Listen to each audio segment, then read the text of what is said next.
Hello, everybody. I put a 1 in the chat if you can't see it, hear me. I can't hear squat. Great.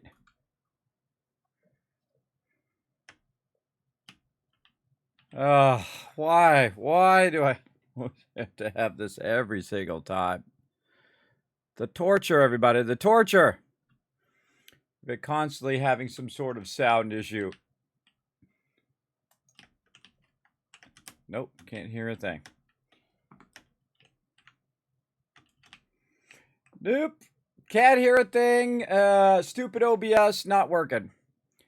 Let's see if I can find a way to make this happen. Let's just check this sound.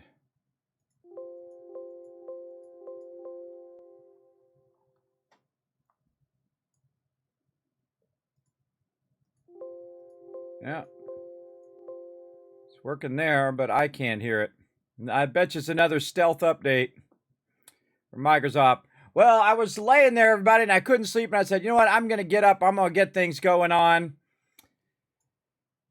I test it before I start the stream, and the second I start the stream, it just doesn't work.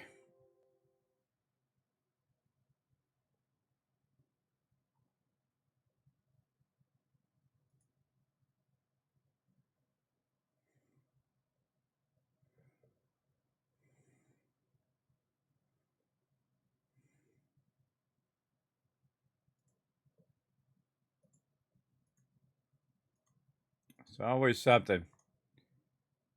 Yeah.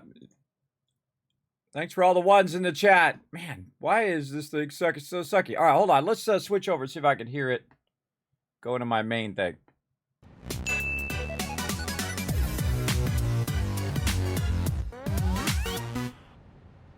No, this is totally an OBS problem. All right, well, this was almost a stream. Hold on, let me log out and reset OBS and try it again. Fair back, everybody. This is a standard Kismet stream right here. This is why you guys tune in, just to see how many things go wrong in the stream. I'll be right back. Welcome to a standard Kismet stream where everything just starts completely broken. Yeah, it was OBS's fault.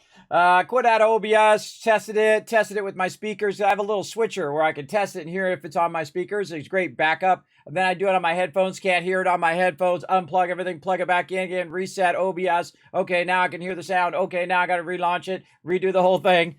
Standard Kismet stream. All right, let's see some more ones in the chat, everybody. Again, this is a late start stream, a really late start stream, because I was too worn out from life kneeing me in the nuts all day yesterday. To be very specific. Yes, life will just use you as a punching bag most of the time, and they've been using me a lot because again, my wife's car or my daughter's car. Which actually is my car because it's in my name, but I got it from my daughter and got in a car accident. And so I got everybody telling me different things. And my insurance company's being a bunch of scumbags, and they're not following up, and they're not doing their job. And they keep blaming me that it's my fault, that I went and tried to go and have the other insurance company go ahead and take care of it because it was the other kid's fault. And then they say, no, it's 50-50 fault. And then I go to my insurance company, and they don't call me back, and they take it a week, or they take 2 weeks, or they take a month not to get back to me. And they keep blaming me like it's my fault. And I say, I keep calling you, and I'm documenting every call that I have called you on and how long it's taken you to get back to me. Yeah, so basically I have a decision this week to either keep the car and try to fix it, or get rid of the car, and they pay me pennies on the dollar, and then I have to go get another car. And start the payments all over again, which sucks, which means basically I'm out $6,000. That's basically that, because I just got the battery replaced. I just got the window replaced. It was totally the other kid's fault, but they say it's 50-50 here in Tennessee, which is BS. I've contacted lawyers. I've gone to different mechanics and shops to have a look at the car. I've called in every expert that I can, and they're all saying, man, your insurance company sucks. And if I move away from this insurance company, I will tell you who they are. But I never call out people until the final moment, because they have a chance to rise to the moment, everybody. They have a chance to rise to it and say, look, we're going to take care of you, Kismet. We got your back. But my insurance company actually told me that they don't have my back. They actually said that to me. I was like, okay. yeah, that makes me really want to use you guys in the future, for sure. If I know that you guys won't be there for me when I need you, because I'm paying you for that reason. I'm not paying you to tell me what you think is right. You should be having my back as well. So yeah. So I appreciate all those ones in there. I saw you earlier there, Barando. Thank you very much for that love there in the chat, as well as Delroy. Thank you very much for coming in. I see Rotisserie G in there, bringing that one in, showing that love. Sorry for all the technical problems, everybody. You know how it goes, and when you're a streamer, and this OBS is just like a nightmare all the time. It's just constantly something. It's always something. But we're not here for all of that stuff, everybody. We're here to play some games and to have a little bit of fun, push away all of that IRL trouble, and have a little joy and positivity into our day, because we're going to build some mega factories. That's right. We're making them super efficient. We're now into the higher level resources. You can see my awesome thing here.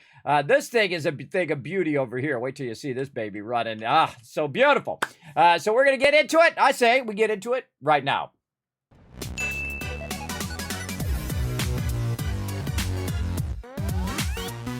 All right, everybody, look at this. This is a thing of beauty right here.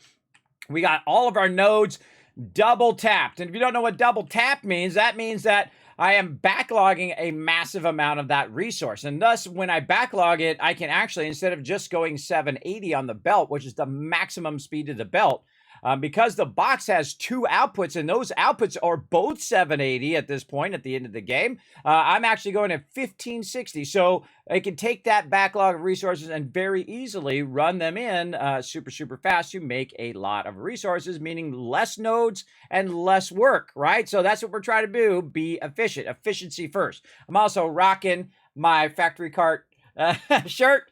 Makes me feel better, everybody. It makes me feel better after that rough day I've had. Makes me feel much better, for sure, for sure. So feel free to come in, relax, take it easy. We're going to have some fun here. Now over here, we've got tons of stuff rocking and rolling, but one of the things we need to work on, our box right here, I see some of our stuff is not moving. See that copper wire and quick wire? That tells me that something's up with that. That tells me over here, we've got our iron and limestone right here. Our limestone's not working or not going, which means that somewhere way in the back of here is backlog full of massive amount. Oh my gosh, you got to think that's 3 boxes up, and then 3 boxes for every factory that we have. That's a lot of that's a lot of concrete right there. We'll go up here and look up here on the top. Yeah, that's 3 back. That's 9 boxes of concrete right there. Over here, we've got lots of things rocking and rolling, keeping those plates rocking over here, running those rods over there, and of course, rocking them screws out, making a ton of those, and those screws, and then, of course, combining over here. Oh, thank you for the follow. Appreciate that. Looking for Group Boomer. That's a great name. Oh, I'm going to give 1,000 kiss cap to the chat for having a great name. That's funny. I get a call to boomer all the time. Oh, you're a boomer. I said, no, that's my parents' generation. I'm not a boomer. I'm the person after that. But, I don't know why we got to split everybody up into separate groups. They're all human beings in the end anyway. I think it just alienates people from different groups. The young always look at the old and say, you're old. And I say, no, I'm not old. I'm high level in real life. It's all about how you look at it, everybody. That's for sure. But you can see right here, we're also doing reinforced iron plates, and holy mackerel, do we got a big old backlog of that for the next stage that we're going to do and get that going. So these are what's known as my optimized factories. Now, I have my original factories, and they're over there doing their thing, and we're going to run into those as well. We have, of course, our hot mess that we did under here as an example of what not to do. And we are tearing that down and remaking it so it's beautiful. It's more than just making it work at this point, everybody. I feel like this is a whole nother stage of the game when you do play it. That's why it's so great and has so much replayability, is that you can then go to a stage where you're making everything elegant and beautiful and next level. Now, I'm more about efficiency. Right? Less about fancy. Now, I can build fancy. I can build gigantic, mega fancy things if I want. But is that efficient? I would say no. I would say no, it's not going to be as efficient because you're doing things that don't directly affect the efficiency of what you're doing. So, in my case, what I've done is I've taken those other factories that you saw down below. Those ones down here, these ones, and I've optimized them in many different ways. Like on this one over here, my previous factories that I built, and we're using the blueprinter, which is incredibly well done, both in 7 and now in update 8. It has done an incredibly great job of updating it and making it better. So let's take a look at my previous factories, and I'll show you a bit, give you a little bit of a tour of the current factory. So right here we have hypertubes. Now these hypertubes are always on, and they're on every single factory. So I can go ahead, run in here, and we've got our underruns, which are running underneath the machinery, which is great because we can go and see if it's working and adjust it and upgrade it. But we go in the hypertube, and it takes us up to the top part. Now, I feel like it's not really that useful because I could just go up the ladder just as easy as taking that hypertube. The problem also is these hypertubes are always on. So that's 10 power, and then 10 power down below is 20 power per factory. So per factory, I am wasting 20 power. So 20 power, 20 power, 20 power. And I'm not even using those things right now, right? I could be using that power for making stuff, right? Instead of just having the hypertubes on. And I've done that in just about every single playthrough I've ever done, where I've left the hypertubes just on all the time. And it's cost me thousands of power because it does add up really quickly. Now look, more of them. And then more of them. And you get the idea, right? So you start adding all that up. That's a lot of power across your whole entire factory. So what we've done is we decided, hey, wait a minute. Instead of having separate boxes like this where I run all my resources, which is normally how I do it, and I used to have a big old stacker right here, which had a bunch of resources, 4 boxes high, and then a mega sorter in the back of it and all of that. I thought, wait a minute, why am I doing that? Why not have the storage also be part of the factory? So it's actually storing the resources, whether it's raw resources, whether it's over here steel ignits or whatever it is it's doing, and it's built into the actual factory itself like this.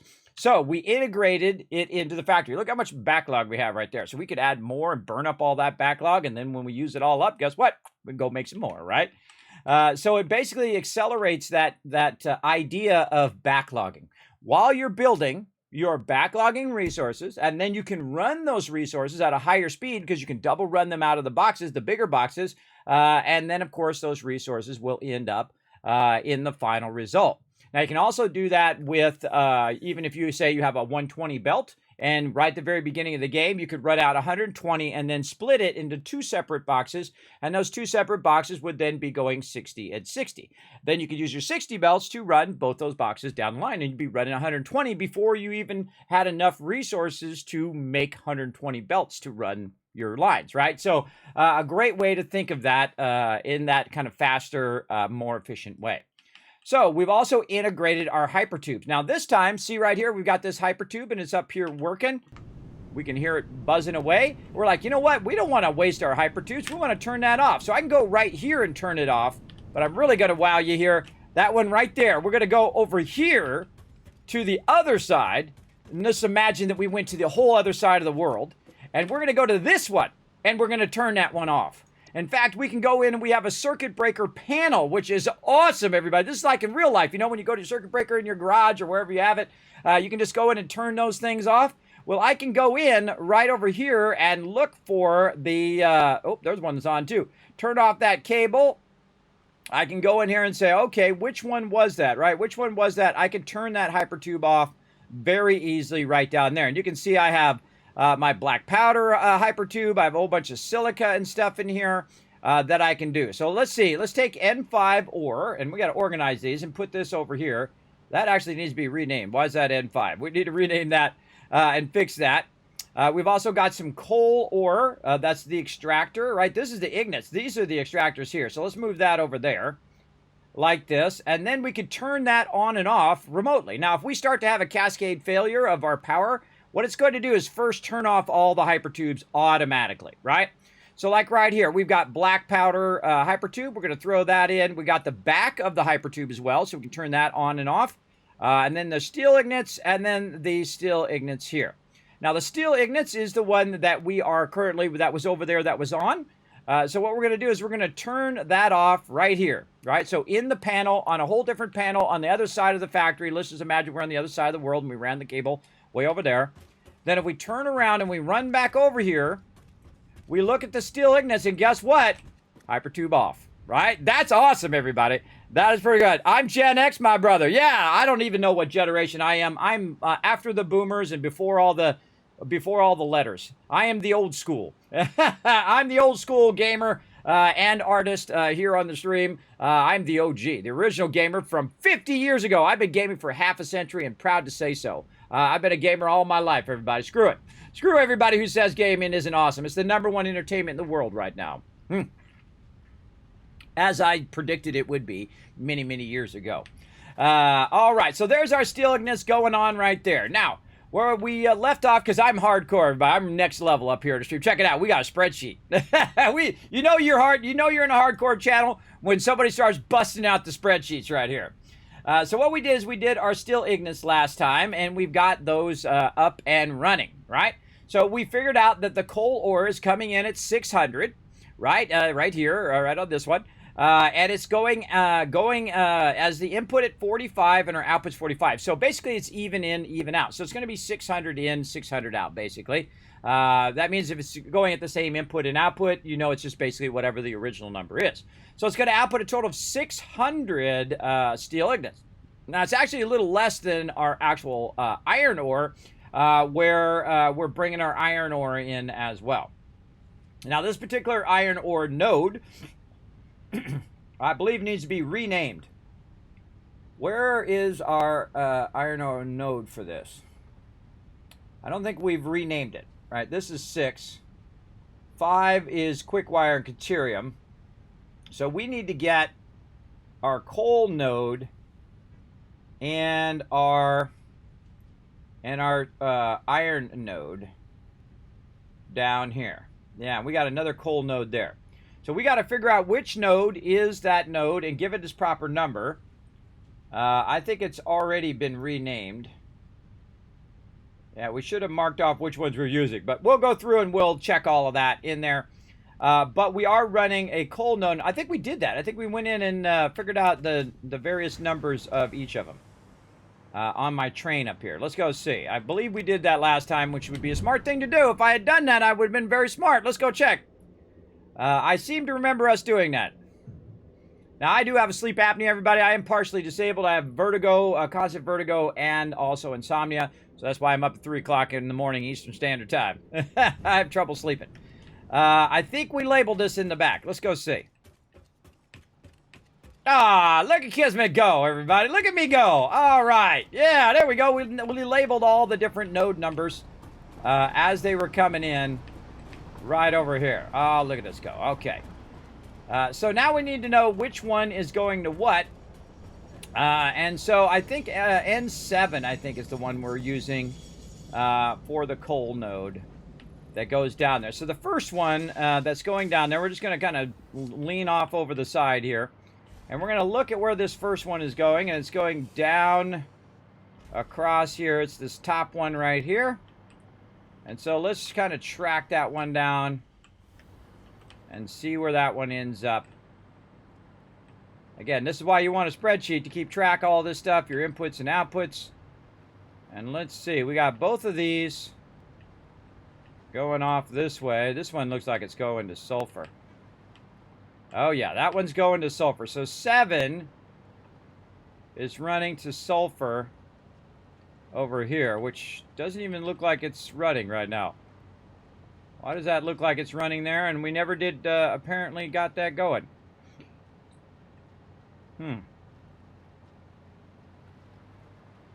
Yeah. What do we got down here? We never got the sulfur going. Okay, well, we never got that finished. Okay. But we know 7 is going with the sulfur.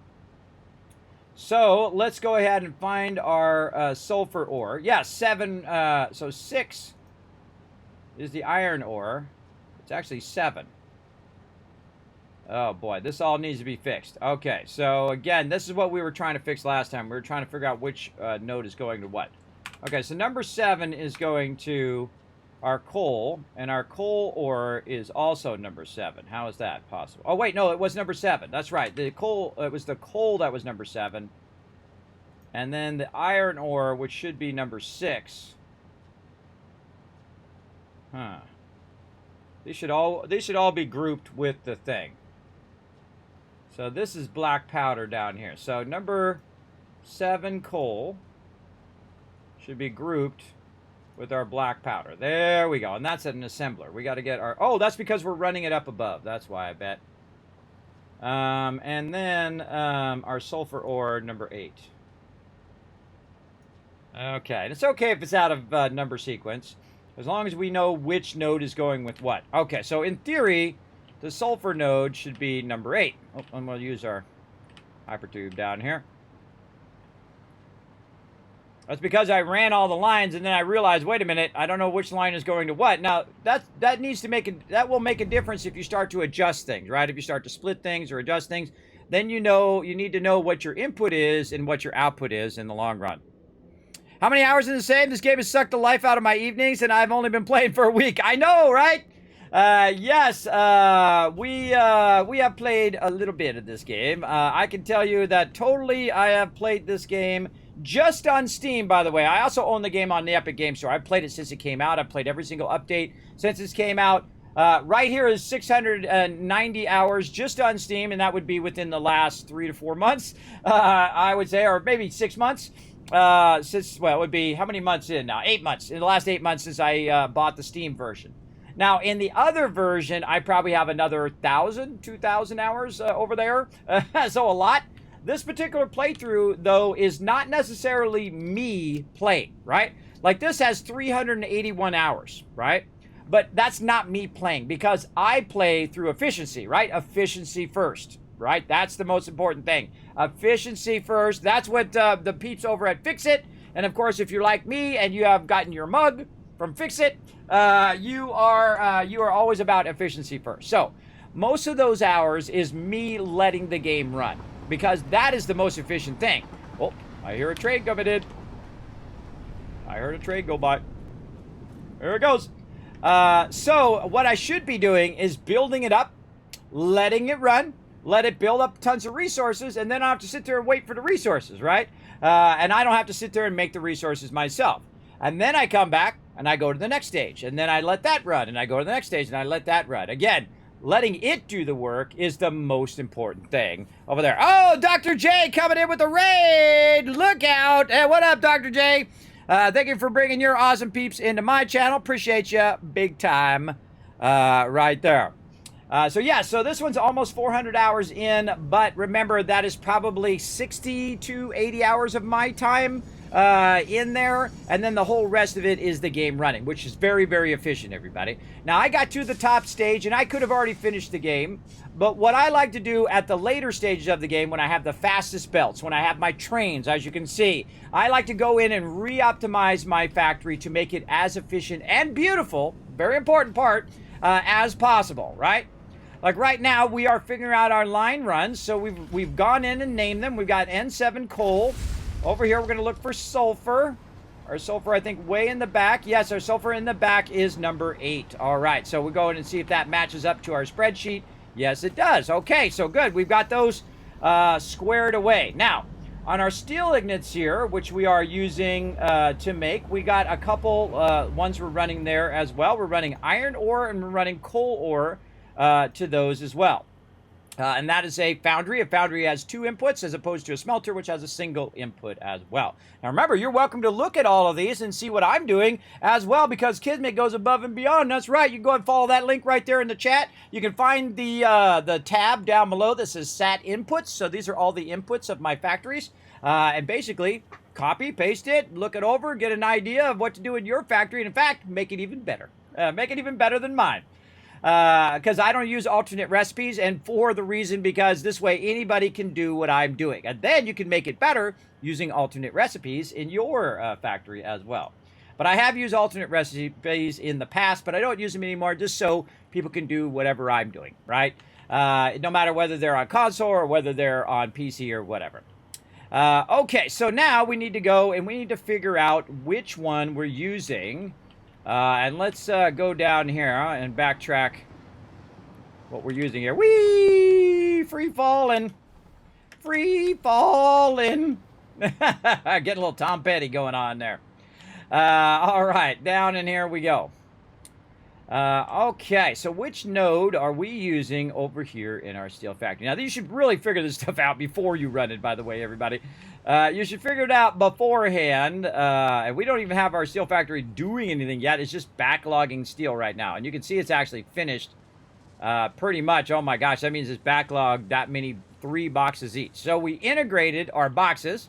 We integrated our hypertubes in which we can turn them on and off to save us power, more efficiency. We also integrated these awesome doors which just slide open nice and easy, so you can just kind of take a little peeky peek into your factory and do it. Now, we've reduced the actual overall amount of the smelters in this case, or foundries in this case, so that we could add all of the inputs and outputs and make it so we could chain the factories really, really easily. So we have what's known as an A and a B factory. So we have an A factory, which is the one in the front, and it has like the sign and it has the power that I can flip that power off and it turns all the factories off behind it. We also have the control for our hypertube here as well. So we can turn our hypertubes on and off. And then what we do is we chain that factory from this factory into a B factory. The B factory, you can see, doesn't have that stuff in the front.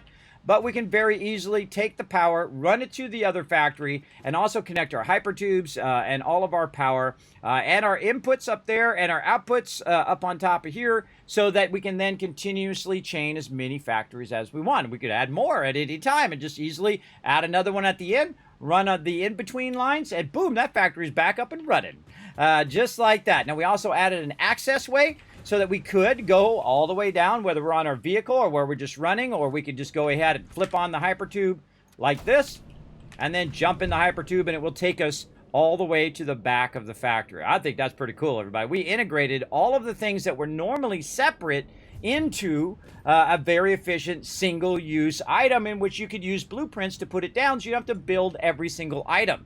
And that is the true brilliance of the people over at Coffee Stain and Satisfactory, is their ability to iterate on their game is second to none. When they brought trains in, everybody, it was a 10 out of 10. And then they brought fluids, it's an 11 out of 10. And then when they brought their blueprinting, it's now a 13 out of 10. It's just so incredibly great. Every single time they update, they do an incredibly great job of making the game more and more fun. And it's really re-energized me to play the game some more because the blueprinting is so incredibly good. I especially like the hologram mode, which we're going to get into. Now, that's the basics of my factory, and we're trying to basically figure out what our inputs and outputs are over here. And you can see we've got some iron and we've got some coal, and we're going to track these back to where they're coming in, and we're going to see where we're utilizing that iron and coal. We can see this coal is the outside coal of the second one down. So we're going to go ahead and track that back. Let's double check that.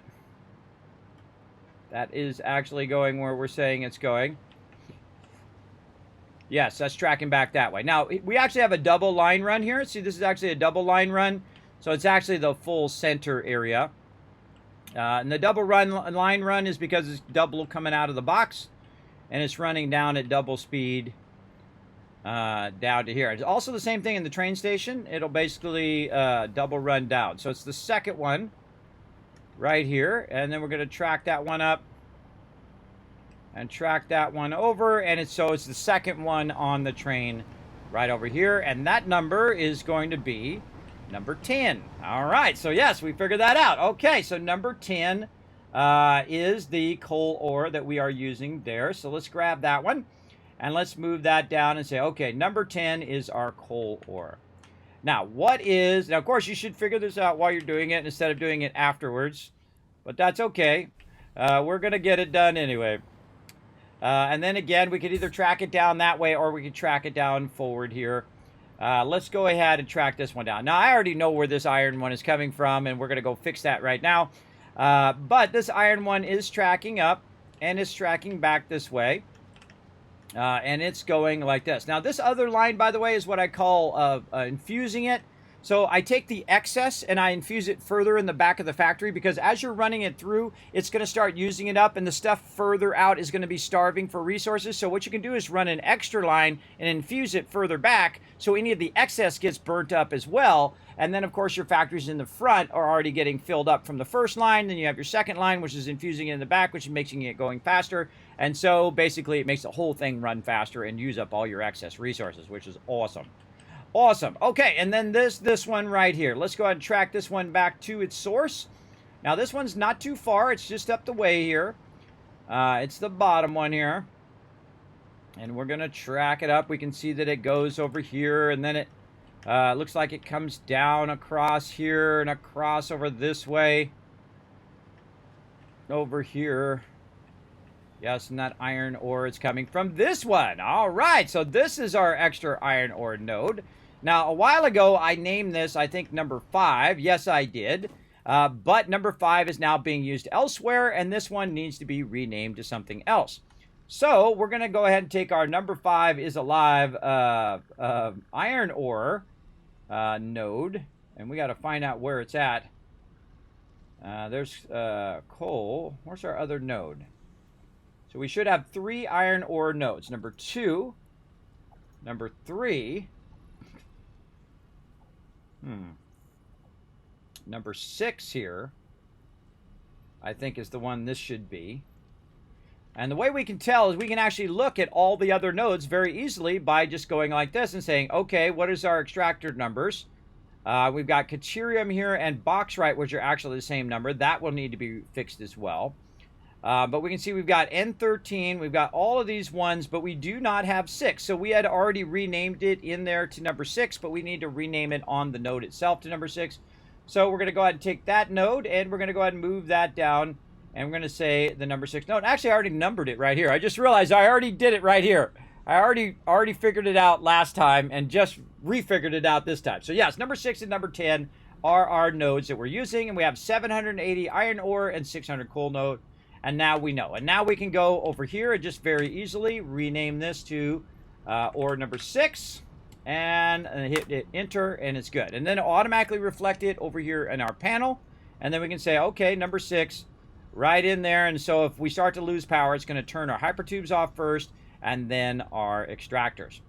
Let's see, our quartz and quartz hypertube. Now, is this the extractor or is this the thing? Where's our quartz extractors? Yes, our quartz extractors are right here, number 11 and number 12. So this is the actual factory over here for quartz. So that goes over there. These are hypertubes right here. They go right there. Silica is our actual factory because silica is made from quartz. Black powder, there's our black powder factory, which is, I think, up above, which we still need to get going. And then our steel ignites, which is our actual factory over here. Now, still, I think black powder should actually go in this group, which is kind of the final production group. And then these are, silica would be final production, black powder would be final production. Why is there 2 black powders? This must be my old one. That's an old one because it doesn't have the numbering system that I added when I did the revamp. Steel ignites would be like iron, copper, caterium ignites, all the ignites here, and the raw quartz is being produced, being done there. This should actually be called probably quartz crystal. Yes, let's rename that. And then these are left over from before. So see how I've organized it into different power zones? And so the least most important zone would be the hypertube. And you're like, well, Kismet, what if you need the hypertube? Well, you just take it out of that zone, and you take the one that you need into the highest priority, and then all the other ones shut off, and then you can just have that one on, which is awesome, I think. Incredibly fantastic addition to the game. What's powering this monstrosity? Now you're asking good questions, and I love good questions. There's 1,000 kids cats for future giveaways. You know that I literally give away thousands of dollars worth of stuff here? I got sponsors like Bethesda Gear, I got Elgato, I got Blue Yeti, everybody. I got all the best of the best. You can check all my sponsors down below. Show some love as well for sponsoring my little tiny stream here. Let me go show you, that's a great question. Let me go show you what is powering all of this goodness. Right over here. And I'm not even using my power. See, that's the thing. My factory is becoming so efficient that I barely even need this power right now. And I'm going to prove it to you when I get over here. So right now we're producing a whole bunch of stuff under here. And we'll run back here. We'll go ahead and weed out here. We're going to use this hypertube to get there a little bit faster. And we're going to run to the back of the factory. Now, you want to put this sucker way off to the side, and you'll see why here in a second. Now, I've got a little smidge of oil going on over here. Let me just show you just a teensy bit. Oh, wait a minute, maybe not a teensy bit. Dang, that's a lot, everybody. That's 33. Now, of course, it'd be even more crazy if you kind of went around the corner and I had another 33 rocking and rolling over here. That'd be pretty impressive, wouldn't it? Yeah, that's 66.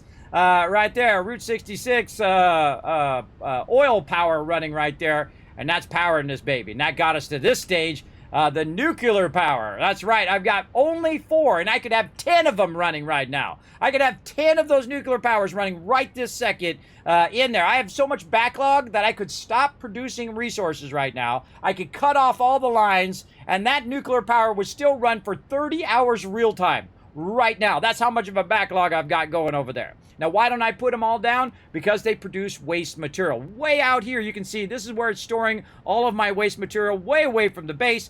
And it has a massive mega stacker out there that is stacking and stacking and stacking those so that it can backlog a massive amount of that stuff. Now, we can actually repurpose that stuff later, so we want to save it when we get into the next stage. But that is the power that's running all of this factory. I don't have any more coal power. I took my coal power out, no biofuel, none of that stuff. It's purely running very efficiently and very steadily on all of this right here, because you can see we've got that nice, beautiful, solid line right there. Yeah, that's goodness. Now, what you want is you want the one power to carry you over to another power, and so on. And so right now, my efficiency rating is 150% right now. You're like, how can that be, Kismet? Look at this. I am producing all of that stuff with only 4,800 power at peak. 4,800 power. That's because I have all my hypertubes turned off. I have all of the stuff running very efficiently. I don't have it running all over the place. It's all self-contained into one factory or a bunch of factories. All the storage is self-contained. The hypertubes are self-contained. All of the power is being run minimal amount of connections, minimal amount of things. Very, very efficient in my factories, and then I can just use them over and over again. Now, on this side, this is completely separate from the nodes that are supplying my nuclear power. Very important, everybody. Keep your nuclear power completely separate with separate nodes and separate processes from everything else you're doing. This way, anything that you're doing over here or anything that you interrupt on this side does not interrupt your power. Your power should always be running and be self-contained. Once you get your coal power going, your coal power will supply power to your water and to your coal extraction. And thus, it makes the power. And thus, the power brings out the extraction, and thus the extraction makes the power go, and so on and so forth, and you have this endless loop of perpetual power. And that's why coal power is so awesome. Then when you get that going, you then, of course, get your oil power. And your oil power will then power your extraction of your oil, right? And then you run your oil in, you convert it into fuel, you run your fuel into your power plants, and bada bing, bada boom, you've got a massive amount of power. And then you keep scaling it up until you're insane like me, and you've overclocked all of your extractors, and basically you're producing a massive amount of power. Now, my overall power production right now is 1903, or 19,300. There we go. My brain went off the rails there. But I'm only using 5,000 power. And that is what I like to do. I like to be efficient, and I like to basically worry about my time, right? My time is my most valuable resource, right? More than anything else in the game, and the same thing in real life, everybody. Your time is your most valuable resource, and thus you should charge accordingly. Especially like me, I've been a graphic designer for 30 years. I don't do graphic design for people anymore. You know what I do? I bring a little joy and positivity into your day, every day, right now, because I'm streaming every day. And that's my job now.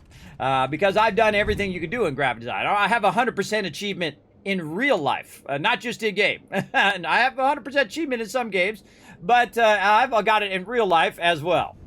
I've been very, very lucky as well. So that's what's powering it, and we're just going to keep that going. But efficiency is also powering this factory, and that's what we're going to keep going. So let's go ahead and look up here, and let's take a look at what we're doing. Oh, that's because these are the extra nodes. That's what those are. Those are the secondary nodes that we could use to infuse the back of the factory. But we don't really need to, because I can tell you this is probably incredibly full already. Look at this. Look at this. Yes, so we can infuse the back of the factory with those other lines, right? So we can put in extra coal and extra sulfur in the back, but we don't need to, everybody. Look at this. Doing its thing back here, creating that black powder. Now, see how the black powder is running on this line? But if we go up here, this is telling me that all 3 boxes of this are full of black powder. And the next 3 boxes are full. And the next 3 boxes are full. Right? That's telling me that I have, oh wait, I got 4 times 3. I have 12 boxes of black powder using the power of backlogging. Of backlogging and letting it do that stuff while you're working on other stuff. And then when you get to the next thing, guess what? You got tons of resources. Just go boom and get that next thing going, and then the next thing, and the next thing. And so it's like a building wave, right? It starts real small, and then it gets bigger and bigger, and before you know it, there's a huge tsunami of resources. And that's what we're doing right now. Okay, so we did that up above. That's why it has those extra nodes there. And these are infusion nodes. So if I want to run them to the back and infuse them in the back to make them go faster, I totally can. But we're going to leave those there for now. Now, all these boxes here in the center are from me tearing down the factory and redoing it and making it super, super efficient. Now, the number one thing that I want to work on right now, and I don't have any production for it, is my steel ignits, which I have done last time. And those steel ignits then lead us into the next thing. And they're not really going anywhere right now. Right here, this is my output of my factory, of my steel ignits factory, and it's going nowhere. And the reason why, because we haven't built that yet. We're going to build that right now, and I'm just going to show you how I build my factories and how I iterate on them and use the advancements I've made in my previous factories and then improve them for the next factory, right? So right here next to our modular frames, we want to go ahead and do some steel beams. Now, we've got this thing over here, which is awesome, which is the Blueprint Designer. Now, one of the greatest things I love about Satisfactory is the game is brilliantly thought through. Look at this. If I aim at the edge of this, now you'd think everybody would do this. You'd think 7 Days to Die would do this. Valheim would do this. You'd think everybody in the industry would say, wow, that is an amazingly great idea. Why don't we do that? But nobody else does. I don't know why. I don't know why everybody don't. I don't make them. I just play them. But if you aim at the edge of this, your foundation goes this way. If you aim at the edge of this, your foundation goes that way. It seems so simple. It seems so duh. Why doesn't everybody do it, right? I don't know. I don't know why. But if I click there, I can also do something called zooping, where I can just go boom, and I can zoop the whole entire thing down there so I don't have to sit there and do each individual thing. Now, I can tell you, I've played this game since it launched, and I've gone through, and I've made each individual thing before. And I've made each individual thing in each and every factory and mega factory that I've built. And I can tell you, it is a wonderful thing to have blueprinting, and it's a wonderful thing to have the zooping as well as hologram, which we're going to get to as well. So I'm going to move that down just a little bit. And then what I'm going to do is pull up my blueprinter just to kind of move it out of the way, because I am going to be doing multiple factories, and they're going to run into my blueprinter. Now, also, we can go ahead and hit G to limit what it is selecting, and then I can just select the power poles without accidentally selecting the foundations. Now, me and my thoughts, I would think that they would want to have the opposite, in which you say, I want to take out everything but this thing. What's the number one thing that most of the time you don't want to take out? I know you're already thinking of it. Your foundations. Of course, you want to leave your foundations there. Just try to get rid of the stuff so you can optimize it. And so you say, I want to take out everything but the foundations. That would have been a much smarter limiter. I think that's just me and my crazy ideas. But that would have been way smarter and a much better option. So I hope they add that option down the road. And knowing them after all of this time, everybody, I bet you they do. I bet you they do add that option big time. All right. Because I think that is brilliant. Brilliant, brilliant. Okay, so there we go. So we moved our factory forward. Oh, but we got to actually, let's move this a little bit more forward. So it is going to match up a bit to our factory here. Let's say something more like this. Now, if you notice that the bench in the front is also being lined up forward. So I can line it up how I'm going to place it down, and the arrow is going to be pointing toward me when I work with it. Now, we've already got a factory. Excuse me. We already got a factory here. And we're going to take this out right here. We've already got a factory here, and this factory is our frame factory. In for frames, woo. In frames, inside here, you can see that we're using assemblers because it has 2 inputs, right? Now, when you're working with your your steel beams and your steel pipes, they use the constructor and not an assembler. So we need something that is using, and we can go ahead and use something that already exists and retool it to use it on the next one.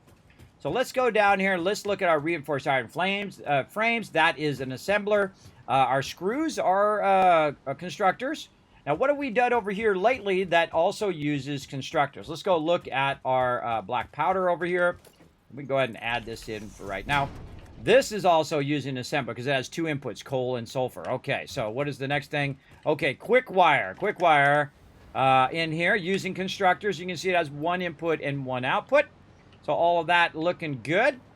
So let's go see what the latest thing is. Now, as I go through and do my blueprints, I'll think of improvements on it, right? And then as I go, I want to go ahead and use the latest blueprint or the latest improvement that I've done to my constructor's blueprints, right? And I'll show you what I mean. If we go in and we load the blueprints and we go to constructors, you can see I have them in different levels, right? The actual latest ones I did actually was silica and quartz, right? So I put the latest one at the top. And so I've made all the illustrations over here. I made all of the iterations on this one. These are the latest ones. And you can see I have Silica A and Silica B. So we're going to go ahead and go Silica A first. And what that's going to do is load that blueprint. It's going to load the whole entire thing for me, as long as I have the resources. Now, I can go in and say, okay, we're not going to be doing silica. We're going to be going in and we're going to be doing our steel beams. So we're going to select our steel beams in here. Oh, where are you at, little steel beams? Right here. Oh, there you are. And then we're going to call this steel beams. There we go. And we're going to decide which one is the more dominant of the two nodes that we're doing. We're going to say coal is the dominant node because that one is setting the pace because the iron node is much more, but the coal is a bit less. So that's the one we're going by, and that's what we're going to figure out all of our inputs and outputs based on. So we're going to say that this one is actually N10, which goes with that other node. It goes with our coal node, which is also 10. So steel beams. Now, steel beams are going to be coming in at 300. And you're like, well, wait a minute. Your output is 600. Why is it only 300? Because we're going to put 300 in this one, and then we're going to put 300 in the steel beams as well. So we're going to cut that in half. So we're going to note that in the front. So now we know what our input is for that factory. I think that is one of the most brilliant things in the game to be able to do that. Now, again, same thing here.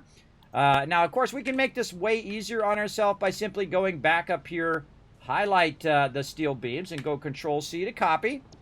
And then go right down here. You can just copy pasta right in here, everybody. And then we'll go ahead and put 300 down there as well. There we go. So N10, steel beams.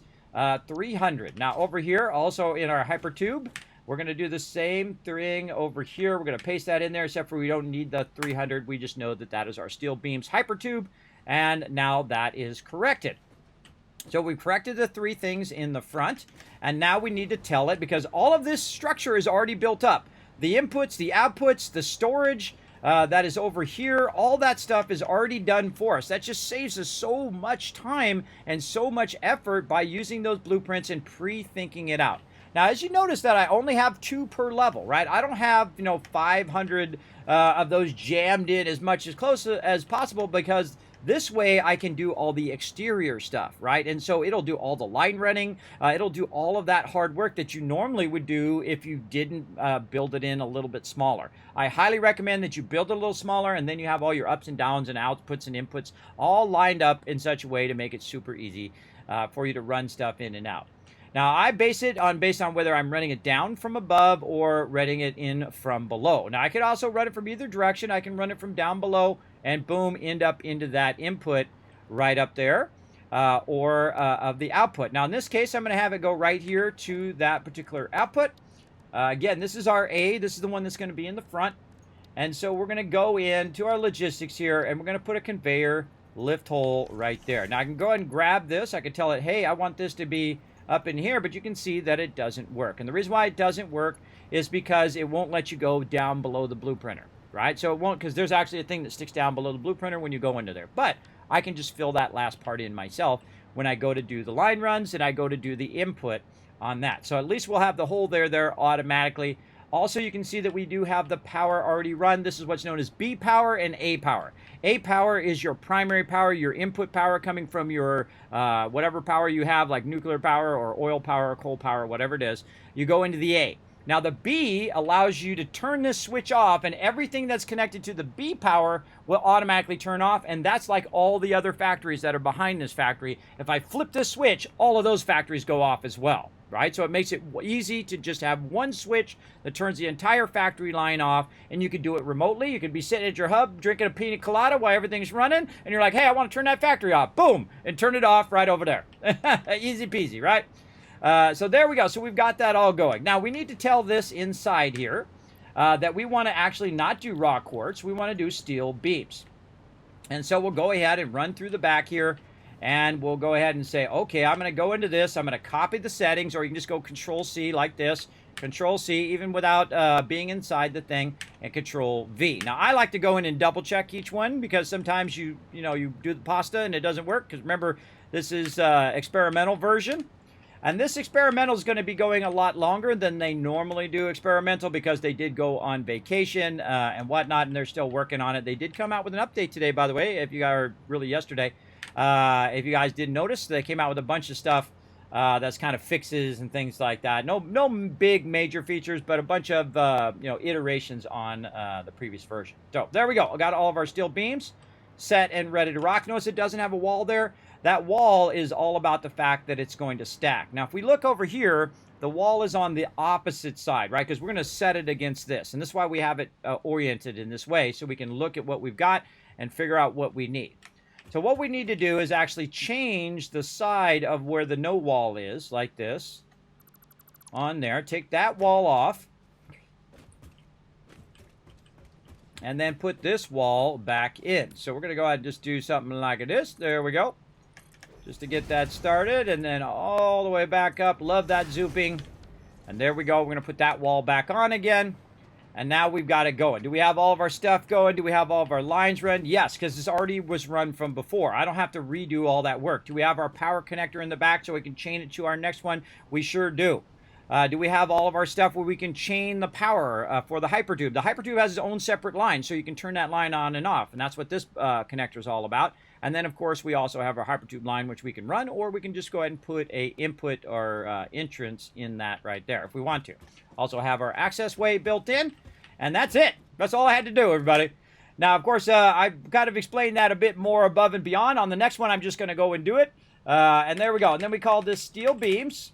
And then we have steel beams A, and then, of course, input on the right and output on the right, and it has no wall on one of the sides. So that kind of lets us know. Now, we can also change the color so it differentiates it from everything else. I'm kind of feeling a little kind of, kind of goldish color there. Let's go with the goldish color for our steel beams. Or maybe more of a darker color to go with the kind of darker steel beams there. Maybe kind of a real dark blue. Oh, yes, I'm feeling it. I'm feeling it. All right, there we go. Dark blue. And we'll go ahead and save that blueprint. So now we just took a blueprint that we already had, we modified it a little bit, and now it's able to be used for a future part of our factory. Now, another thing that we can do is to go in and micromanage our blueprints, right? So now we go under constructors. We can see we've got our steel beams there, but we want it to have its own subcategory. So we're going to add a subcategory, and we're going to say right over here, steel beams. You guessed it. If I can type it. Or steel beams and rods. Even better. We're going to go ahead and put those in the same one. All right. Then we're going to roll this up. Bada bing, bada boom. All the way up here to the top, because this is our latest one. And there we go. We've got our steel beams A.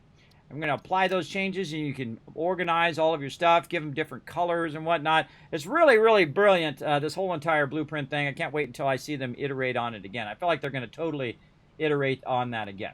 Okay, so that's A. We got A done. Now we can go ahead and clear A from the designer. And then now we're going to load up the B one, right? So we did the silica A, and now we're going to do the silica B. Now, if you notice on the B one, it doesn't have the sign up there. It doesn't have the thing in the front. I've taken all of those out to save me some time so I don't have to keep taking them out over and over again, which is what I was doing in the beginning. Then I realized, why don't I just create 2 separate ones, and now I've got subcategories that can make it even easier to know which ones I'm working on. So very much easier to do that. Now, the only thing I need to do in this factory is just to run in here and tell it to be the other thing, right? To tell it to be steel beams. So I just pasted that in there. See how it's silica? Control V to paste. And then just go in and tell this to be steel beams. Steel beams, steel beams. Up here, steel beams, and then double check it because I never trust it, and for good reason. I've played this game a lot, everybody. I'm telling you, don't trust it. You make a mistake on one of those, and then you make 15 of these factories, and you have to go back and fix it and take the 15 factories out and put it back in. But that's not hard either because you can take out entire blueprints now. You can just go F and then G, and then boom, the whole entire thing comes out. It's awesome. It's incredibly awesome. Okay, so we got all that going. Now, is there any other labels that we need to change? Nope, not on the B version. Anything in the back that we need to adjust? No, we've got our connector to connect to another B and another B and another B factory. We can just keep chaining these factories forever, which is great, as long as you have the room. And I'm actually in one of the greatest places in the game, right here off the shore. Of course, we have our oil power. You see my trains running all over the place. Look at all my trains going. Right here. Now, I normally build up here, or I build down here in the thing, and I've done every single start zone. I've built factories everywhere, pretty much. But this is my new favorite spot, and it's not because of the land, but the land does have pure nodes. Like, we're tapping into a bunch of pure nodes over here, everybody. They're right here at the very beginning of the game. You can tap into those nodes and get a super big start on your game, big time. But I've discovered that actually the best place in the game is this super flat area where it's just nothing but water. Now, if I need water, all I have to do is take up the foundation at the bottom of my base and say, oh, okay, water extractor. And so I always have a plentiful amount of water, no matter what I am doing, whether it's like doing coal power or doing nuclear power or whatever it is, easy water right underneath my base, which is awesome. Now, my base currently has the lower level, which you guys see there. Then the second level, which is where I'm working on the more advanced buildings, where it's kind of like my second tier, where I'm taking the first tier of ignites and all of that stuff, and then making it into plates and making it into steel beams and things like that. Now, as we go further up, of course, we're going to then take those resources and then run them up above, and those will be the manufacturers, and those will be the other things. Or I might just put them in line. We'll see. We'll see how it goes. We'll see how it ends up, see how I feel. Now, on this one, same thing. We need to go ahead and change the side of where these walls are being taken out so we can stack them next to each other. And you can see I'm stacking them with no gap to be more efficient room-wise. Right there. We take that one out so that when it butts up against that other one, it already has a wall there, so I don't need a wall. It already has one, and it's good to go. Okay, now the most important thing, do not save over your other factory, your other blueprint, because that sucks when that happens. I have actually done that before, and it really sucks. Steel beams, right here, number B, and we're going to go ahead again, give it that nice dark bluish color over here, a little darker blue. There we go. I could actually save it as a preset, but that's okay. I'm just gonna guess. And there we go. Steel beams B. Okay, now we've got that done. We can go ahead and clear the designer. And now we're going to test it. I suggest whenever you do blueprints, test it and then iterate on it. Say, oh, wait, I want to fix that. Oh, wait, I want to change that thing. Oh, that would be better if I did this, right? And you'll see me do that a lot. In fact, I did that for like 6 hours. 6 hours just iterating on the constructors until I got it the way that it is now, where it has all of the features that I wanted and works very easily. So what we want to do before we start, though, is we'll go to our blueprints and we'll say, oh, let's get this in the right thing. There we go. And then put it A first and then B because that's how we made them. And then we're going to say we want to make one of these. But how many total of these do I need to use up all of the resources and produce the maximum amount of steel beams? Well, that's what our spreadsheet comes in for, right? So we go here to steel beams, and you can see I was so smart, I actually did it last time. I put that 300 in there. Look at that. Look at me go. So I've got my 300 input of steel ignites into my steel beams. My input is 60, my output is 15, right? And I'll zoom in just a little bit more so you guys can see that maybe a little better in there. Now, how many total factories do I need to use up all of the input of our steel beams here? Well, I actually only need one factory. So I actually don't need a second factory. And you can see it's actually 0.83. But I do have a backlog of resources, and I do have a backlog of steel ingots, and so I can try to burn up some of those steel ingots while I'm working on my next factory, which is going to be my steel pipes.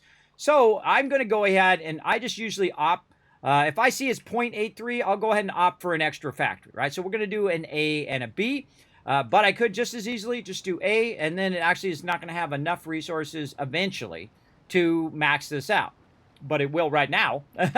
It will definitely max it out at 600. So really, it's going to be coming in at 600. So basically, I could use 2 factories for right now, and it's going to produce a massive amount of steel beams while I'm working on my steel pipes. So I'm kind of thinking in that dimension as well, trying to think it out what the next thing I'm going to do, and try to think, okay, what's my inputs, what my outputs, what am I going to be doing after this? And again, thinking 20, 30 steps ahead is what I do. This whole entire thing is already built right here. Already built right here in full color, by the way, and I can see it. I can look right here and see the whole factory right there in front of my face, because I have that ability to visualize, right? Use that daydreaming for good. For good, everybody. Use your daydreaming as a superpower, so you can build epic bases like me. So let's get to it. Steel beams. Let's get it going. Oh, no, we don't have enough resources, but right over there it tells me, hey, the funny irony is I need more steel beams so I can make more steel beams. You got it. Which I think is happens so often in the game that it's funny, right? So 1A and 1B. So we need a bunch of steel beams. Now we're going to go down here. We're going to go ahead and take a little look around. I'm going to hit F like I'm going to be taking these out. Actually, these don't have anything in them. These don't have anything in them. I think I put them there so I can move other stuff there. Oh, there's a bunch right there. Now, how do I know? Because normally it says like 20. Oops. Normally it'll say like 20. If you take out the box, you get 20 steel beams back. But if I roll over this one, it says 4,614. And that's from my previous factory in which I was making a bunch of steel beams. And so I've just taken them and put them in a box when I deconstructed all of that stuff. And thus I have a bunch of extra. Now, when you take these out, my strongest suggestion is to put the small stack back in. Like I had a stack of 30 and I put that back in so I didn't have to worry about it at all. What are you going to do first in Starfield? Ship build, build base, explore, or quest? First in Starfield, I am going to collect everything and be overburdened within the first 5 minutes. Because that's what I do in every game. In Skyrim, first 5 minutes, boom, overburdened. I know, the guy was telling me his whole story on the cart. And then eventually I got in the thing, and then I got off the thing, and I'm like, oh, there's a scary dragon. Let's collect all the loot. I collect all the loot, first 5 minutes after that, boom, overburdened. We're gonna do it all, everybody. We're gonna do everything. We're gonna try to colonize all 1,000 planets, put a base down, customize our ships. We're gonna pirate the pirates. We're gonna steal their ships instead of them stealing mine, and take all their sandwiches as well. Just like that lady in that thing. I love that lady, everybody. I love eclectic people like that who think of crazy things like that. That's why I love all of you, because I know some of you are the same way. Same way as me, like, you know, steal all their sandwiches. I think that's awesome. I think that's a brilliant thing. Big love to that lady in that thing. Very, very fun. All right, now there's a yellow thing going on here. Right here. Now let's make sure we're not going through other foundations or anything like that. Let's see if there's anything floating. No, and it's usually because of the wall on that side that's saying yellow. Now I bet you if I take this line out over here like this, and I put it down again. Oh, and we got to go to our set here. Let's go ahead and go to our number 10 set down there at the bottom. And then we can set this as number 1. So I press the button on the side of my mouse. I have a 12-button mouse with the thumb. One of the best type of mouses ever, everybody, for MMOs or for any game, really. So up there, you can go ahead and set that to my quick key down there. So in case I need it again or it doesn't line up. All right, so if I get this really close, you're going to see that it turns yellow. And that's because it's intersecting with the blueprint that's already there. It's intersecting with that wall that is already there. So I took the wall out on this one, and then the previous one, it has the wall in. And then this one will do the same thing with the one next to it. So if I move it over, though, you see it turns blue. That means it's not intersecting with anything. It's good. But it's fine. It'll be fine, everybody. Click it. Boom. It builds the whole entire thing for me. Just like that. Very awesome. Absolutely amazing with all of my line runs, all of the stuff that I did. Oh, and they fixed the thing now. Look at that. They fixed the sign, so the signs automatically come up, and I don't have to click the sign to make the sign come up. I can see that was a fix from the last time. Okay, now we're going to go ahead and do the B option over here. We're going to set that in there as well, and we're going to run back here, and we're going to see that this B option right here does the same thing. See, it's blue when it's not touching the wall, but if I roll it over, I click it, and there we go. Now remember, the B option does not have the switches, doesn't have all that control. The one in the front is the one that controls that. Now, what we want to do is we want to chain our power from our modular frames here, and we're chaining it through the ground. That's right, through the actual foundation, so you never have to see the line runs. Right over here, I'm going to put it in the A connector. Why do we want to put it in the A connector? Because the A connector is primary power that's coming directly from your power factories. The B allows you to turn that switch off and turn off all the other factories behind it. So there we go, steel beams looking hot and sexy right there, all right? Then we also put our offset of our input from down below. So let's go ahead and do this. Now, if you didn't know this, you can actually control the direction by hitting R of whether it's an input or an output. In this case, it's an input. I'm going to put that like that, and then I can just make a little connector right over here that's going to take that the rest of its way. Now, while we're doing this, we could actually be running this and testing the factory by going over here and looking where our steel ignits are coming out. And then, of course, utilize those steel ignits and run them down the line. So we want to go ahead and figure out our line runs and try to keep them as clean as possible. Now, in the previous one, we were doing what's known as the hot mess. This actually is very nicely run, very cleanly run. This is the hot mess. This is mom's spaghetti over here. This is what you don't want your factory to end up looking like, because this becomes a chaotic mess that you cannot, a lot of times, figure out what the heck you were doing 10 minutes later after you've run all of these lines. Now, I did this on purpose to make myself laugh, to trigger all my chat, because they're like, no, don't do it. Don't do it. Stop it. Don't do it. No, not the spaghetti. Please, no.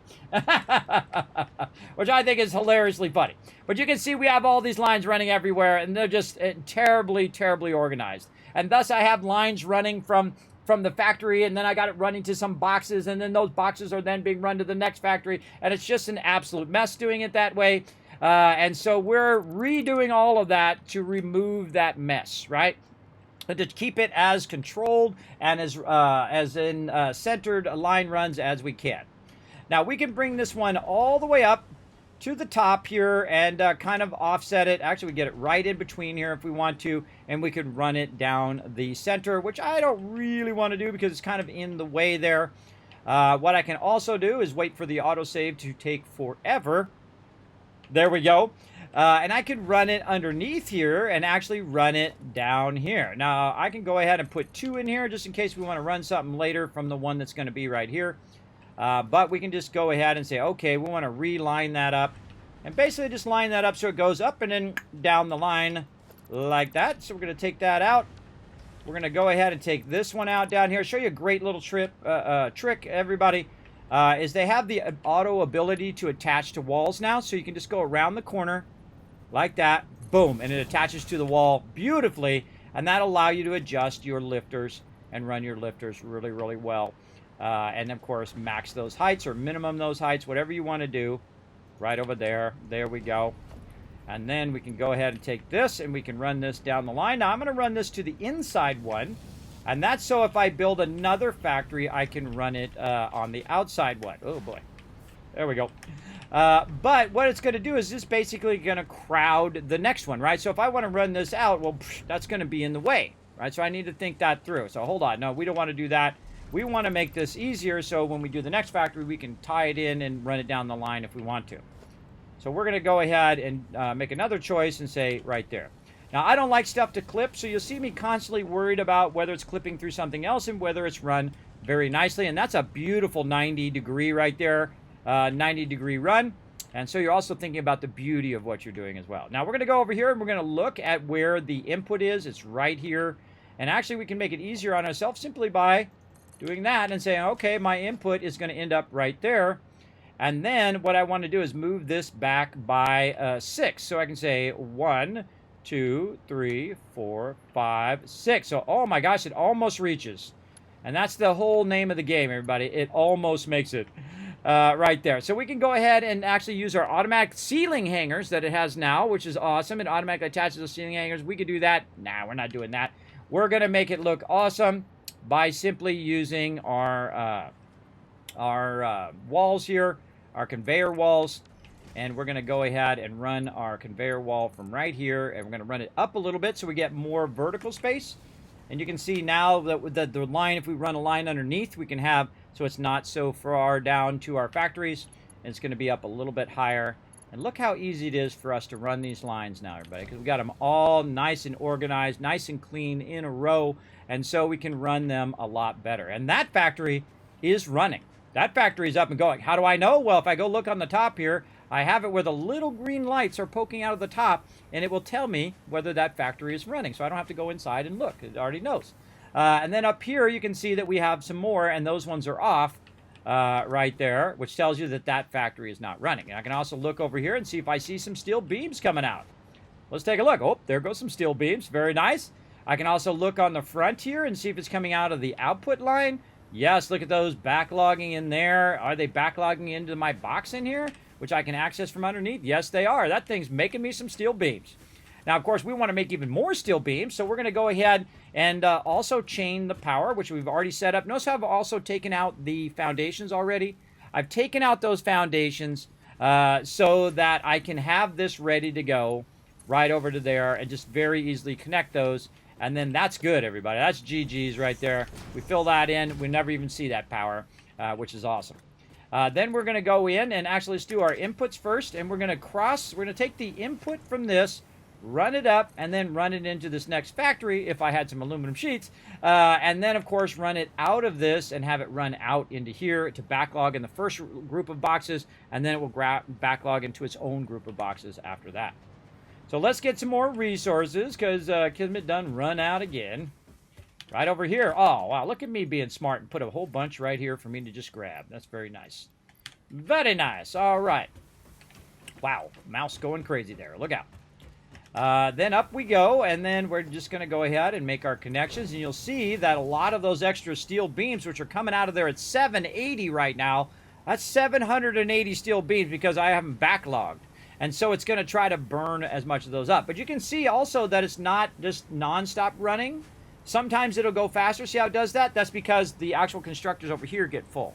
And when they get full, when they're in between processing, then it will push a lot more to the next one.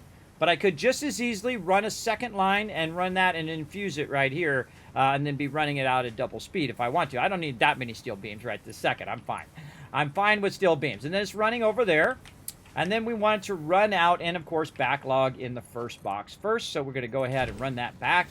It is now backlogging in those first 3 boxes, which are built into the factory. So we don't have to have separate storage. We don't have to run into separate storage, buy our hub or any of that stuff. We've done a massive improvement on the efficiency of our base. The first thing Kismet will do is Starfield will become overburdened before he gets out of the starting area. Very true. Actually, if you really think what I'm going to be doing the most at the very beginning of the game, I'm going to be like 2 hours in the character creator. That's just the honest truth, everybody. I did the same thing in Guild Wars. I did the same thing in World of Warcraft. That's the hardest thing I feel in any game is to choose your persona in there. Who is the type of person who would spend 2 hours in the character creator? Put a 1 in the chat. Put a 1 in the chat if you're the type of person who would spend 6 hours organizing your gear, but you would never spend 6 hours organizing your real-life closet. I know I wouldn't.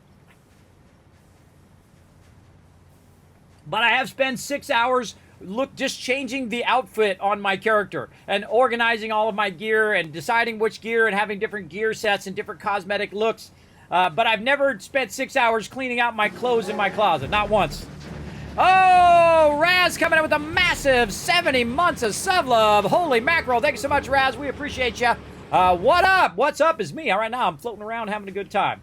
I'm also up in real life because I couldn't go anymore, everybody. I've been getting the gut punches by IRL lately, big time, and I'm just like, okay, I'm just going to rest. So I rested, and then we're back, and we're ready to rock. We're going to get it going on up in here. Okay, so again, our second factory feeding its output into the first one and backlogging it all in there first. Now that's going to just keep backlogging. We're going to use those later in the further parts of our factory. But right now we can see all of these are running. And each of these have 6 in each, so that's 12 constructors running right there. So easy to connect together, so easy because we went and we iterated and tried to make it as easy as possible for us to make as many as we want, right? So there we go. So that one's up and running. Let's just move on to the next one. Let's go. Let's do it. Right over here. Skyrim and Fallout. Yes, there's some ones in the chat. You know what I'm talking about. You guys are in there working it on. Yep. Yeah, I know you guys are in there doing like hours of just doing character creators and hours of just doing organizing your stuff. And I know some of you do it, but you just don't want to admit it. I know some of you are like, Kismet's calling me out. Kismet's calling me out on all those hours I just worked on my cosmetic outfit. Hey, I've been there. I've been there too. I'm the same way. All right, steel pipes is what we're doing here. Pipes, there we go. And that's going to come from the same node, so we're going to leave that as N10. And then we're just going to copy the word pipes, and we can just change that word because that's really easy. Let's go ahead and change the sign here. Right over here. There we go. Select those images. Looking good. Again, this whole entire blueprint thing has reinvigorated me to want to play more Satisfactory, everybody. I don't know if you guys can tell. I've been playing a lot. Steel pipes right over there, and then over here we're going to go ahead and change this to pipes as well. So you just double click it and then paste that name in there, then hit return so that it does take that. And there we go. Look at this. We got steel pipes and steel pipes hypertube right there. Oh, we didn't do our back of our hypertube, so that's right. That's okay. I'm going to leave. On this one, these factories are very small, so I don't really need a hypertube unless I have like 5 or 8 factories in the back, a controller in the back. Okay, so we got our steel beams, we got our steel pipes, and our steel pipes hypertube looking good. Let's take our steel beams. Those are our finished object right over here. And then our steel beams are going to go right here. Our steel beams hypertube, so if it does turn off the power, it will turn off the power of the hypertube itself. And did we run the hypertube line? That makes me question whether I did that or not. Let's go look.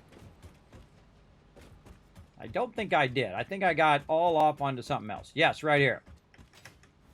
We got to run those lines and be efficient. There we go. Run that and run this. And then we'll just put an entrance here in the back like this. Now, because this power line is running separate from my other power lines, when I turn that off in the back, it turns off both inputs, both the one in the back and the one in the front. So we can go ahead and run that. That's good. And then we're going to go ahead and move over here and make ourselves some more room for another one for our beams. Now, I just happen to know that this is 4 wide because that's as wide as you can make it in the thing. I think Fixit would never make it 4 wide. They would make it 6 wide, and that's because your line runs are a maximum of 6. Even if it was 4 by 6, it would be better for your line runs because you could put your line runs down, and then it would be at its maximum efficiency. That is not maximum efficient. In fact, if I was really in the game, I would complain to the home office and say, "Look, that is not a Fixit standard thing. It is not efficient. It is less efficient than if I had it to be either 4 by 6 or 6 by 6. It is less efficient, and thus whoever created it should be fired, and I should be hired and get their paycheck." So there you go. There you go. Steel pipes, steel pipes, steel pipes. Okay, now we got to remember to go in and change this to steel pipes. Vitally important. And we're going to copy that, and we're going to pasta that over there. We're going to make sure that it actually did take it. Yes, and we're going to float our way around right over here. And I'm using my little hover pack over here. Right here. The hover pack is incredibly useful for building. As you can see, I can go floating around into different things. And it's because it has power nearby, because I usually have power by wherever my blueprinter is. So it allows me to float in and out of there and get all that stuff done. Right over here, and then we'll pasta. Come on, get in there. There we go. And then we'll double check steel pipes. And then this one, steel pipes, looking good. And we can just actually go down this way. Whee, there we go.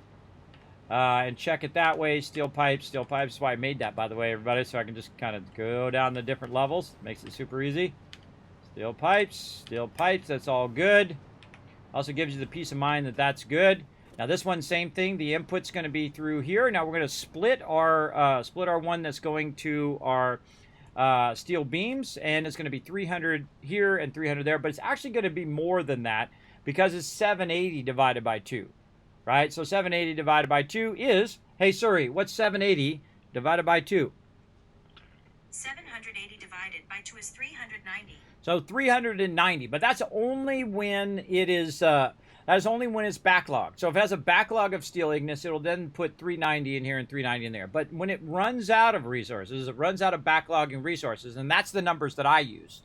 When it runs out of those resources, it will then go down to its normal speed, which is 300, right? So that's why I have it at 300 and not at 390. So there you go. All right, so steel pipes are looking good. Let's go in and name this baby steel pipes. And again, we can just paste that in there and save that.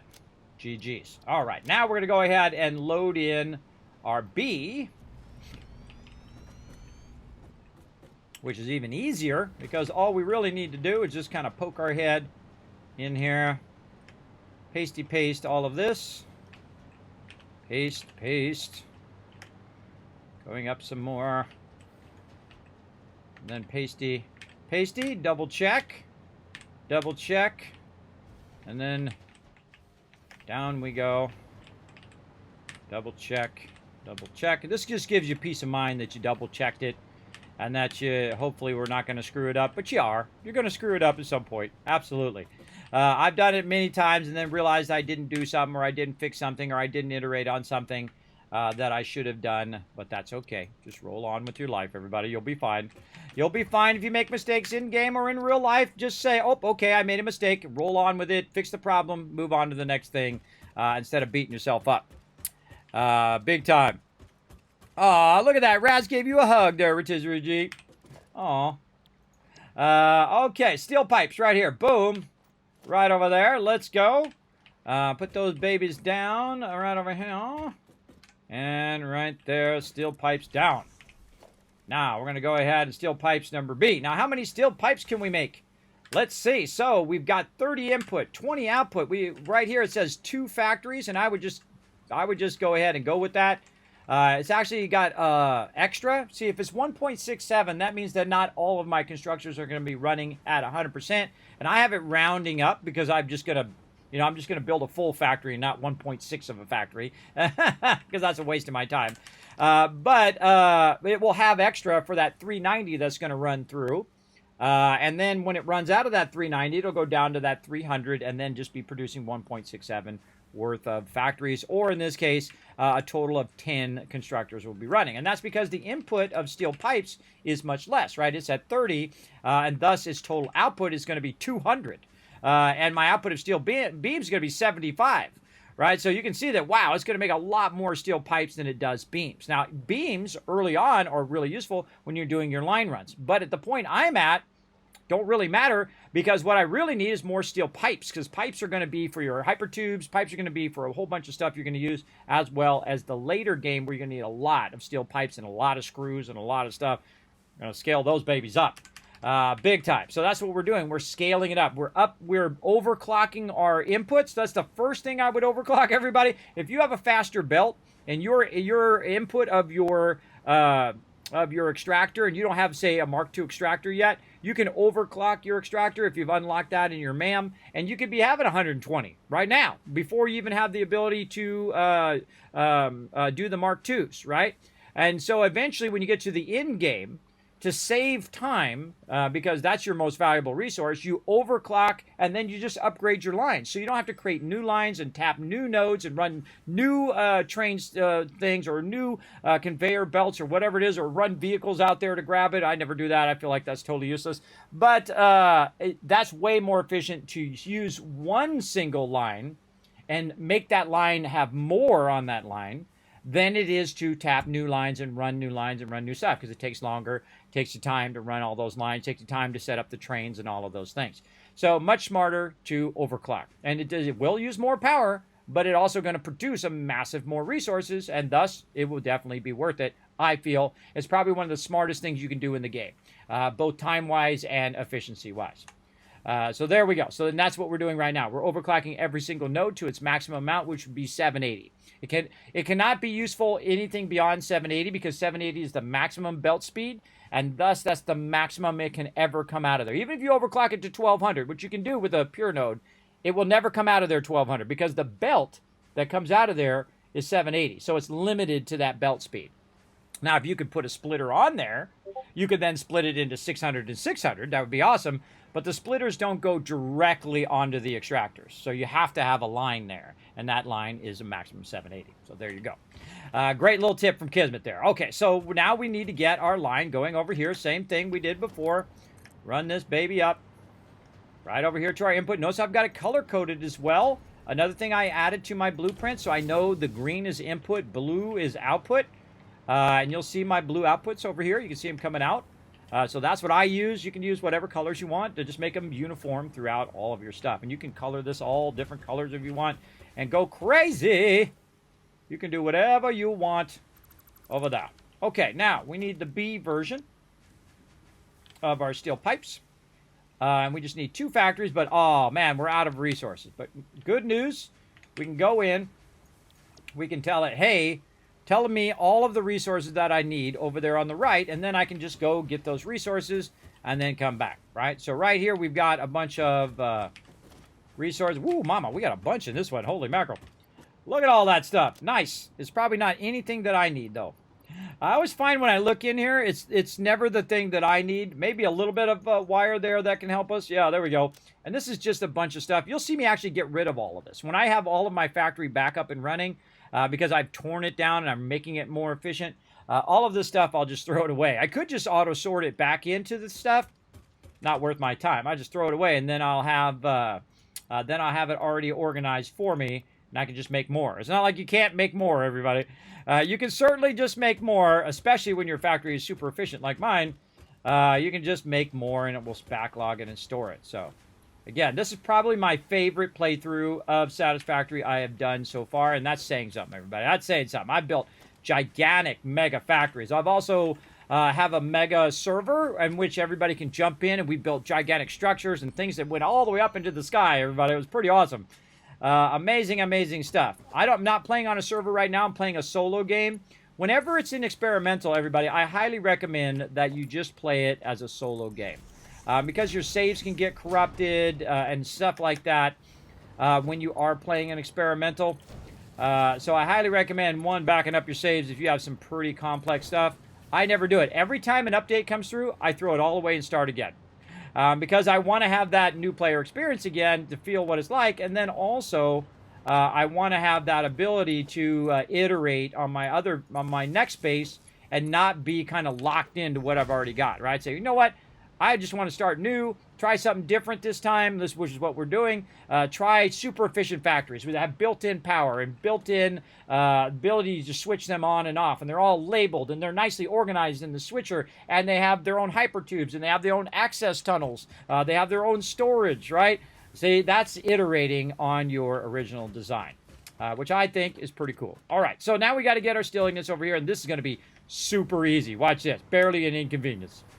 Right over here. So all we need to do is take this same line that we're already running and simply go in and split it right here. Boom. Easy peasy, right? Easy McPeasy right here.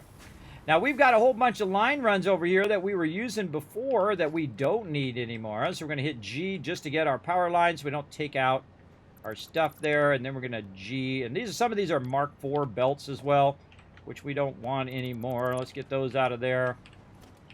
G those, get that out of the G. Limits what it is you're going to take in and out. And let's go ahead and get that lined up. And then so we're going to go ahead and take this, and we're just going to run this down the side. And look at me how I think this stuff out way ahead of time. I know. It's okay to clap in the chat. It's okay to do a little golf clap. I've already thought that out, everybody. I've already thought out how I'm going to split it, how I'm going to run it, and how I'm already got a line already set up so that I can go ahead and just do this. Just run that right over to there. Now, this actually can run out of here directly into the thing. But I've already thought that out, how I'm just going to run that out the side and then have another connection there to make it nice and clean and then run it this way. Now, I can also say, you know what, I want to actually leave room to run another line down this way. Say I build a factory there on the inside, and then I can also go on the outside like this and just say, you know what, I don't even want the thing. I'm just going to put that right there.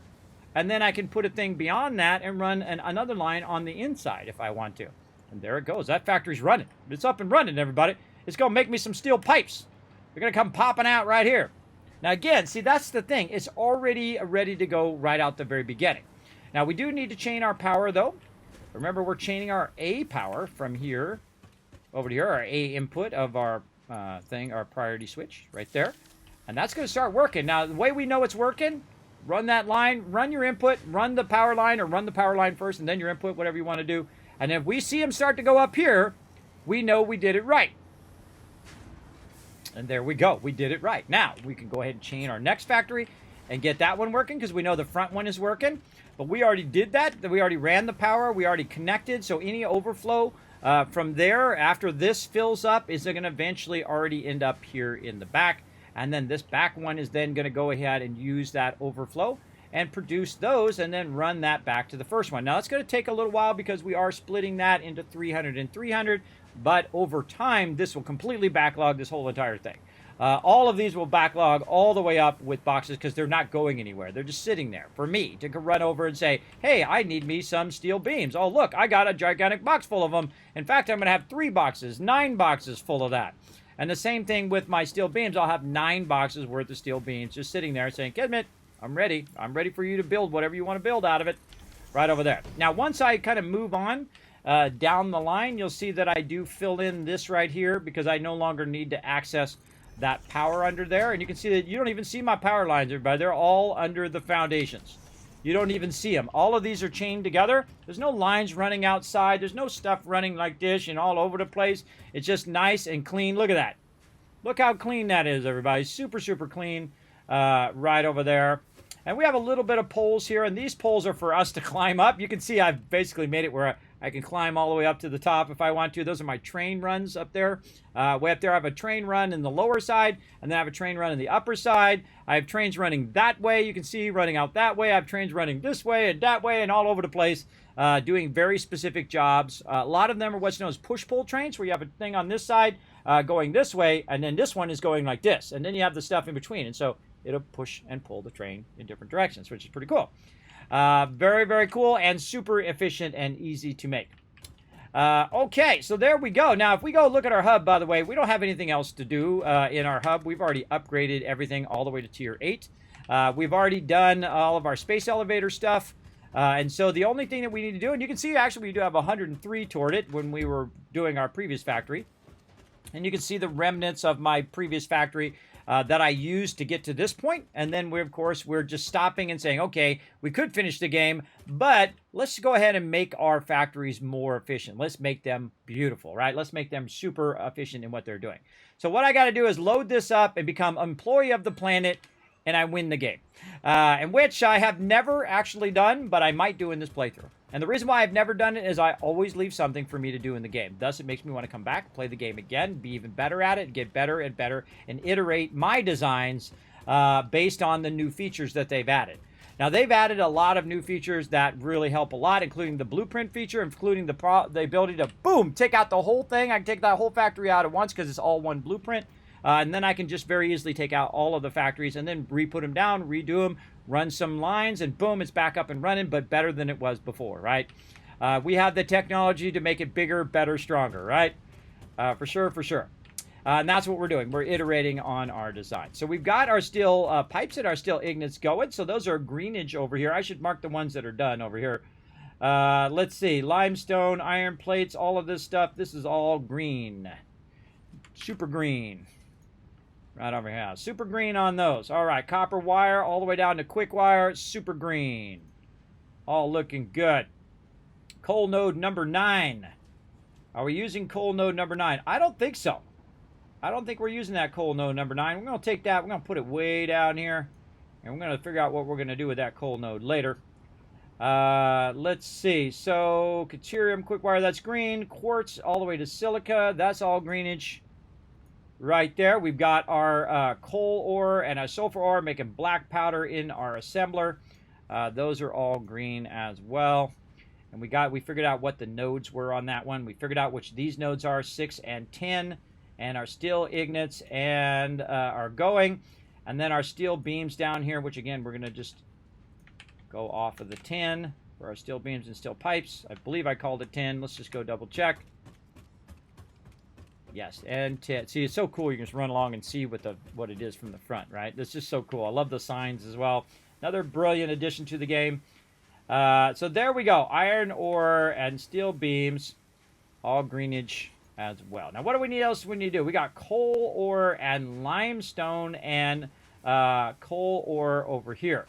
Now, our limestone 14 is actually being used, and coal ore is being used for our nuclear power. Now, right now, we don't really need any of that.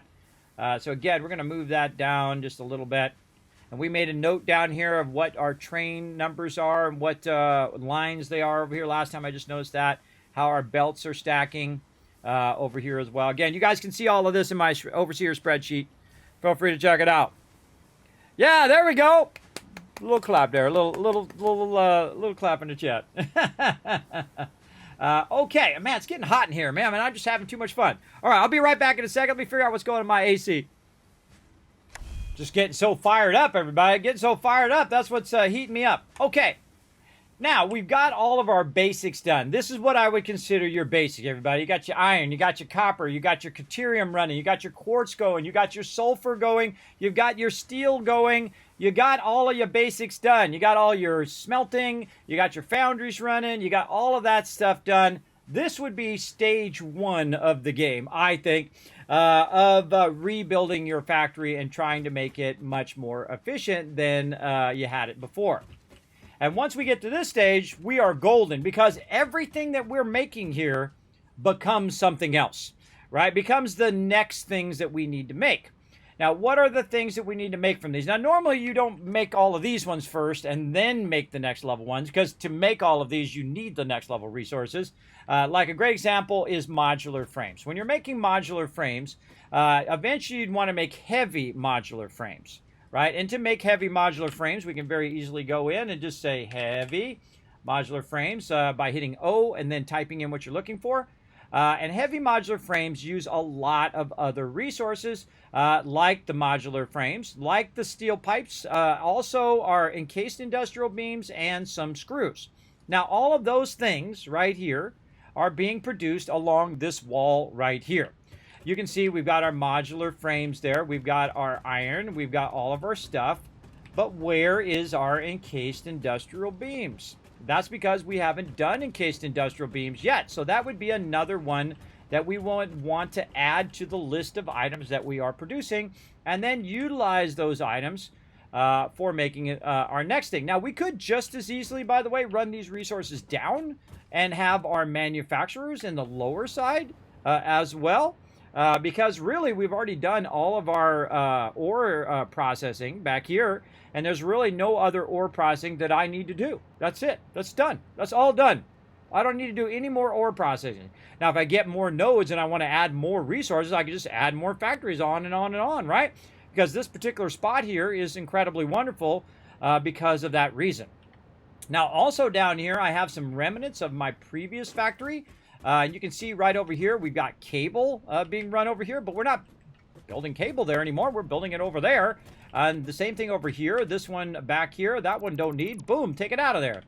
Right? Don't need any of this stuff over here. And I can also take out this switch, which is basically running some power over here, which it doesn't need to do. And it's making all these hypertubes run right here, which is basically burning up my resource. Now, be careful, though, when you take stuff out because your inventory, boom, is going to get very, very full very, very quickly. And you can see the difference. And it's so cool that you can just take the whole blueprint out. Now, that's an Update 8 feature there. In Update 7, you had to go and manually take it all back out again, which really, really sucked big time. And thus why I didn't do that much blueprinting in Update 7, but Update 8. Now, you can see all of the things that I added afterwards. I went through and upgraded all the lines and did all of that. I highly suggest that instead of going in and upgrading all the lines on your factories, what you want to do is just take it back out. Upgrade it, put it back down, and then run it. This way, everything is contained, so you can very easily take the whole thing out again when you upgrade it again in the future. I find that's much more worth it than to manually go in and upgrade all the lines. Because I could upgrade the lines once or twice. Like I could upgrade it on my A version and then my B version. And then every other B version that I put down are already upgraded. I don't have to go through and manually upgrade it all. And that's what I was doing, and I learned that lesson right there. That is absolutely a waste of your time. You just fix it in the original factories. Now over here, we've got another one that we were doing. And this is copper sheets. And we're not doing copper sheets anymore over here. Guess what? Same thing. Bada bing, bada boom. Now, we got to be careful, though, because we will start to drop resources. So we're going to go ahead and just put this right over here. We're going to drop all of that stuff in there. And we should definitely make more. Now, the reason why I'm doing these boxes in the center, everybody, is because some of these processes that I have going are not all of the processes that I need, like heavy modular frames. I'm not making any heavy modular frames right now. And thus, I can just reuse my resources that I was using over here instead for those heavy modular frames. Now, let's go ahead and see what's next in our old factories here. What are we making in here? I don't see a switch there, so it's not telling me. Let's go inside here and see what we're making. We're making steel beams there, but we're not making steel beams there anymore, are we? No, we're making them way down there. And look how much closer the steel beams are, because I made the factories a lot more efficient where they stack right next to each other. It's way more efficient space-wise. It's way more efficient running-wise. So we don't need that either, and that's basically burning even more of our power up there. Now look up above there, everybody. I actually double stacked them, so I had an A and a B stackable. So up on the top was my foundries, which was actually producing those steel ingots up on top of my factory and then running them down below on the bottom one, which is really fun to do as well, but we don't need that either. So we don't need any of this because now we have made this a lot more efficient. Ooh, let's go for a little swim. There we go. And now we can just very easily just pull these out of here. No longer necessary. All good now. Look at this getting cleaned up.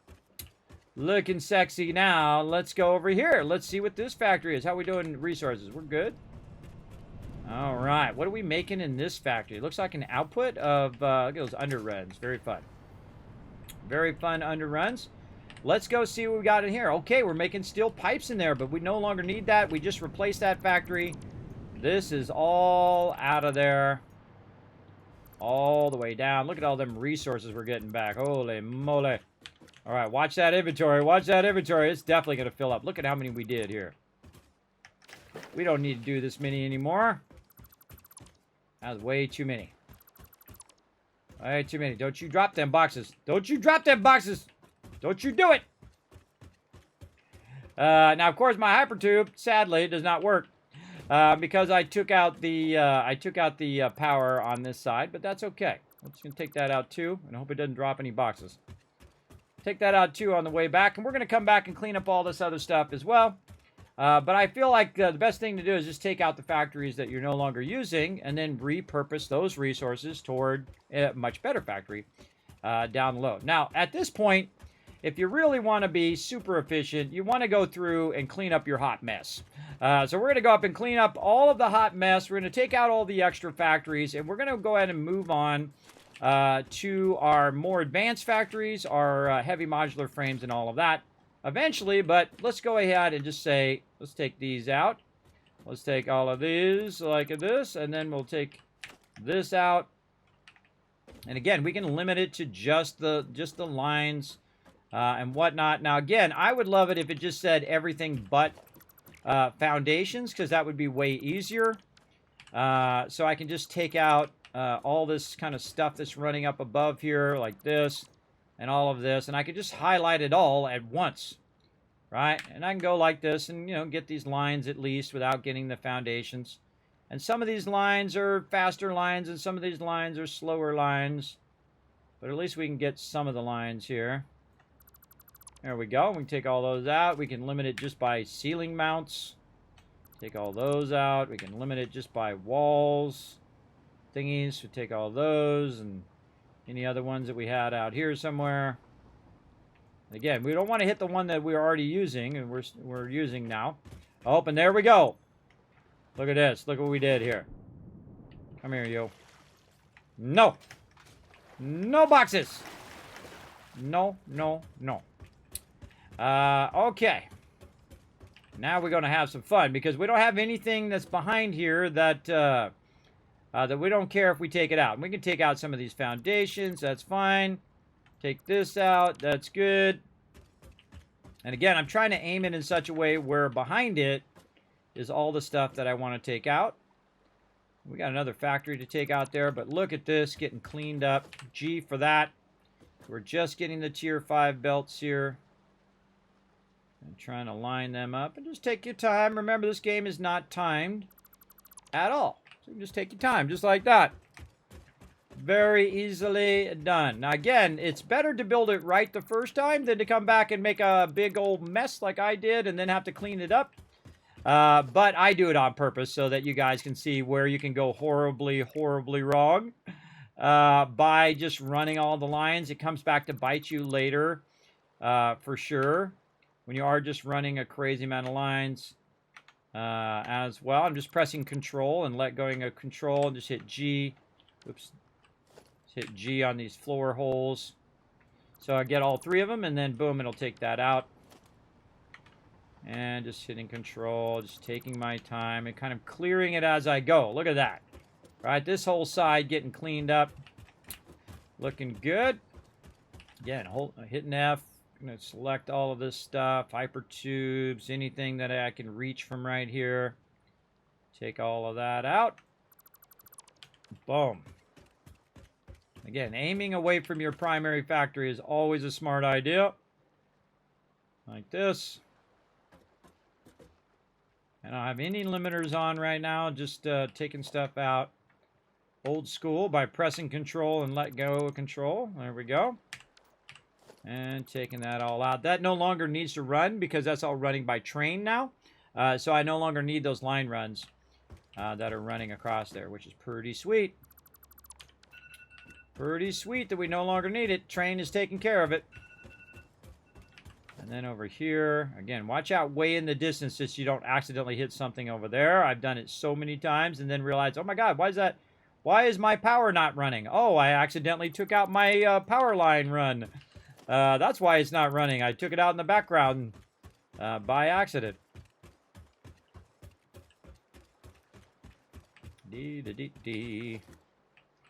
I love this part too. It's kind of like, you know, when you go in and you clean something up that's really dirty and then you clean it up and it looks great, kind of like your office or your room or whatever.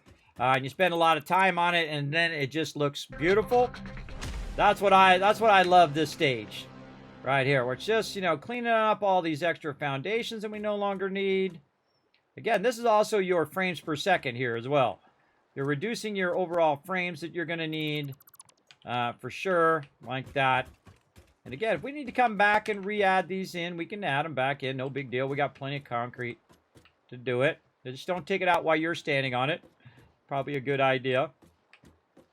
And then again, we're just going to very nicely take out all this stuff. Try not to hit anything that you don't actually want to hit until we reach that dismantle limit, which is 50. Then I'll stand on this side, and poof! All of that gone, looking good. Thanks for that follow, Oogla, coming in, showing that love. Let's show some love in the chat, everybody. Anytime somebody hits that follow button, anytime anyone hits that sub button, drops some bits, donates to the stream, make sure to show them lots of love. They took that extra effort to say, hey, I like this Kismet guy. I'm going to hit that follow button, and I appreciate it. I appreciate everybody who does. All right.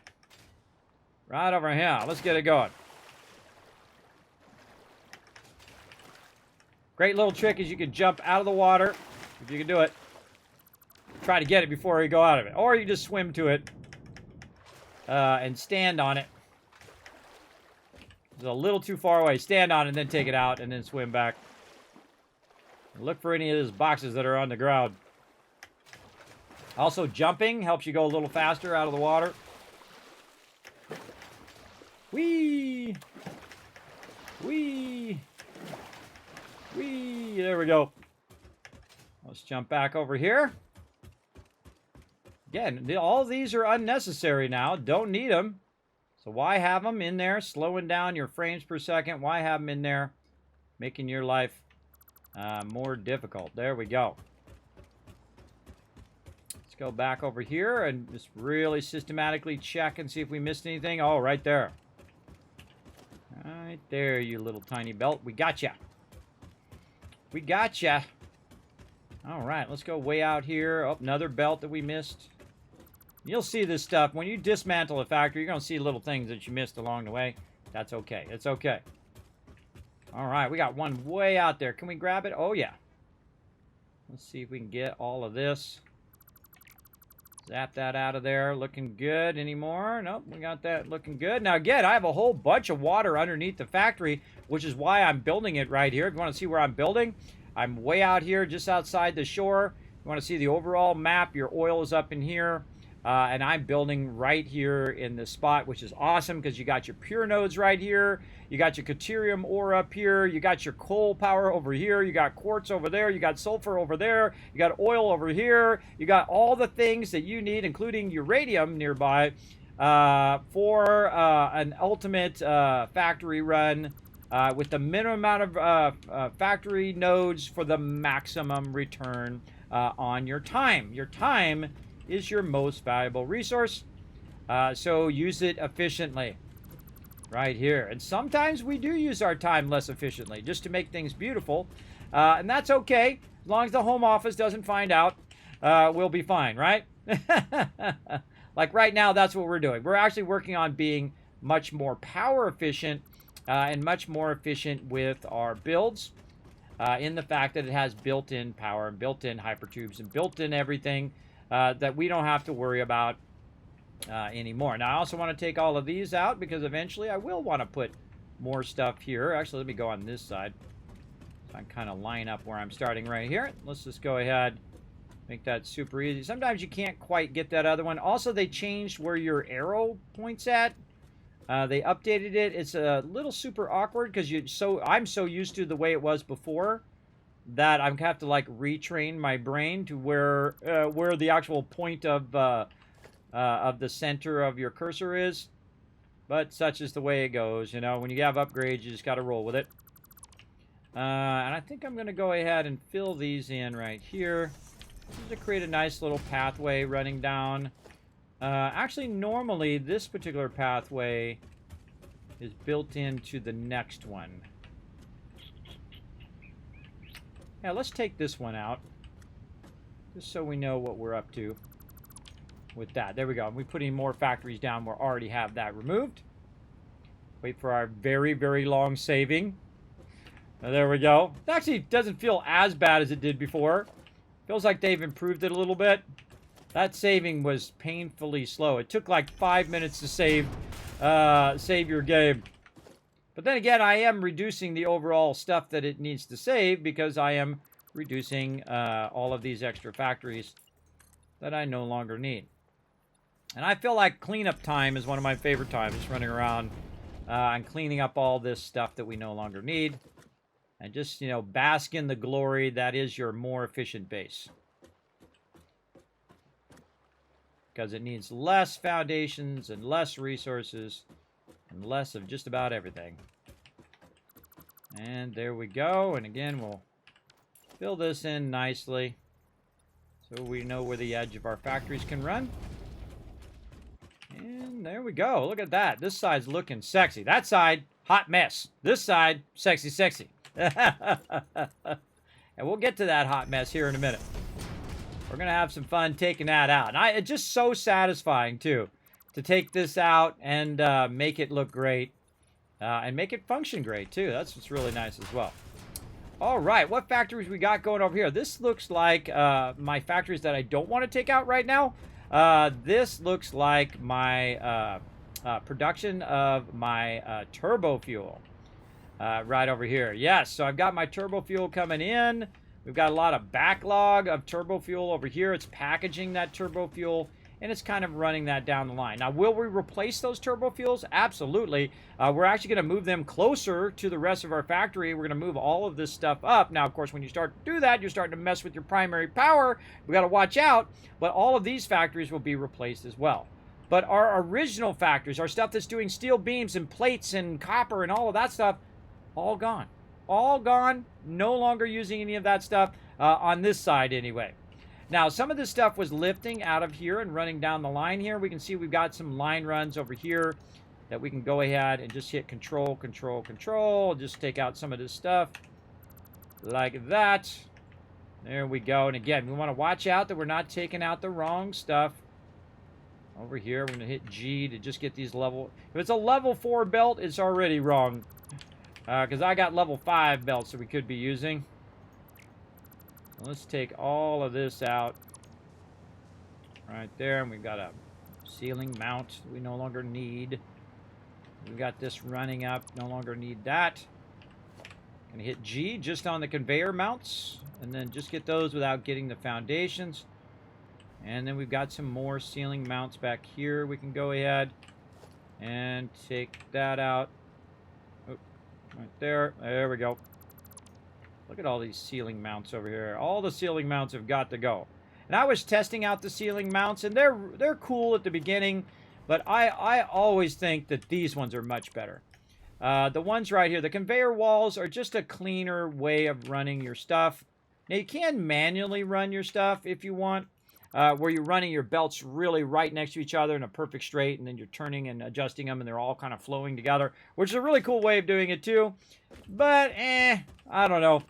I personally prefer that because you have much better control over the way your lines are going and how clean they're running, and so on.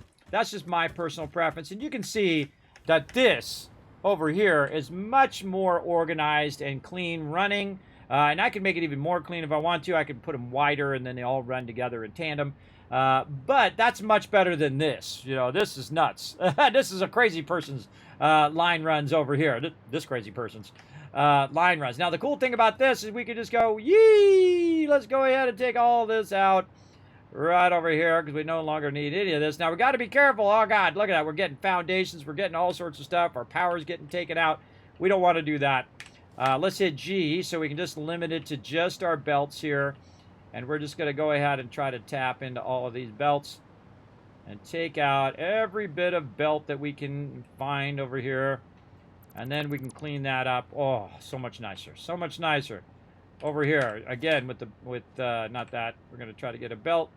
There we go. And then more belt removal over here. Now, again, we might accidentally take out something we didn't want to. That's totally possible.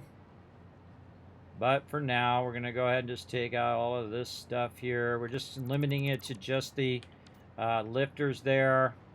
Again, what's being run over here? Who knows? That's actually being run out. That was being run out to the box.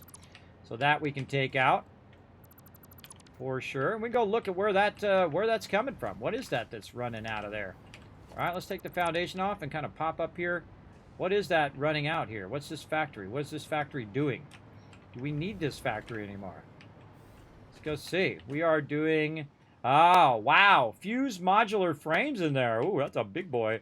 That's a big boy right there. But do we need that factory? No, actually not. Boom, bye-bye. What are we making over in this one? We don't know. We threw the blueprint away. We threw the blueprint away, so we don't know what we're making. What are we making over here? Cooling systems. Again, you can see that I was making those at some point. But... out of there now, we can definitely make those much better than we were before. We got manufacturer over here we can take out. We can fill in the rest of these now just to make this nicer. And we can move these factories closer together, and we can run them this way, or we can run them underneath over here, or we can run them up above. And I found that my perfect thing here, now with the blueprinter add to the game, that my perfect elevations between levels is 10. Because this right here is 8, so that gives you 2 levels above whatever you're building to run stuff up above it. So yes, 10 walls up will get you going. All right, look at all this thing we got going down here, including water being run up here, which is so nice. You can just tap that water from down below. I could be producing an obscene amount of water right now. By the way, if you take out the hole, boom, it takes out the thing above it. So if I just say conveyor floor hole, and I take that out, boom, it takes out lifters on both the bottom and the top. So much more efficient way of taking that out. Absolutely. We got our awesome blueprinter over there that we're going to use. And you can see that we're running a whole bunch of various resources, including heavy modular frames there. Over here. And again, every now and again, check your inventory. Oh, God, it's getting full. And then just take those resources and put them in a place in which they're easy to find.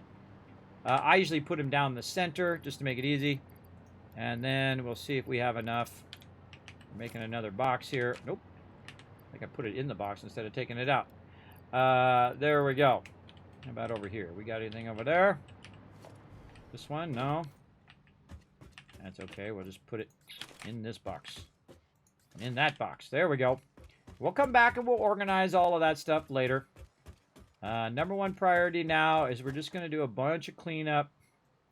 And then we'll be ready to go ahead and replace all of these factories with other things. So let's go in and get that out.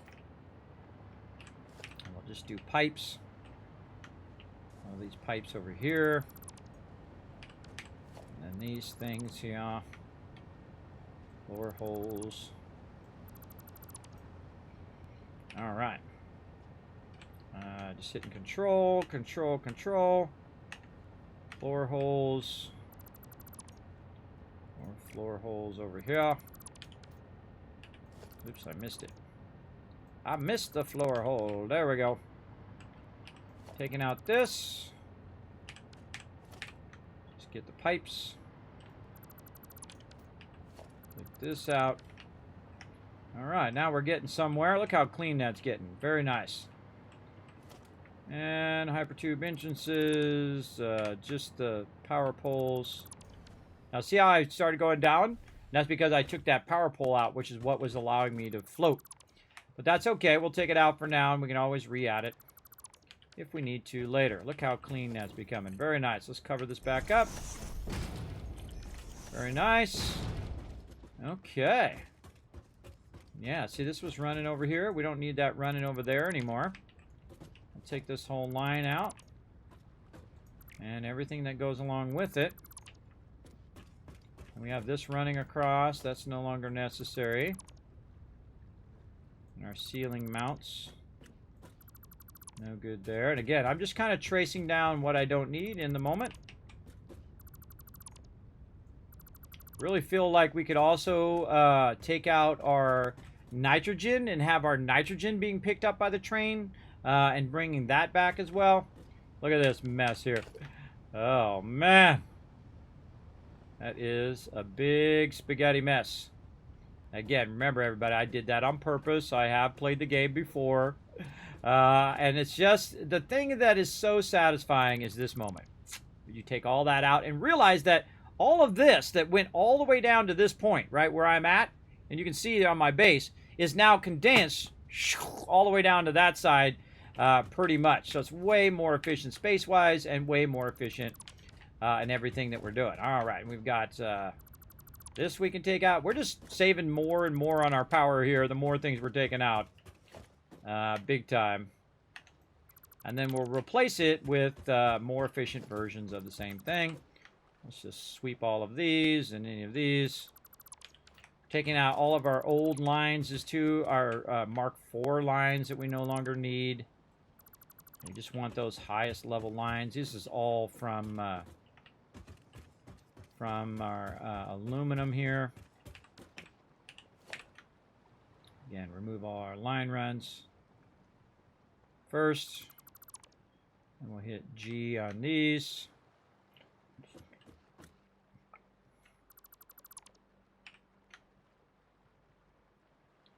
There we go. Get that. G that one. Get those. Good enough. And I'm not always, I don't always try to get 50 things in a thing. I just try to take it out. This way I can see what I need to take out next. And you'll see me sometimes just do it one at a time because I find it very relaxing. Again, we could queue up 50 things if we wanted to. Let's go ahead and run a power line over here so we can just whoop, whoop, whoop, up like this. And that'll give us a better bird's eye view of what we need to get rid of up here. Hit G on that one. And G on that. There we go.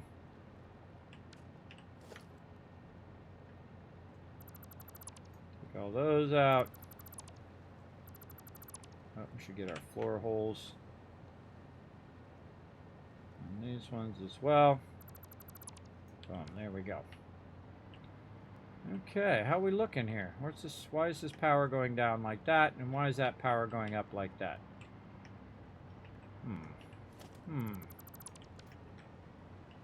I don't know, but out it goes.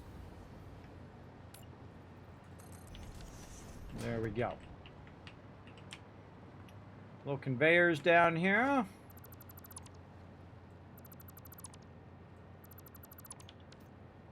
Okay, now we have some boxes here, and you're like, Kismet, what are these boxes that you're leaving here? Why aren't you picking those up? I'll show you why. You want to see a lot of resources? Watch this. See, these used to be big stackers, like a whole bunch of stackers. We got to make some of that. These were a whole bunch of stackers here that had a bunch of resources in them. If I take them out, boom, it drops into one little box, and all of that space has been condensed in that one box, and I can just go there and grab that stuff out as I need it. Now, of course, it'll be in my way eventually down the line. There's a power switch we can get rid of. We can get rid of that lifter we were using there. Now, eventually, I suggest, instead of doing this where you're putting the lifter down below, that you run the power in the floor, and then you always have the ability to float up and down in the long run. This is where our things were, our stackers. And we had a nice mega sorter behind it, which we don't really need. I find most of the time in the early game, you might need the sorter to put your resources back in there. But you should be producing more resources than you will ever need at some point. And that's what I suggest you do. Make yourself lots and lots of resources so you don't have to worry about, you know, all the little miscellaneous resources that you got on you. Just throw that stuff away and go get some more out of the boxes. Because it should have backlogged you a massive amount. Now over here, it's still doing plastic production and still utilizing that plastic and things like that. And all of this stuff that's running through here should still continue to run. But we have a lot of output runs. These are all output runs that are running back to the boxes here. This stuff that is not being used, this stuff can be backtracked like this. Like this one's not being used, that one, our black powder. We're going to go ahead and take all of these out. Take all these line runs out. This used to be a black powder factory, and we were running that. What do we got going in here? I feel like we're doing probably our smokeless powder. Yeah, there it is. Okay, another factory that can go.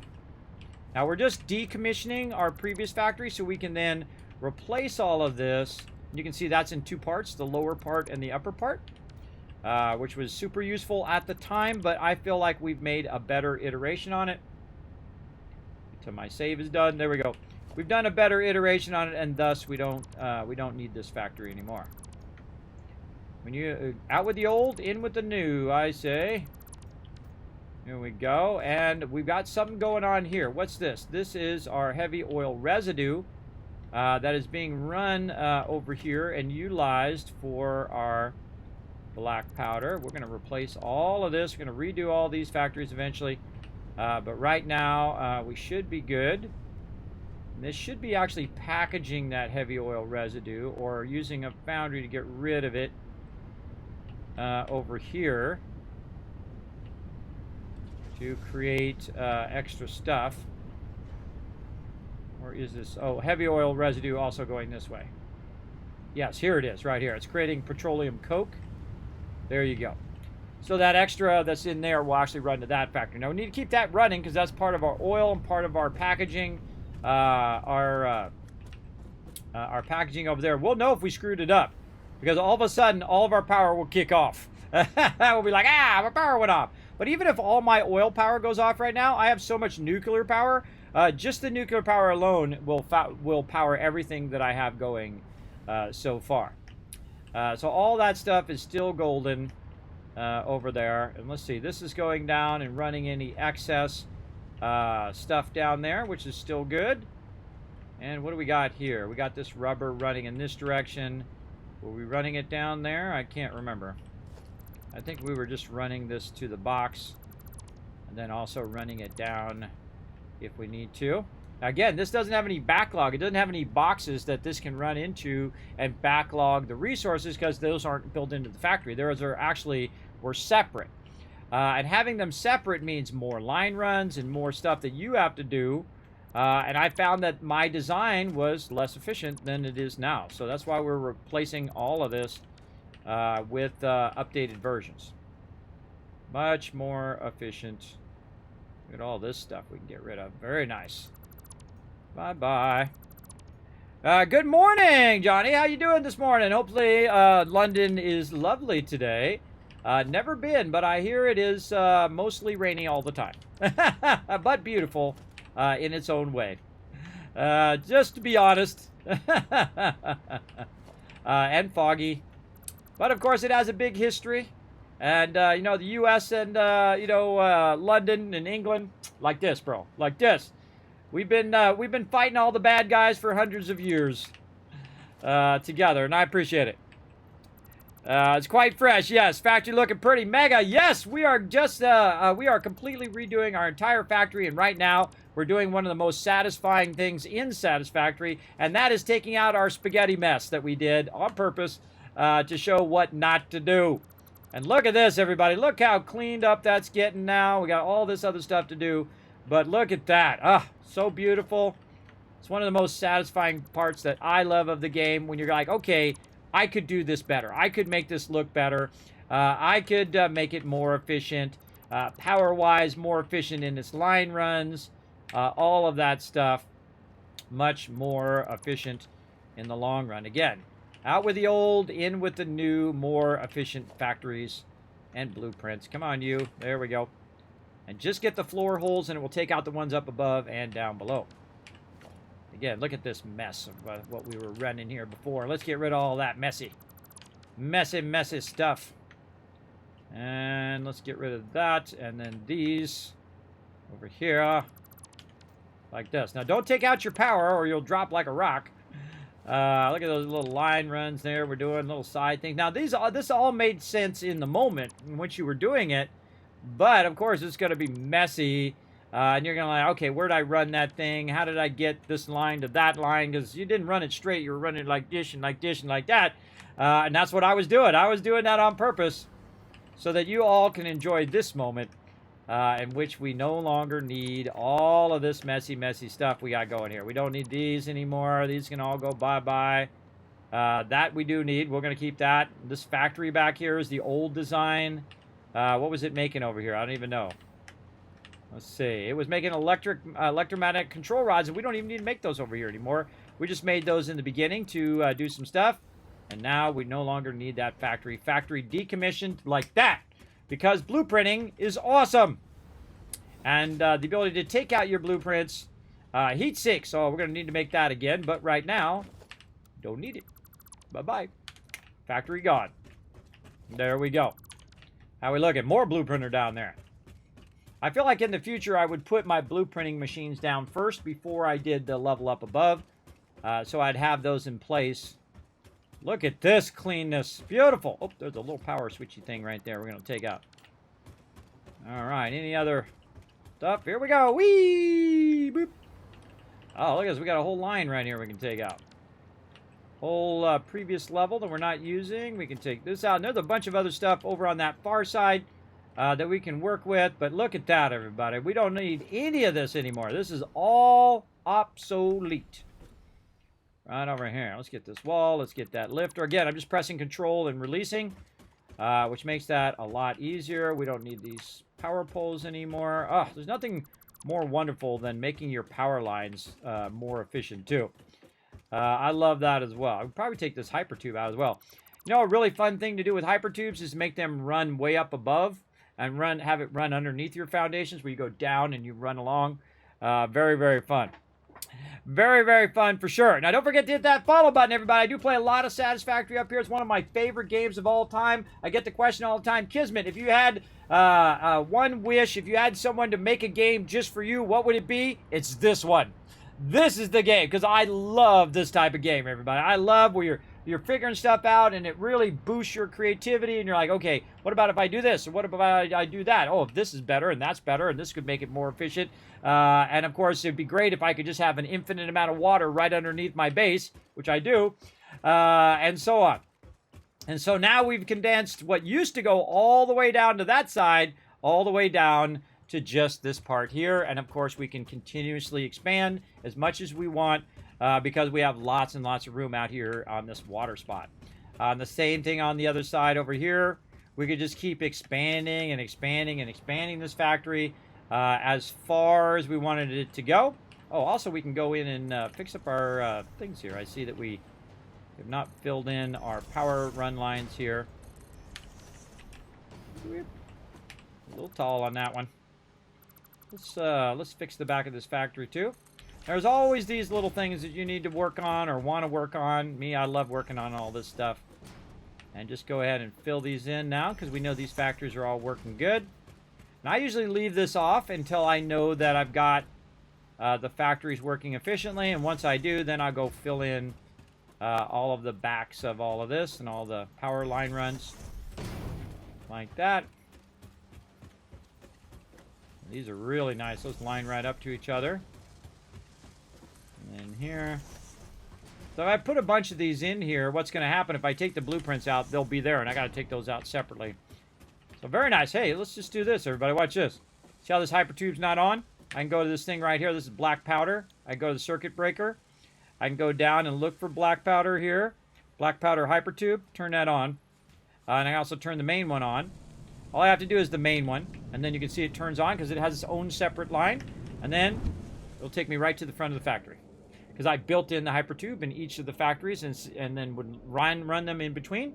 And so instead of me walking all the way back to the front of the factory, I can just turn that hypertube on for a second, run up to the front, and then save myself basically 20 power per factory, which is thousands of power over time on my hypertubes not being on all the time, which is really awesome. That's really, really awesome. Saves you so much extra power that you have to produce. Now, there we go. Look at that. Now, we have two levels of the factory. We have the upper level, which is, of course, our second level resources, and then the lower level, which is basically doing all of our iron ignites and steel ignites and our caterium over here, our copper ignites, our quartz crystal, which is what this should say over here. Let's change this to quartz crystal. There we go.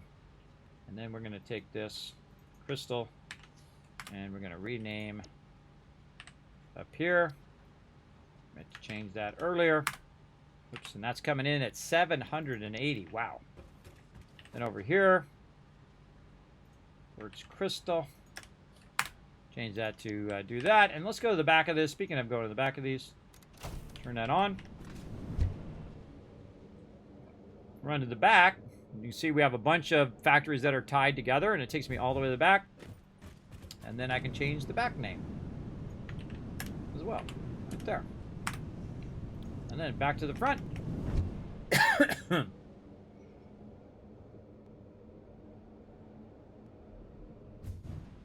And now our names are changed. Just as easy as that. Flip the hypertube off, and it turns it off.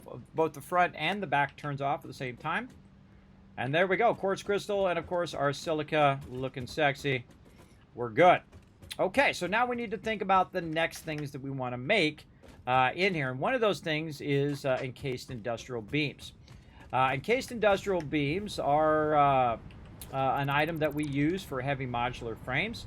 And we haven't done encased industrial beams yet, and that's because encased industrial beams over here utilize the steel beams from the other one. So we need to make the steel beams first, and then utilize our concrete and our steel beams to make our next factory, which is encased industrial beams. So we're going to need to run our concrete, which is the first thing in the line. The first thing that I make a factory of, everybody, and that I get going is concrete, because everything in here requires some sort of concrete. Look at these line runs, everybody. Check out this. This is sexy, thick line runs right here. You like the thick ladies? I like thick line runs. Right over there. Now up there on the top is the train that's running that and then running it down. And there's also another train elevated above that, which is also bringing our bauxite and some of our other resources as well.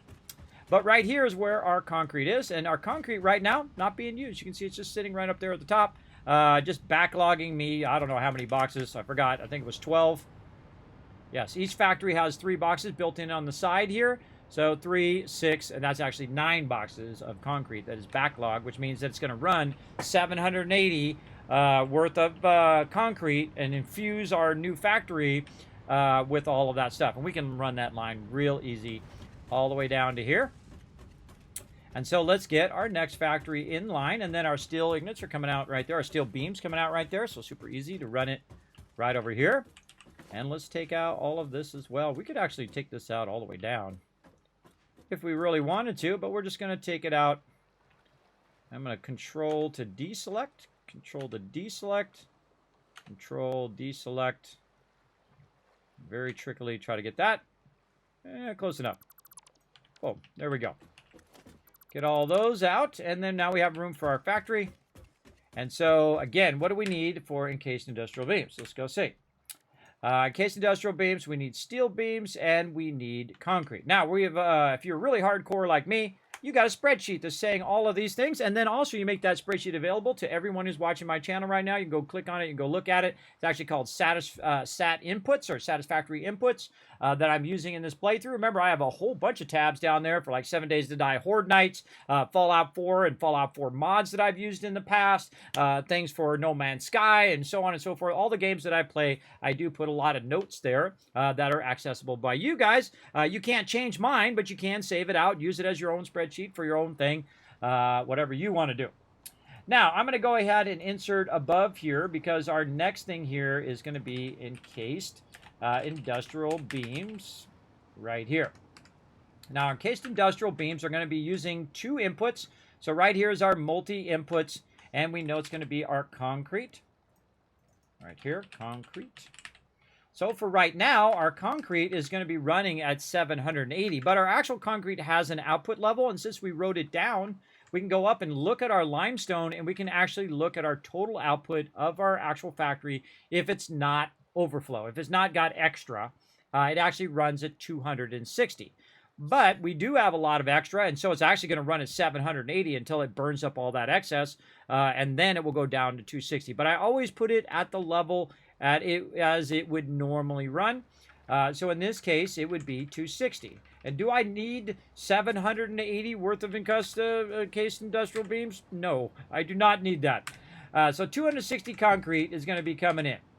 Now, the other thing that we're going to go ahead and do is also know that this is going to be an assembler, because assemblers use multiple inputs. So we'll need our assembler plans, and we'll work with those. And then, of course, the other thing that we did say is going to be our steel beams. And so let's look at our steel beam output right now. Our steel beam output is 75. So we're going to go ahead and take that, put it right there, and we can just copy paste a bunch of this so we don't have to redo it. Actually, let's take that out and just type it in. There we go. And then steel beams there. Okay, so our inputs and outputs are going to be 260 and 75. That's our kind of pre-factory input, right? Or our maximum input that we can do. But it actually has an input in the constructor, or assembler in this case. And let's fill in some more of this stuff here in the center. I always like a nice center area where you can navigate with your vehicles, or you can run back and forth. As you can see, I'm leaving lots of room in the center so I can navigate up and down all I want. And then also I can just do stuff like this, where I can take an assembler, drop that assembler down, and then do what I call the play yard, where you go ahead and say, okay, what do I want to make? I want to make this one. Okay, what's my inputs? 24 and 30. All right, so 24 on the steel beams and 30 on the concrete. So we're going to say 30, 24 there.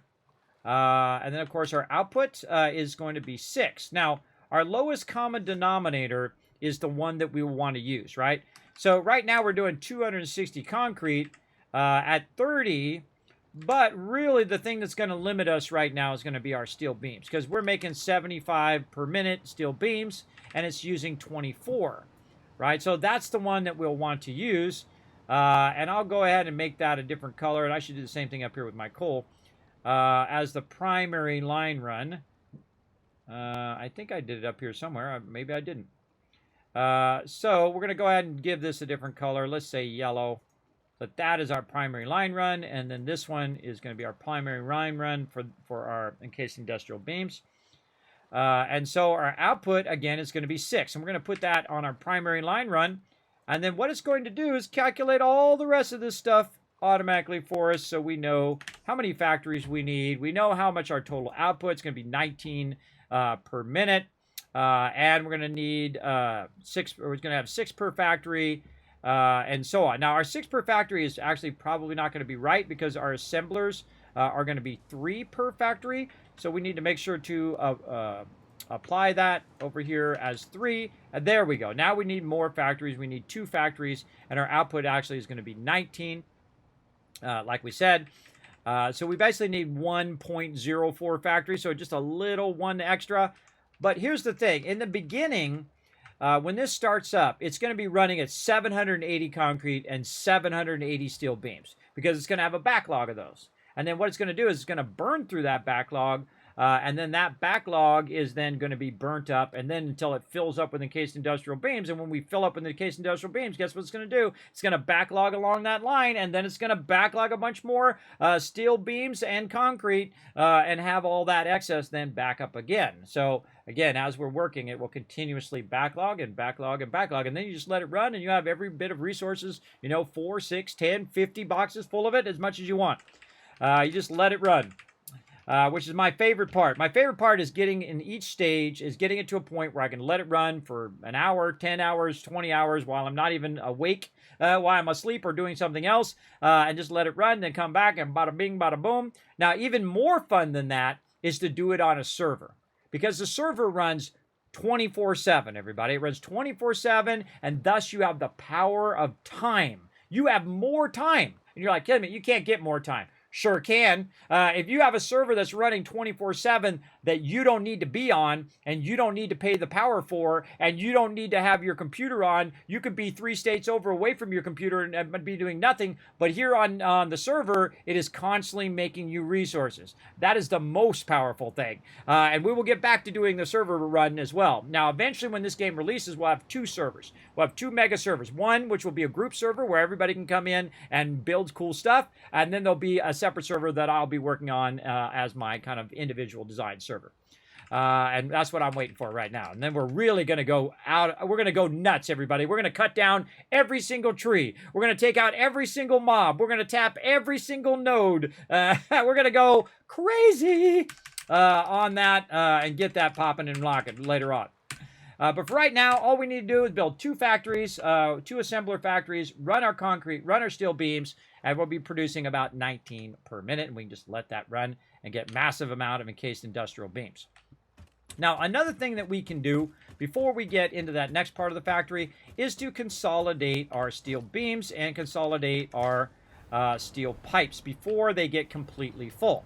Because in here, around here, in this stuff, is a whole bunch of resources that could make their way back. Now, if I have a lot of something, like right here, you can see I have a lot of encased industrial beams, I have a lot of concrete and whatnot, then I won't worry about it. But something that goes a little bit slower, like our other stuff that's going right now, we could just take that and put it where it goes, and we don't have to look through all these boxes every time. So that's something I would do right now, is just try to consolidate a bit of these resources down. This is stuff we don't need right now. And so we can just hit F to look in there and see if there's, this is all my MAM stuff. Okay, all of that stuff is good. I think we had it down here somewhere. Yeah, that one right there. There it is. So what we can do is we can go ahead and put some of the stuff that I have in, store it all, and then take the pipes out. Right, and then put, say, some of these in here, and then take the beams out, and put some more of this stuff in here. All right, take more beams out. Just holding down control, by the way. Holding down control. This is one of the brilliance of the game. You can hold down control, and it will grab everything the same and put it in there. So there we go. We've got our steel beams and our steel pipes right out of there. And we can go ahead and keep looking through here. Whoa, lots of steel pipes in there. Grab some of those again. Just replace it with all this other random loot that I have for right now. I don't need it right this second. But I will love to go ahead and consolidate all of this stuff that I had from before and use all of those resources I had before into the next stage that I'm going to do, right? So you have all these extra resources, you might as well benefit from them and basically put them in the boxes here. Now you can see that box is already full, everybody. It's probably full several high. Let's go to this one back here and reinfuse those in there so they can be used in our factory. Now the same thing over here on our pipes. I'm going to go ahead and put all of our pipes in there. Oh, actually not. We don't have enough room. Let's go over here. See if this first one's... Oh, look at that. Already filled. Already filled already. Thanks for the follow, by the way. Tom, thanks for coming in and hanging out. Appreciate you big time. Coming in, showing the love to the stream. Let's show some love in the chat, everybody. And again, just go through and kind of organize all of our stuff. Now, we've got some stuff in here we can just take out and start to consolidate our stuff. Now, we're working forward, so the smart thing for us to do is to actually go in and start to move these boxes more to the center, so we don't have to run all the way to the end every time and say, okay, we're going to just put our stuff in there, which is funny because I need this to put that in there. Like this. Oh, and we need all of our other stuff too. That's okay. We'll just put that in for now. And then we can go ahead and just take this box out. Boom. And then move that box up here. And again, just consolidate all those resources together. Same thing over here. Move all this forward. Some nice clean boxes that we can search for resources. Now, again, I can go in here and say, you know what? Where is all of my sheets here? Right? Where's my aluminum sheets? Let's take all of those out and consolidate them there. Now, you can have this automatically do this, which I have done, which is in this build, where I had to go in and sort all of this stuff for me. And I could still build a sorter right there if I wanted to. But right now, what we're doing is we're just bringing all of our resources forward because we're going to be working a bit over here. And then we're going to be working up above as well. So again, look at all those aluminum sheets that can be organized into there. And then again, we can consolidate all of that. And we can take out all the plastic and the rubber, say. Then over here, plastic, rubber. And take all the plastic and rubber and stick it in that one if we want to. Just like that. Very, very useful, I find. Now, another thing that we could do is say take all right here and put these away. And then go to the next one and say take all. And then the next one and say take all. And then what it's going to do is it's going to stack it more efficiently in its proper stacks where it will basically be more efficient and take less room. If you notice that it actually took less room in the boxes now because it stacked it to maximum stack of each stack. So that's also very useful. Another good reason to put those all in a row and be able to micromanage those as well. Big time. All right. Now we're getting somewhere. All right, cleaning this place up. What do we got in here? Oh, mama. Lots of stuff. Lots of stuff. Now, again, the same thing we can do here is just say take all. And take that out. Consolidate. Oh, not that. Nope, nope. That we can leave there. We don't need that. Oh, boy. Look at that. And then take all there. Take all there. Maybe just kind of consolidate these down just a little bit. Over there. So then we could just put that in there. And these are things I don't want to touch for quite a long time. I'll probably get those out since that's what we're making right now. We can go ahead and deal with those later. And then over here, holy moly, look at all those. Look at all of those. Wowzers. Let's put our rotors back and see if we can just consolidate all of this other random stuff back. And just get those. There we go. Now we can take some of our rotors back. Consolidate that down just a little bit. And this one's already maxed out. We don't have enough for another container. That's okay. We'll run down here. And drop this loot off. Now what we're doing is just doing a little bit of organization of all these resources that we've taken out around the way. And again, we can just drop that in there and drop that in there. But what you really want to do is create its own box full of that, because holy mackerel, that's a lot. And we can consolidate that in there. You know what? Just throw that extra bit away. Who cares? Throw that stuff away. And again, all of these boxes pretty maxed out. Let's see if we have any stuff in here to make more boxes. We do right here. And then we can just go ahead and maybe do this. And then put all of that in there. And control click that. Control click it again. Control click it out. Control click it into there. And that one's full. Maybe consolidate it with this. And then store all of that in there very nicely. All right. Now, from way over here, I'm going to go ahead and hit this box right there, and boom, I just grabbed all that stuff into my inventory. I don't have to run all the way back down there again, which is also awesome. Okay, and then we've got more stuff over here, maybe a little bit more thing. Now, one of the things, I forget who said it in the chat, but one of the things that they have in 7 Days to Die that's really awesome, that if you say store it, you can, if you click store it, it'll store just the stuff that's already in the box, or maybe you can hit Alt to click it here in Satisfactory. That would be awesome. They don't have the feature yet. But you could just store the thing that's already in there, right? So say you already have QuickWire in there, and then you just option click store all. It'll just put the QuickWire in, right? Or you can just hit Control and it will put it in. But I kind of feel like it'd be better if you hit store, click it, and say you had QuickWire, concrete, and a regular wire in there. It would put all 3 of those in there for you automatically, like it does in 7 Days to Die. That's a really, really good thing. Now, what's going to happen is you're going to see some of the stuff be more dominant than the other. Like, you're going to have a lot of that particular thing. Like, you can see I have a lot of QuickWire right there, and that thing's going to become more dominant, and then you probably want to give it its own box.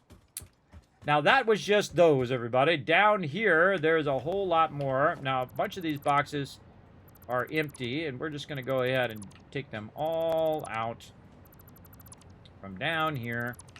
And we're going to go ahead and move. That's a lot of aluminum there. Let's go ahead and see if we can get that. Yeah, okay. And then over here, whoa, 9,000 pipes right there. Holy moly. All right, we got to take that. We got to take that up above. And so we'll go up here. And again, just consolidate a whole bunch of boxes down. So we don't have to keep going from the bottom part to the top part to the bottom part to the top part to have all of our extra resources in one place. So I'm just going to put these all in a row. So we have plenty of ability to just throw this stuff in here and organize it a little bit. And we're just going to throw this at the end and organize that in a minute. All right, we've got a bunch more this way. We're just going to hold. Whoa, look at all them resources in there. Let's see if we get a box out of it. Oh, oh yeah, we did. We got a box out of it right there. Right there. Oh, mama. Big box full of stuff. No worries. We got this. Going up.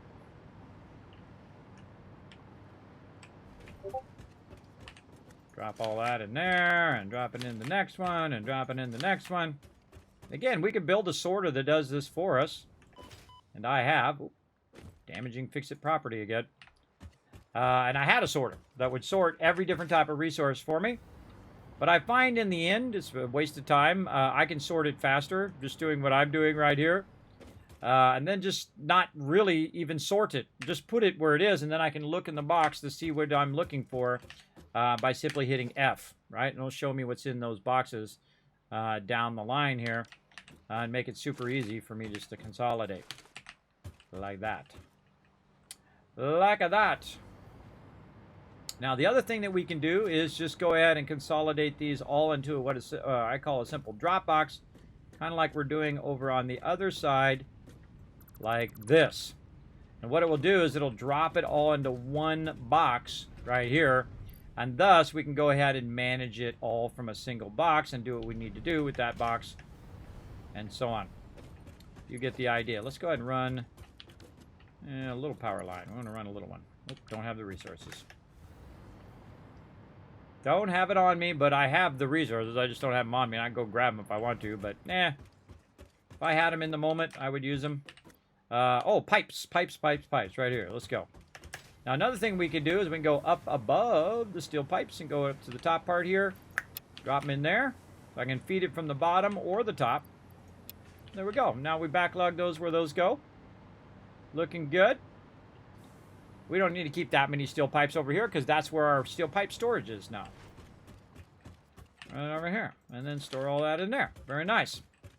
And then we're just going to keep going back and forth and organize this a little bit. All right. Now we're going to try something different. I just realized that I think it might be the direction.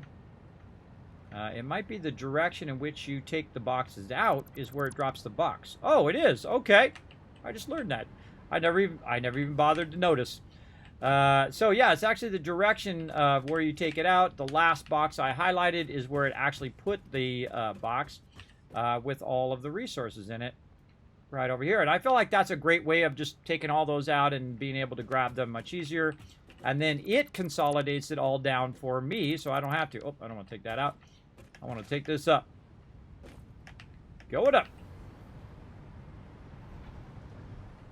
There we go. And I really need to run a bunch of lines in between the foundations so I can use it for hovering. Yeah, I'll do it later. I'm going to do all of this first. So all of our excess resources, we're going to put right there. Now, a lot of these resources we no longer need to backlog or put in boxes because we have already in other boxes. But as I work forward, I hate getting rid of resources because, you know, that was time and effort to make those resources. And so, good if we just repurpose them until such a point in which we no longer need them, where the factory has been rebuilt.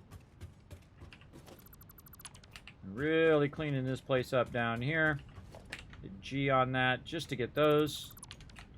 That's looking good. Now we got a couple rounds for sure on that stuff. See if we got any more we can stack up there. Again, instead of keeping our backlog down there, let's keep our backlog in the actual factory that goes along with that particular thing. And again, we have a lot of steel beams for use later on. Oh. We can also fly inside the factory and then just go to the second one. Put a bunch in there too. We want. Easy peasy. We finish these ones up here in the front. That's a good question. What do we got up here? This is this. Yeah, it's kind of miscellaneous stuff there. This is all miscellaneous stuff. It shows steel beams and steel pipes, but it's not really. It's from the box. The box is, when you dismantle the box, is steel beams and pipes. But that's not really steel beams and pipes. It's just that at that point. If you take the box out. Okay. Let's pick up this little bit of stuff. And we got a lot of stuff still in this box.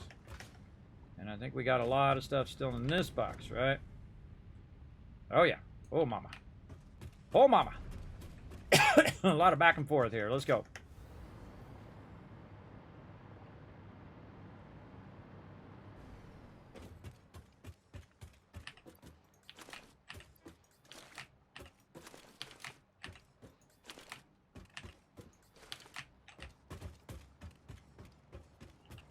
You definitely want to take a moment to consolidate all this stuff. I'm going to go ahead and make a thing right there where we can go up. This way we can just do this. And then fly right up and out of here.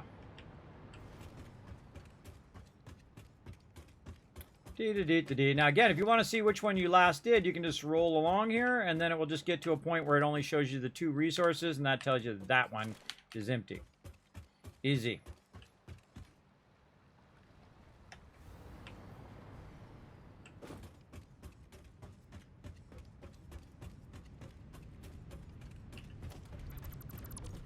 Save me the trip from running all the way down the thing each time.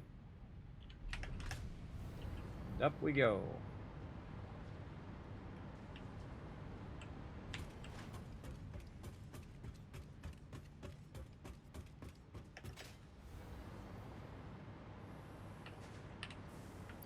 Oh.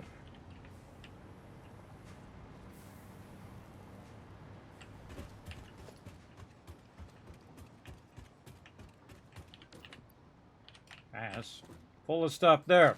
Wow, we're actually running out of boxes. That's impressive. Very, very impressive.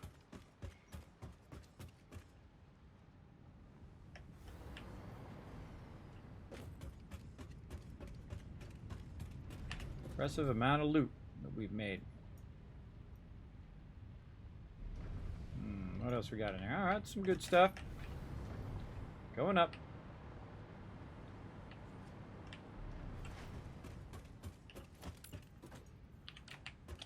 Concrete. All right, let's see if we can consolidate some of this. Oh, actually, we can go over here. We'll go into this box. Put some in. We'll go into this box. That one's already full. All right, next one. This box. Tons of it in there. Now, we have some of this stuff which is like a non-standard thing that I don't really need. We can run back and put that back over here. Let's see if we have the resources for another box in here. I don't see it in there. All right, what we need to do is take all of these and put them in their own box. But I don't think I have the resources on me. Now I put all this stuff away. Okay. Let's go back over here. And we'll take a little bit of those steel beams back. Right there. And, oh, we want to do it here in the front, up here.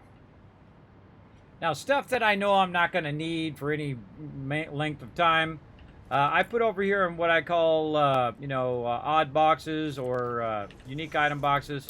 I'm just going to put all that over there, and no big deal.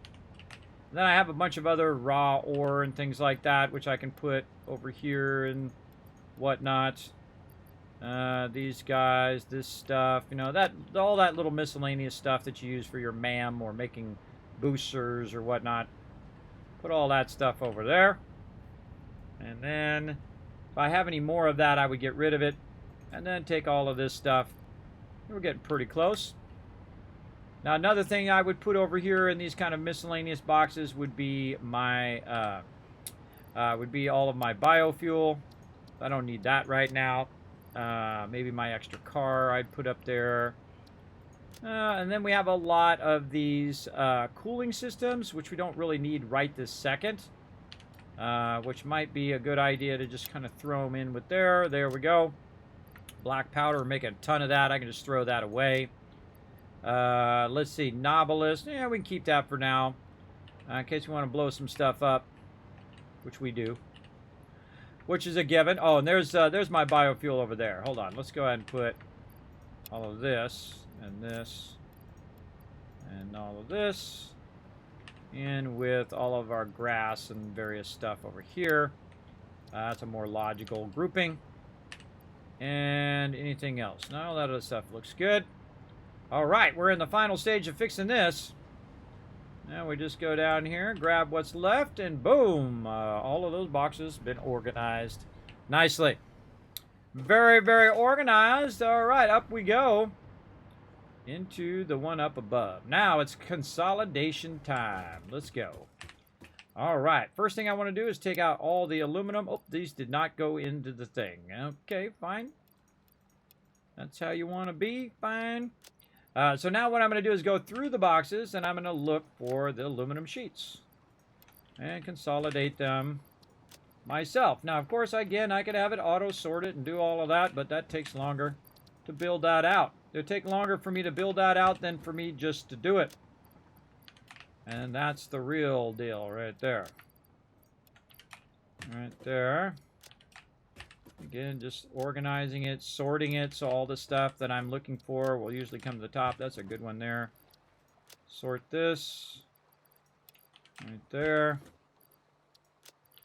It's already sorted. And by the time I get to the end, boom, I've got a whole bunch there. And actually I have too much now. Now, there are a bunch of stuff in here that I can get rid of. I'm just going to take that stuff out. And get rid of that at some point. Silica I might need. Quartz crystal, not so much. Some of this stuff can go in those other boxes. Definitely want to consolidate our non-standard stuff that we don't really need right now. Cooling systems don't need. Radio control units maybe.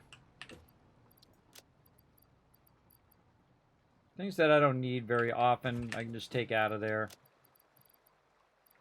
This we don't need. This we don't need. In fact, we could We could throw this one away. The smokeless powder, we'll keep that.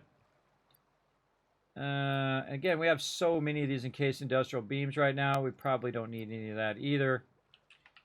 Because we have a whole box full of that. Probably more than enough. Plates, same thing. We got like 10,000 tons of plates. And rods and so on and so forth. Don't need these in here. What else we got? Might use some of that stuff. Who knows? Over here, not this stuff. This stuff's all goes at the end. Or we had all this random stuff in here taking up room when we didn't even need it to. There we go. Boosters. And these we want to keep on as we go by our power. Again, just kind of consolidating other resources. And that one we'll keep because that's going to be for our thing. All right. That looks good. Let's go back down over here. And in the one next to this one, we'll put a little bit of that. And then you can always use aluminum sheets. Okay. So now I cleaned them out even more so and took out all of this stuff. It's not really necessary. Now I have all of that stuff, or at least a good bulk of that stuff already being produced. It's already backlogged, a bunch of boxes deep. So we're going to go ahead, and there's no boxes down below anymore. They're all up above. I'm going to go ahead and take this stuff and simply drop it over here for when maybe I'll need it later. Let's go ahead and take all of our boosts and take that out. You're like, why are you saving all this stuff? Well, some of this stuff you use later on. And so I just kind of throw it in there just in case I need it. These can actually come out of there. And that can go in there. And that can go in there. These are actually over here somewhere. Oh, look at all this stuff. We can take this and this. We can take this whole box out. Take that, consolidate that over here. Into this. Frames out. Actually, we'll take that out. We'll take this out. Novelist, no. Just trying to consolidate that all down. God, we had a whole bunch more over here, too. Holy moly. And then this goes here, and this stuff goes there. Alright, now we're getting somewhere. Don't need our flowers in there. Flowers should be in this one. I need that in there. Now this will all pay off later when we need this stuff. All this organizing. Big save lag. This right here. Again, we need this for the MAM or whatever. We can consolidate, take that guy out of there as well. Okay, what do we got over here? Nothing.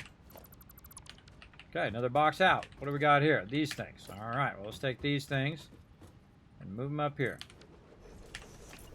We're also going to make another one of these off to the side to hold all of our stuff we want to save for right now. What is this back here? This is these. Okay. These are iron rebars, and it looks like they're full. So what I'm going to do is take these iron rebars, hold down Control. Come on. Hold down Control, and then it deletes them all out of there. I don't need that many iron rebars. We also got our rifle ammo. We need our things back. Oh, we don't have the thing. All right, well, fine. We'll just take it out. And we're going to consolidate this over here.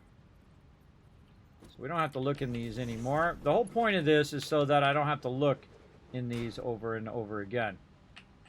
So I kind of know that they're all grouped together. We're going to take that out. And I normally would put a little thing there so I could see inside there, but I can just check it. All right, so all of that stuff is grouped together so that we know that we don't need to deal with any of that stuff again. We can put some more of this stuff over here. Again, I find it just way faster if I just do it, and it's done. Just like that. And you shouldn't really be sorting in the first place. All your resources, you should have a backlog of all the resources so you don't have to sort all of that stuff. And there we go. So we got it all cleaned up. And also fill this stuff in over here. Fill that in and fill this in eventually. Well, we don't have the stuff on us, but that's okay. We'll roll on. Now that we cleaned that all up, looking tidy. We cleaned up our hot mess that we had underneath here. Looking very, very nice. All our line runs are looking sweet. We're ready to go ahead and grab ourselves back some of our resources. And I would also create a box that was kind of like at an angle like this. Different from all your other boxes. And this is like your normal box, right? Your box where you put all of your stuff that you're using in that moment. Great example is you might have a little quick wire. You have some concrete in there. You have some plates. You have a little bit of this. You have a little bit of that, right? So you just have a little smidge of everything in that box. And that's the one you usually take stuff in and out of. Like this. Sort that out a little bit. Maybe take this one out and put that over here. And so on. You get the idea. A little bit of this and a little bit of that. Some wire. Cable. A little bit of this stuff. A little bit of that. Some of this. Some of these. And you'll know when you don't have the right thing because it'll say, oh, you're missing such and such thing. AI limiters. Maybe a little bit of this and a little bit of that. All right, we're looking good there. Where's our heavy? We already got some of this. I think we did. More computers. More screws. Now we need our heavy modular frames. There's some in here. Just hitting F so I can see what's in the box. More in here. And a whole lot in here. Oh, mama. Boom. Grab all those out. Grab our sheets out. That's probably pretty good. That's a good start. And again, we have our little box that's kind of uniquely different. So we're going to put this back. If I have a lot of something, I'll just put it back in there. And then I'll sort the rest out. And now I got a bunch of kind of mixed resources that I could use. And then I take the small stacks and put them back in. I don't need, that much of each thing. It's a little smidge of everything. All right. And I don't need my vehicle there because I already have a vehicle on me. Right there. Yeah. Okay, so now we want to go ahead and run over here and try to pull up a plan. But it's going to say, hey, you're missing these resources. I can tell you already. We can preempt that by going into our blueprints, go to assemblers, and say, okay, I want to make one of these and one of these, and it will tell me what I'm missing over there. So I need more plates, more aluminum sheets. So let's get more aluminum sheets, more of these. Now, it just happens to be that I have a lot of these resources already pre-made. That's why I brought them down here, so I don't have to keep running down to the end of the factory every time. Okay, so assembler is what we need. So assemblers, I'm going to start with our steel ingots, number A.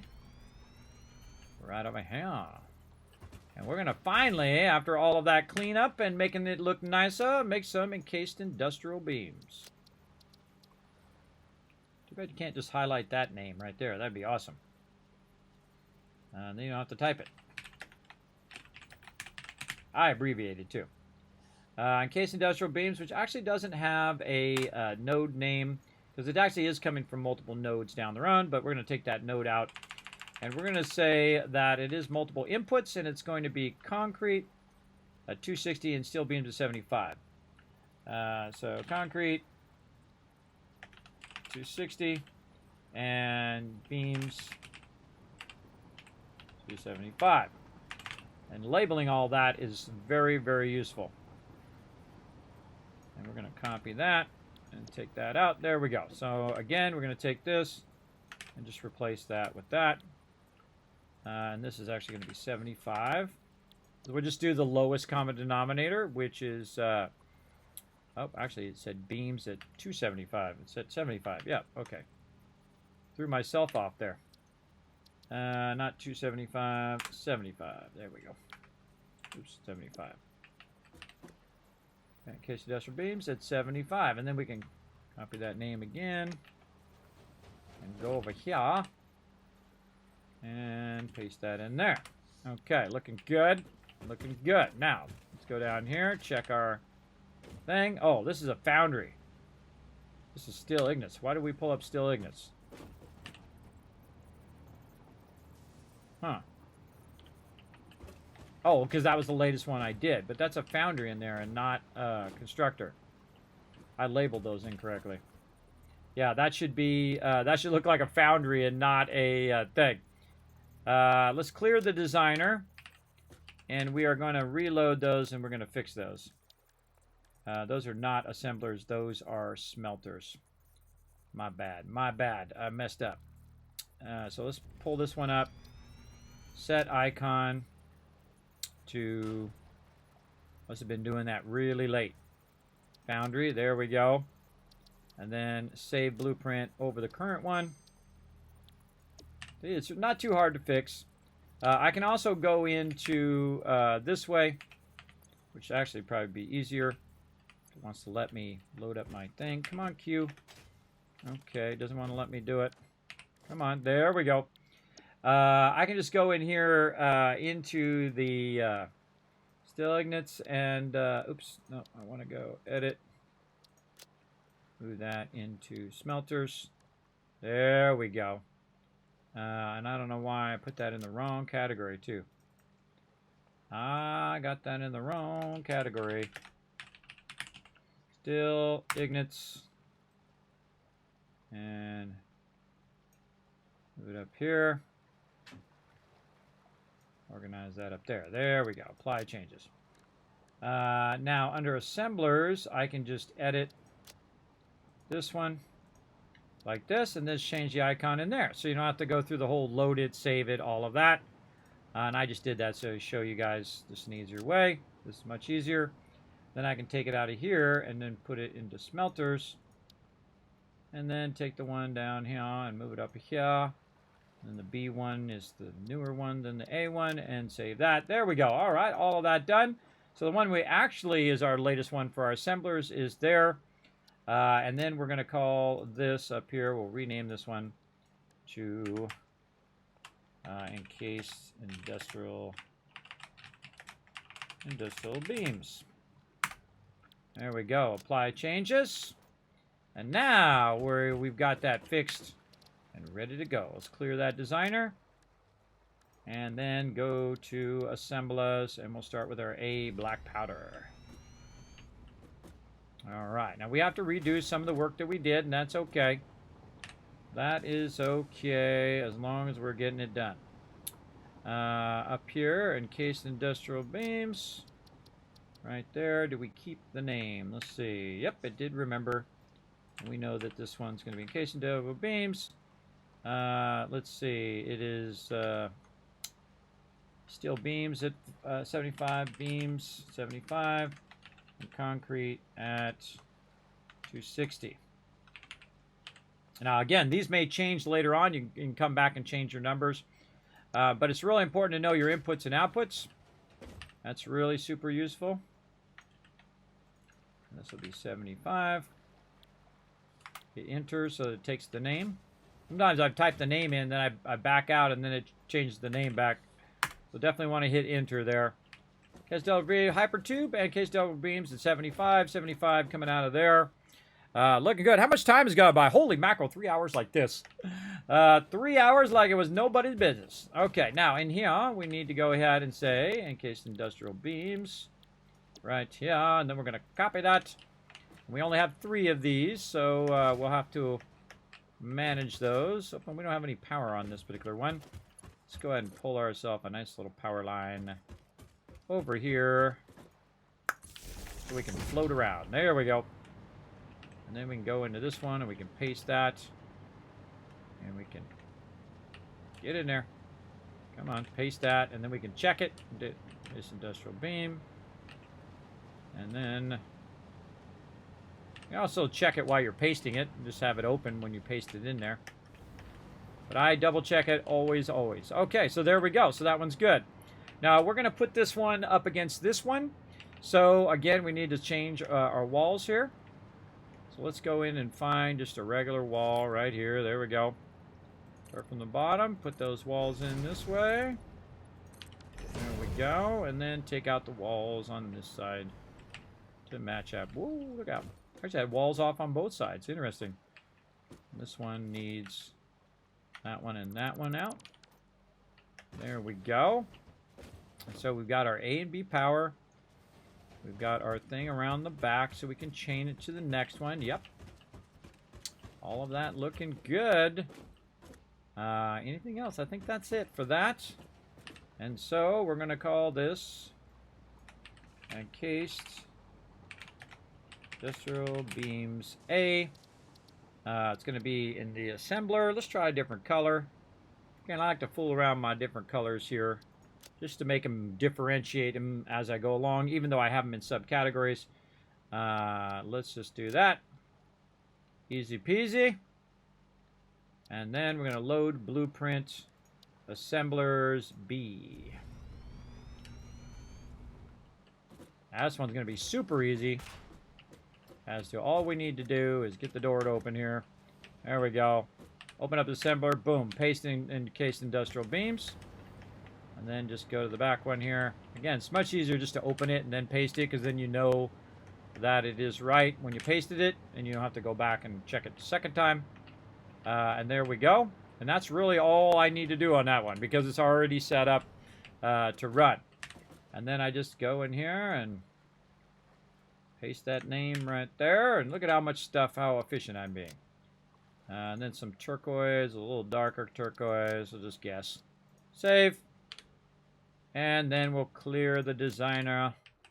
And then we'll go ahead and queue up and modify our blueprints like so. Apply that, and then we'll say we want to do one of these and one of these. And let's see how much it says we need. We need 2 factories for encased industrial beams. So that's going to be a total of 6 constructors. Right? Well, it's actually going to use 3.13 constructors, so just a little bit over 2, and that's fine. And so we're going to need some resources, and then right over there on the right side, it's showing my resources. I can actually scroll down, and again, get my resources that I need. Small one back, so you're maximizing your stacks. And now you know why I moved all of these resources over here. So I can just very easily grab them and roll on to the next thing. I'm trying to use these all up, right? I can go grab some out of here. I'm making tons of all of that. But I would rather use this up, and then these slowly diminish over time, and then I end up with none of them when I get to the end, hopefully. Or at least a very few amount of them when we get to the end of everything that we're doing here. And that is being efficient. Okay, so let's go ahead and put down our encased industrial beams. Let's get it going. Yeah, hydrate! Ooga, good idea. Let's do that. Let's do some hydration. Yeah. Good hydration. Appreciate that reminder. Getting hydrated up in here. Okay, encased industrial beams. We're going to put it down, and then we're going to rotate the arrow toward us. We're going to hit H for hologram, an incredibly fantastic feature of Update 8. And then I can just nudge it using my arrow keys on my keyboard. Oh, so amazing. That one feature right there alone is just what made this playthrough way more fun. Let's go ahead and tie the power across. Let's get our light on. Tie the power. This is A power, meaning that it's your primary power, and it's not the power that's going to get shut off, but the power that's running to the next factory. Okay, now we've got a B factory we want to put back here. And so we'll get this one. We'll put it on here. And our B factor is the one that we can just keep chaining back here. We just keep making more and more and more of them, as many as we want, in the back. And then we'll get that one going, and we'll run our power line in between. We'll just go ahead and assume that that's good by going like that. And then now we have a couple line runs to do up here. And you can see I've got them beautifully already pre-done to very easily run just straight across like that. And that's the cool thing about making your factory a little bit smaller, is that you have the ability to chain those, and then you can chain it for days and days and days. Look how much room I have, everybody. I could make 50 factories there, or at least a pretty good close amount of them there. I can just keep them going and going and going. And all I need to do is connect those couple lines together. And then if I want to have my hypertube that runs to the back, I can also do that. Now, of course, this one right here doesn't really need a hypertube. There's only a couple ones thing. But there's 8 of them, or 10, or 16, or 50. It's nice to be able to run all the way to the back to see if that back stuff is working. Now we got our line runs. We want to go ahead and get our line runs to run up right here. Let's go ahead and put in our lifters. Make sure they are going in the right direction. You can see I've already got this done, so I can just very easily, once I put in the blueprint, it won't let me put that on the blueprint because it goes down below the foundation. But after I put it down, I can very easily already line it up and run those inputs. And everything else is already set. It's already inputs, outputs, going from different levels, filling it into the boxes, hypertubes, all that stuff ready to go. All I need to do is run the 2 components over here, and we're good. So we need 2 things to end up right under here. And so let's get those like a so. And then this like a so. And make sure you watch whether they're inputting. And then I'm going to run them from down here. So we're going to go ahead and utilize our double run, because that's what we're going to do. We're going to do a double run here. Now, in this particular double run, I'm actually going to inset it like this, so that it's a bit inset, and I can go ahead and just run these on the inside, or I could run them on the outside if I want. But in this case, we're going to run this one into there. And come on, you. There we go. That one into there. So once I'm done running these lines, it should just start right up. 1, 2, 3, 4, 5, 6. Now I can see that there's already one there, and I've already done the line runs. It's 6 all the way across. So I could utilize that. So I'm going to go ahead and back it up just a little bit, just to try to sync up these line runs a little bit. Like this. And, oops, not that. Clicked it right after it decided to switch. Right here. There we go. Now, right above us here, in this one right here, it is actually doing some of this stuff that we need, right? In case industrial beams there. But we're doing beams right here, and we want to take these beams and we want to run them down. So what we're going to do is we're going to change the direction of this.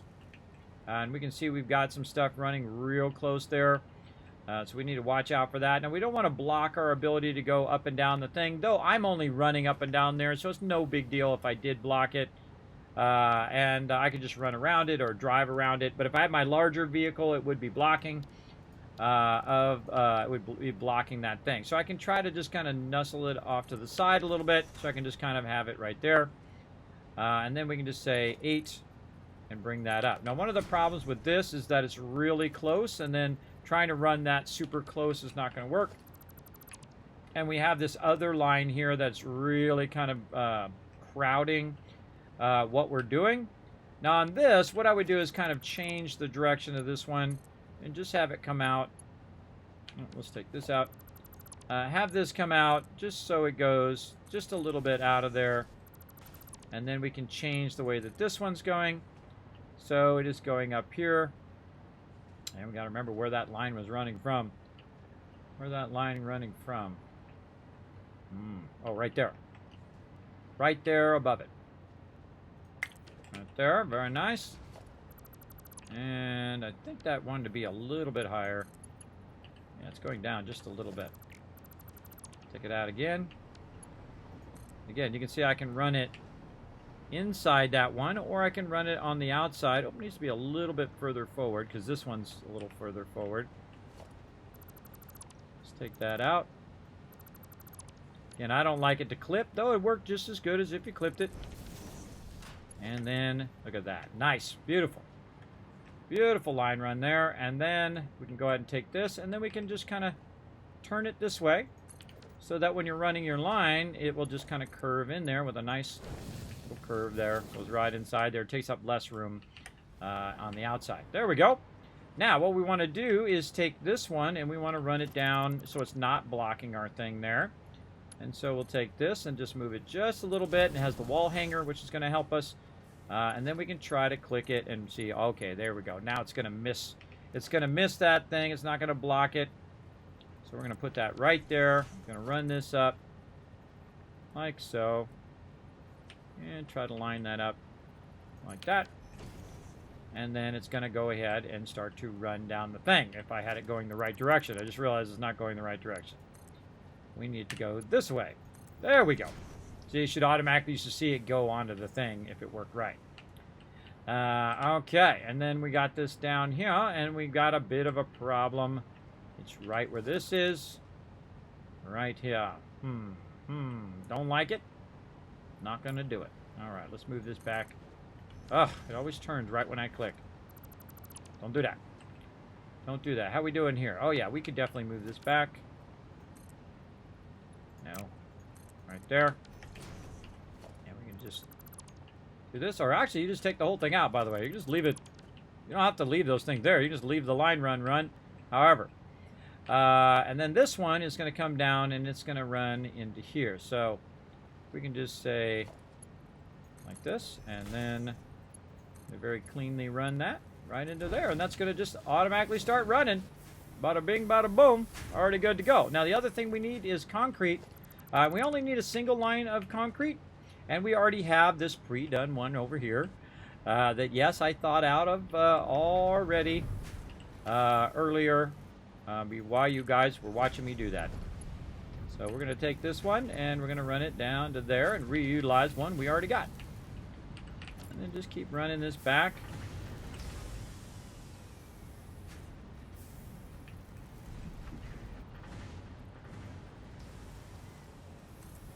Right to there. Okay. And that's looking good. Now right down here we're actually producing ignits. And actually we're producing and running our limestone from underneath here. But we're producing the concrete up here. Now, same thing up here. We could go ahead and adjust this to run down nicely. So we're not running that really to anywhere. Let's take that out. Do our little side thing again. Get our lifter lined up. Actually, we can just go like this first to see where that whole thing's going to go. Just put that in there temporarily. You can hit H and then kind of nudge that in there. That's why that's so powerful. But you can nudge that into position, take this back out. Always put your lifters in last. And then just line that up and boom. Isn't that awesome? Again, that hologram thing is super, super useful. Incredibly useful, as a matter of fact. Okay, and then we have our line run here. And then we have to do a little bit of, running it down and then running it back up. But that's okay. We'll get it going. Like this. And let's say there. And then we're going to try to run this up underneath here without clipping through the one above it. Adjust it. I think I could probably put it even a little higher, but I like to leave a little bit of space between my stuff. And then all we have to do at this point, everybody, is just run the line, and then this is going to start up. I know, pretty cool, right? You're going to see it come down the line that we already had from before. Now this one's going to be tough because it's not going to all the way reach there. And this is why we should fix this kind of line here. So we got this. So let's see. 1, 2, 3, 4, 5. And so we'll go ahead and readjust that to 5. Oop, am I zooping on? And come on, fingers. There we go. We'll readjust this line so it is cleaner. Like this. And take this out. Run that up there. Definitely want to replace those so that doesn't get messed up. And then run this here. And then in theory we should be able to run around there, but we're probably going to clip. So let's see what happens. Yep. Don't like it? Not going to do it. Now we can do a little tricky thing where we go ahead and run this out, and we can control it through a top beam, so we can control how it comes out, so it doesn't clip around the side. Right? We can probably even make that even closer by going ahead, taking that out, make that super nice. I find these little things when you're rotating it to be really awkward. Look at that. We could go ahead and make that super clean like that. Pretty sweet, I think. And then run this right over there with a perfect tandem run with the other one. And that's going to start making encased industrial beams, just like that. Very fun. All right, up we go. And then we'll go look at our encased industrial beams. We should see some stuff coming through here. We should see some stuff popping in there. And we should see some green lights up here. Yes, we do. All right, so we got that running. We can see some of the excess going through there. Now you're like, Kismet, why is not much coming out of there? You have a lot of concrete, backlog concrete. It should be coming out of there a lot. Well, first, what it's got to do is it's got to backlog all of the ones in the first one, and then you'll start to see more of it coming out on the second one, right? So it's got to have time to spin up. Now, of course, you can fast track it if you want to by simply going in here and saying, hold on, let me help you out here, brother. Boom, there you go, that first one done. And then the second one over here, boom, second one filled. And then I'll go fill the third one over here, and I'll show you what I mean. There we go, that one's almost filled. We'll wait for it to fully fill here, and then we'll look at the line.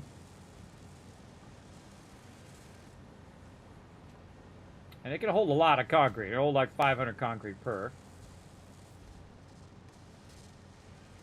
And this is called backlogging. You want that to backlog in the thing. And then once it does, there we go. Then you're going to see it change. See how much more is going on the line? Because all of those have now filled. And this is called inline running, when you're running it from one to the next one, to the next one, to the next one. So the first one is going to get the bulk of the resources. Then half of that resource is going to go to the next one. And then it will send another one down the line. But really the one in the front is getting the most. And then it'll fill and backlog, and then it will go to the next one and basically overflow and overflow and overflow and overflow until you get all of them up to speed. And so you really just want to start it, and you want to set it, and forget it. And if you want to help support the stream, you can also get a shirt right down below, set it and forget it. One of my famous sayings I say here in stream. Okay, now we should be able to go down to the bottom of this thing. Right? Oh, we see it already. We can see it on the output right there. We got our encased industrial beams. And we go look down here, and yes, it goes. It's starting to backlog. Now, we just happen to have a huge backlog of those. And so we're going to go ahead and find out where we put those right here. Boom. And put them away. Put them away where they go.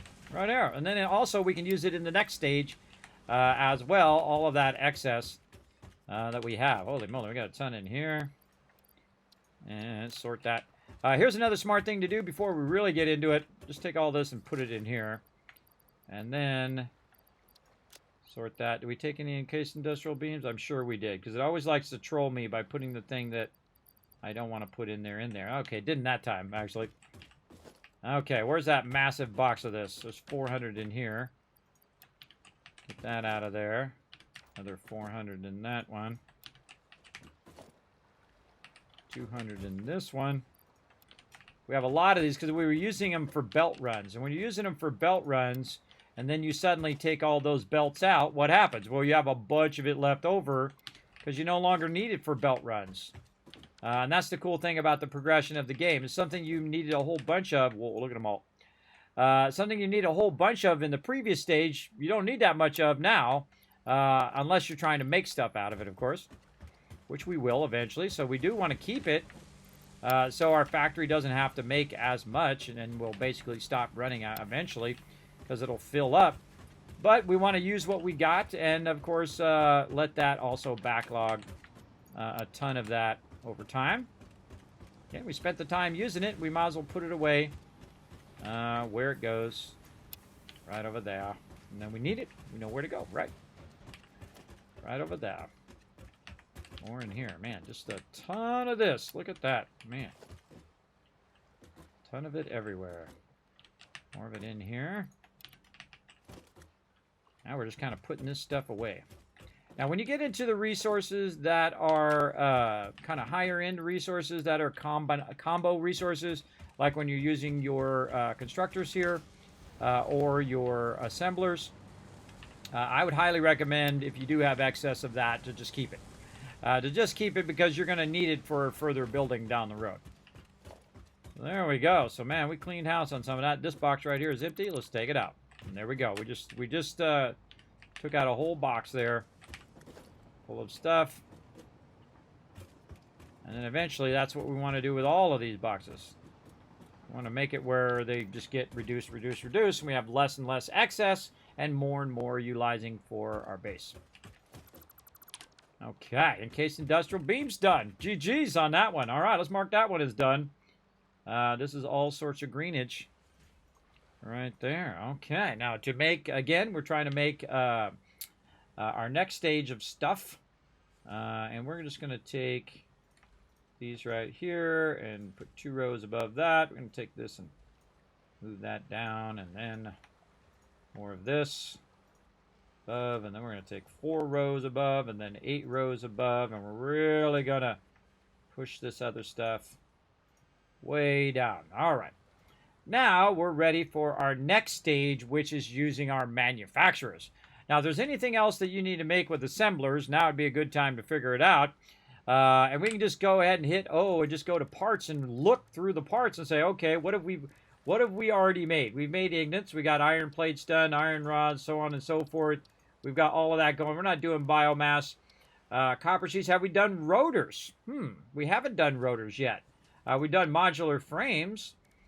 Those we've done, but rotors is not being produced right now, and that's made from iron rods and from screws. And so all of my kind of iron stuff I'm doing on this side. And so I would do actually encased industrial beams first, because you normally, when you're progressing through the game, I use a lot of steel beams for line runs, because that you just make an absolute ton of those and make a bunch for sure. All right, now we're going to go ahead and change it where our blueprinter is going to be right here in the center, so it's not blocking what we're doing.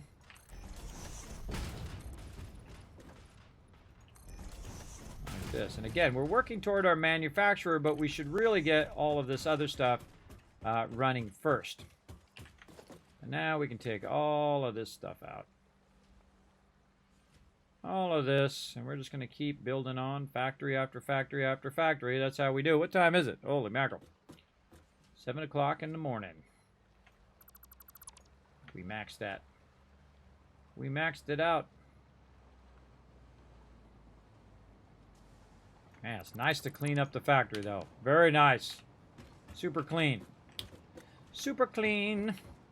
Okay, now I'm going to take my blueprinter and I'm going to put it on this side so I don't have to keep taking it out and moving it and screwing around. I'm going to actually turn it toward me just so I can utilize the thing from this side.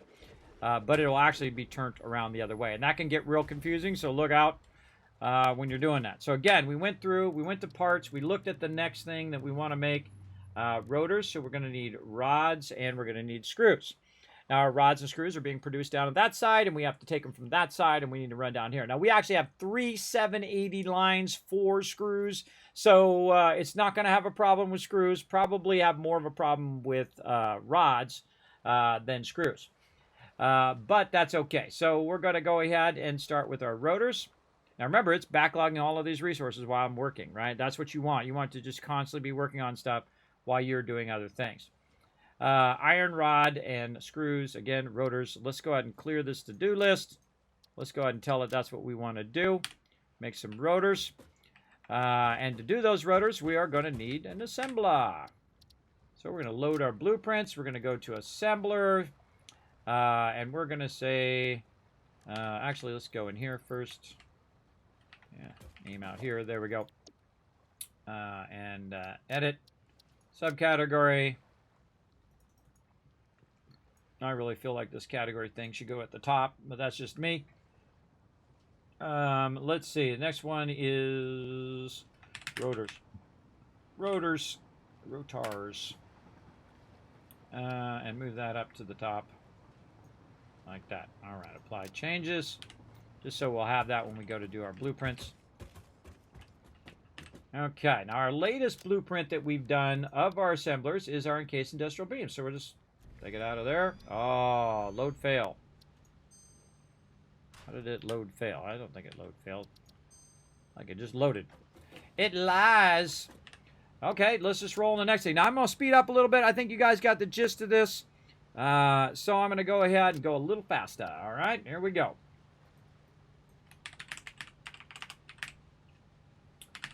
Rotors with an O. Spelled that wrong.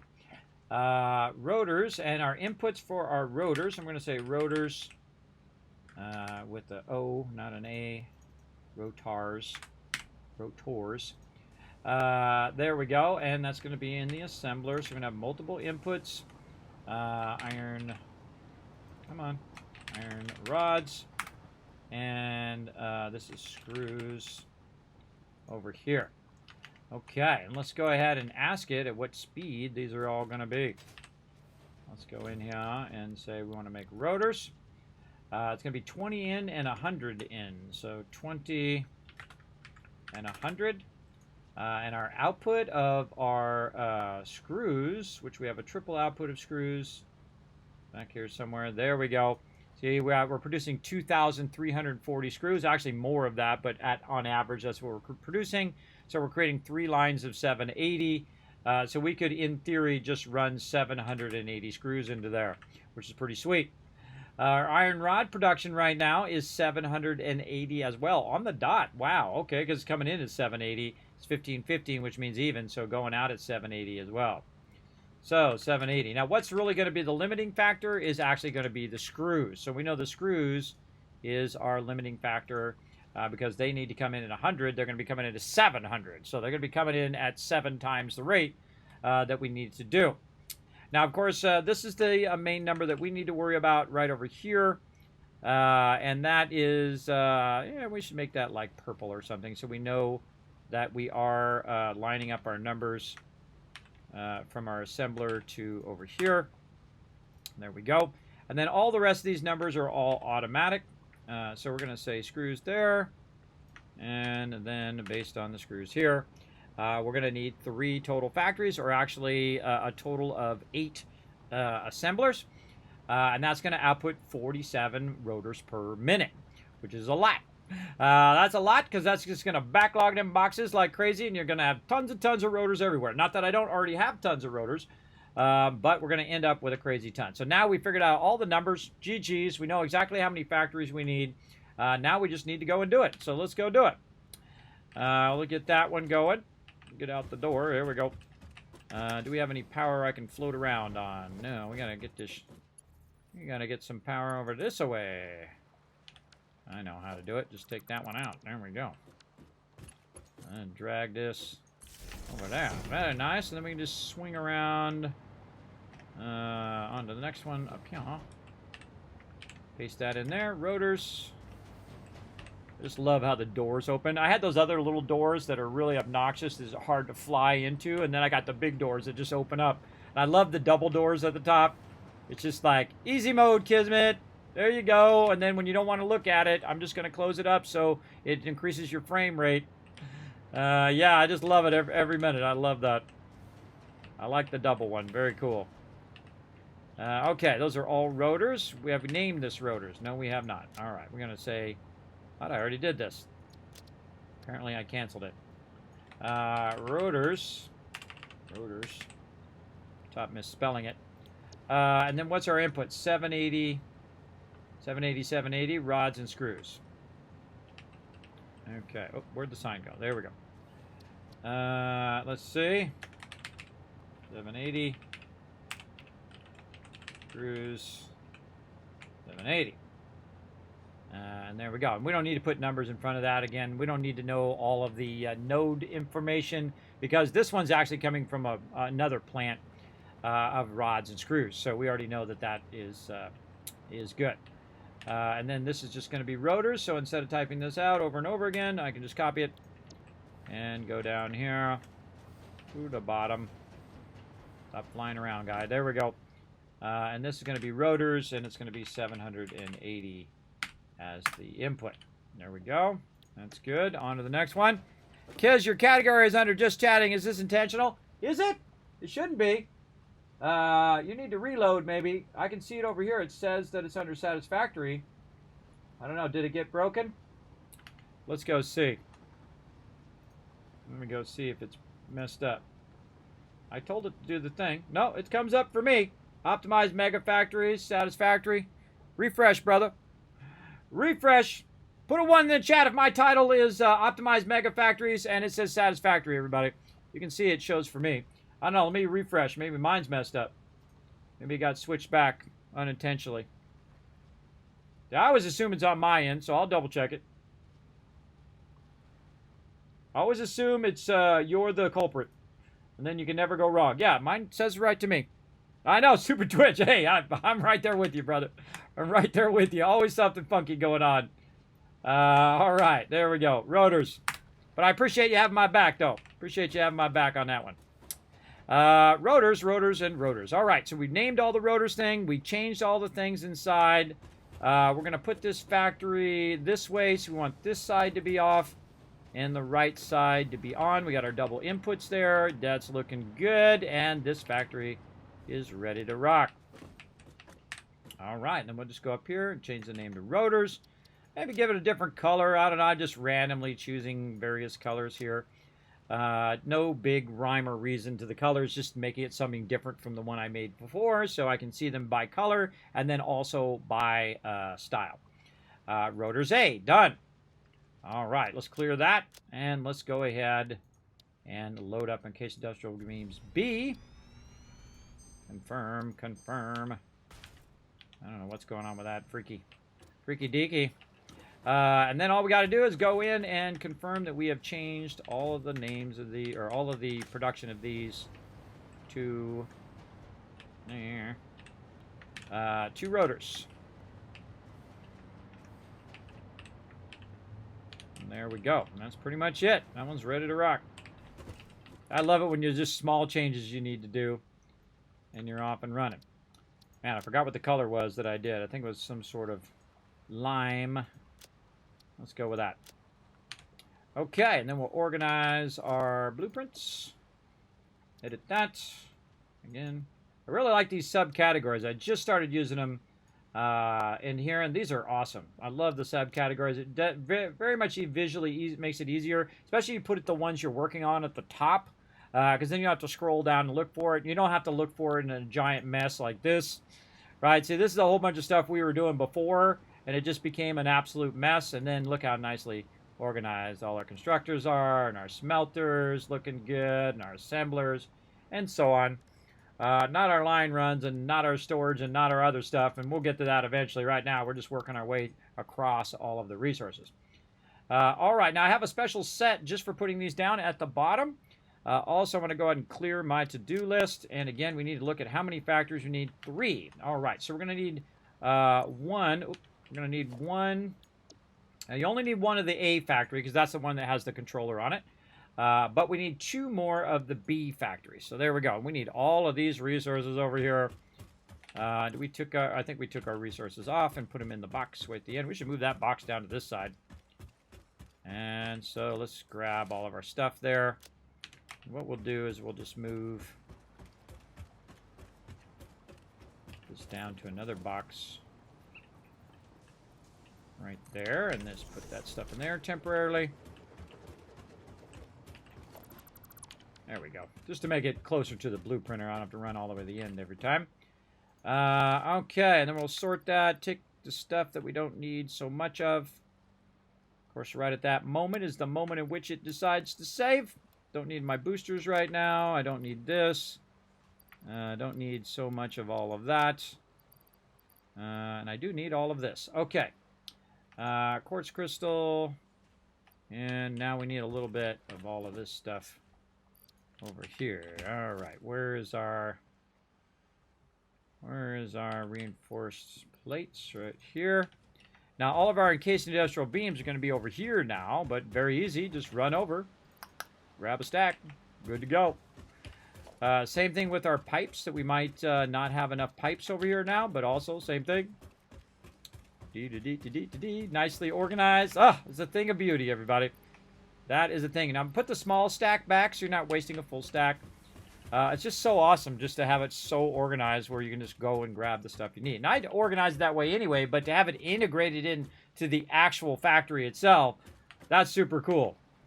I love that a lot. All right, and then we go ahead and clear this as well to get the stuff back from the designer.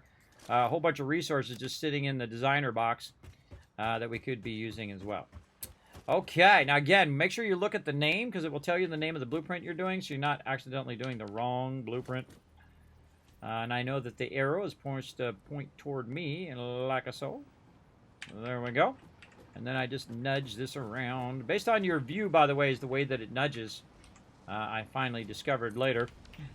And then, of course, we can just chain our A power to our A power. There we go. And then this one over here is good. Cover this one up. Cover all these previous ones up, because again, we're running all of our power underneath and just chaining it all the way down. And eventually, by the way, this power will run underneath here and it will end up way over by where my power is being produced. If you do it enough, right? It'll just keep going further and further down on the chain. Okay, rotors looking good. Okay, now we're going to try. Now, I suggest what you do is you try your A factory, which is your front one, and then you try a B factory before you start putting 50 of these down. You definitely... Oh, we need more stuff here, and it's not telling me my stuff. Yeah, there we go. It was scrolled a little bit too much. We're going to need more of these right over here, and some concrete, which I saw here somewhere. Which one? This one. A lot of concrete in there. All stacks back. Okay. And then we're just going to put our B down. I probably think our B is going to be fine. Over there. Uh-oh. That wall. Huh. Hold on. Our wall of our B factory is not there. Okay, so this one... I did not put the wall back in on the B factory of our case industrial beams. Okay, let's fix that.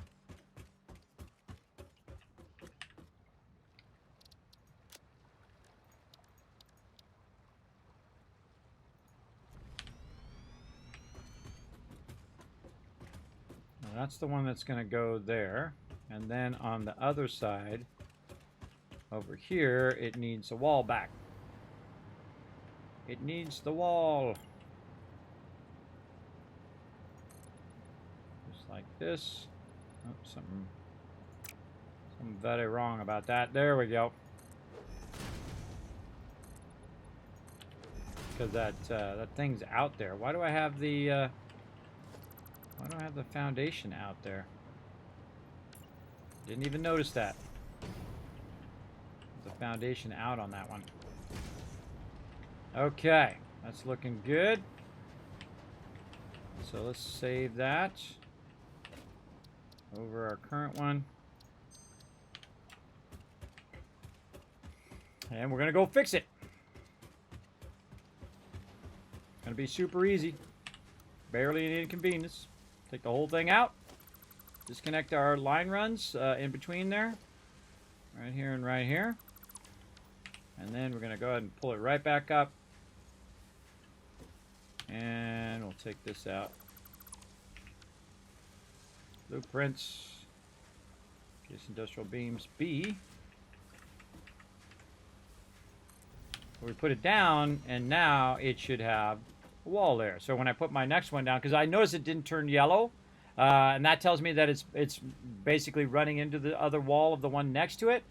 And if it doesn't have that there, then there's something wrong, because it should have a wall there that's in between each factory to delineate each factory from each other.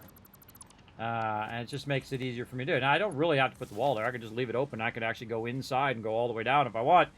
But I'm the type of person that I like to have my factory separate, and then I know which factory I'm in, because that gives me a little visual clue.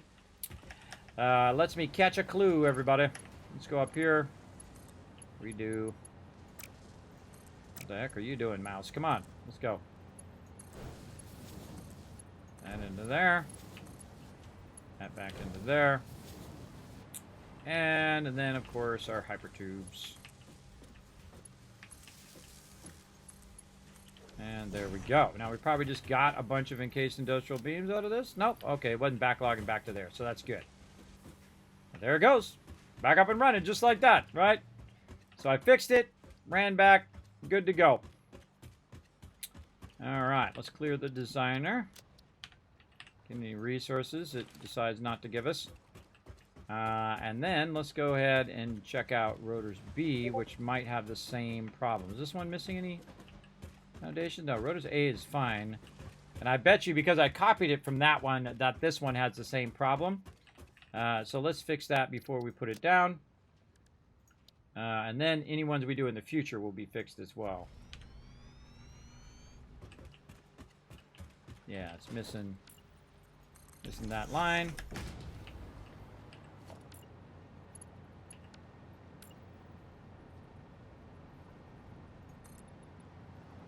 It's missing its outer wall. Easy fix.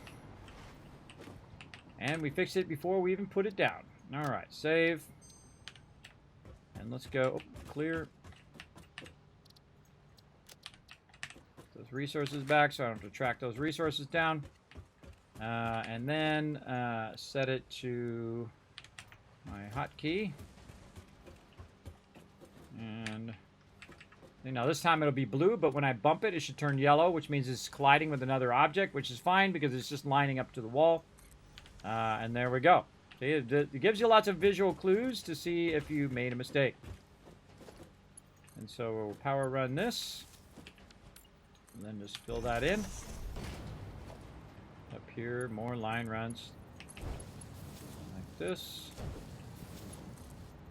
And like that. And down here. Again, I created a whole set just for connecting stuff together.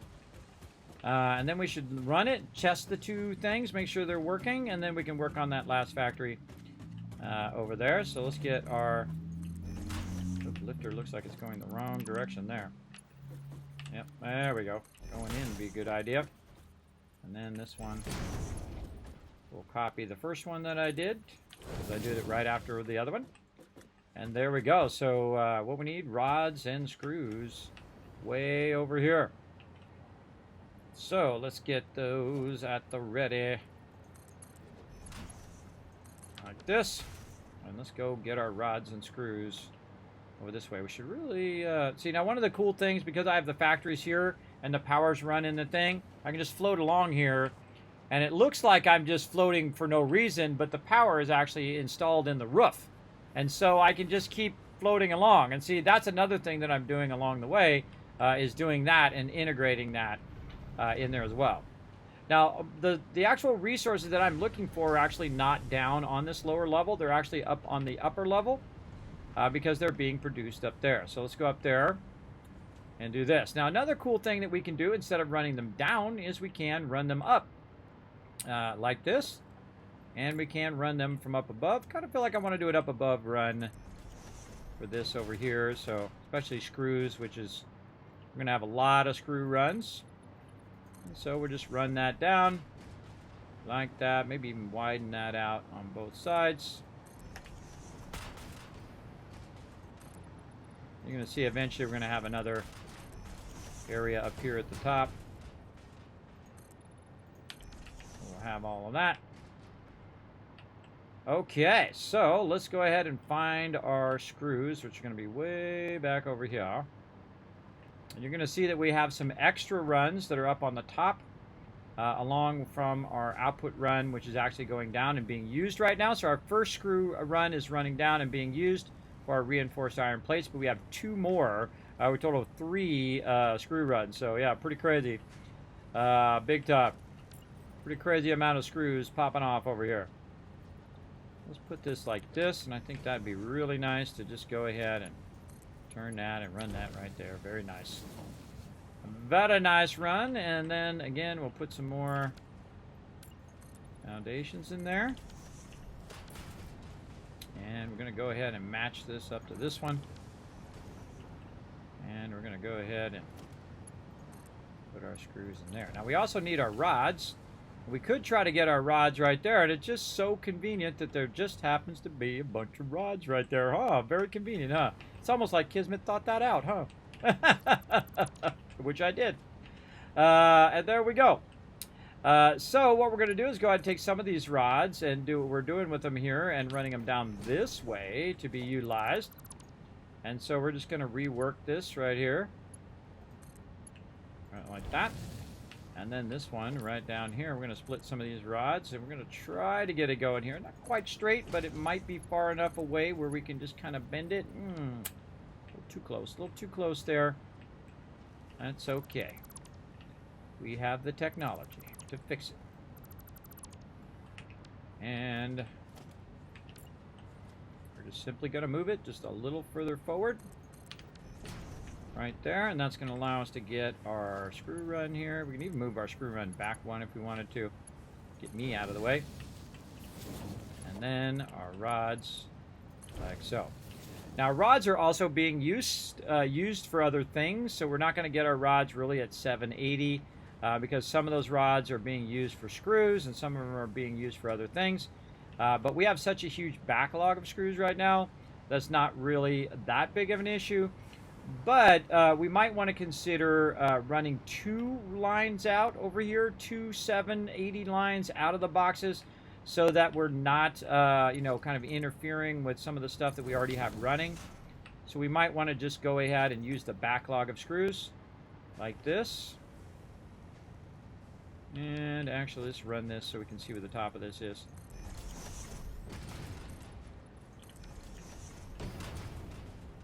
And basically, we're going to be double running the excess screws. So we can just make this go a little faster and not have to burn up the thing. This, I feel like we'll just take this out. And then also with these screws, I feel like we could move these back a little bit. And still make it sexy. It's going to be close, but let's take a look at it and see how we like it. Nope, do not like it. It's going to go right through that other one. Let's go ahead and customize it ourselves by just controlling it by our wall hangs so that it just goes where we want it, and then control that line into there. Much nicer. Again, that's a good use of your wall hangers right there, is just to control the way it goes around, just beautifully around that corner. Okay, and then we just need something in between here. Let's say right here. Actually, we could probably make that a single. Let's pick that up, and then we're going to put it down below. We're going to take this one out. We're going to middle mouse button this one. We're going to hit E for quick switch and just get a single.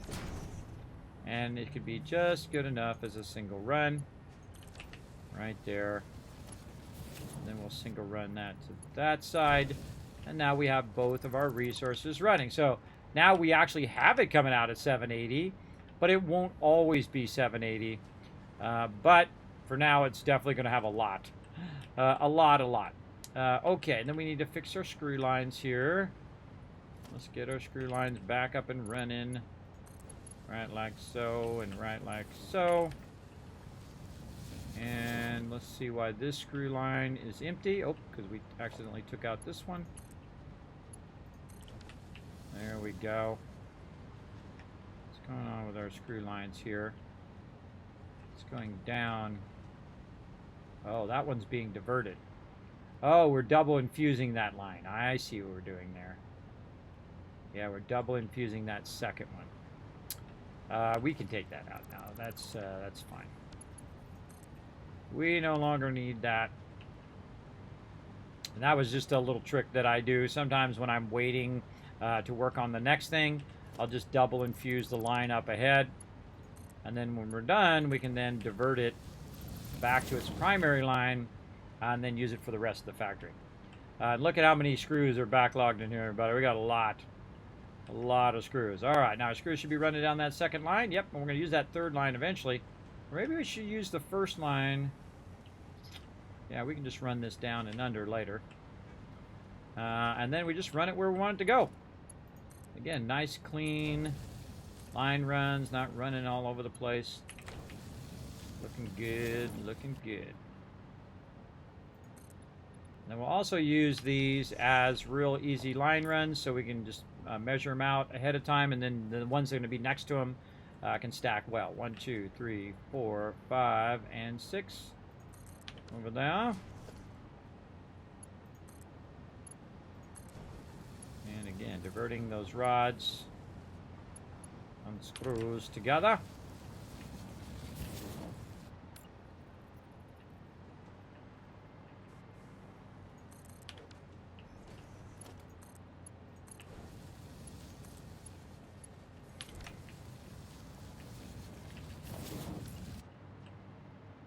Okay, we're trying to get right here.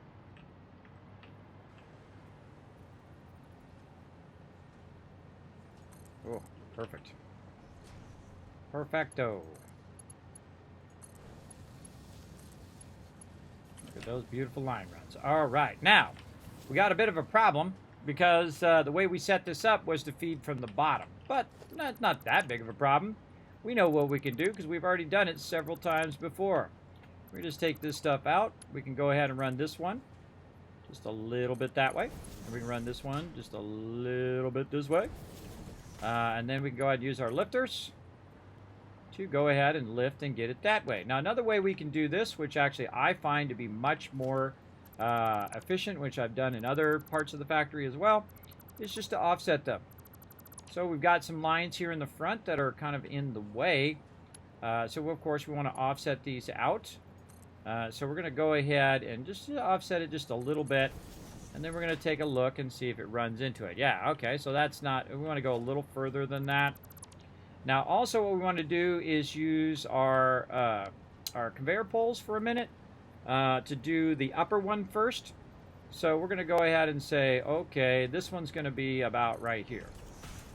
Right, so if we go ahead and run this line out of here and be underneath there, and then run that up, it should miss. Actually, a little bit closer. A little bit closer on that one. Again, we're using it kind of like a ability to measure. And so we did that before, and now we're going to do one back. And then get that to go down there. Now, see, that thing's in the way now. Let's take that out. Again, we want to run it nice and close. There we go. All the way up. And then turn it like this. Nice.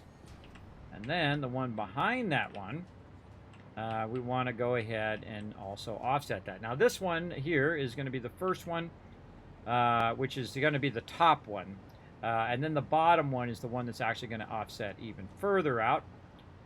So we can go ahead and use our little lifter thing here to get an idea of where we want this to go. Like this, we can nudge it around a little bit. Let's say right there. I'll put that on top. And I just use the bottom one because it's easier to kind of space the bottom one than it is to use the top one. And we can take all that stuff out. And then see, we've got that perfectly spaced now. And there we go. Now I might also want to do this and just bring it straight to it, but it's already at a 6 line, so that might be, it's definitely too far for me to run it directly to the thing. And then the bottom one, way easier, because now we can just take our lifters out and we just run this out to where it looks like it lines up. Now I would inset this big time because I find that the lifter sticks way out like that. And so I didn't even inset it enough. Let's inset it a little bit more. So instead of there, it's going to be here. And that'll run nicely right across there. Now on the other one, what we're going to do is we're going to turn it sideways like this. And see if we can control the turning of how our resources turn here. And so we'll turn these rods right in there. And we'll try to get those rods to go into there. There we go. We'll turn this. Ugh. Apparently we're going to make some weird thing that I didn't want to do. Thank you for that, mouse. And then over here. And then right around there. And we got no clipping. And there we go, everybody. That's running. Now we should see some rotors eventually pop out of that sucker. We see some rotors going up there. We did it right. Let's see. I love to wait and see. Now, rotors take forever, by the way, everybody. I feel like they're like one of the slowest things along with modular frames. But again, running nice, clean line runs, everybody. Clean line runs, making it awesome. Oh, man, that thing's been twirling for 52 minutes. What's going on with my Twitch requests there are broken. Oh, there it goes. All right, we got our first rotor in there. We know it's working. All right, let's go get the factory in the back working. Let's see if it's feeding. It sure is. All right. So now it still feeds it in the back. The back is already set up, so no matter how I feed it, if I feed it from the top or the bottom, feed it down from the top into those inputs, or if I feed it from the bottom into those inputs, all the rest of it is already set up to run all of that stuff down the line.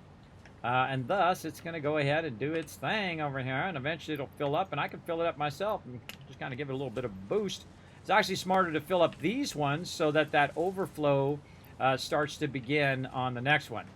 So if you do have a backlog of a certain resource, like screws and whatnot, we could run over here and just kind of super jumpstart our resources to find out where those are. Right here, screws. And just take a bunch out. Bam.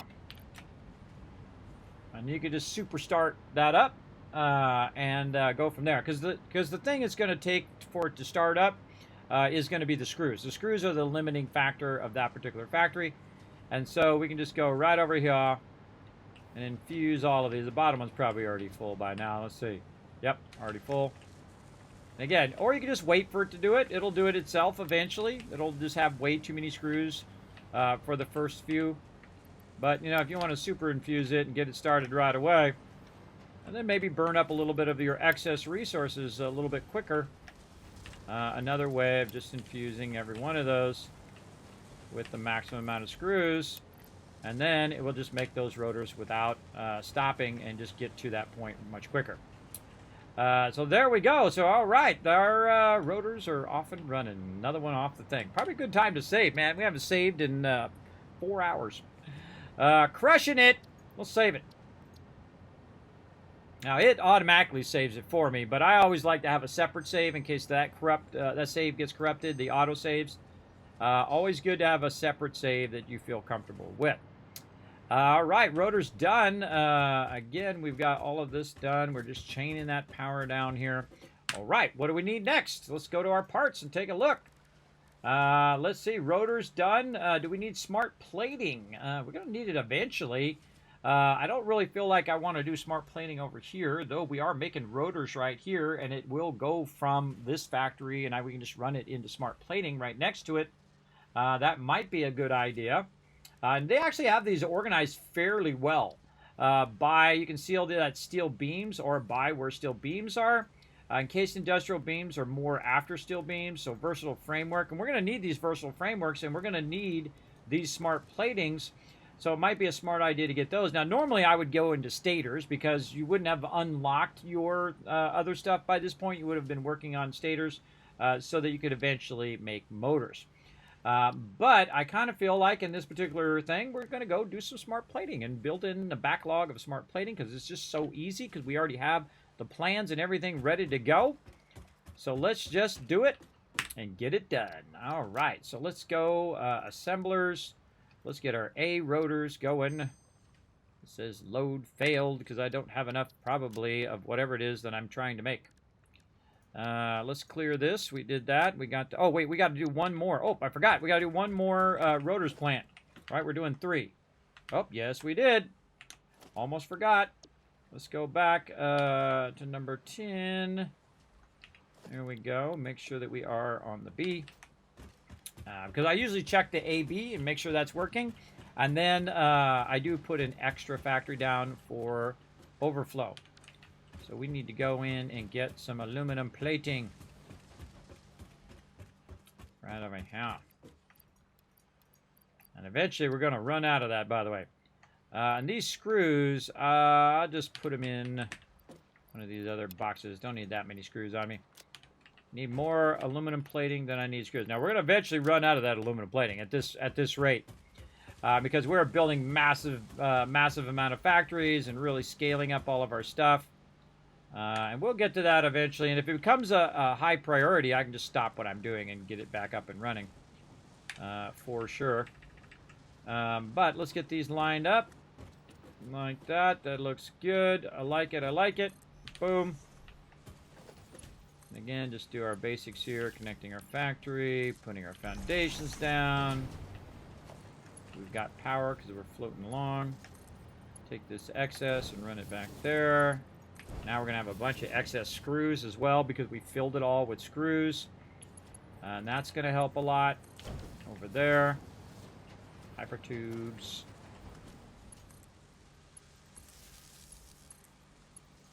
And I also think it's a good idea to go to the back here and just put a nice extra little thing. Like this. Build that in, and then build yourself a nice little wall here, so when you're coming out of your hypertube, you don't go flying off the side, which I have actually done, which I think is hilarious. But watch out, you don't go flying off the back here. And then we can grab that, run that on the inside, so we don't see that line run. And there we go. And so I kind of feel like it's more than 3 factories back to have that entrance.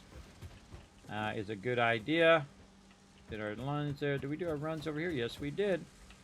Okay, all of that looking good. Now, again, we can do the same thing I was just talking about with the other 2. We can go and infuse those final factories with these extra amount of screws that we have. And it's just going to produce rotors just that much faster, so it's not waiting for that to spin up to full speed. So we go in here and see it's kind of waiting for some screws. Boom, not anymore. And then up here, waiting for some screws. Nope, not anymore. And so on. So it's going to be running at its maximum capacity, maximum speed. Now, rods it doesn't have a problem with, but screws is still waiting to catch up. And so I'm just going to infuse it with screws. It's going to start to backlog the screws, and the screws are going to backlog along the line until such a point in which it is then now caught up and whatnot. So a great way to get that super fast started. Just whatever your weakest thing is, go and infuse that into the machines. Into the machines itself, and you're good. Okay, tons of rotors. Now, do we have tons of rotors laying around? I bet we have some of them laying around, and we could now take our rotors thing in here. Man, we got a bunch of them just laying around individually. Yeah, both of these, a lot of rotors in there. Rotors. And then we just take our rotors and we put them where they go. Now they have a home. There they go.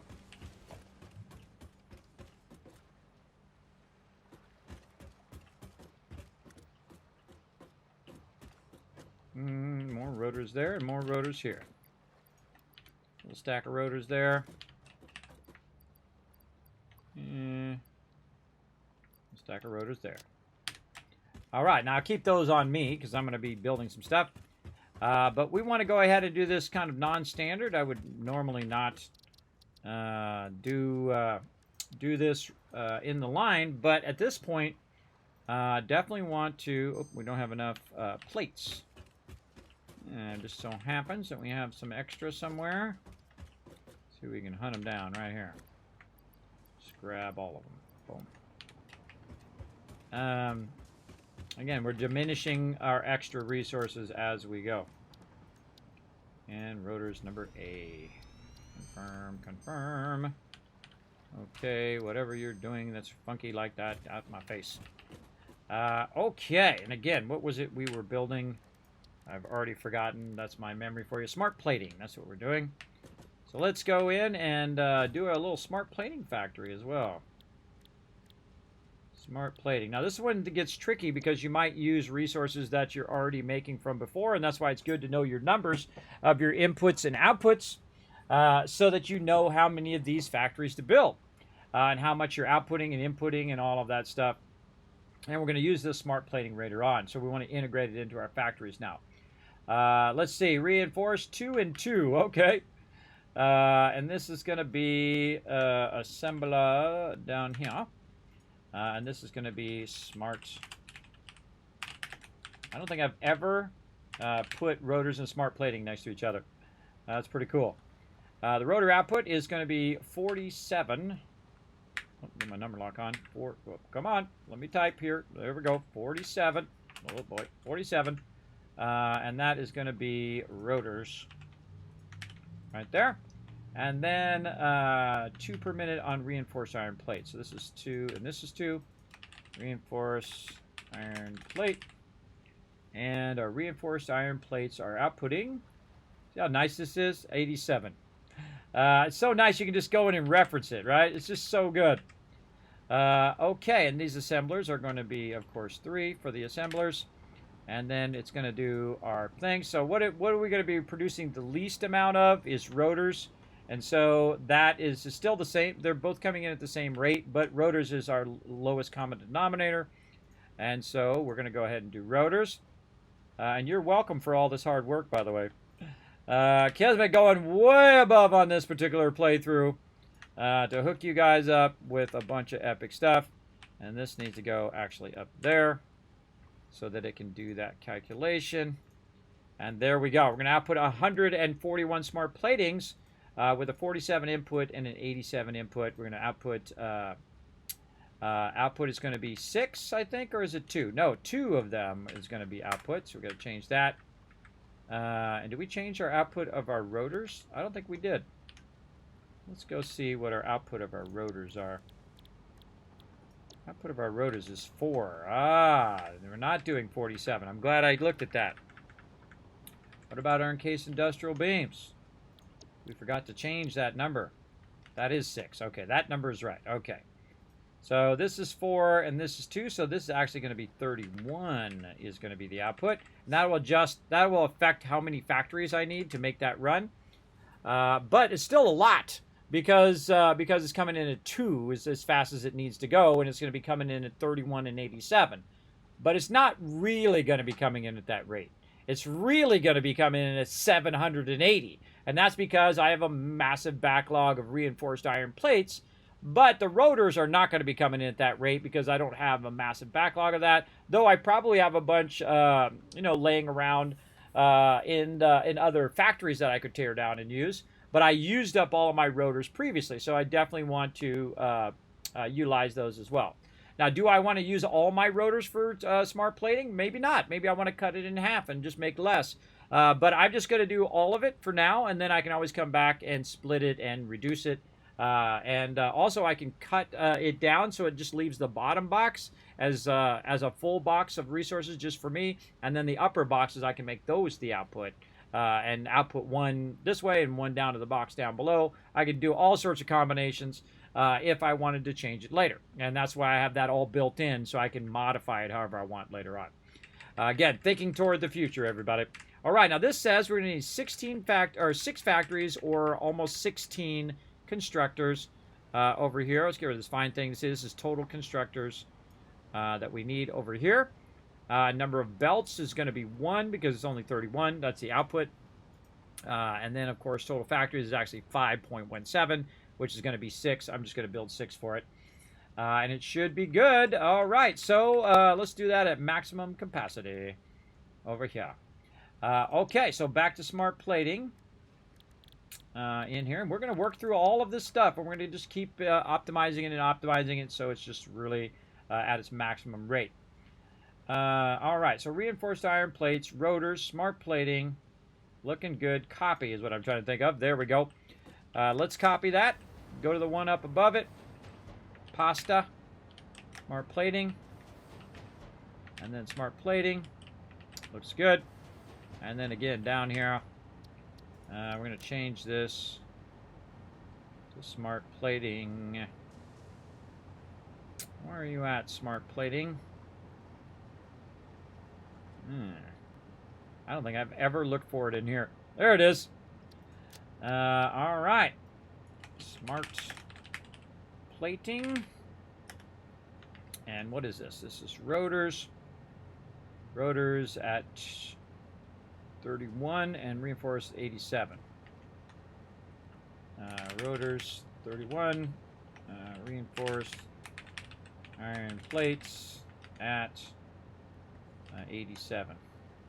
This is going to get really complex later. I might drop that and just put the word smart plating there or whatever the name of it is because at some point it's just going to get so filled that it's not going to be all that useful visually. All right, rotors 780. This is going to be smart plating at our lowest common denominator, which is 31. And that's just to remind us that that is our lowest one. Actually, we got a space in there. There we go. And smart plating, hypertube.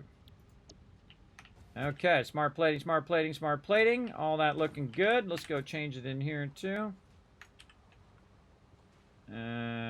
Smart plating.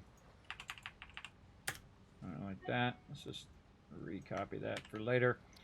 Let's change, not that. Let's change the color to. What am I feeling? Real dark purple. All right, again, the colors have no thing other than they look different than the ones that I've already done, just to visually be different. Okay, and let's clear the designer. Oh, wait, let's see if we've got the wall problem solved. We do. So we're going to be running rotors from the one next door, and reinforced iron plates probably up above. So we could pre-work all of this before we get it going. So if we're running from up above, we can go ahead and pre-do all of this stuff. Probably these ones I'm doing here, I'm going to be doing a lot of these from up above. Let's say right there.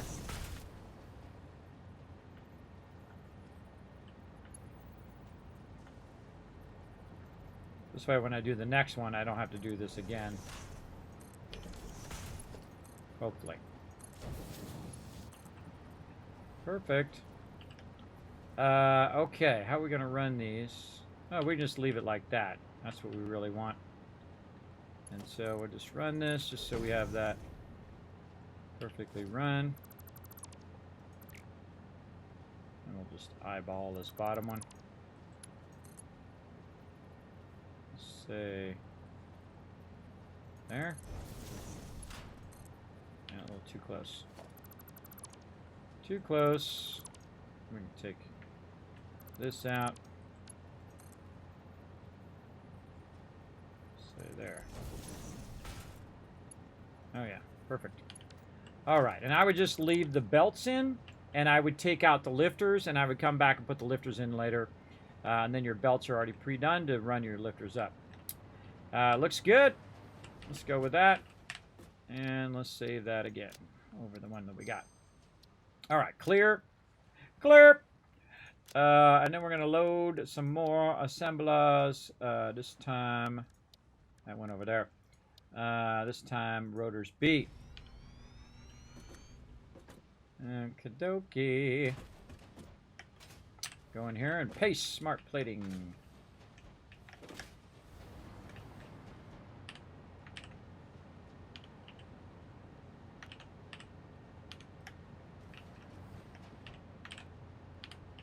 Okay, that's it.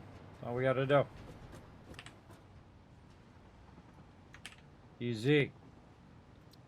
No, cancel. Cancel. Just changing the color. What do we do? Like a dark purple. Select. Our plating B. There we go. And then we'll bring up our blueprints. And then we'll edit subcategory.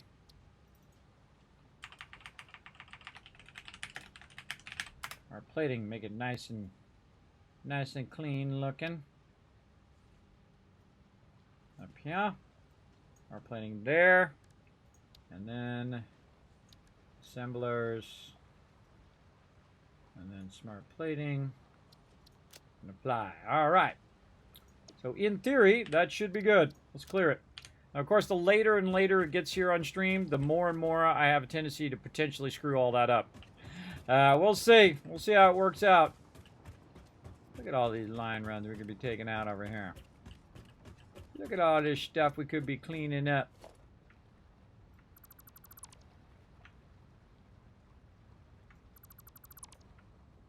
Yeah, nice. Take all of that out. We don't need no more. We don't need any of that no more.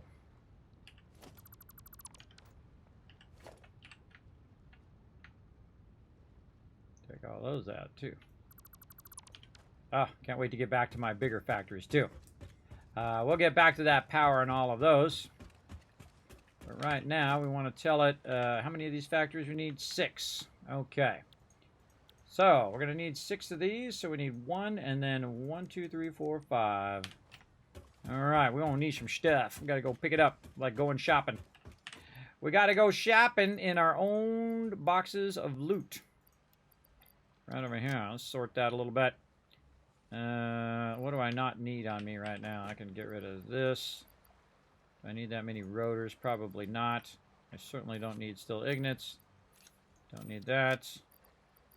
Let's clean this up a little bit.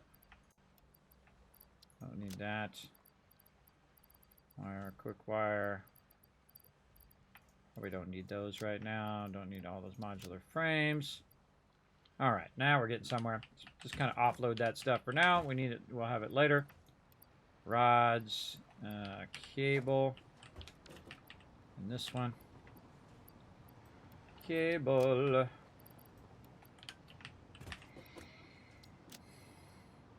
I'm gonna get the plates too, because we're gonna need a lot of plates. Where did our plates go?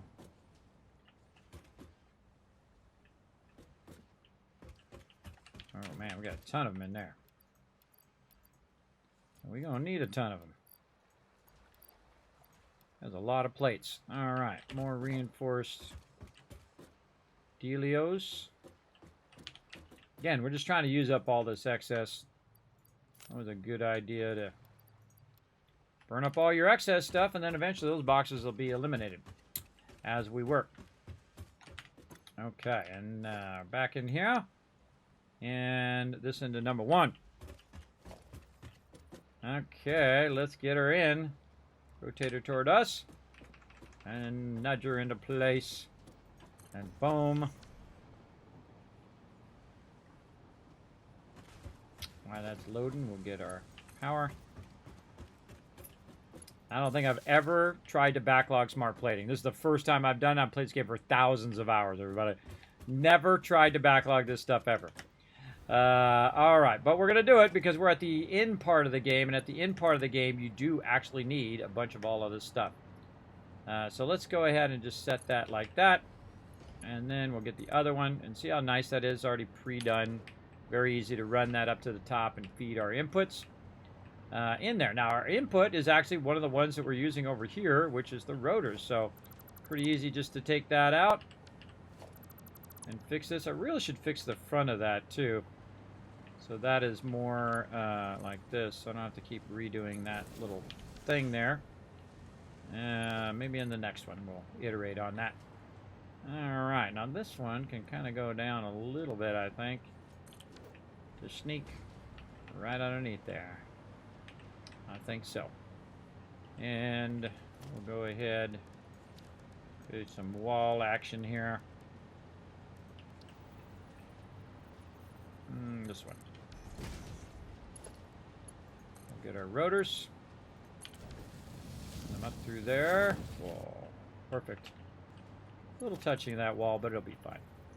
And then, boom. It's already got rotors. Easy. And then the other thing, which I've already forgotten what it is it needs. So I can go down and look at it. Reinforced iron plates. All right, let's go find our reinforced iron plates down here. Which is currently doing a whole lot of nothing. Backlogging a massive amount of them suckers. Here it is. Again, our output is going up here. Oh, we are using our reinforced iron plates. That's right. We have to use some of those for our modular frames. Ah, okay. So it's going to slow down our modular frames if we cut those in half. But we most likely have a backlog of those. So we can go look and see if we have a massive backlog. And the best way to check is check the box on the top. Oh, yeah. Ooh, mama! That's 6 boxes right there. 9 boxes. 12 boxes. Okay, it's not backlogged all the way to there, but it is backlogged all the way there.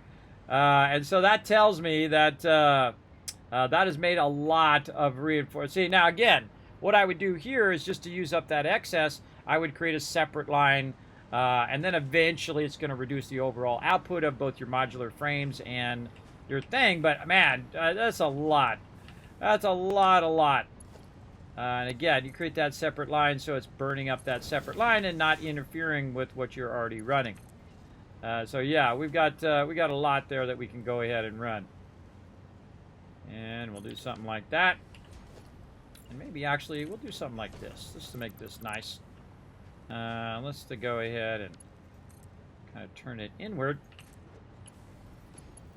And then we'll just put this right on that edge, and then we can use what we've already got here. Maybe run this as a single line too. Go from a double there to a single. And then, again, this is why I left this height room, so I can run stuff later on, and then back to a double over here. And I just did that single so it's easier for me to control it going around that line. And then eventually we're going to run more lines down here.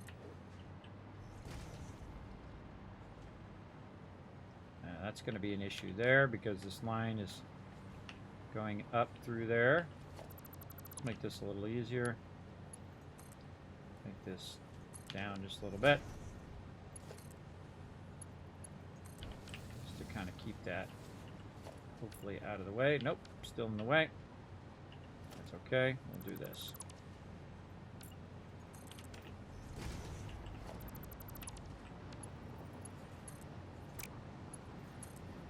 Very important you don't accidentally cross your lines, because then you'll be running the wrong resources on the wrong side, and lots of things can go wrong from that for sure. There we go. This one to this one.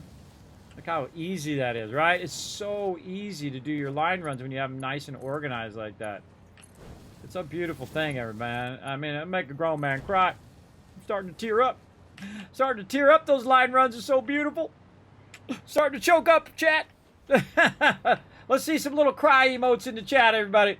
Kismet's starting to tear up in here. It's so beautiful. All right, we got some other factories to make. Let's get to it.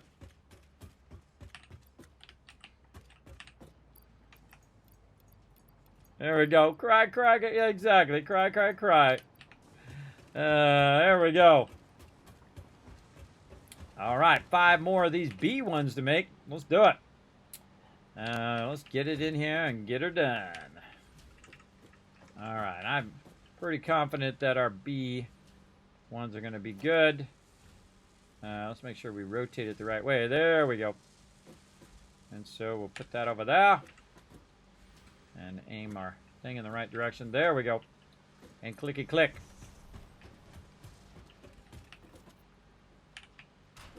Hologram, line it up. Hologram, line it up. Rinse and repeat. Nope, going the wrong way. I gotta aim this way. There we go.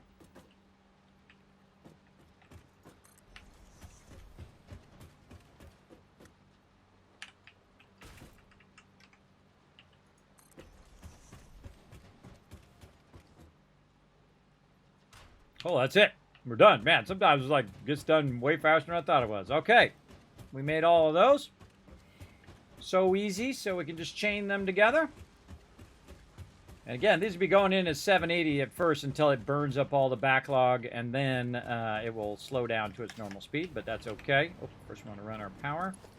Let's just run all of our power at once. We're just going to run that there and run this up here, and let's just do our hypertube while we're down here. And then cover this up. And then we're going to go do our dual outputs over here. Right into there and right into there. Look at that go. Nice. And then into there. On to the next one. And since we're already up here, let's just go ahead and keep it going down the line. Let's go in here. Maybe I should just do all the top ones first. Since I'm up here, let's just get that done. And we'll go back, make sure that we did our hypertubes and line runs. We did, and then let's chain our power, because eventually I'm going to run out of power the further back I go. So I definitely want to chain my power right there. And then from our hypertubes, we already did our line runs up above. Yep. Next one. Actually, we'll just do this one first.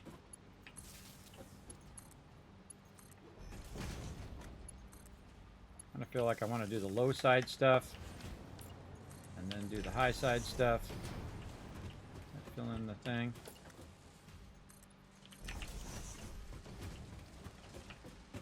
Now we've iterated on this enough that I feel pretty confident that it's going to be good, but always good to check it as you go along and see if you find something that got messed up.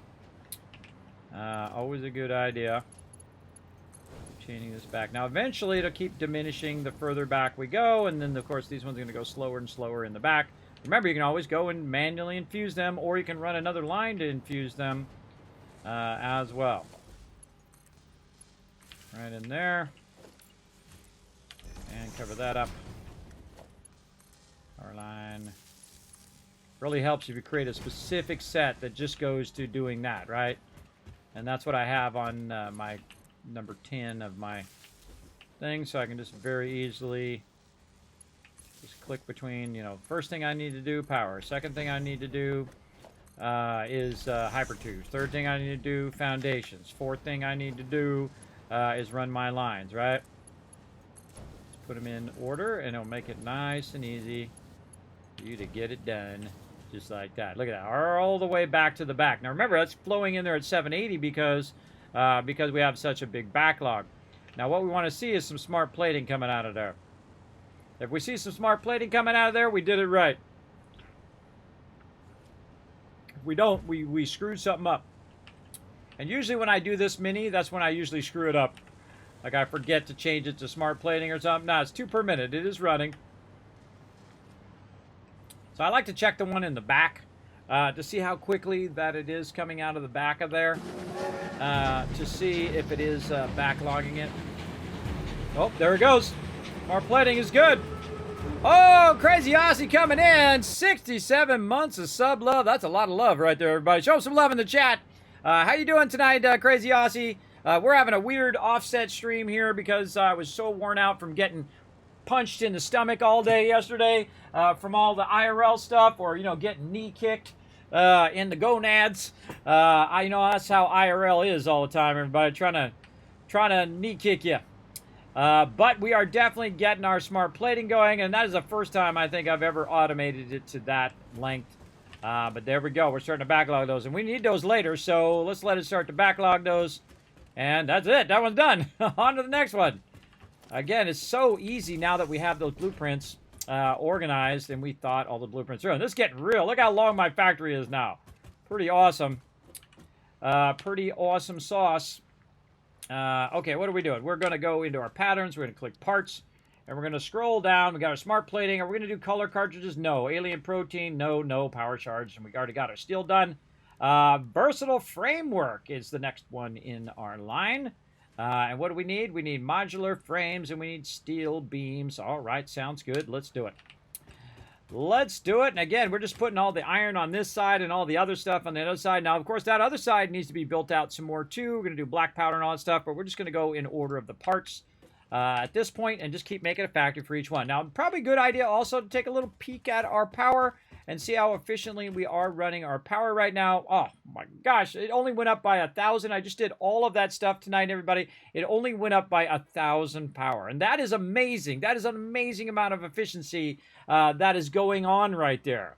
And again, I still have another, 14,000 power. I can build everything I've already built twice again. I could build all of this 2 more times. I mean, talking all of the factories, all the line runs, everything I've already done, including all the extractors, I can do twice again. And that is efficiency at its finest right there. All right, let's move on to some smart plating, or from smart plating on to the next thing. Assemblage. And we're going to go ahead and pull up A. Okay, now the first thing we want to do is run in here and check our versatile framework. And see if that's in here. I think it is. Yeah, there it is. Versatile framework. And we need modular frames and the other thing that just went out of my head. Steel beams. Modular frames and steel beams. So mod frames, steel beams. We got right up here. We can just copy paste that. So what do we need as an input? 2.5 and 30. So 2.5 and 30. And what do we have for modular frames? What's our output of modular frames right now? Let's see. Where's our mod frames? Did I not put them on here? I must have put them on here somewhere. Right here. Yes, mod frames. Our output is 43 per minute. So 43 per minute, our steel beams output. But we're actually using our steel beams for our encased industrial beams. So we're using 75 of them there. So if we wanted to split them in half. Hey, sorry, what's half of 75?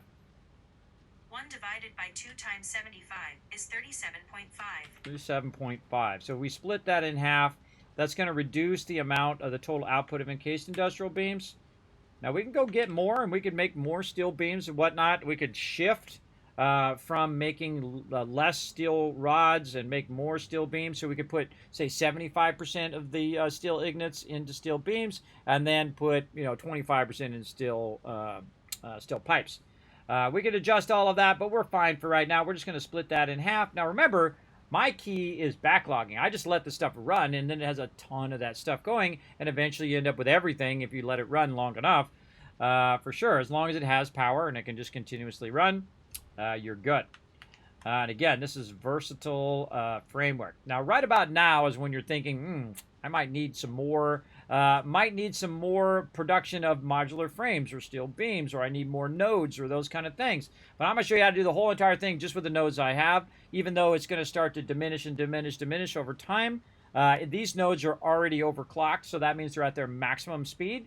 And so we can go ahead and utilize that maximum resources. Now, we also are going to have a backlog of resources that we're utilizing our backlog of resources to burn up all of that as well. And we're going to keep all of that rocking and rolling. But eventually it's going to, because we're going to keep going down the line, eventually it's going to start using up our other resources, and the other resources are going to diminish down to, our backlog of resources going to diminish down to the numbers I'm doing now, which helps off in the long run. You don't want to do the numbers you're doing now because you have a backlog. You want to do the numbers it's going to eventually end up being in the end. So 2.5, 30, and then 5 on the output of a versatile. Oh boy. Brain freeze. Versatile. There we go.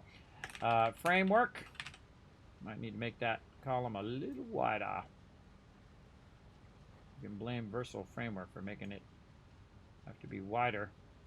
Oops, that's not what I'm trying to do. I'm trying to make the column wider, bro. There we go. There we go. All right, Versatile Framework.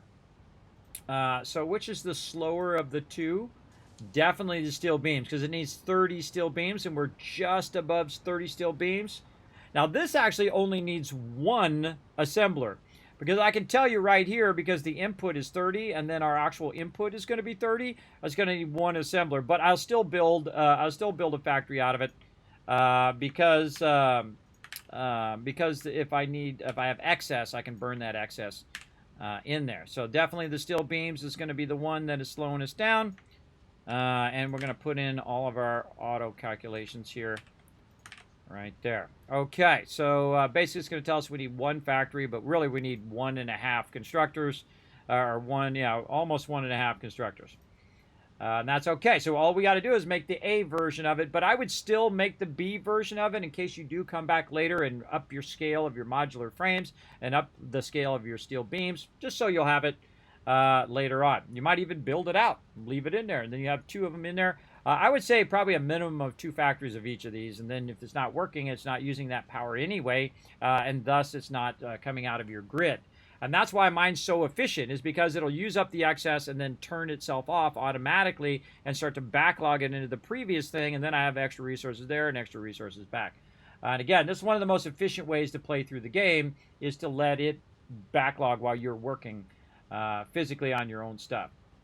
So yes, modular frames and steel beams is what we need there, and we need to copy this so we can put this into all of them right out here. Hope I didn't. Actually, if you're not actually physically, you can't see it, even if you're in the thing. I notice it doesn't paste. You physically have to see the thing. There we go. Versatile framework looking good. And down here, let's go ahead. Choose the proper icon.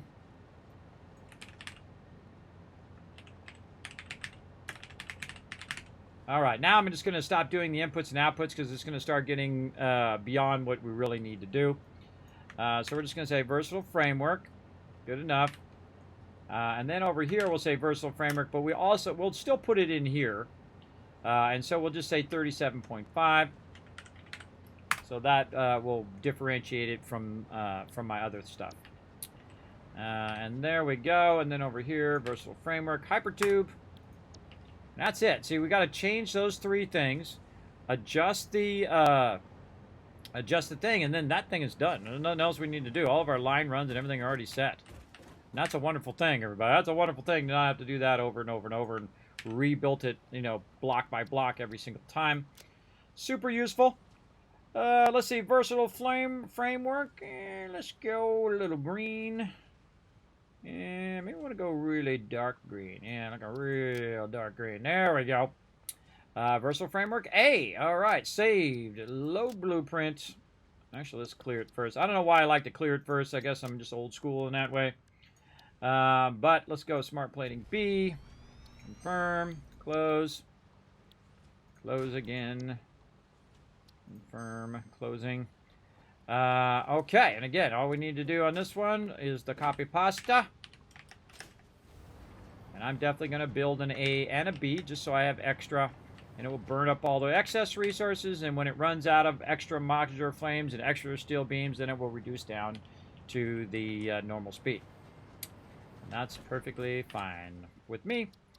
And this one, again, going to be versatile framework. We're going to change the color to green and make it nice and dark. And save it. Clear it. I'm going to have those resources back. Then we're going to organize it. Let's see.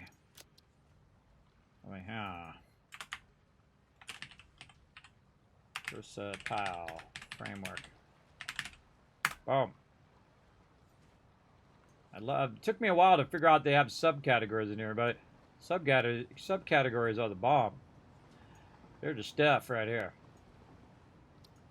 Again, you just got them all nice and separated, all nice and organized. Very, very nice. And then, of course, you can make iterations on those as well. Okay, that's done. Let's see if we did it right. Let's see, right there. And we need to tell it how many we're going to do. We're just going to do one of each. All right, one of this, one of this.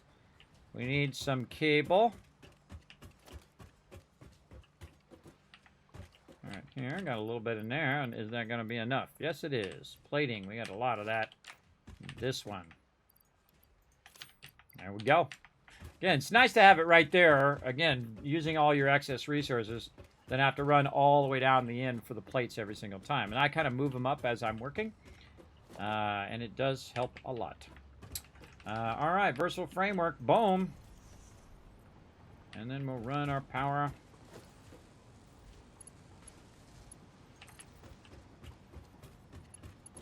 That's up and running. And then we'll go back here and we shall select our B version. Nudge that in position. Do all of our connecting.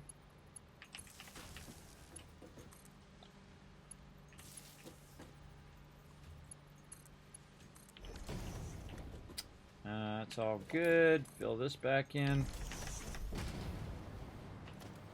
Get our stuff together nicely. And that's it. That thing's ready to rock. Now we just need some inputs. Okay. So our versatile framework is going to use modular frames and steel beams. So we got our steel beams going, but our steel beams are being used. Look at them rotors running nice. Our steel beams are being used up here somewhere. Let's see where those are steel pipes. Oh, thank you for that love. Appreciate it. Yes, our steel beams are going down and being run underneath. And so let's just go ahead, and since it's running the full line, we can just go down here and we can just split it down here at the end, and we don't have to rerun a bunch of lines and remake the whole thing. Look, it's not even using all those steel beams right now. It's not even using them all. Boom. Over there. And then we'll go ahead and just open this up a little bit so we can fly on up here and see where we want this to end up. Again, and then modular frames. We can actually run this from underneath. Let's run this from underneath. I think that might be a better idea. Again, sometimes I alternate them. They don't have to always come from the same direction. We can just do this. And we got that going. Who was that awesome person? AMS, thank you very much for coming in and showing that follow love. Appreciate that. We do play a lot of Satisfactory up in here. Kismet taking it a whole nother level. Mega optimized factories right now. This is incredibly optimized. You got to think I'm running all of this. And these are factories after factories after factories. And this is only 5,000 power. Can you believe that? Only 5,000 power running all of this right now. Why? Because efficiency. We don't have our hyper tubes running all the time. All of our extractors are running. You got to think a whole bunch of extractors are running. We got trains running. We got a whole bunch of stuff running around 5,000 to 6,000 power, all being nicely optimized. And again, efficiency first, as said by the home office of Fix-It. Right there. I love my cup. I don't ever use the cup as an actual cup, but I love holding it up because you actually have that cup in the game as well. Right there. And of course, you can slurp a little bit. Right there. Get your slurp on. All right, back to where it doesn't actually do anything for your character, but it is fun to get it going. So we're going to go ahead and run these from underneath. Since we already have an underrun for that one over there, we're going to go ahead and run these nicely underneath there. And it doesn't matter which one goes to which one, by the way, because the way I have it set up is it'll automatically just run it down the line and everything will work out just fine. As long as you have the right resources running there, you should be fine. Okay, we're going to go ahead and just back this up just a little bit right there, just to make this really easy to run these lines and not clip them through each other. There we go. And then we're just going to go 1, 2, 3, 4, 5, 6, right there. And then we're just going to run it back. And by the time we get over here, we should be a styling. Well, this away. 1, 2, 3. Oh, that's right there. That's okay. We'll go back by 1 and actually offset over here. There we go. And we're going to stick that out just a little bit so we can go ahead and run some lines. Now this one right here, it's going to go ahead and split off those steel beams right into there. And steel beams are already ready to rock. Look at them go. 37.5 going that way, 37.5 going the other way. But I already got a backlog of steel beams, so that's really 780 being split in half, which is a lot. A lot right there. Now, the same thing with our modular frames. They're way back here. We're going to go ahead and try to hunt those down and trying to figure out where those are coming down here. Let's take one of these little things off so we can fly up here. Oh, wow. Good time. Good spot right there. Again, these modular frames aren't going anywhere. We'll just go ahead and take that out now. And just go ahead and make a nice little turn going this way. Ah, out of rods. I just happen to be by the rods. I can go grab some rods just right down here. I grab it off the thing if I want to. I just go right over here to my rod production and pick some up out of this ginormous box of it. There we go.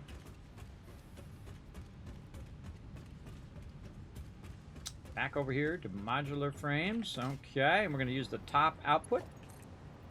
And we're just going to turn that nicely to the side there. We're going to go ahead and run this into the ground and hope we don't run into something else. Guess we'll find out here in a second. Run that up, turn it this way, make sure to set it as an input, and then boom, down it goes. Hope we already got it off right here. And let's see, that's not too bad. Not too bad. I actually kind of like that. I think we can get away with that. Let's go ahead and go over here. And then we'll use our lifter to run it this way. And then we'll just run it out over here so it doesn't clip. Looking beautiful. All right, nice. Okay. And then 1, 2, 3, 4, 5, 6. Right there, and we'll just keep it on that same side to line it up later on. down the way. I think that's going to be way too far, but we'll give it a shot. Yes! Ah, so close. So close. Heartbreaker. It's a heartbreaker.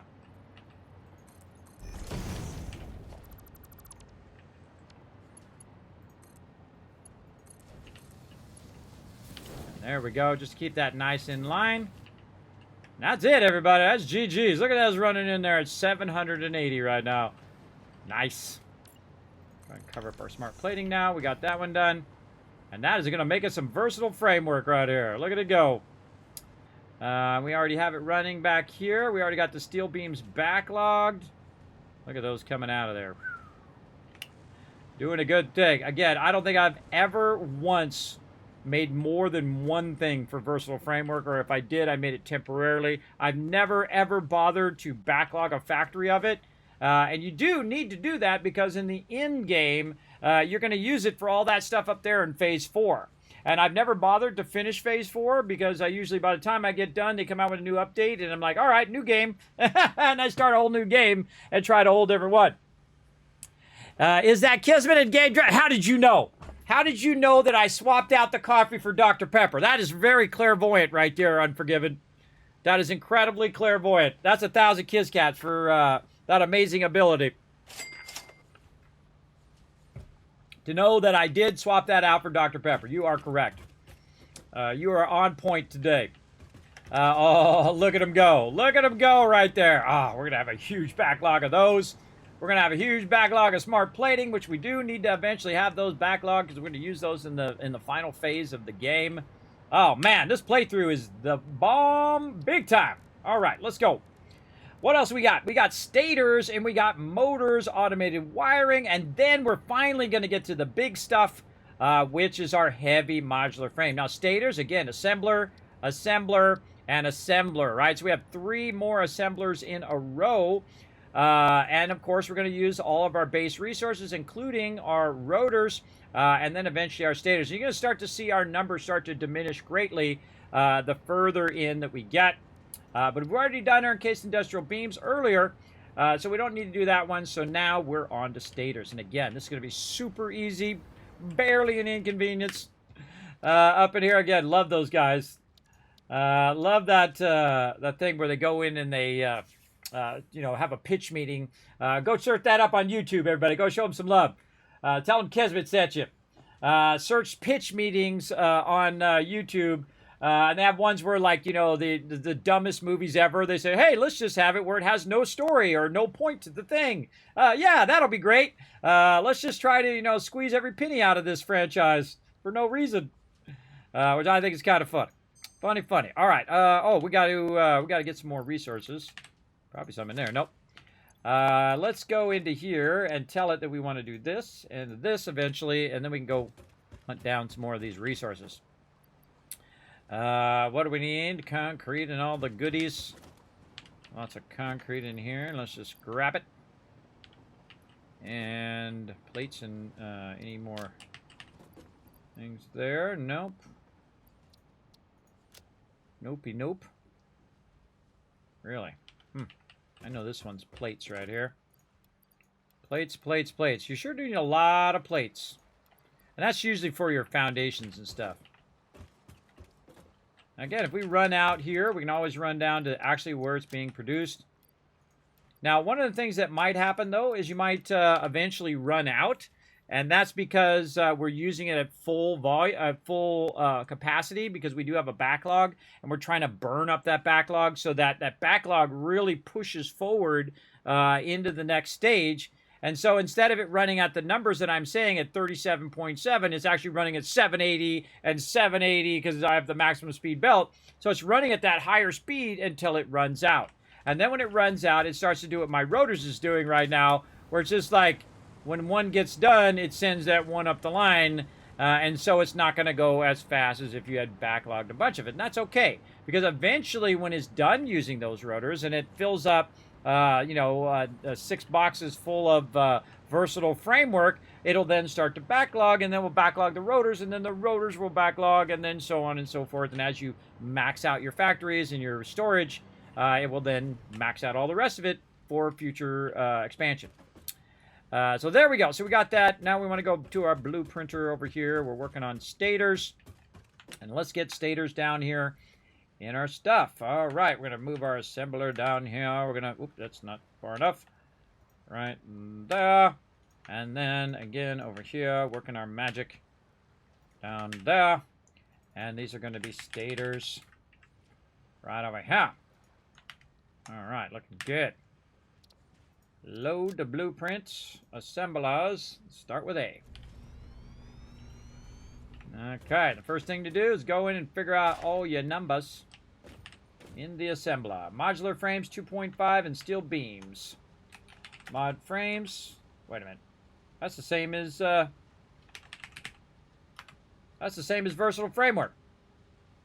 Mod frames, steel beams. Oh no, it is versatile framework. Wow, that just made my brain hurt. Oh my god, it gave me an aneurysm. Steel pipe and wire. I thought it was different. I was like, wait a minute, how can that be the same? There's really no things that are just exactly the same. They've actually made it where they're all kind of differently organized. Steel pipe and wire. That sounds better. Steel pipe. Again, the later it gets, everybody, the more of that kind of stuff happens in the stream. 15 and 40. So 15 here, 40 over here.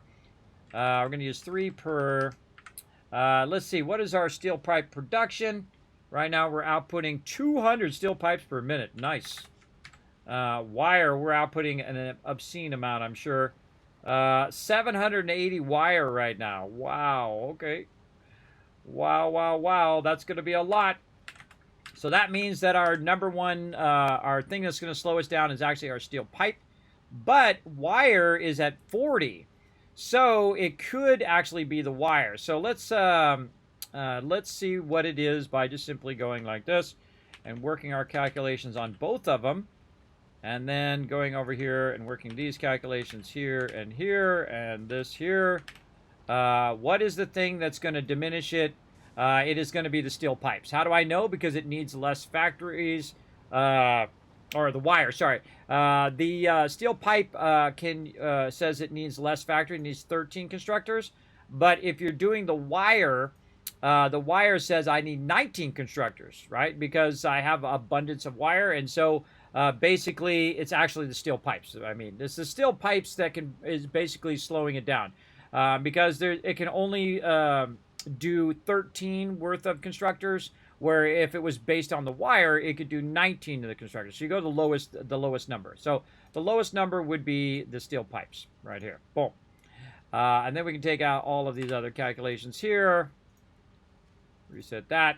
And so again, steel pipes, we're going to end up with 5 factories for our stators. And that's going to produce 27 stators per minute. Not too bad, unless we forgot to change our output. Output is... We sure did forget to change our output. Our output is 5. God, did we change our... why is our output 2 on everything over here? We are not changing our outputs. Ah. Rotor output. Hold on, hold on. We're doing some bad calculations. 4. Rotor output is 4. Smart plating, we didn't change our output. So, see, that'll affect us later. Smart plating is 2. Okay, no, that's right. Versatile framework. Okay, well, I just missed it on versatile framework. All right, see, I had that instinct that said, wait a minute, there's something wrong about that, and I'm glad that I figured that. All right, so that just tells me my total output later on based on this, right? Based on this output here. Let's see, my total output is 6 per minute because it's only going to do 1. But that's not true in the beginning, but eventually that'll be true. All right, now stators. Again, our output is 5. All right, that's right. I really shouldn't copy the output down. I should copy from the yellow on and manually put in the output. All right. What am I doing now? I'm figuring out how many factors I need. I need 5 factories to do them stators. All right, let's copy this, and let's change all of this stuff.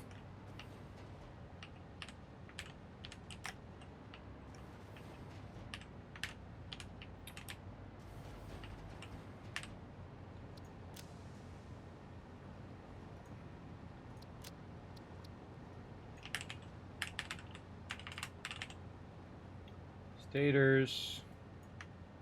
Copy. Copy pasta time. Go down. There we go. What is our slowest input? 200.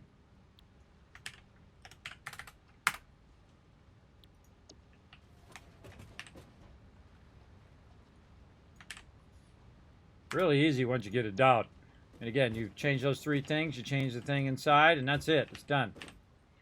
It's done, and then you can just keep copy pasting the name. Change it to a different color, maybe. I'm feeling a little yellow on this one. Yeah, maybe a little brighter yellow. Let's go. Again, it doesn't matter. I'm just using it as a visual difference. And assembler B.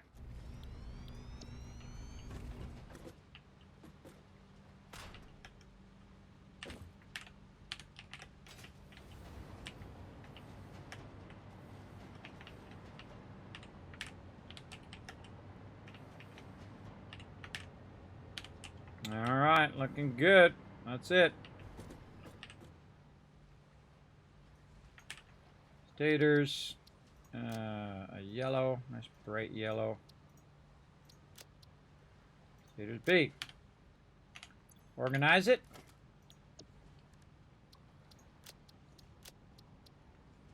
Oh, wish it wouldn't go at the bottom. Staters.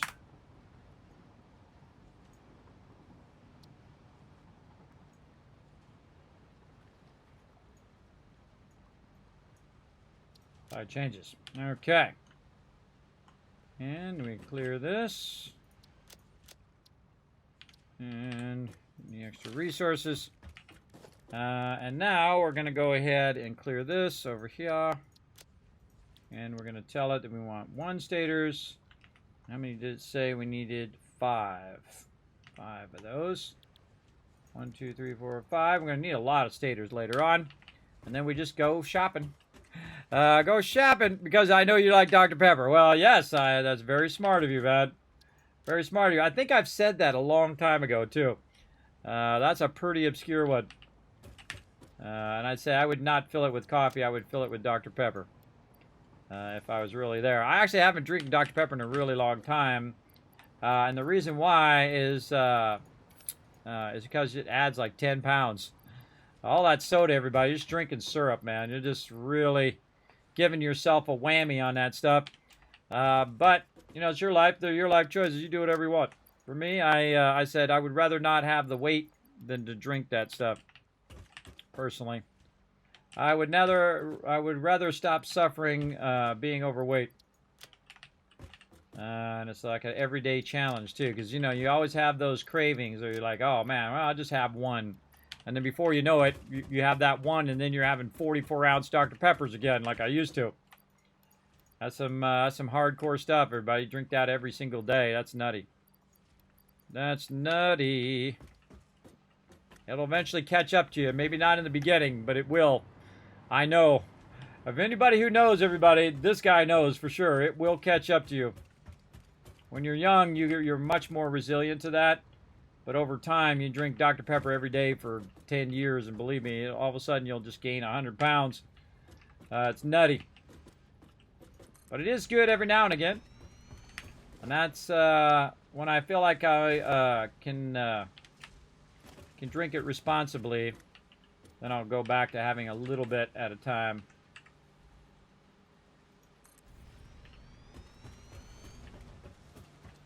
I'm just going to put all of these in at the same time. Lined up.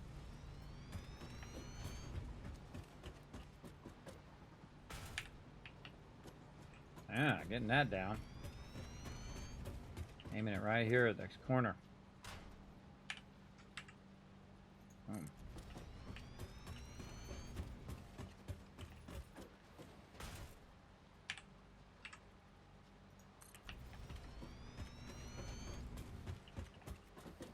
And this is the magic of, oh, already built them. And that's the magic of blueprinting right there. Quick and easy. And also using your to-do list. Makes that nice and easy so you can just, and you know when you're done. And then when I run out of resources, I look up and see if the thing disappeared. If it disappeared, then that means I put them all down because it's automatically counting for me. And I don't need to count them.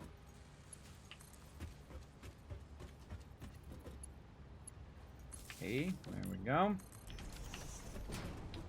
All right.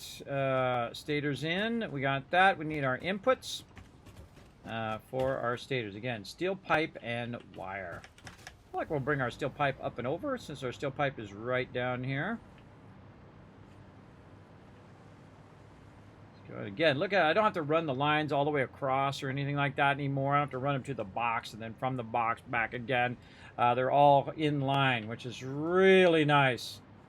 This is very, very nice way of doing this. Big time. All right, steel pipe, super easy. I still haven't fixed that right there. Really should fix that at some point. Just so it's like this instead, so that if I take that out, I can then send it up or send it down. But it's okay. We'll just fix it as we go for now. Okay, we're going to have a problem here. It's going to be in line. So I can swing it out this way, or I can swing it more inside my factories. So I could, in theory, run it down in there. That's looking pretty good.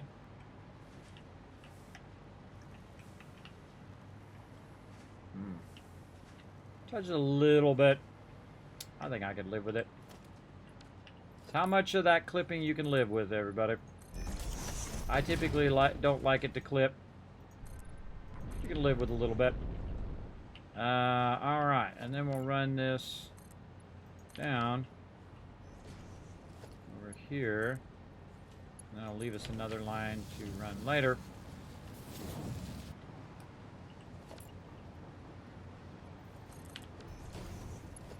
I'm just going to run that up. Hey, thank you very much, Music, Man Loxton. Thank you very much for coming in with that raid. Appreciate the love. Let's give you a shout out over here. Let's see what you were playing. Always like to see what other people are playing. Again, I never know. I might turn on to a great game. Graveyard Simulator 2. I never even heard of that game. Sounds fun. I love simulation games. Simulation games are awesome. Now, if you are new to my stream, welcome everybody for coming in on that raid. My name is Kismet. I am a partner here on Twitch and on YouTube. I'm also rocking my awesome boom right here, factory cart for Satisfactory. I feel like if you're gonna, work for a giant, probably trillionaire space corporation or more, they're gonna give you the cheapest thing when they drop you off on a planet. They're gonna give you the thing that's worth the least amount because that is efficiency. 1, 2, 3, 4, 5, 6. Now we are working on converting all of our previous productions into much more efficient productions over here. Now what I'm trying to do right now is try to feed this into my stators over here. So we're going to go ahead and run our lines up here. What is our other thing we need for our stators? I've already forgotten. Wire. Okay, so wire, maybe we'll run that from down below. And we'll run this one from up above. Wire's going to need to travel a pretty long way. And we're going to go ahead and just get those pipes right about to there. Let's run some more of our foundations, getting our zoop on over here. There we go. Feel free to say hi in the chat. Feel free to hit that follow button, hang around. My job is to bring a little positivity and love into your day, along with some real fun building and other things like that we do here on the stream. Appreciate you big time. All right, over here, we're going to go ahead and just run. I'd say we just do this. Kind of center that out a little bit. Wait for the long save. There we go. And then run this over here. Run that over there. Just in case we want to run something on that outside line further down the line. We got it. All right, there we go. That's already pumping in there, ready to rock and roll. Now we got a little ways to run that wire. We got a long ways to run it all the way over here. Now again, we can do a combo of being fed from up above and then also a combo of being fed from down below. That is going the wrong way. This way. There we go. Swing out over the side here. We'll get closer to our other factories here. Eventually, we'll take all of these ones out and redo those. But those will actually have to do with our power, so we're not going to mess with those right now. Do I want to run my wire on the inside or on the outside? Good question. Good time to make that choice, so I can run it underneath. I've got a spot right there. I can kind of put it in. I'm going to go down and look on this side and make that decision on how I want to run that wire. See, I got to run it from over here, and I can run it down the center. Let's go up here and see where our actual wire is. Probably way at the very beginning. And since we're going to be doing it from the other side, we want to think about how we're going to run that all the way down. We could just cross it over.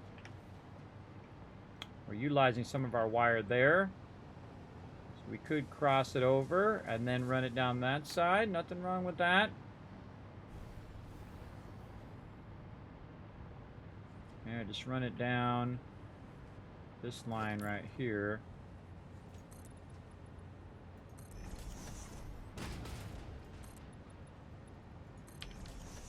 Or we can run it way down there and then cross it over.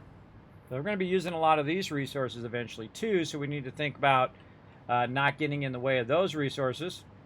Look at this. This is all backlogged. Massively backlogged there. Okay, so what am I feeling? What am I feeling over here? Kind of feel like we just want to cut it across so we're not blocking the rest of these resources when we want to use those later on. Yeah, let's do that. Okay, so we're going to go ahead and bring some of these over this way. Like so. Just to give us an idea. Oh, and we need more concrete. How convenient. We just happen to be by a ton of concrete. What's up, D? I'm doing good. I'm doing good today. We are, I had to rest a little bit from getting too much sucker punched all day today from my IRL.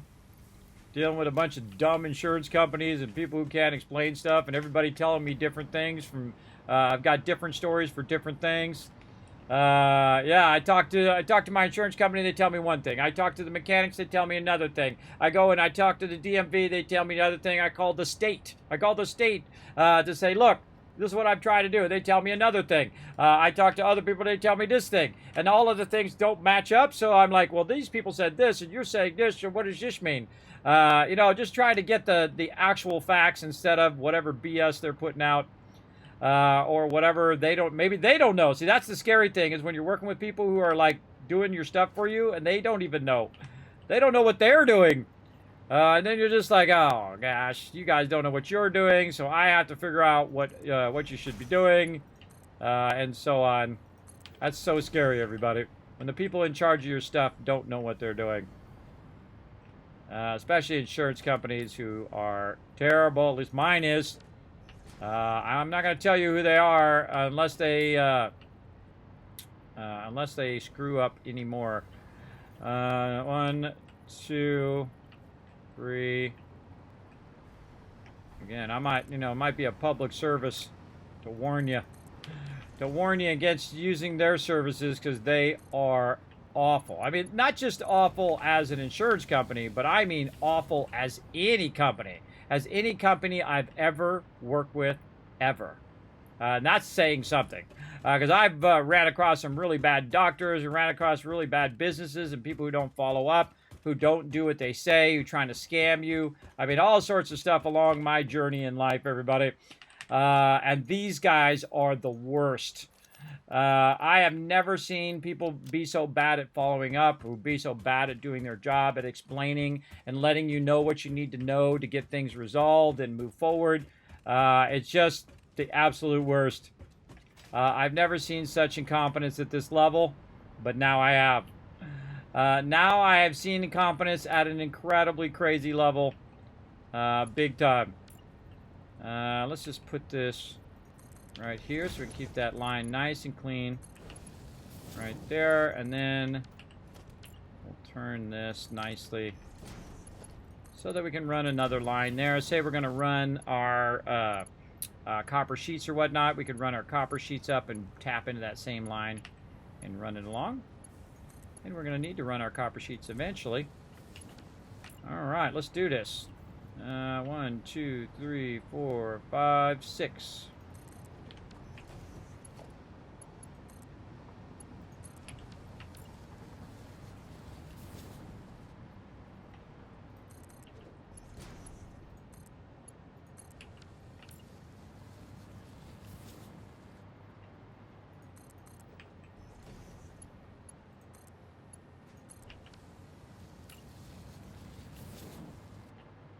Much better than willy-nilling these all over the place, isn't it? It's much nicer.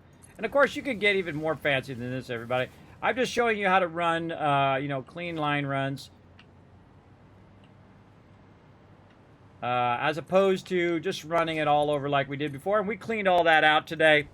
We went through and cleaned out all our spaghetti mess that we had. And now we're running super clean line runs here. And I was going to run that wire on the outside, but I think I'm going to end up running it down here. 2, 3, 6, right about there. Much feel like I like this to run on the outside. Eventually, we're going to need to tap into more of this wire and other resources. I don't know why I ran that second one. I'm not running that one yet. Take that one out. There we go. Okay, so now we're going to try to get this down here. We were going to run this from underneath, but we've changed our mind yet again, and that's okay. That's okay. Let's remove anything that we're using underneath here. We took it all out, and then we'll redo. See if we get it first try. Oh my gosh, first try. Look at that. Look at that. Pretty awesome. Right to there. And then... oh, and that is running our stators. There we go. Again, see, when you got it all organized, look how beautiful that line run is. Nice and straight. Runs all the way down. The elbows out. Perfect. Perfection right there. Now we're going to have a bunch of stators. Let's make sure that we did work on all of our other stuff behind here, so it's not just making it on one of them. That it is making it on all the other ones behind here. Let's get these all in. I feel like I like to do these top ones first. But the problem with doing the top ones first is eventually I'm going to work my way back here, and I'm going to run out of power if there's no factories nearby. See, I run out of power, and then I can't float. But I can still do this. This is the tough one. Oh, missed it. Oh, look out. Going for a swim. And that's why you don't do that.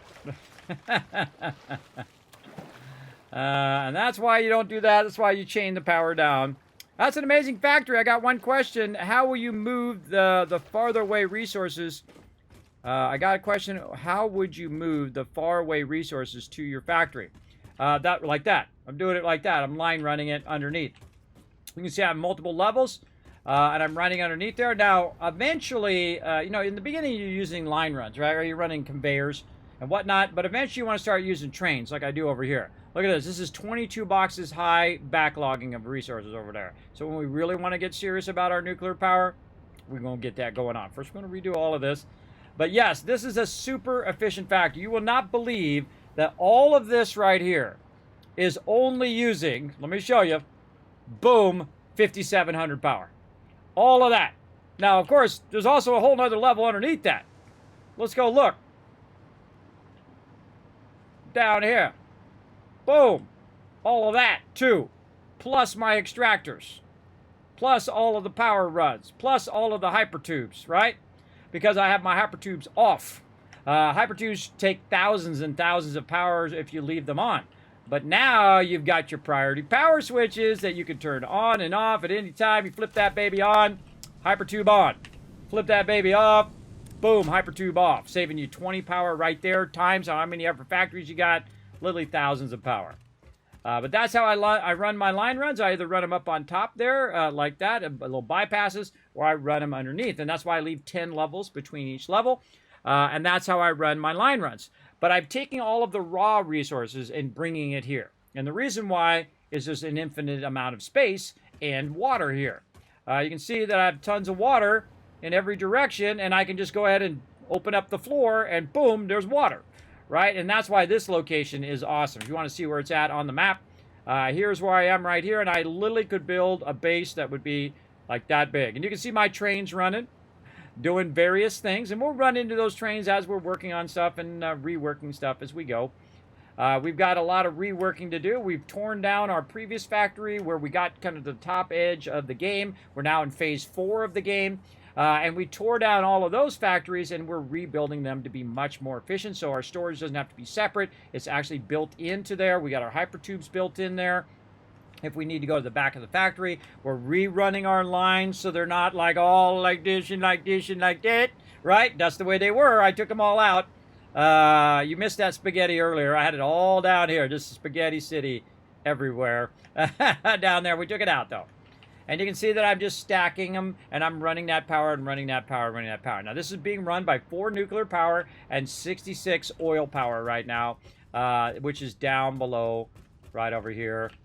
You can see kind of all my oil power and whatnot, and we're going to revamp all of this as well. But the second you start to revamp your power, look out.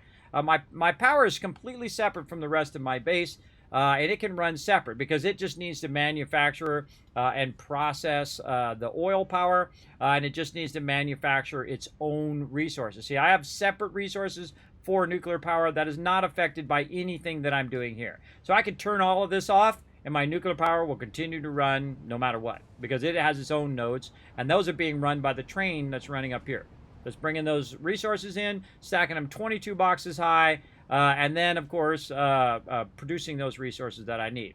I could actually turn everything off right now except for my nuclear power, and it would run for 30 hours real time because I have so much backlog of nuclear power. I can do up to 10. I'm only doing 4 right now because we're revamping our factories and putting them all efficiently in line, and that allows us to run our line runs nice and clean. They're all on one side, or they're all attached to the ceiling, and they're looking much better than that gigantic spaghetti mess that we had because we would run them from the factory to some boxes so we could sort stuff into boxes, and then we would run them back, and then it would have all these extra line runs, which we don't need to do because we can just put them all in tandem or in line. And then if we have anything that we need from the copper side, then we could run the copper across like we did and run it down. If we need to run some other things, we'd run it down as well. Now, we're just trying to get all of the little stuff out of the way first, which is stuff like stators and motors and all these other things that we're doing. And we're just kind of going down the line here of our parts and redoing all of those parts we're doing, including versatile frameworks, smart platings. We're adding those in. We're going to add automated wiring after we do our motors next, but we're still working on our stators and revamping our stators. Now, of course, this is why I have so much resources as well.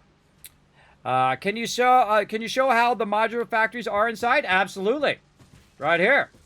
Now, inside, what I've done is instead of trying to jam as many constructors or assemblers or whatever it is inside, I've made it more so it's modular, right? So I have an A version and I have a B version, right? So an A version is the one that's got the switch, right? So I can flip that thing off and that whole entire line of stuff's going to go off. If I start running low on power, which I haven't yet, I could flip that off. The whole entire line of stators will go off. But I also have the ability for it to automatically do that. So what's the number one thing I want to go off if I start to lose power? And that is my hypertubes, right? It's going to turn all the hypertubes off. And you're like, well, Kismet, you need some of those hypertubes. Like right here, my silica hypertube is on. Not anymore. I just turned it off. Same thing with my steel ignits. Not anymore. It's turned off. So I can just control all of my hypertubes in one place using those priority switches. You can see I've also made some new stuff here that we've been building. We've got our steel pipes here that we're making, so that's going to be group 5, which is my kind of finished stuff.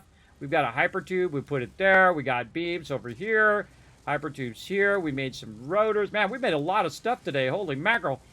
Smart plating over here, and then hypertubes here, versatile framework, hypertube, stators, and then hypertube, right? So the first thing that's going to go off, after it's done saving, is the hypertubes. Then what else is going to go off? Well, the next thing that's going to go off is my extractors, right? Because I want my production to keep going so it can make me resources and burn up all the excess while I try to figure out what's going on with the power.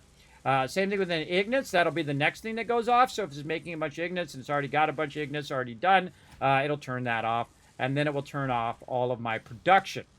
Now, the thing I never wanted to turn off is my power production. I don't want it to turn off my coal nodes that go to my power production if I'm using like coal. But if I'm just using oil, the oil you can see does not have anything. If you just don't put it in the power line, it won't turn it off, and meaning that stuff by default will stay on. And thus why I don't have any oil or nuclear power stuff or any of the stuff that has to do with my power in the priority switches. The stuff that I don't care about the most turns off first, which is everything other than my power. Now, if I did want to have a hypertube that says takes me out to where my power is and then allows me to fix my power or add more to my power, then I would move that hypertube up in the priority group. Priority group number 1 is the last one to go off. Priority group number 8 is the first one to go off, right? Now, this priority group number 1 and 2 is going to be all of my power stuff. Anything to do with nuclear power, anything to do with oil power, because those are the only ones I'm using right now, so I can use the coal elsewhere. Same thing with priority group 3 and 4. Those will probably be my primary hypertubes, where it's going to take me really far, like way out to where my oil is or way out to where my other resources are. Those would be a better priority group to be much higher. So the ones that are low priority, like the ones that are built into these factories, which would take me to the back of the factory, not as high priority, right? Those can be off. But if I do need to run to the back of the factory, I can flip it on. It'll take me to the back, which is super useful. So there we go. Is the nearby resources enough for your factory? Yes, it absolutely is. And the reason why is because I am all about our mandate in Satisfactory, efficiency first, right? So right by where I'm at, and I'll ping a few of them, right over here at this particular spot, which is one of the greatest places in the game. It absolutely is, hands down. So I'm going to go ahead and ping my nodes that are right over here. There they are. And I got to re-put up my little radar thing there. I've got a radar thing going over here we can click on and get that going. But right here, there is a bunch of pure nodes. These are all pure nodes right here, right? So we have 4 iron pure nodes just chilling out right over here where we can go ahead and utilize that from the very beginning of the game. And that's what I did. But I normally build over the top of them and I build vertically. But this time I decided, you know what, I'm going to build out where the water is, because the water has instant water right underneath there. So if I need to combine water with something like my nuclear power or something else, I'll have water right underneath the frames, which is right underneath there. As you can see, we've got a lot of water going on right in here, and we have a lot. Now, also, it's a big, expansive area, so I can just keep building out factories, factories, factories, factories, even at the lower side, and then I can also, up above, I can build out factories, factories, factories, factories, factories on the upper part. So it is an incredibly great place. Now, of course, in this direction, you're going to have some trouble because you're going to run into some islands here, but I can always just continue to build out on this side. Now, if I need to expand or if I want to go ahead and add another line run or another node, I can very much do that. But you know what's better than running another line from somewhere way off in the middle of nowhere? Is to just overclock your resources. That's right. So say you got a resource and it's coming out, you're doing your 60 belt right there, you overclock it, you have just enough to make a 120 belt, well, then you split it and then you use your 60 belts, and now you're running at 120 without even having that many resources to be able to do 120 belts yet, right? And then you do the same thing with the 270s, and you do the same thing all the way up to 780. Do you know that my belts are running at 1560 right now? And you're like, Kismet, that's not possible. It's not possible to run at 1560 because the belts only go to 780. But if you backlog resources, if you backlog your resources, you can do dual outputs out of the box, which is 780 and 780, which is 1560. And that's what's going on in this factory right now. So while I'm working on this, it's backlogging a box, another box, another box. You want to be impressed? I'll go over here and I'll show you. Look at these double runs here. These are double runs from the same box, right? From the same extractor. So this is 2 runs of limestone. This is 1560 coming out of here. And check out my very elaborate extractor builds. Check it out, everybody. This is some serious elaborate. I don't know how many people do it that elaborate, but it has a purpose. I build everything for a purpose. So if we go over here and we look at our miner here, it's producing 780. That's as fast as it ever needs to go because it can't run any faster because the belt doesn't go faster than 780. But it will go in and it'll go inside here. Inside here is a whole bunch of boxes that are backlogging all of the rare raw resources. And thus, I can go ahead and backlog the resources while I'm working. And then when I'm ready for them, I can run them at dual speed, which is going to run them just that much faster. And then it's going to fill up my boxes full of that thing that I made and then backlog all the way back over here. And then it's going to backlog again. And then just in that cycle of burning it up and then backlogging it, burning it up and backlogging it, right? And that's what you're doing the whole time. It's one of the most powerful things in the game. And you can see that I have all my nodes labeled and named, and I can turn them off remotely if I start to lose power. But basically, this is very simple. It's just a bunch of boxes with an extractor in there, and that extractor is going at its maximum speed, and it is overclocked so that it is extracting the maximum resources. And why do I want to do that? Because the most valuable resource that you have is your time, right? Your time is very well spent by overclocking that and just upgrading your lines. That is way more efficient than running new lines or running a train or doing the thing and the stuff and the thing and the stuff to get a whole nother node. And you're like, well, Kismet, it uses more power. At this point, I got so much power, I don't even know what to do with it. Right? I'm using 6,000 power to run all of this, including all of these extractor, and I have 19,000 power. Right? So it's really not an issue. Power for me is not an issue right now. The issue is efficiency. The issue is time. And so it's all about my time and what is more efficient for my time. Now you see I have a bunch of line runs here, but I replaced these line runs here. And you can see these are only single run, right? I love dual running them. And that's because I'm using the train that's way up here, up on the top of this. And we'll swing out over here so you guys can see my little train that's going on up in here. And that train is my line run. I don't need to make a bunch of line runs anymore. The train's going to go ahead and grab it. It's going to run it down here. You can see I've got a lot of train cars. And we'll go ahead and watch it do its thing. Ah, I love the trains in this game. They are awesome. Now, I try to build trains for a specific reason and for a specific job, right? This one's job is to produce resources for this first factory. The other train that's on that side is to go get the other resources that I'm using with my nuclear power. And those are completely separate lines that do not interact with each other because you don't want your power to go off. You want your power to keep running. Now, it automatically knows what it's got a little bit of resources it needs to put in, and so it's going to go ahead and try to put that in there, but it says, oh, wait, no, it's full. All right, I'll put a little bit in there, and then I'll put it back over there. Now, if you're super efficient, of course, you would burn all that up by the time it came back and got it, but I'm perfectly okay with that. So I just put a whole bunch of coal in there, and that coal is then being used. Actually, it's not being used. It's actually maxed out. There we go. That coal is being used. You can see it's running out. It's basically collecting the transfer rate at 672. So I'm burning up 672 coal by the time it goes over there and brings it back, which is pretty awesome, I think. There we go.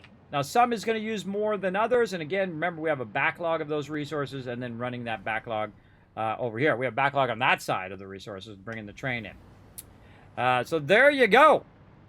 So that's what I'm using. I'm using all of those. Now, the real cool thing about this particular thing is not only those nodes, but nearby I've got deuterium. Nearby I've got uranium. Nearby I've got coal. I've got all of the stuff I need, quartz, sulfur, all of that just nearby this spot. This is the ultimate spot to be able to get all of those resources and then overclock the heck out of them and run them in, and you got 780 line of deuterium. Believe me, that is more than enough to get you by for a while. For sure. And it's also backlogging all of that quick wire and backlogging all that deuterium, 3, 6, 9, 12, 24 boxes, as much as factories I want to build out, because the actual backlogging is built into the factory. So let's take a look at my screws factory over here, say, and they're pretty much the same. They're off the same kind of template that I made from the first one. And inside here, we have our 2 constructors at the first level. And those constructors are working away on bringing in the iron rods. And then what they do is they chain them upwards into the next one, right? And so the inputs are chaining upwards. You can see they're kind of going in this side and out this side, and then chaining there, and then chaining upwards again up here. And there we go. So we have 6 constructors per factory. And that's basically running that up and then up again and so on. You can see I've got my outputs and inputs labeled. That's an input right there. So it's bringing those down, running it there, and actually running downward, downward, downward.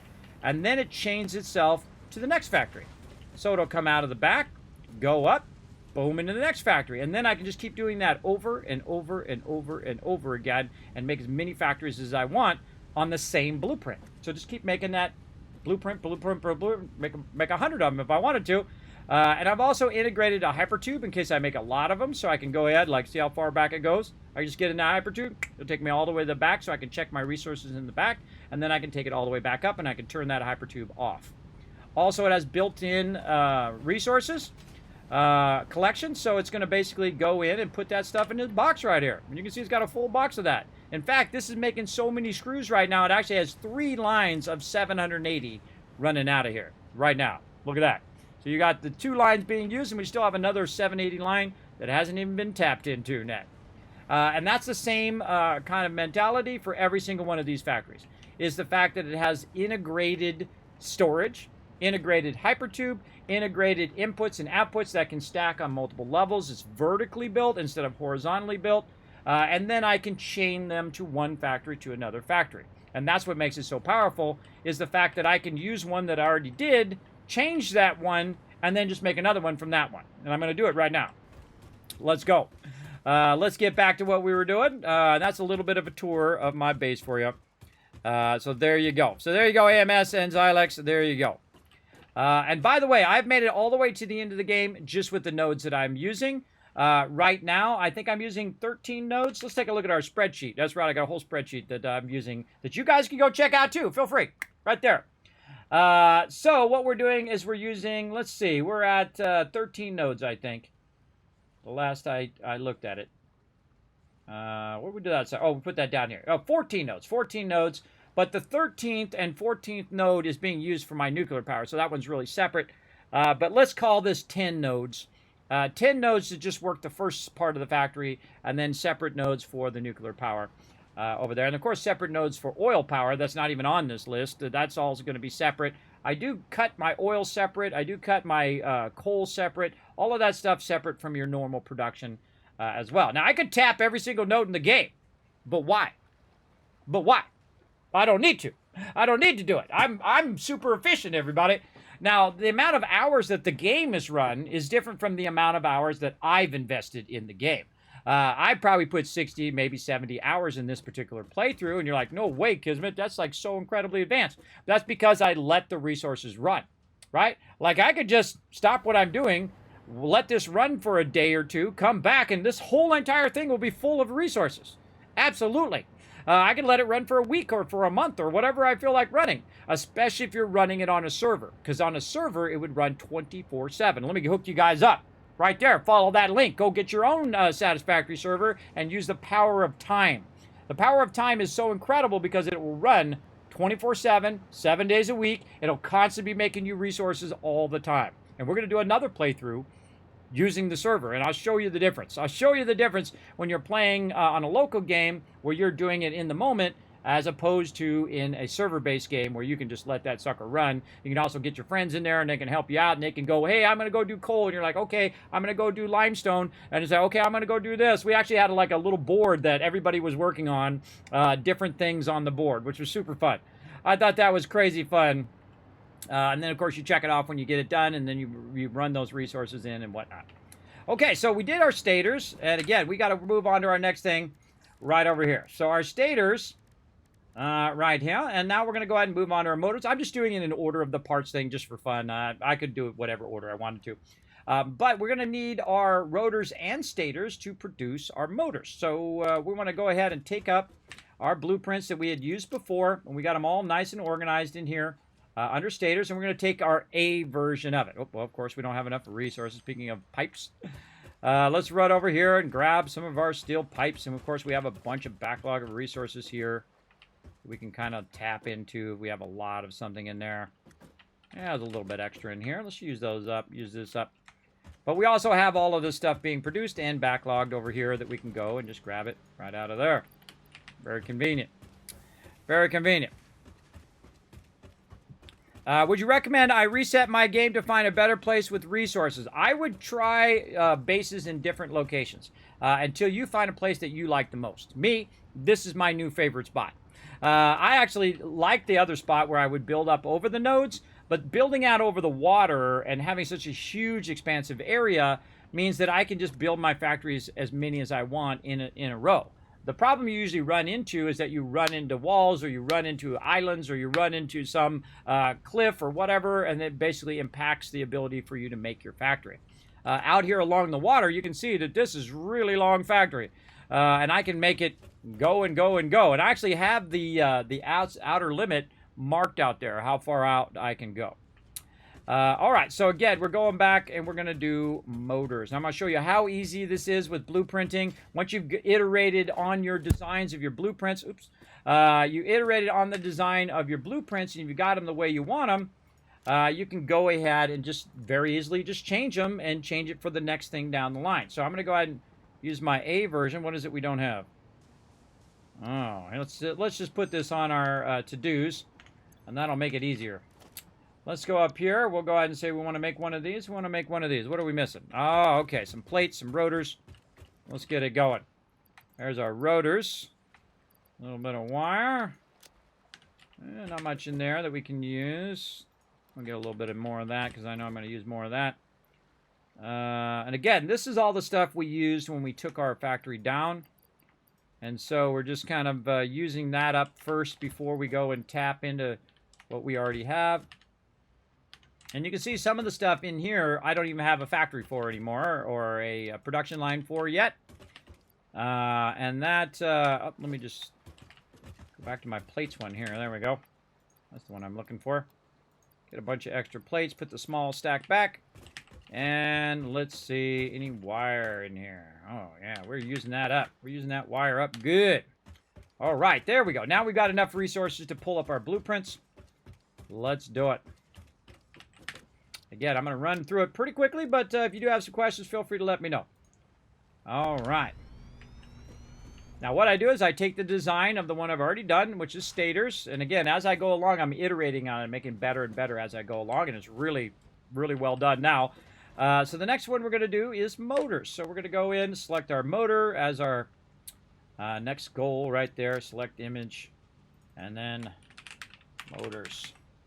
And we're going to copy that. And again, that's for the sign that's up there. There we go. And then over here, we're going to look at our motors, inputs, and outputs. And again, I made a little spreadsheet for it, so you guys can follow along. As well, again, you can go ahead and check it out right there at that link. It's actually under SAT inputs, as well as a whole bunch of other game stuff that I do. And so we're going to look at our overall motors here. Let's put all the naming in here first. Let's do all this external naming of our hypertubes and all of that stuff. Easy peasy. And you know what? I'm going to fix this thing up here now because I keep saying I'm going to do it, but I'm really going to do it this time. So now, every time in the future, this one's going to already be good to go. There we go, and then we'll just put that up like that, and then every iteration after this, that'll already be fixed. So, very cool. Okay, and then we jump up here, and we're going to do some numbers. Let's go. Let's go ahead and get our motors going. So, we need 10 rotors and 10 stators and 5 outputs. So, we're going to go 10 and 10, and then one of these is going to be 5. Oop, that's a 40. And so, this is going to be stators, rotors, rotars. There we go. Okay, so those are input. But how many stators and rotors are we producing right now? Well, we're producing 31 of our rotors right now. So that we're going to put that in there, 31. How many stators are we producing? 67. Right over there. So 67. So again, now we know our inputs and outputs. We know what our course resources are. What the first start is, and the second stage, and the third stage, and the fourth stage. And so we can just keep learning about what that is. Now, what's going to slow us down? Well, I can tell you it's going to be the rotors, because the rotors are only going to be going at 31. And so that's the one that's going to probably slow us down, and that's going to tell us the minimum amount of factories that we're going to need. Now, since this is an assembler, we can just copy all of this stuff and just boop right there, and it just auto-calculates it for me. It goes in and calculates, okay, how many constructors do you need? I have so many constructors per, or assemblers in this case. I have so many assemblers per factory, and so I'm going to need this many factories. In this case, I'm going to need 2. And that's what it's telling me right there at this number right here. And again, you guys can follow along on the spreadsheet if you want. As I don't have an ocean or good water resources, the maps are always the same with everyone. They're always the same. This is the forest biome. Which is where I am. You're going to start right down here in the forest biome, right in this area. So what you do is you start in the forest biome, and then you go bada bada bada bada bada bada bada. You run along the coast until you get to the coast edge. You're going to see some, limestone nodes and whatnot. I suggest just to run up, get right here on this little outcropping. Look on your map. Remember, the map's the same on every single game. It doesn't matter where you start. There's just one big, gigantic map. So you might start in the different start zones, which I have. I've started in every single start zone, some of them multiple times, 3, 4 times, because I've played the game since it came out. And there's a lot of great start zones, a lot of great things to do it, but this one has the thing I need the most, which is water, and a lot of it, and it's very easy to access, and it's underneath my base, so I can tap it from anywhere on my base at any time, which is awesome, I think. That's one of the great things, and it is basically so far that goes all the way to the edge of the to the game right here. You can see I'm actually on the edge, the furthest out I can go, and right now it's taking my nuclear waste and putting it on the furthest edge of the resource. So this is the waste delivery, and this is the waste pickup over here. And so that's what it's doing. Put all that nuclear waste way out there away from me. Now, eventually we're going to use that nuclear waste, and that's way down the line, but we're on the way there. All right, so motors, let's copy that, and then let's go ahead and go in and change each one to motors and double check that it is changed to motors. That's why I like to open it when I paste so I can see that it does say that particular thing. So now we got to do the output of the rotors and the stators and run it into this particular factory. We changed the front thing, we changed our priority switch, and this did not change. Oops, that's not it. This is motors. Motors. And hit enter. I forgot to hit enter, I bet, on that one. Got it. You got to hit enter, otherwise it doesn't do the thing. What's our motors slowest input? 31. Motors 31. That just reminds me that that's the input of my slowest input on that particular thing. Motors, motors, motors. All right, we got all 3 of those going. We got all of our assemblers going. And see, the reason why I make that smaller and I only have 3 assemblers is because all of my exterior line runs are run, right? So it's run from different parts of the factory up. It's run so I can chain them together to the next one. And that's really all I need to do on that one. And then I go in and I give it another name, motors. I copy paste it in there, and then I give it a different color. It doesn't really matter what color I give it, but yeah, kind of feeling a little turquoise on this one. There we go. And then, of course, the A version of that's done, and then I can clear it off the designer, and it's done.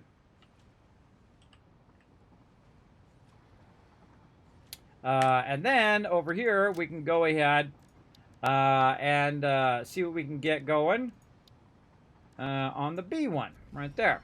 Okay, now the B one's going to be the easiest of it. Again, the B ones are the ones that I'm chaining behind, the main ones. We'll wait for it to load up so our door works here eventually. And then we just go in and we just get this going on. Change that to motor. Where to change that one? Paste that one in. Good, motor. And this one. Pasta. Nope, no pasta. Sometimes it's a little funky. All right, let's try it again. Copy. And pasta. There it goes. All right. You got it. It can't be blocked. If it's blocked in front of you, if you're like this, it still won't let you change it, even though you have it open. It won't let you paste it. Okay, so that's done. That's all I had to do is change those 3 to motors. Now, if you don't feel secure, you want to really have that peace of mind, you can go back and look at each and every one, just in case something went horribly wrong. And then now you got the peace of mind that it is correct. And so let's go ahead and go in here. And again, motors, and we were doing some turquoise color here. And then save that. So now I have an A version and a B version that's just for motors. And then I can go into my blueprints, and I can organize them. Add a little subcategory over here. And try to use my cursor properly. There we go. Motors. Just like that. And then I can go ahead and slide this out. Holy moly, it's like 9 o'clock in the morning. I didn't even realize it. That's the way this game goes, everybody. You start going, and time goes flying by. All right, now I'm going to move it up into... not like that. Move this one up here. This one goes over there. There we go. Move it in its own category, and I move it up along the other stuff so it doesn't visually kind of do this kind of deal where you're kind of searching for it in there. It's nicely organized in there. Okay, and now I have an actual set of my key sets down here that goes along with the building. So I go ahead and go to the first one. I press number 1, and you'll see it pop down there at the bottom. And then I just add another factory at the end. It's pretty cool. Now, I do have some factories underneath here that have these kind of pipes sticking up here that are producing turbo fuel and stuff. So we're going to see what happens when we get a little too close to those. Right over here. Let's see what happens. I need to rotate it the proper way. We need to hit H. And what's going on? Encroaching the clearance of that other one. Something is blocking it. I bet it's these. We could probably take this out now. We're going to go ahead and remove these refineries out of there. And we're going to redo all of those refineries anyway. But we have to be careful when we're taking those refineries out that these refineries were something that is not mission critical to what I'm doing. You can see compacted coal coming out of there. And we can go in and look and say, oh man, what was this producing, right? What was that factory producing? Well, I can follow the line and see where that line is going. It was going into here, and it was backlogging turbo fuel. So it was making a bunch of turbo fuel. Don't need my turbo fuel right now. I'm fine. But we'll go back and we'll fix that all up later. In fact, I don't even need this whole factory. Bye-bye. Boop. Gone. You can see that I have it multiple levels. So I have the underrun levels down below. So we were learning about underruns. And then I also had the one up above. But we just take that out too. And this one back here is going in and working that. So we'll take all that out. And there we go. We don't need no more turbo fuel. We're okay for now. We're okay. We got a lot of that laying around. All right. Now we can continue on with our motors over here. Let's go. And then we'll just go ahead and land so we're not floating around. There we go. And we'll put this down and it should... it gets out of my face. There we go. We'll nudge it over. It should turn blue if there's nothing next to it. But this one is specifically designed where there's no wall on the new one I'm putting down, but there is a wall on the previous one, so they just sit perfectly together like that. And I've also got, of course, thoroughfares on each one where you can run through and work on the factories behind. Now, again, let's go in and look at our spreadsheet, and it's going to tell us that we need 2 factories. So we're going to do an A and a B factory. So there's our A factory, and then we'll go in and pull up our B factory here in the back. Oh, and we need a little bit of plates. Let's go see what we got. Now we're going to move our resources down again. Goes fast. Oh, actually, we could just pull this out here. Let's go ahead and just clear it off the designer. And we can just grab all those resources. We're getting full of resources there. Might want to drop a little bit of this into here. What do we got? We got a lot of this and this. Bruh. Overburden. That's my natural state, everybody. It's like people, hey, Kismet, what's your natural state? Overburdened. Yes.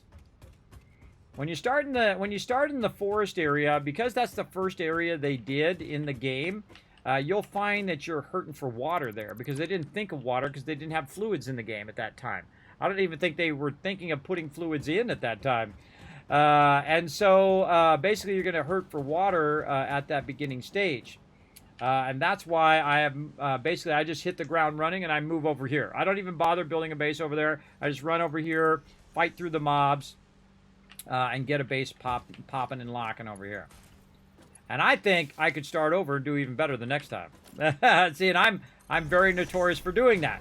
That I will take a giant factory like this and just say, okay, new playthrough, and just go boom and just throw it away and start a new playthrough. I'm that hardcore of a player because it just makes me better at what I do, right? It allows me to iterate without the baggage of having your previous base weighing you down.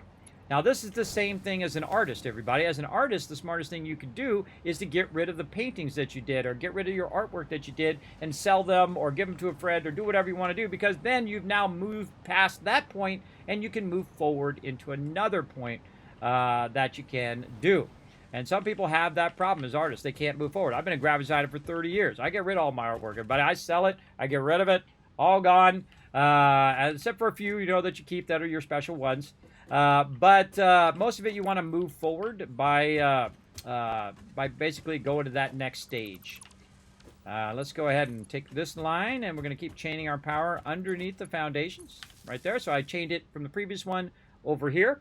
And the funny irony is this is not even being attached from this side, which is where my power is. My power is right over there, but it's actually being attached from all the way at the other end. So I've run the power all the way from here, all the way down to that side, and it's running all the way back. But eventually, I'll just run it this way, and it'll be connected into my primary power, which is why I'm chaining it, and then eventually we'll connect it at the other end. Okay, now this one over here, we can cover this up over here because we ran the power. We can cover that one up because we ran the power. And we're looking good.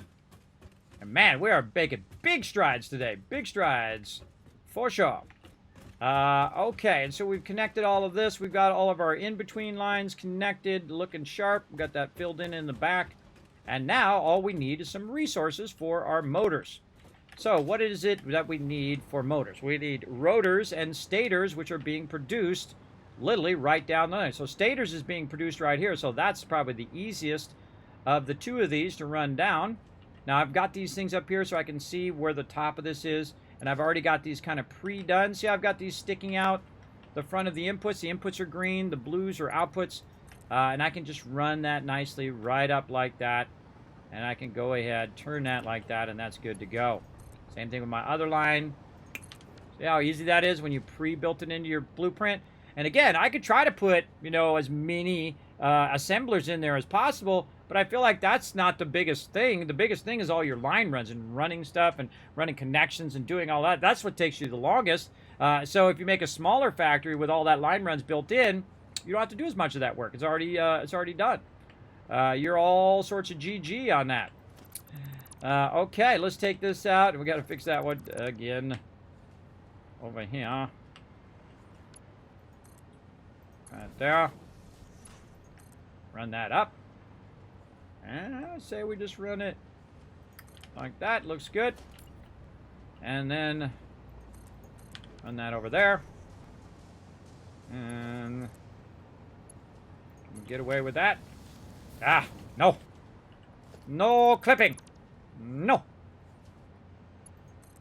Let's go over here. See how it is. Much nicer. Probably not my most optimum way I'd want to do that, but we'll explore it later. Let's go back here to rotors.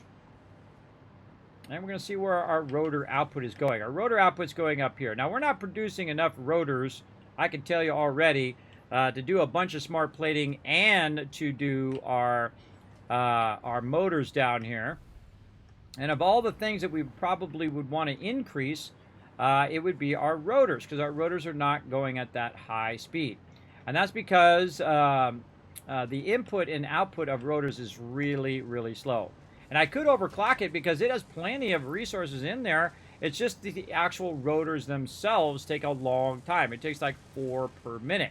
So I can take my overclockers and do that, and then it'll be producing a lot more per minute for sure. Or I can just make more factories, which is actually more efficient. It's more efficient to put more factories down because it uses less power than to overclock all of those. But it definitely needs to burn up some of those resources. So I can go back and see if all of my factories are working. They're definitely backlogged all the way back here. We can see the top one is working there.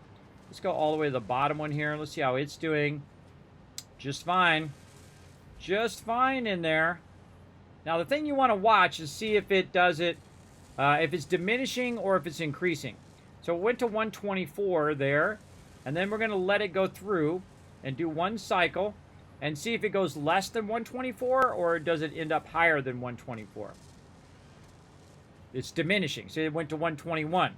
And that's how you know it's diminishing, that it's not have enough resources to run that at full speed.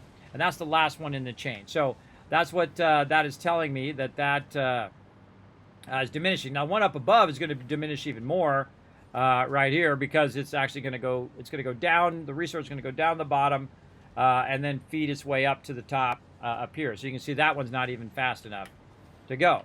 Now, another thing that I could do to make this go faster, because it's the thing that's hurting it right now is the screws, is I could cross-connect my screws from over there and run them over here and infuse that with more screws so that the ones at the end are running at a higher speed. Or I can go ahead and make another factory and then infuse it into both factories at the same time and be producing more rotors faster.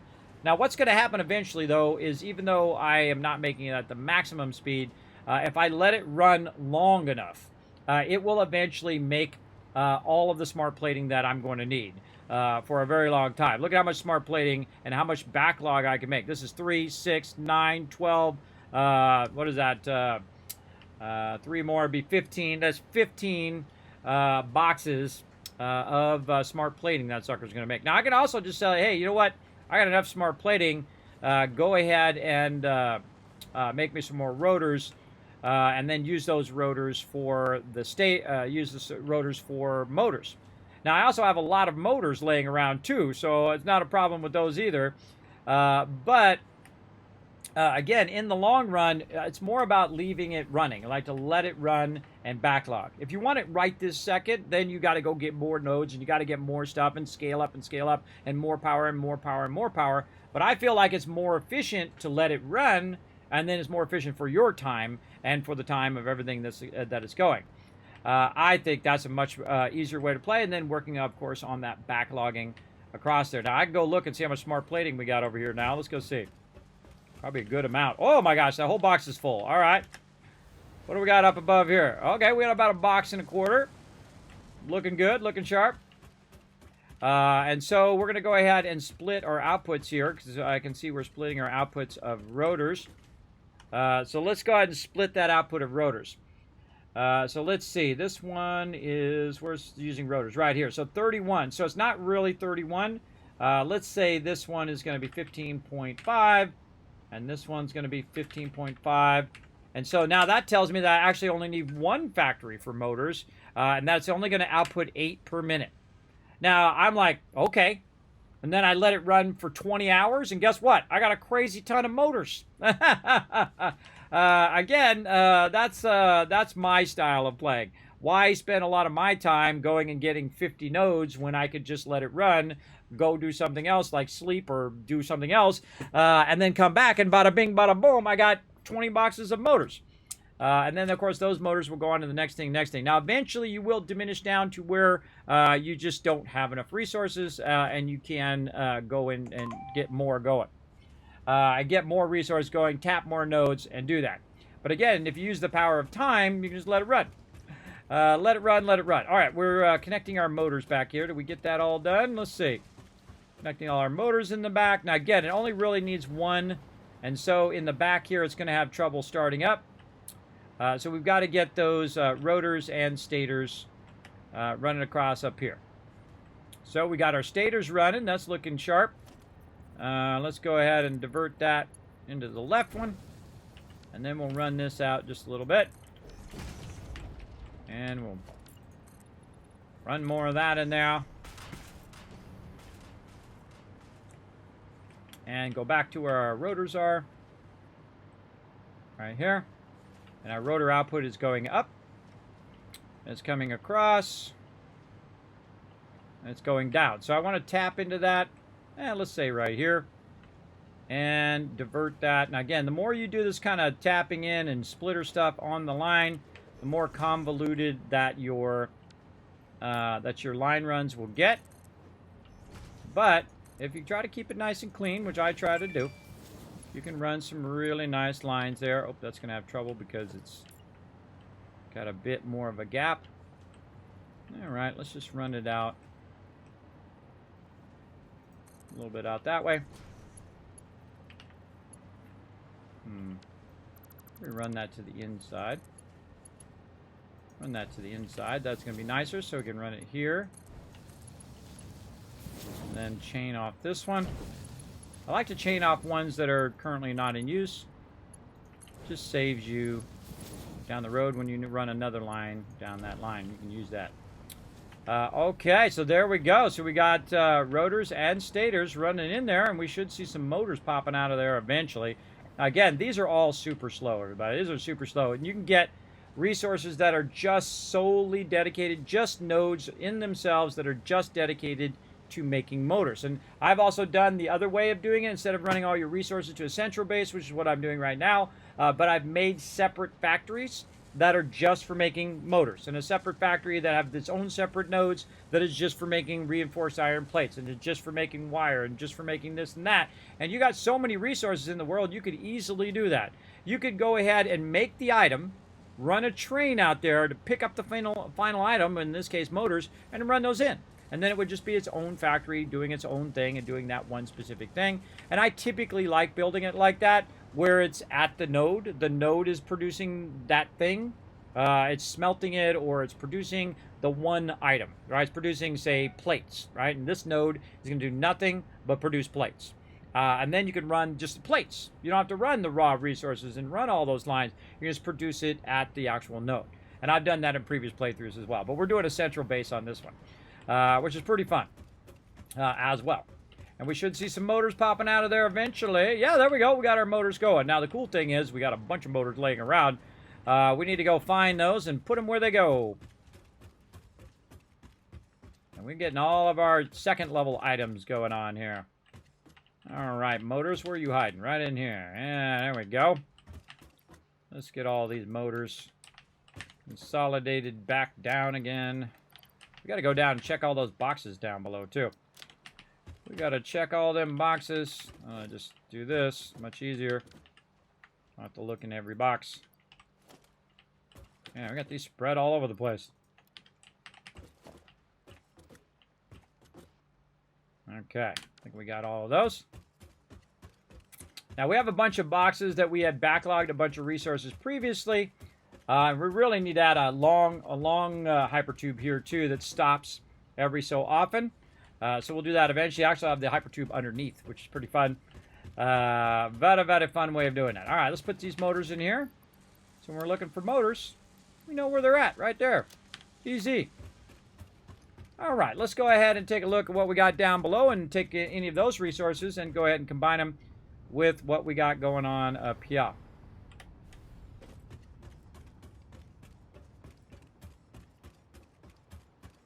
Let's start with our first box way over here. What do we got over here that we can put away finally? What do you know? What a surprise, a bunch of motors. Okay, just so I don't have to run all the way back to put this down, I'm going to go ahead and put 2 of these right over here because my inventory is big enough for 2 boxes now. Put 2 of those in there, and conveniently, crazy ton of motors in here. There we go. We're going to put the 5 back, put this in here.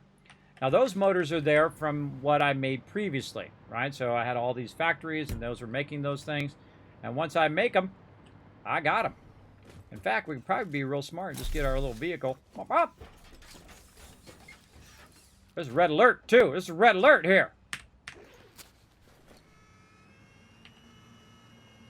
Got my little light on, so everybody knows this is top priority here. Top priority coming through. Everybody stand aside. There's no one else here except for me. But you know, you get a little loopy sometimes when you're out there working on the factory. All right, look at this. Boom! Now that is a sweet backlog of loot. Let's go up to the second box. Drop that loot in there. And there you go. And we're getting our little car. Of course, we can put a train here, too. Just have a train just riding us back and forth. Whatever we feel like doing. Me, I don't mind walking. I find it very relaxing. Just walking from here to there and running back and forth and working on the factory. There's no rush. Not in that much of a hurry.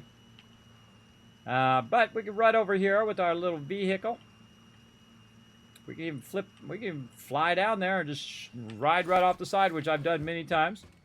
Now, here's a great little trick, everybody. If you're going down like this and you think you're going to die, you can use your hover pack to stop yourself if you're nearby power, but also it rotates the thing. So even if you have no power and you jump off, you can still rotate it so you don't splat at the end. So it works really, really well. Okay, what else we got here? I don't know. Crazy ton more motors. Look at all these rotors in here that we have. We got a bunch of heavy modular frames. Oh my gosh, encased industrial beams for days. We got tons of sweet stuff in there that we did from before. Let's go utilize it. Let's go utilize those resources. Let's actually take this out right above. There we go. Oh, that's actually a little bit into my factory there. Put that back. I don't like that. I don't like that. All right. Back in our vehicle.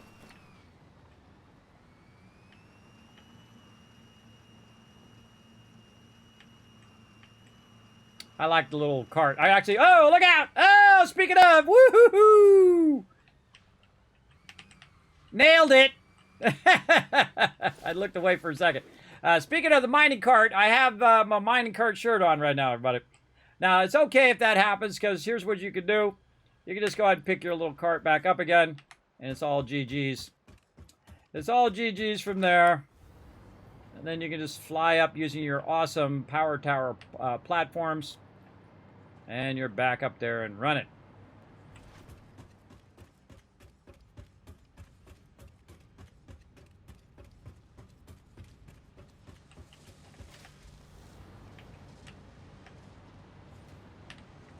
And again, I could have this automatically sorting all of this stuff.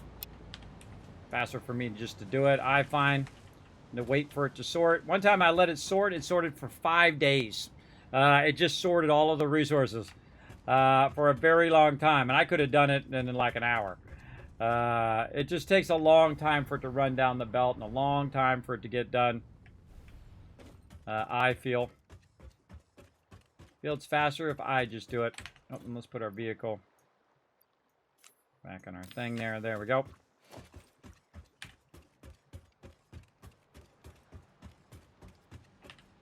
All right, what else we got? Anything else in here? Get these rotors.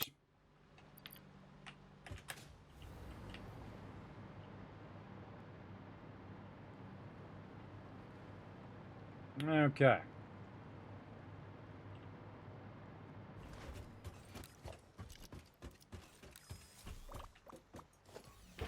Why don't look away when you're driving? Dangerous. But I nailed it. Whoa, fall down there again. Wait, going to our rotors.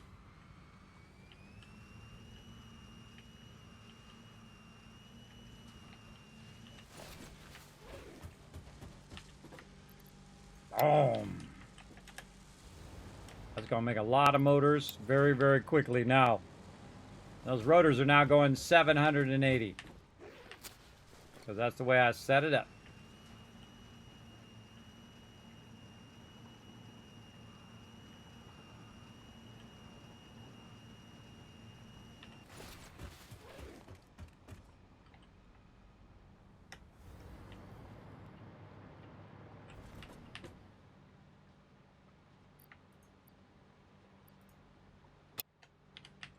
That's a good problem to have. Too much resources. I have too many resources. I know, it's a terrible tragedy, right? Hey, what's up, Tesla? Hopefully that's how you say your name. Tessilia, maybe? I'm terrible at names. I'm the worst.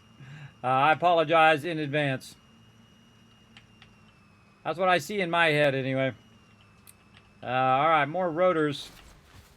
Right over here.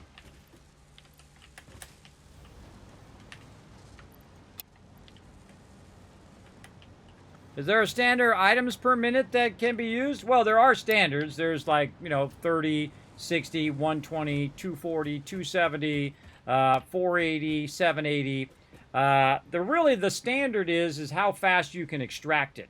That's the basis of everything that you do.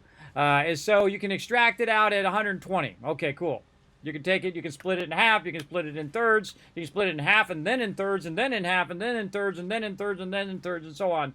You can split it however you want, but really it's all based on your original input. How much are you extracting at the beginning, right? And you usually start off, if you have a pure node, you'll start off with 120. If you got a normal node, you're going to start off with 60, and if you have a coarse node, you start off with 30, right? And then, of course, you can get a Mark II extractor, and then now you're extracting at double that amount. And then you get a Mark III extractor, you're going way up at double that amount, right? So now you're really high in your extraction. But the thing that I always suggest, so you don't have to run more lines and tap more nodes, is to overclock those nodes. No matter how much power it takes, it's worth it because it takes less of your time. And that's what I'm doing right now. All of my nodes are overclocked to their maximum limit, either 600 or 780. The reason why some of them are 600 is because they're not pure nodes. If they're pure nodes, they can actually go to 1200. but it doesn't matter because you can't use 1200 because you can't get it out of the extractor at 1200. It just doesn't work because the maximum speed of your belt is going to be 780. So it doesn't matter how fast you can make it extract it. It only matters how fast you can get it out of the extractor. Now, you could manually sit there and pull that out if you want. That's way too much time for me. I'd rather just run it at 780 and go from there.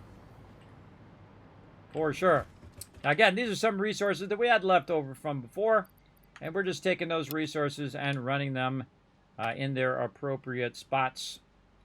We can leave these heavy modular frames, though. We could run our reinforced iron plates thingies here, or our modules, or whatever the heck those things are called, which went right out of my head over there as well. And we could make a hypertube here, but I'd tell you that eventually I'd take that hypertube out. So instead of me having to take that hypertube out later, I'm just going to drive my little car and enjoy it. Okay, what do we get out of there? Rotors. Right? I forgot. I forgot what it is. I even took it out of there. I took out rotors, yes. And again, now these rotors are being used up because they're just, you know, sitting in a box over there. Might as well use them up. And this is why I created such a backlog of resources, is so I can do this. I can take whatever I have left over and put it in here, like that. And now I got boxes and boxes and boxes that are going to be used up on all the other stuff. And when it's done making all the motors and it's filled those boxes up, guess what? It's going to make a bunch of stators and rotors and backlog those and backlog the next thing and the next thing and the next thing until I have just way too much of everything. That backlogging works really well in this game. Being as much as you can, but what about the individual items like screws? Yes, well, you gotta, the trick to doing screws and things like that is there is a ratio. I call it the Kismet rule of 8, and you can check it out on my YouTube channel, but I'll just tell you a little bit about it. I'm gonna go ahead and put it right there. You just go on YouTube, search Kismet rule of 8. The rule of 8 states that you have perfect inputs and perfect outputs, right? Your ratios, right? Your ratios between the amount you have to bring in and the amount you bring out. Now, the reason why I call it the rule of 8 is because you use 8 constructors, and in the first one, you bring in your resources, right? So you bring in your resources into the first amount, and you're making some plates, right? And this is the first hurdle you're going to have in the game where you need to do a little bit more complex than just running it into one and then converting it and running out, right? Like you do like concrete.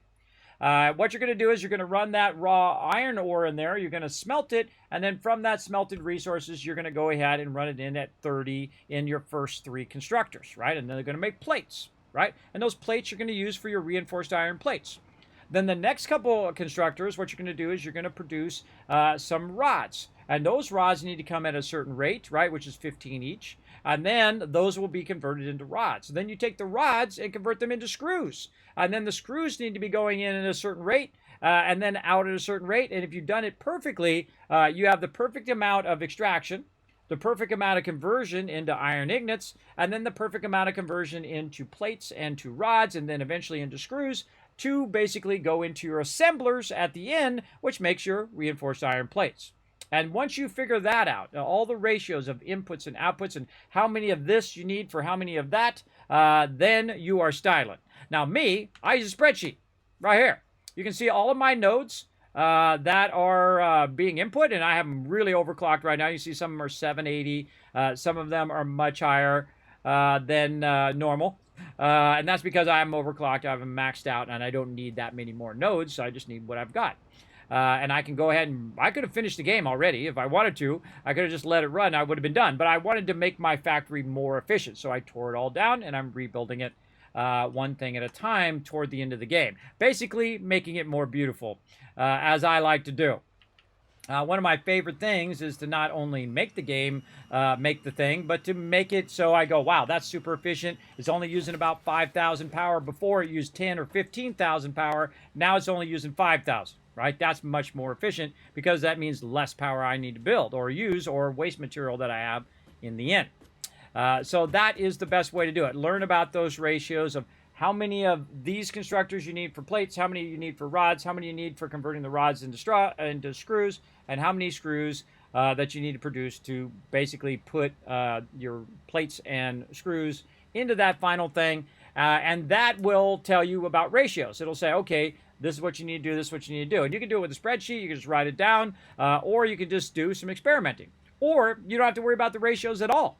You know why? You can just run it as fast as you possibly can, and you could then look at the number and see if the numbers inside the thing is diminishing or going up or going down. Like mine, you can see these are 200 to 4. That's the maximum it can go. But if I was watching this and it was making encased industrial beams, which is not making anymore right now, it tells you that those are filled up, if it starts going down, so say it had 150 concrete in there, right? And then it starts using that up, and then all of a sudden, now it's got 120 concrete in there, and then 110, and 50, and 40. That's telling you that you don't have enough input to make that run full speed, right? That's a definite giveaway right there. Now, my encased industrial beams here, I've been also putting my excess in here, which is why that probably is very, very full. And then over here, we probably have a good amount we can put over there. And so on. So that's what I would suggest you do. Learn those ratios when it comes to reinforced iron plates. And once you've mastered reinforced iron plates, you've mastered this entire game. You absolutely have. If you can master the input and the outputs at the absolute optimized rate, you can do that with everything in the game just by learning about how many of each thing that you need. It's as simple as that. As simple as that, and you'll see me do it here in this playthrough as I go through. And you can see me do it in previous playthroughs as well. Absolutely.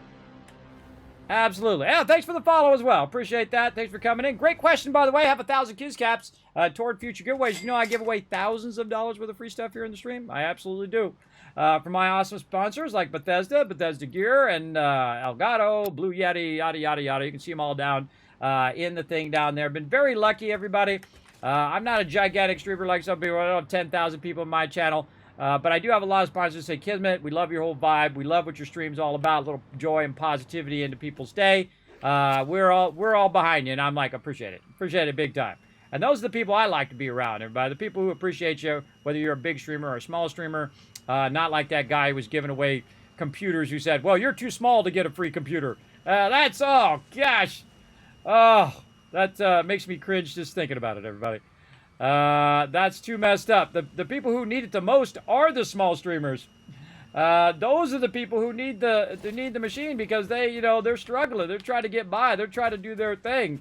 Somebody's making millions of dollars, don't need no computer. They got millions of dollars. They go buy one if they need one. That kind of stuff is just super, completely, out of it. You know what I mean? That they have no sense. No sense, everybody. That stuff makes me get triggered sometimes. People have 0 sense like that.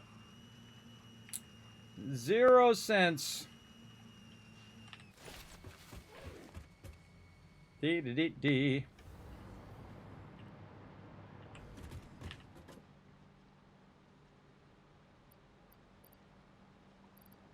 Man, we got a lot of this in here. We are certainly not hurting for that. Again, if I go in here and I backlog all of this into the actual factory, the factory will eventually stop, and then it will backlog all the other resources that make this resource. Now, eventually, of course, we'll use these resources for other things, but right now, why have that factory running if we have, boxes and boxes and boxes of this stuff already that we've already let run and we've already filled up? Again, I'm just, whoa, okay. Wow, everybody. That running out? Yeah, it's somewhere it's still filling up. Yeah, down here. Yeah, it's still filling up across here. Maybe into the box at the top. Let's go see. Oh, that one's full.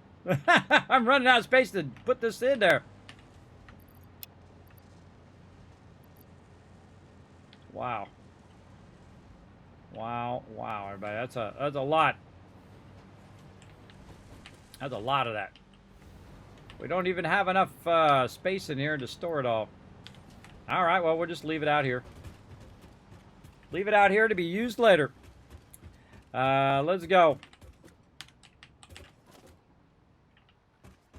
We took that one out that we had it in originally. Maybe this one? Yeah, just throw it in there.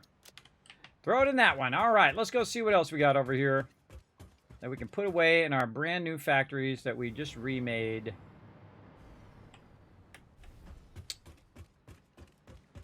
we just have heavy modular frames in here. Now, again, I could take all this out and put it into separate boxes, but it's much more convenient. Oh, my gosh, we have even more in there. We're just going to leave that in there. We're going to leave that in there because that's a lot of that. What do we got? Oh, more of this. Ooh, we're running low, though. Running low on that aluminum. We got to get that going. Oh, man, we have plenty of all of that. Plenty of all of that. We certainly don't need any of that right now. Leave that in there. Now, again, this was from my previous production that I made a bunch of resources of. Holy moly. Lots and lots and lots of resources that we can just leave right there. Leave right there for right now. What else we got? Yep, that stuff's all good. Leave that in there. We don't need that right now. Until we make those factories. And then turbo fuel, like I said, we got plenty of that. Plenty of rods. Get that out of there. Take all that stuff out. All right, we'll go ahead and leave that. That's all fine over there. We good over there. And now we've got all of our primary factories going. We could probably go over here and see a tremendous amount of rotors running along here until it runs out.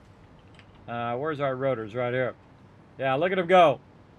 Look at how many rotors are running.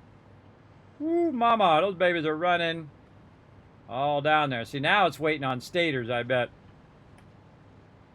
Yeah, I don't think I had a lot of stators backlog. I certainly had a lot of rotors backlog. But not that many stators, it looks like. That's okay. Them stators will catch up eventually. How are we looking on our inputs on stators? It's just not building them fast enough. It's got plenty to put in, but not enough to run out. And that's okay, because stators take a long time. They take a really long time. And I don't really need to keep the stators themselves. I would rather turn those stators into motors. That's much more useful for me. Okay, what else we want to build? Let's go on to the next thing. Oh, and did we check our thing behind our motors? Did we do all of our stuff back here? We sure did. All right, so the other one's running just fine. And that's just the stator's problem now. But that's okay. Now we're going to go ahead and check out the next thing. Right over here. What are we doing next in our fun little, just do it in the list here. Automated wiring, and then finally to heavy modular frames. Okay, and then we're going to get to the serious stuff down here. Computers, modular engines, adaptive control units. This is when we get into the big boys. And I don't know, I might just keep going and run into my 76 stream here. But I'm feeling pretty strong right now. Feeling pretty strong. If I start to feel weak or start to feel tired, I will just call it. Again, my streams are sometimes, not perfectly on schedule because I, have trouble sleeping and whatnot. Okay, so, or, like IRL is messing me up. Automated wiring is what we're working on. All right, let's go ahead and clear this. And let's put, oh God, we're going to need more stators there too. More stators for sure. Okay, automated wiring. Back to our blueprinter.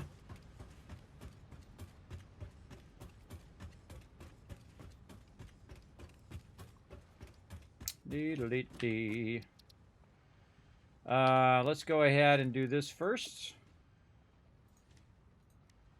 Just to tell us what... Oh, we left our resources down there. Let's go get that. Super easy. We just take that box out and this box out. Oh, no. Oh, no. Dropping those resources. It's a tragedy. All those in there. Now, I do have to run down there. I forgot to look at my inventory before I took it out. That was my bad.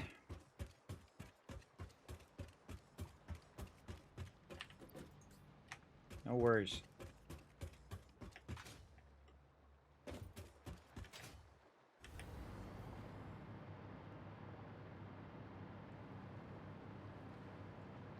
And once you have this kind of hover pack, you don't need as many hypertubes, I think. That's just me and my crazy ideas. All right, aluminum sheets, which is the second one. And then a whole bunch of reinforced iron plates. Oh, we got to pick up our car. We should keep that in there in case I wander off in the middle of nowhere and then I suddenly realize I don't have my car on me. We put all of our reinforced iron plates away, I believe. Over here. Yeah, we'll just grab a bunch extra. And then I'll just make more. I'm gonna make a bunch more. It'll make a lot.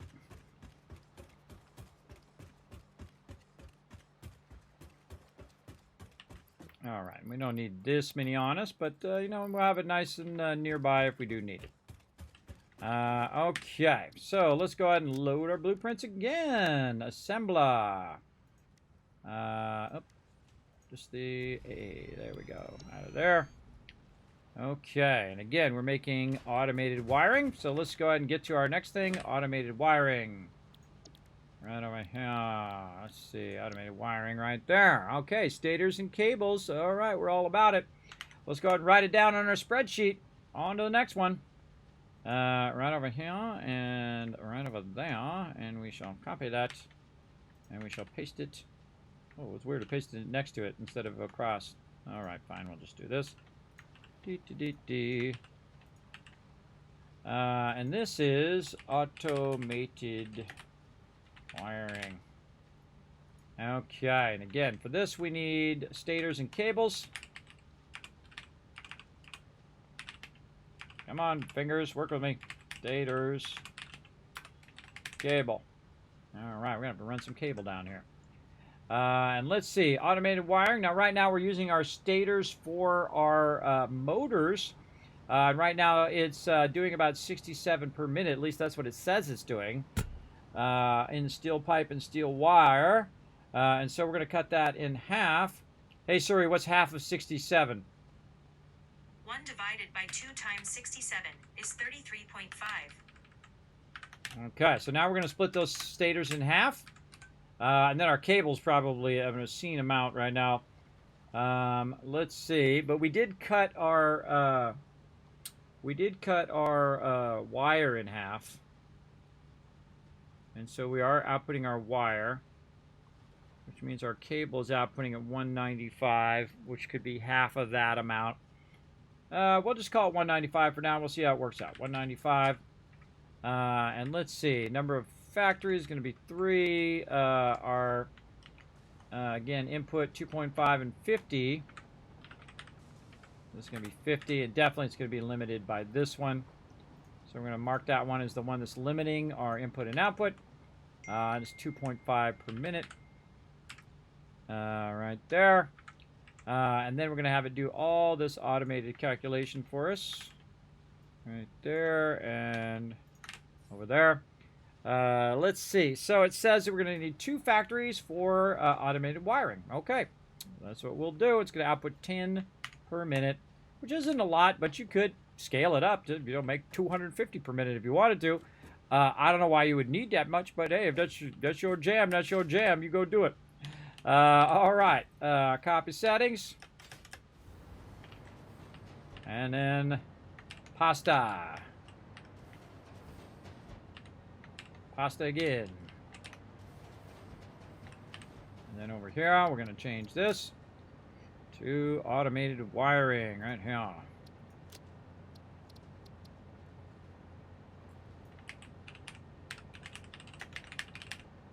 Automated wiring, and then we'll copy that name. Oh, and what's the slowest input is cable, 195.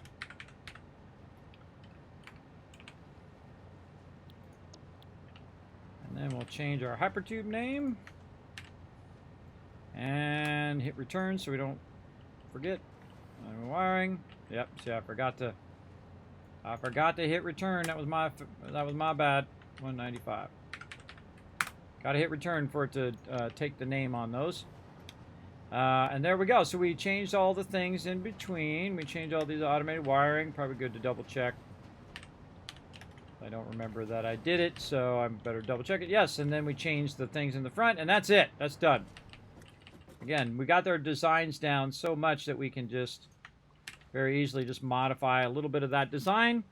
And then, yeah, let's say kind of a periwinkle there.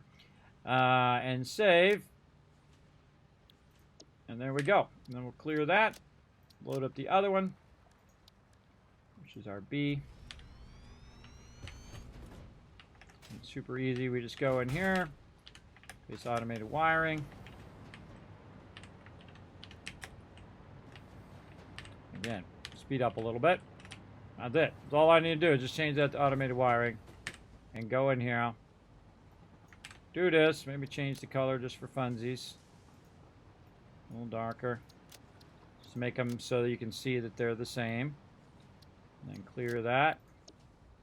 Have any resources it likes to keep a hold of. I don't know why it does that. If I have room in my inventory, why don't you just put it in my inventory?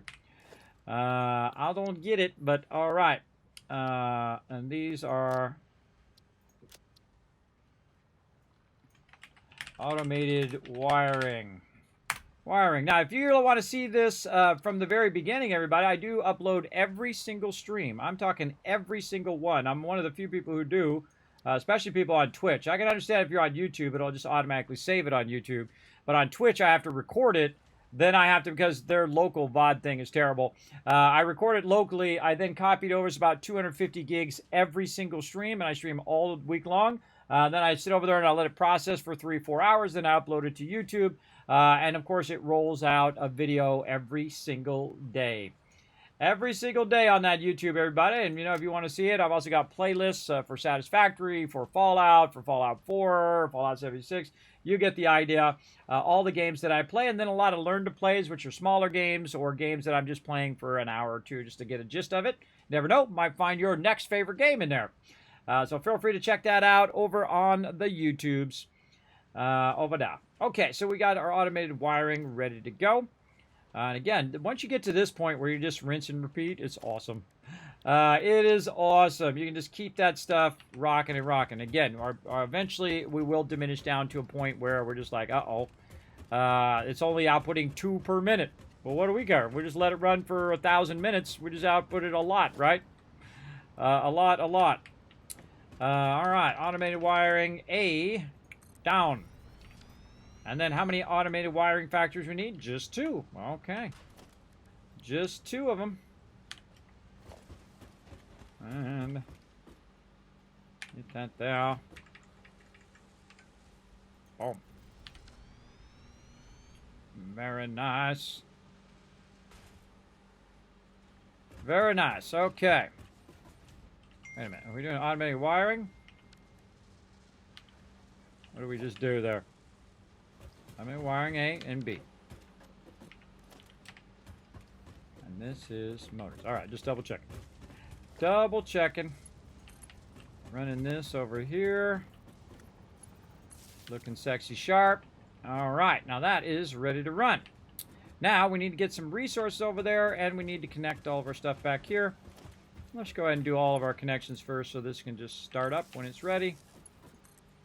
And again, you see I can chain my different factories from one factory to another using the blueprinter.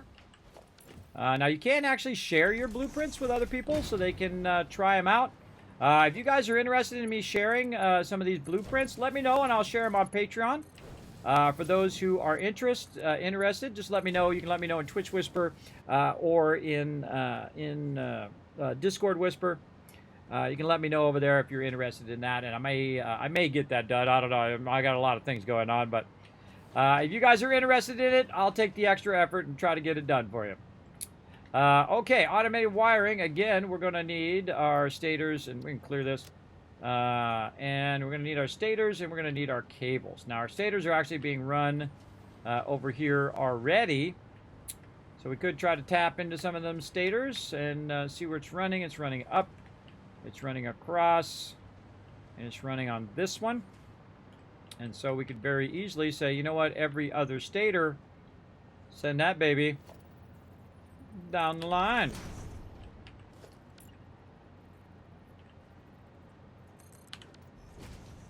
And we'll go ahead and route that way. And again, we can increase our stator production if we want to. We can increase any production, really. But you'll eventually diminish to a point in which you want to consider increasing your overall production. Like that. Okay, now, I forgot what the other thing is already. Let's just do this. Automatic wiring, and then we'll just add a to-do list so I don't keep looking up. Cable is the other thing. Okay, so our cable since we're running our stuff down the line here, our wire, we could run our cable along the outside of that, right here, and then to there, and then right to there, and then right over here. Yeah. Yeah. Look for the awesome save lag. So if you fill up on production items, it will shut the production down and you won't use the ore for other items. Well, what I do is I have it cascading to one thing, to the next thing, to the next thing. So if you fill up the ore, what you want to do is fill up that ore while you're working on your factory. And then while you're working on your factory, you have an extra overflow. So if you have a bunch of extra raw ore, it'll burn up all that extra, so it makes it just that much faster. And then it will do the same thing on the next thing. So if it goes through and it makes a bunch of plates, and those plates fill up, it'll stop making plates. And then it will start to backlog down the line, and it will backlog to your smelter, and then your smelter will start to backlog a bunch of iron ingots, and then those iron ingots will backlog all the way back to your extractor. And that's why at every stage I have the ability to save those things and backlog those things, so that when I do start up my factory again, or I add more to my factory, I've already got a backlog of those resources that I can use to produce it at a much higher rate for a short period of time until it catches up, and then make that next thing. And then when that next thing is done, it'll backlog all the way down the thing. And it also turns it off, by the way, so you're not even using that power. So it automatically manages your power based on how much stuff you're trying to produce, right? So very, very useful. Also, they have the priority switches, which are awesome in Update 8. Right here, where it'll actually manage all of my circuit breaker power. And what's going on here is my hypertubes are the first thing that are going to go off. The second thing is my nodes are going to go off, which are my extractors. The next thing that's going to go off is my iron ingots and all my ingots that are being produced. And then the third thing that's going to go off is my actual factory's production itself. So that is really awesome, everybody. Those are really super useful as well. Now, I don't have a problem with power, so I'm okay for right now.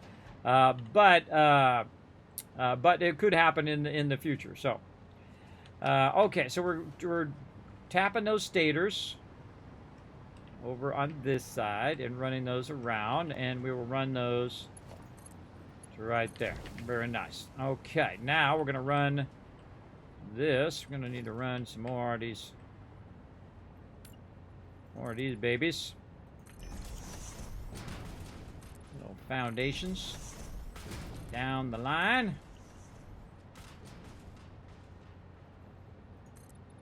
There we go. And we want to go ahead and probably tie that in across to this one. Like so. And we'll just not use that inside one. Like that. Very nice.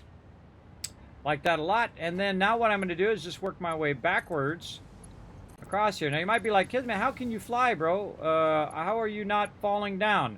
Well, that's because my factories that are up above or down below will run power to me. So in this case, I have power in the front of all of these, and it's actually in the foundation. It's run all the way down. So it allows me to kind of float up here in this upper level. Now, actually, this one I don't need to put down like that. This one I can bring to the upper level there. Oh, hit it when my mouse moves just like that. It's a tragedy. Right when I click. Okay, make sure that you are doing your line runs in the right direction. In this case, it's automatically going this way because I already started it in the right direction. But I try to get in the habit of actually running it in the direction that it needs to go. It's a good habit to have so you don't end up getting all the way to the end and then realize, oh God, I ran all my line runs the wrong way. That is a tragedy when that happens. Fly under here and get this little one under there. And see how I built out for the future ahead of time? See how I built that whole entire thing and I knew down the road that I was going to need that? That's called forward thinking, everybody. And then right here, we're going to need this. And so let's go ahead and fix that little thing there. There we go. And then we can just run this oh so nicely. Let's run this down so we can see where the top of that is. this, and then run it like that, oh so nicely. And then we're going to go ahead and tap it across to here. So we'll just go ahead and create a little nice little thing like this. And we'll bring it down. Let's see how close we can get it to this one. I think we can get it pretty close. Oh, look at that. Perfect. Beautiful. I'll make a grown man cry. All right, there we go. So beautiful. So I'm guessing that if your resource belts are not filled, shows that it's not enough of that resource is being manufactured per minute, so I need to adjust that item to fill the belt for max production. Not necessarily. Some of your belts are going so fast that it's faster than the input of what you're running. So if you do normally see the belt full, and then all of a sudden you see it stretched out, well then you know something's up. A great example is when I'm running in my raw resources. So right here you can see that it's full running in. You can see I'm running in a lot of resources. I'm double running them, by the way. If I go down here into, say, my factory down here, we can fill those in now. Right here in my smelter, this is where you will know. If you go and look at this number in your smelter, and that number is going down, like every single cycle, you can see it cycles through, right? So if that number is going down, then you know your inputs are not good enough. That's the best way to see it. Now, of course, if you've matched your belt speed to your input, that'll be a good indicator. Say you're running a 60 level belt and your input is 60, then you should see that belt moving stuff across there at maximum speed. But your input here is 30. So if you're running something on a 60 belt that needs a 30 input, then you're going to see it every other spot. You're going to see a raw ore, you're going to see a blank spot, and you're going to see another raw ore. And that's okay. That's okay if that's happening, right? If you're just inputting the 30. Now, of course, you should be running a belt that should be full speed, 60 coming out of there, and then splitting into two separate ones. And then the separate ones should be at half speed, meaning they're running 30 ore here and 30 ore here from a 60 right here. And then you'll see it every other one. But the main one will be coming at full speed, and you'll see no gaps in between. And if you see gaps on that main line that's supposed to be going at 60, well, then you got problems. Then you got to go figure out why that's happening. But yes, there's a lot of great visual indicators in the game that will tell you when something is horribly wrong. And after a while, it's just an instinct. You'll look at a belt and you'll say, why is that belt empty? Right? If I see a belt empty right here, something's wrong. Something's wrong, because this stuff should be running at double speed and should be massively backlogged all the way back, because I'm actually backlogging them back at the resource nodes. This is my resource node here. I'm a little extravagant with my resource nodes, as you can see. That's 10 backlog boxes of raw ore. That's 10 boxes of raw ore right there. And you're like, Kismet, why would you need that much? Well, because I built that first, right? You build this first, it's backlogging tons of iron ore, and as I'm working forward, it then has a backlog and is able to make a lot more, a lot faster, because it already has the backlog. And as it finishes, it'll diminish and backlog all the way back there again, and then when I add something else to the factory, I can make it go faster and make it go faster, and use that same node. Instead of getting 4, 5, 10, 50 nodes, I can use that same node using that backlog technique as I'm working across my factory. And by the time you get to the end, it's going to greatly diminish what you have left over, but in the end, you spent less time doing it. And that is your most valuable resource, your time. And that's the way I play. I play efficiency first and time efficiency first, right? Absolutely. And you can see it's working out really, really well. Working out really well right now. Let's go all the way back down here to the end and see if our automated wiring is working. Let's go see. Oh, look at it, looking sexy. I love to see them resources coming out of there. Ooh, mama. All right, working good. We got that set up. We ran that power over there, which means we can close this one up now because we're chaining these power to one to the next. Let's go see if our back factory is plugged in. It is plugged in and looking good. Let's see if it's passing resources over there. Okay, right here it says to me that I have enough cable to fill it up, but I don't have enough stators. Now, again, I can scale up my stators if I want to. There went one. If I want to, but again, using the power of time, just letting it run, and over time, it will make a whole bunch of them. If you're having trouble with resources, set your resources up, especially if you have coal power. Use your perpetual coal power, because your coal power is gonna you're gonna use your biofuel to start up your water and your coal, and that will go into your coal plant. Your coal plant will then produce power, which will then help you produce water and coal. And then your water and coal helps you produce power, and your power helps you produce water and coal. And then you have a perpetual ring. You don't need your biofuel anymore. That's one of my favorite stages in the game, is when you no longer need to go around and collect bushes and trees and all of that stuff anymore. It'll just automatically go. And if you can keep that running and keep your power from cutting off, especially even backlogging power using your batteries that are in the game, then you can go through the whole game without your power ever going off, especially if you also use your priority switches when you get those unlocked. And you can keep your power from going off because you turn off all the non-essential stuff and keep the essential stuff on. Very, very useful for sure in the long run. Okay, another one done. Let's move on. Man, we are just making strides today. Big strides today. Okay, now we've got all of our basic stuff, which use our assemblers and use all of those. Now there's a few more like circuit boards and so on and so forth down here. Modular engines using 3. Circuit boards only use 2. But most of this stuff here is good to go and ready to rock. We eventually need to get to our aluminum because we're going to have some trouble when we run out of aluminum things. But we're getting down there, and basically we have done basically the first half of all the easier resources and got those going. But now we need the big boys. We need the heavy modular frames. We're going to need our computers. We're going to need all of those things which take your big manufacturers, right? The big boys. And we're going to get those going in just a moment. First, we're going to take a break, though, because we've been going for 6 hours, or almost, make that 7 hours. We've been going for about 7 hours straight. So there we go. So as you go up in tiers, you are going back to your belts and upgrading them and your mines. Exactly correct. Exactly correct. And there's 1,000 Kiss Cats for guessing that.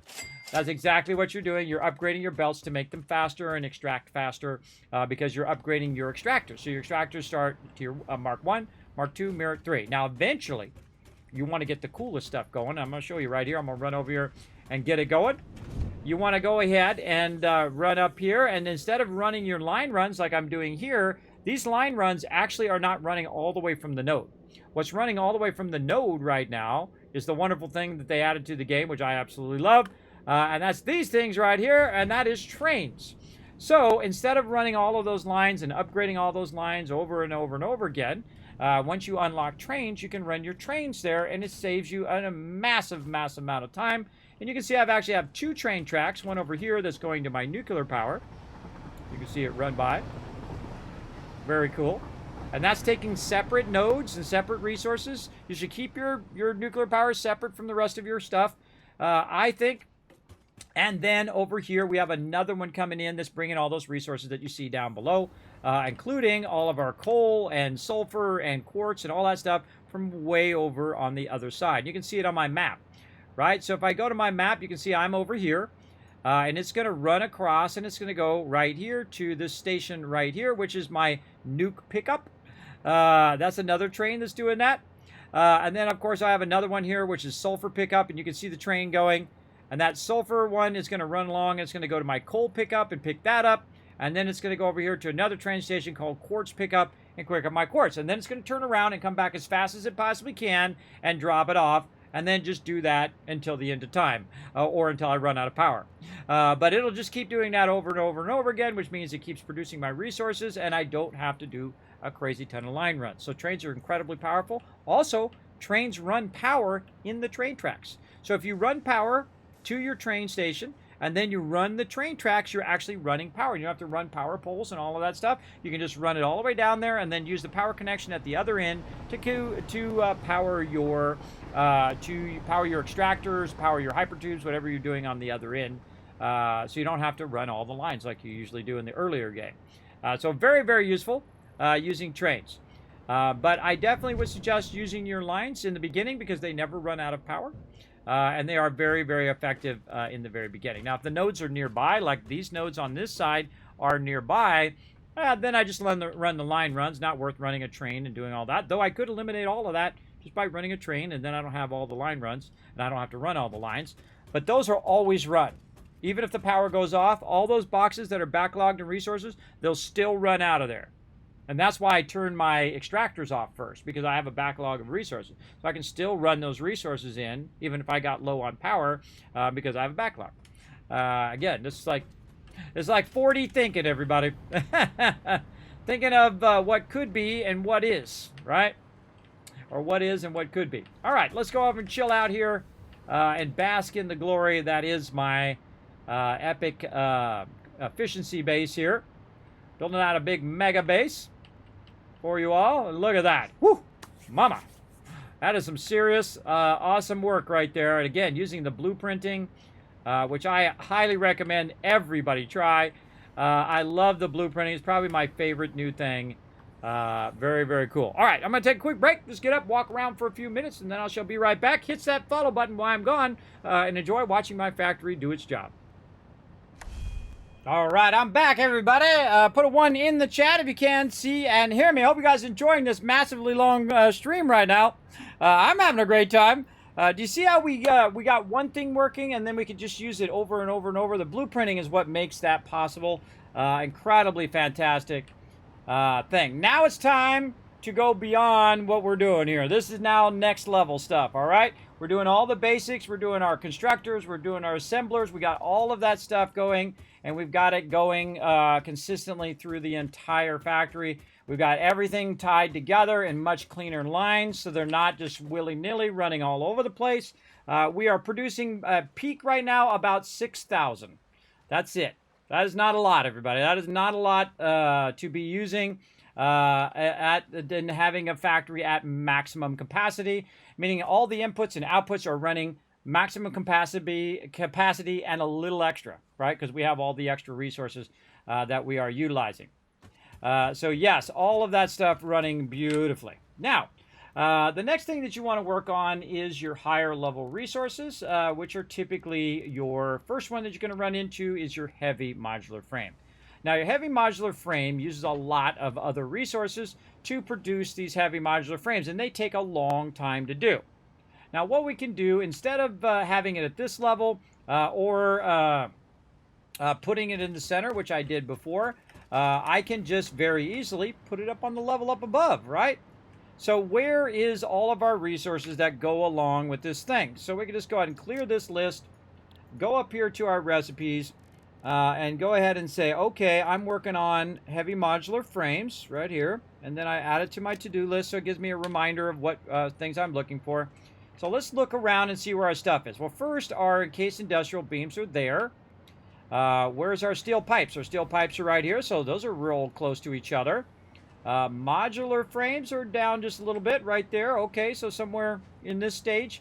And then, of course, our screws are down just a little bit further. So really, right in this area would be a great place to go ahead and run those lines. Now, all of these lines I could just run that way. I don't have to run them along the same line here. I could just run them that way and run them behind and offset my upper level to where it's not going to be in the way of all of these line runs. Or I could run it down if I wanted to and basically have it down here in this lower level where there's nothing going on right here. So I could just take that stuff and change my mind and run it down. We can see that we've got some modular frames running along there. Very nice. Look at them modular frames doing their thing. What do we got over there? We got concrete and looks like ignits there. Yeah, still ignits crossing over. Crossing over and going up. So again, we can go either direction with it that we want. I like to tier my bases upwards so you can kind of see the progression. Now, I like to be up where it's beautiful and clear and the sun is shining and not down where there's smoke and fog and all that stuff down there in the bowels of your base. I like to be up nice and high up. So we're going to go way up high and we're going to offset this factory backwards. Oh, we gotta need a little power too. We're gonna need a little power up in here. Actually, we should be able to go over here and run up. There we go. A little closer. Okay, so now we're up here in the top part. Now, because all of these resources, and look how many is going, everybody. It's pretty cool, though. You know, you got to think that's just one factory at a time. It looks pretty impressive now, and it looks like it's a big, complex thing, but it's really not. You start with your basics. You know, you start with your thing, and then you just work on the next thing and the next thing, and each thing will lead you to the next thing in the game. When you're seeing me toward the end of the game, it may seem like, oh God, that's impossible because there's like so much stuff I don't even understand. But you can watch me how I started the game and watch me work my way through over my YouTube channel, and those roll out every single day. So you can go back and see it. You can also see my VODs here on Twitch. You can go back and say, okay, I'm starting a new playthrough of Satisfactory, and I'm going to see how Kismet got started and how he did his thing and how he started and how he moved over here, how we created the nodes, and then we came back and we revamped it and we made a big old mess, and then we took that big old mess out and then we made it even more clean, and so on. You can see that progression. Don't be intimidated by the size of my factory, everybody. You could do just as much as I'm doing. And I purposely don't use the alternate recipes so you guys can do exactly what I'm doing. And then when you get into alternate recipes, you can then learn even more. And there you go. And there's 1,000 Kids Cats for putting them ones in the chat. I appreciate it. There you go. Okay, so again, we want to go ahead and start doing our manufacturers up here.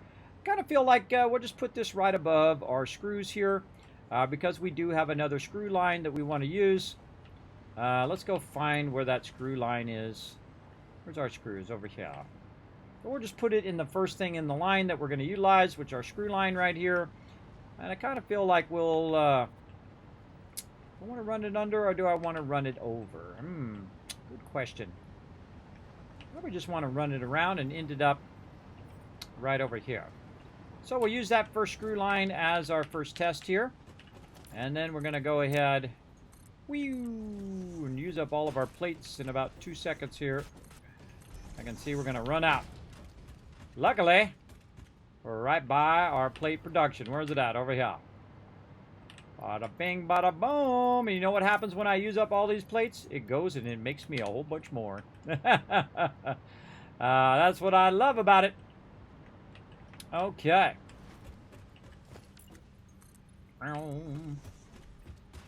Let's just go ahead and finish this out over this way too. Why not? Make this super sweet. Build that out a little bit. Get us going. Okay, now we want to take one of these out just to kind of see what's going on. Oh, wow, that was a perfect one to take out too. Man, I couldn't have timed that any better because I can run this down and just put a lifter right there. Right where that's running down. So I can actually sync up my manufacturer, and I'm going to click it to see if I have enough stuff. Now this is where I need modular frames, heavy modular frames to make heavy modular frames, which I think is a brilliant, brilliant thing of this game. The fact that it makes you make the thing that you're trying to make first to get going. Now normally you would go and you would make that in the workshop. But because I've already made a bunch of modular frames, or heavy modular frames, I'm going to go ahead and track them down. I think I put them over here. There we go.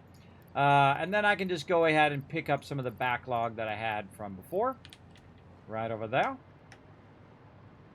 And now we can also use up a lot of this excess resources that we're using and make ourselves a lot of heavy modular frames. But I have a lot, so we're going to use that as well. We're going to put that in the backlog.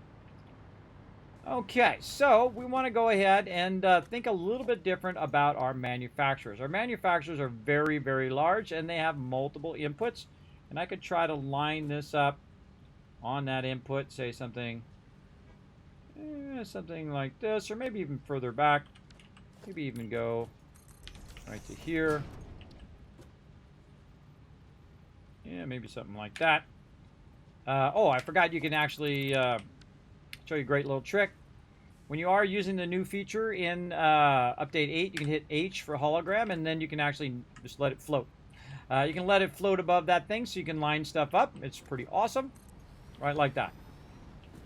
All right, and then we put this back in, and then we can just go ahead and use our lifter that we got out of our atomic shop. And we'll take this one out. We'll go down here, and we'll just take this out. And look how nicely we just line that up.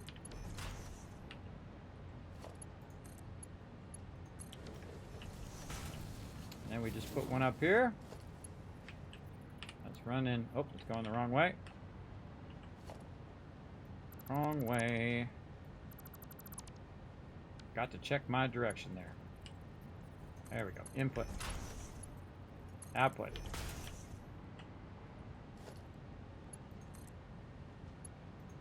That thing should automatically change based on the line input too. It just dawned on me. So there we go. So now we got our screws in there, and we can say heavy modular frame, and we can run power to it, and it would run it in there. But on this, the biggest problem with the manufacturer is it's very difficult to use with the blueprinter because it is so incredibly large. So we're going to figure out some ways of using our blueprinter with the manufacturer to make this a bit easier. Over here. Now this is going to be a totally different blueprint than the one we did before. We already had it down for our assemblers and our our constructors and our assemblers. But now what we're going to do is just put this kind of in the same spot where we have all this other stuff. And we're going to take this out, and we're going to try to put it on our thing here. So we're going to go ahead and take our manufacturer, and we're going to put it on there, and it actually does fit on there. There are some things that barely fit on there or don't fit on there at all, but this one definitely does. All right, so we're looking good there. So let's go ahead and start with our foundations. So we're just going to have it automatically do the foundations for us when we put it down. And so we're just going to fill in our foundations, and you're going to see me build a blueprint from scratch here, everybody. We're just going to start from scratch and get this going on. Right over there. Very nice. And of course, it's getting dark, as always it does in every game when I'm trying to explain something. Okay, now we put our manufacturer. What up, Boss Hog? Thanks for coming in, hanging out. We're having a big, long stream today.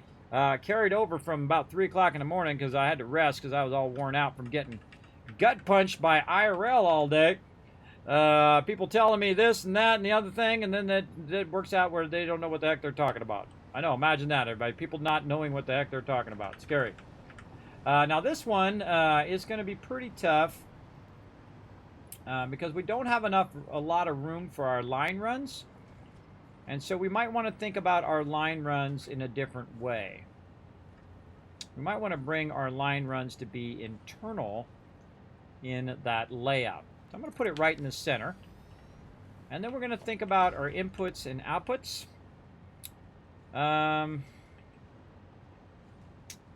Yeah. And we could run our inputs underneath here. Like that, and run them up and run them into there.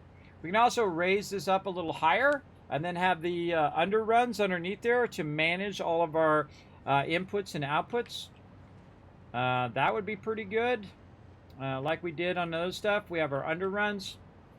Can we get 2 of these in here? Let's think about that. Now again, this is how I think through blueprints. So we're just going to bring that up a little bit. We're going to take our foundation. Now again, this is all testing. You just kind of test a bunch of stuff and see what you like. And we'll go ahead and do this. Run this through our manufacturer. Like that. Just put a whole nother level of all of this in here. We can go one more, as a matter of fact. Go out there. Okay, now we want to take another one of these. Stick it right on top, and it does go on top. All right, so now that means we can put 2 of these stacked on top of each other. So we need to think about the verticality of that. We also need to think about what's going on with our power up here. Come on up here. Oh, actually, I want a big boy. Give me a big boy power. Right there. There we go. So we got to think about the verticality of how we are feeding those lines. So we can feed it to multiple levels. So we could feed it through one and then feed it through the other. So we could put splitters and merges on there. And typically what I do is I do them at different levels. You can also split some up above and down below. You can actually do all of them down below if you want. Underneath it so that it is offset and then running up at different offsets, which works really well. Basically like this, where you're going in and you're putting in this one. Let's say this one's there. This one's going to be offset from that one there, and so on and so forth. You get the idea. Because this way you can then run it out this way and run it down and around, or you can run it just vertically through there. And that's pretty tough. You could have it come in Split that way, split this way, go up and go here. You can have it come in from the side, go in, and then split in there, and then come up and split from the back, and split from the back, and split from the back. All that stuff is tricky to get into a blueprint. Very tough because it's only a 4x4. So getting all of those line runs in is the most important thing, I would think. So you have to keep doing the connections every single time. The output probably could be way further this way. And our output we would want to end up, I think, into a box so it could backlog and store all of our heavy modular frames there. So maybe we could go ahead and just take these out. And let's take these out here. Take out our manufacturer. And move it over. Just try to get that as far over as possible. Okay, now maybe as far forward as possible. So we can get those exterior line runs in. Yeah, again, the hardest thing is going to be our outputs. But we can just take our output internally and run it to a box. And then have this one just going down into that box. That actually would be an improvement on my other ones too. Just have each row going into the box, into one input on the box, and the other one bringing a second input down. That actually would optimize that so I wouldn't have to run it outside. I just learned that, everybody. I just thought of that. I would no longer have to run them outside because I can run them all in the interior. See, this is going from the lower section down here, and it's running out and then lifting up and then going back in. But what I could do instead of doing that on the output, there, get off that ladder. Get off that ladder, bro. I could just have it go right there and go right into the box. Right here, I could have it run underneath there, lift into this first input, and then it wouldn't need to go chain itself down. It would slow down the chaining of the boxing, though, of the boxes. But it would go directly in that first box. I feel like we might want to try that out. Try something different, right? Try something different, see if we like it better. Okay, so we're going to go ahead and take this, and we're going to run it. Oh, not enough room, not enough room. Got to move it back. Okay, manufacturer out.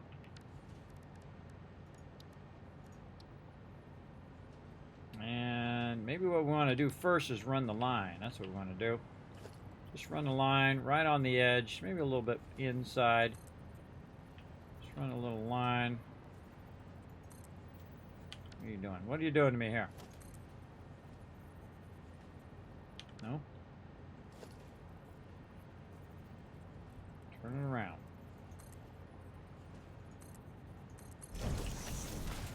Okay. Leave enough room for a wall in there. And then we're going to have our storages over here. But we probably want to do the same thing we did before, where we made our storages up a level. This way we can have a bypass there. So let's say up one level.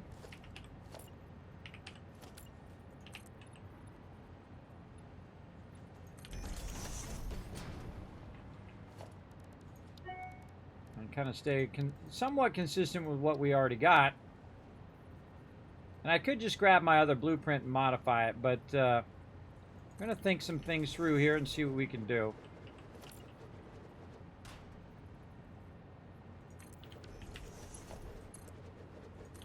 If we do it this way, we could have double boxes in there. It's bumping into our stuff up above. I mean, it'd be tough for us to put boxes up above, or maybe we can get away with them boxes up above because we can just take away the foundations. Yeah, we can just take these foundations out and just leave that open. We're gonna need some more resources. Well, we need more of our stuff. Our steel beams. Let's check it out. Bunch of them. Plenty of steel beams. Now, by the way, everybody, while I'm doing this, it's making me tons of resources of a bunch of stuff we just made. Also, good idea to save. Right over here, crushing it.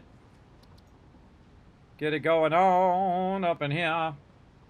Again, I hope you guys are enjoying this long Satisfactory one. I get all wrapped up in it. I just think it's such a brilliant change with all this blueprinting and everything. It's absolutely awesome. Just massively obsessed, re-obsessed with the game. Okay, so we go ahead and make that so we can make walls. We're going to nudge that forward to probably right there. And that's going to allow me to get a nice little 90. See what happened there? See what happened? Kismet had that all lined up in his head right there. Very nice. Nice little 90 there. And that nice little 90 is going to output and end up in this box. Right over there. That's got to go forward just a little bit. We want that to go into there. Maybe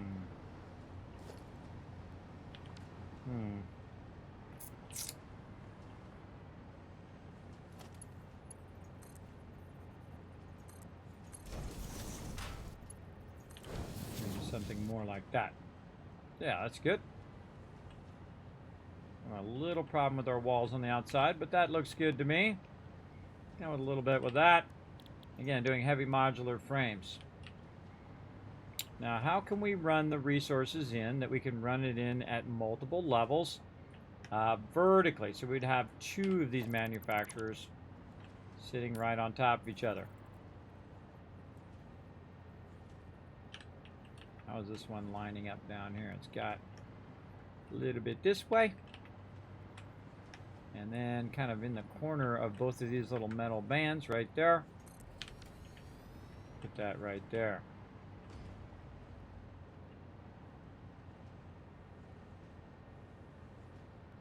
So say you had the resources coming in from down below. Like this. Oh, and going to a splitter. Hold on. We could go splitter. This.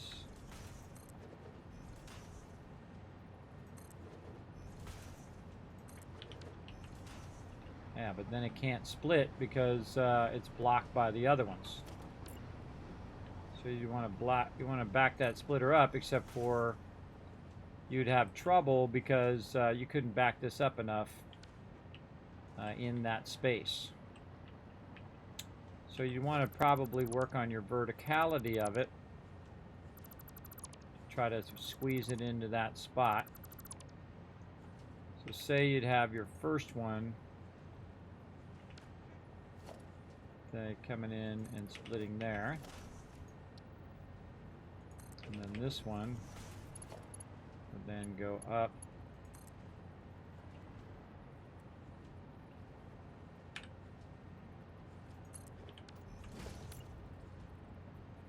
Put that right where that is.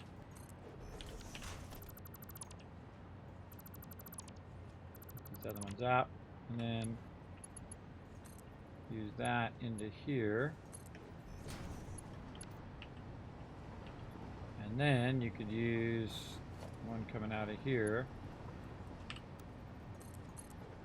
And now you've double run that. You run it in from the bottom, you run it into there, and you've managed to double run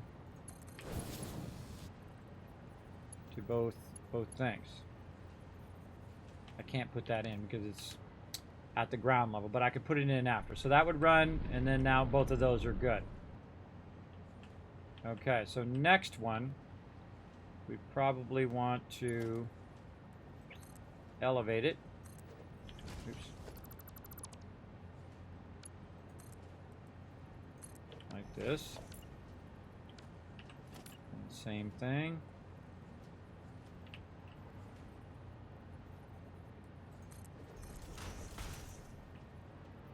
Yeah, where's our input coming from?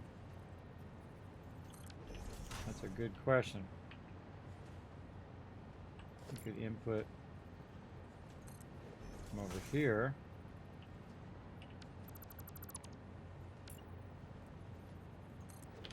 And then how are you lifting it to the next one? Input that side. Lift to the next one here. Straight up that way and into that one. I can't do it in the actual thing. I lift it over here, but it's going to be blocking this other one. It's the next input. I love figuring out all of these logistics. What up, Keejan? Says, what up, Kismet in chat? How we doing? I'm doing good. Thanks for the raid, by the way. Thanks for that raid. Thanks for bringing that love in. Sorry, I got a little focus there. You know how it goes. But yeah, trying to figure out some logistics for my manufacturers. Oh, wait, we could go forward. We could go forward like this.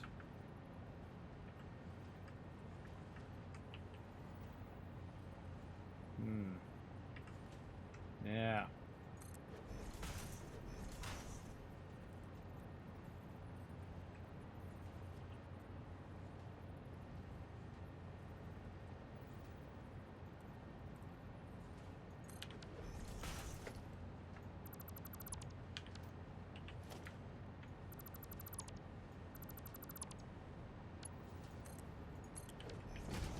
Ah. Not what I wanted to do. Right down here.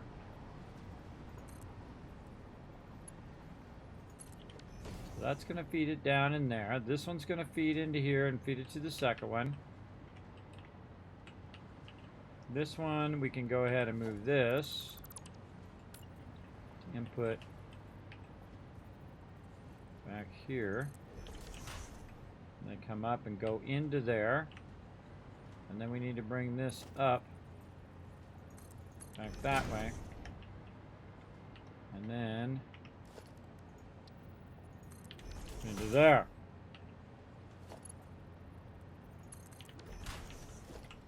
Okay. We're figuring out the fancy stuff now, everybody. It's so fancy. Yeah, it doesn't line up, though. Doesn't line up, so that's going to be an issue. I think that's way too close to do this, but we'll give it a shot. Nope, too close. Turn it this way. And run it back. Okay, we got a little something something. Not cutting through my thingy, is it? Nope, sitting right on there. Okay, so now we got our second input running. Now we could just do the same thing that we're doing over here, but reversed. Big time.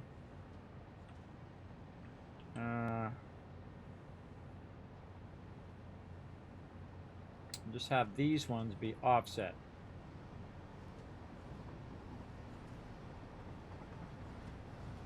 I'd probably do this one first. Let's look at that one first. Now again, just experimenting. So it comes up there, it goes in there, comes out there, and then lifts. I can't put it in automatically though because it's at the edge of the blueprint. I kind of feel like I can move this whole thing over too. Give me more room to run those out on the outside. I move it over by 2. Run that one on the outside. We run it up. It runs in. And it's feeding the second one. The problem is that these will be individual and not be running to the next factory. So if we wanted to chain these manufacturers, that's not going to work out very well. I actually don't like the direction in which these manufacturers are going to. I kind of feel like they want to be on the side above where the output can go into the boxes. Yeah. And do all your inputting stuff from the side. But you want to have multiple boxes there too.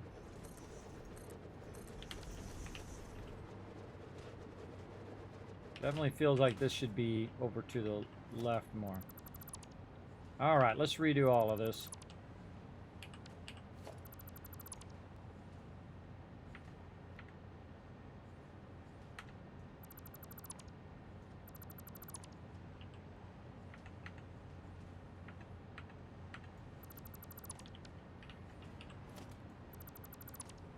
Let's try something better. Now, I'll spend a long time doing this, everybody. A long time getting the logistics down of how to run that better. And this is what you're really, really working on at this stage, is making that awesome. Okay, let's move this way closer. So we can use that other side. Let's say 1, 2, 3, and that right side.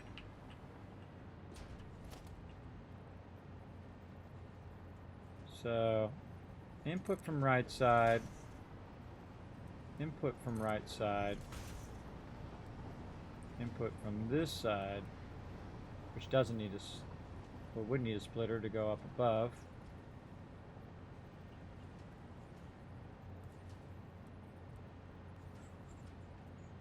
That would need to be lifted, turned in that direction.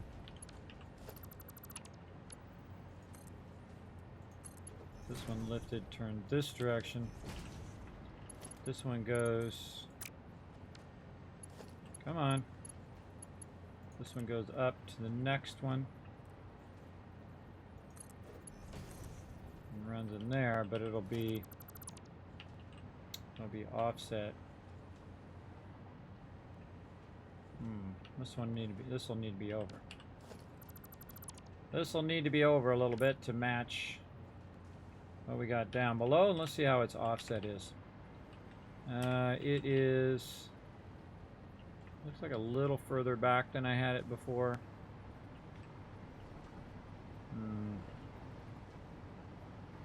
Feel like that definitely needs to go forward a little bit more. Definitely forward a little bit. Alright, hold on. Let's take this all out again. We're getting somewhere, just a little by little. Visualizing how we want that to be. I think this needs to be forward as far as it possibly can be.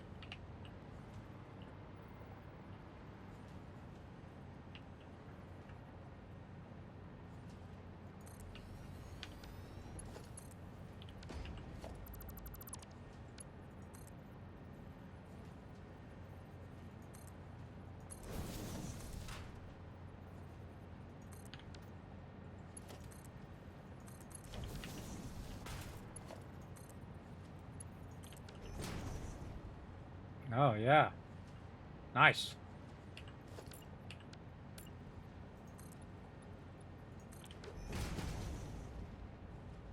Nice. Like it.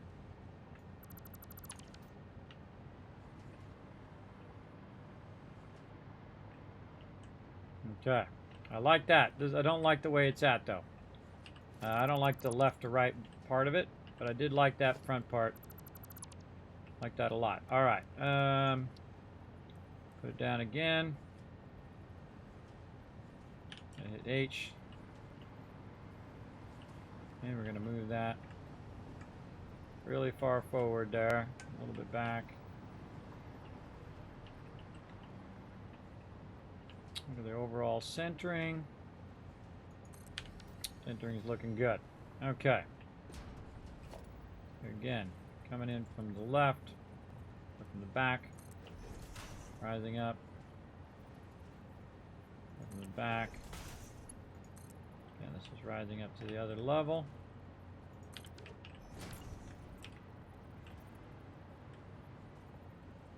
On that line, and center.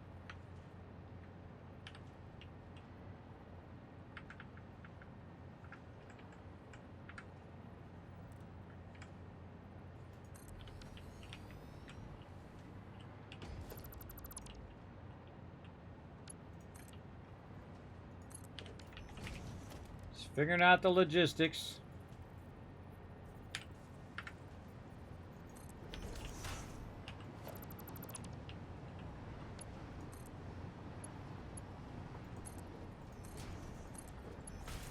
Oh yeah, we can totally get away with that.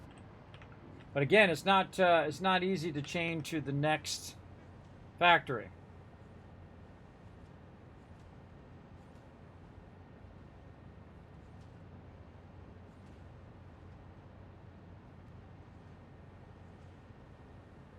I think we need that extra room where we have our boxes to do all of our lifters and line runs.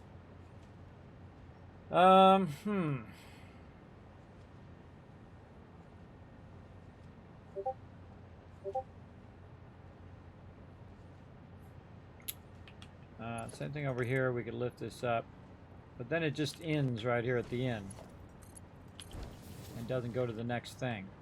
Doesn't go to the next factory, which is what I would want it to do, so I can make a bunch of manufacturers eventually and chain them like I'm doing in my other ones.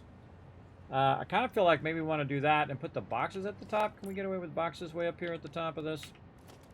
Let's go see. We can also make a separate thing for our storage on these. If we want. How is that not lining up properly? Why is it not lining up? There we go.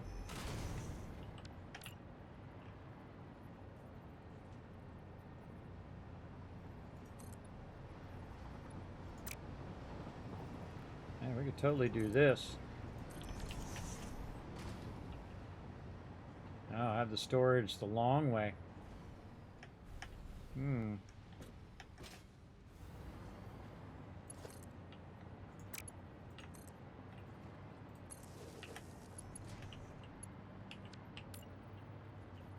Ah, doesn't fit.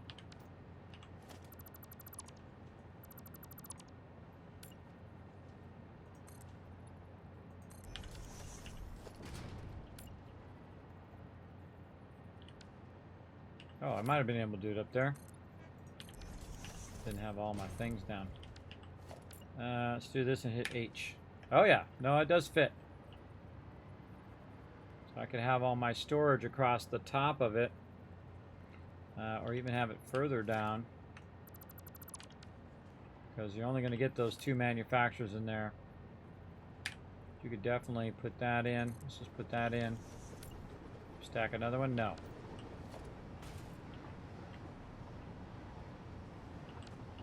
But you're going to probably use all that headroom there for running your lines.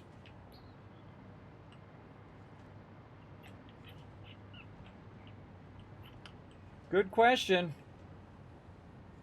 I mean, I could just make it where it auto splits.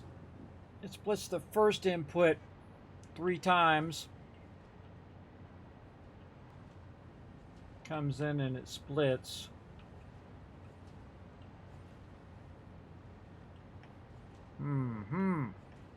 Why 2 manufacturers? You could just, you could just do one.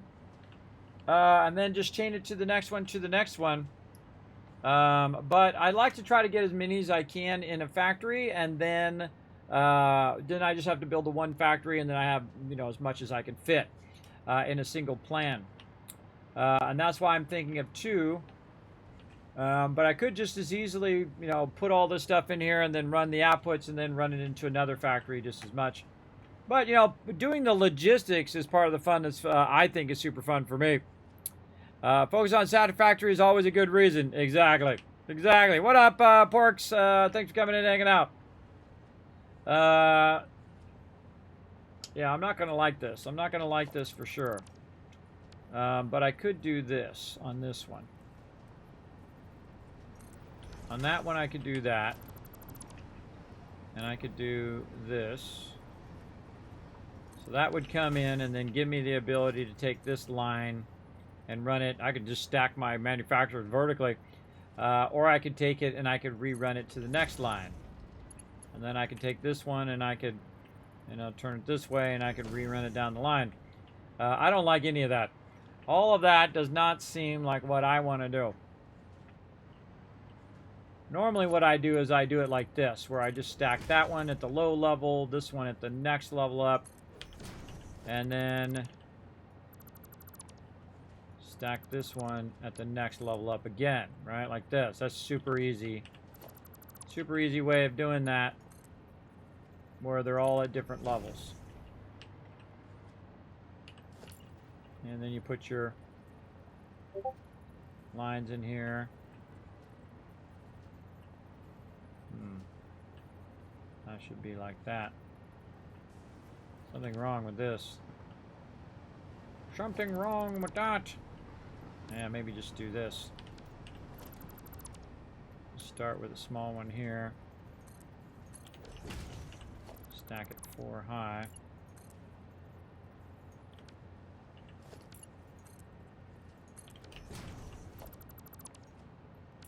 Might be better just to do one just because you're not going to need that many. And if you do need more, you might be better off in the long run doing it like that. You got your inputs in the back with your various splitters coming in at each level.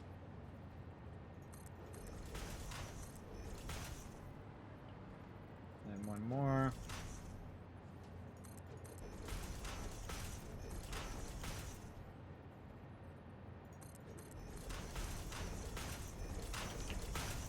And you got all your various levels. Now, obviously, all of these ones won't be here. And thus, you can send it further down the line. And that's what makes that super easy, is that you can chain it down the line without hitting another belt. Right? So you can run that out, run the next one out, run the next one out, and so on. And that one shouldn't hit. This one definitely would be pretty close, and this one would be pretty close. But they are stacked in a way in which you could run your belts.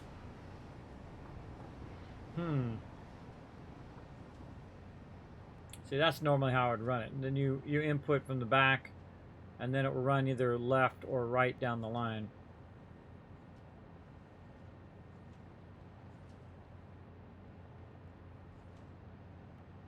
Not bad, not bad.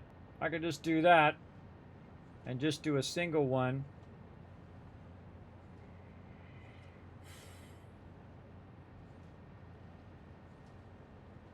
And set them up where I can stack them up above each other as well.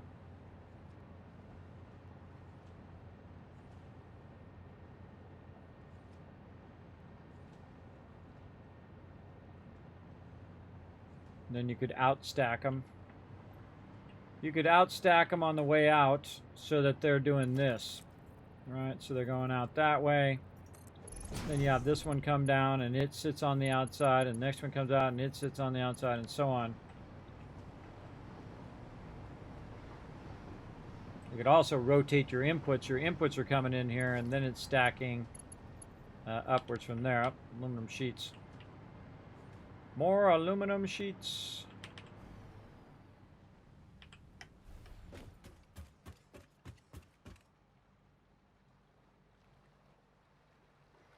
Good question.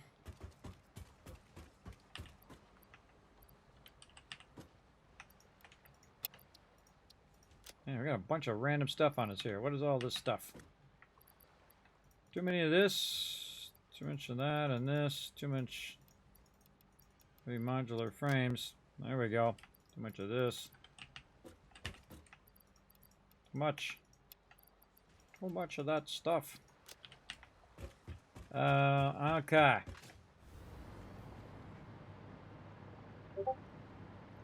don't know if I'm really liking any of this.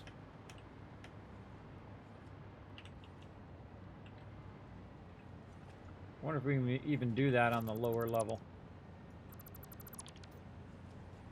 And you would need to have this room to outstack those on the outside.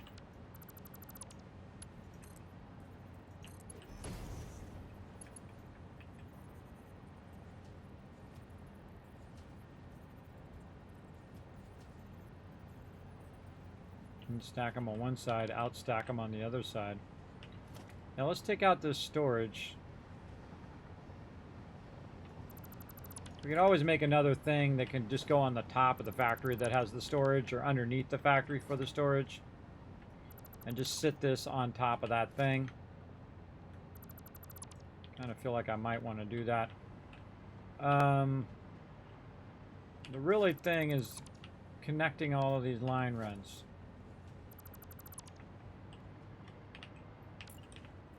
having to do all of that stuff for me.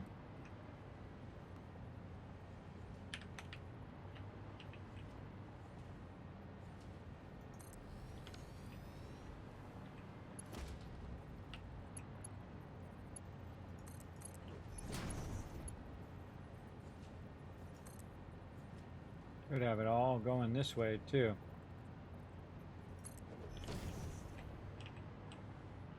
Nothing says you can't put your splitters over there, especially you can go like this and maneuver it into position using your hollow thing, and then you can put that there, and then you can take, you can try anyway. Put that out. This out. Now you got your input on the left side. Gotta run through.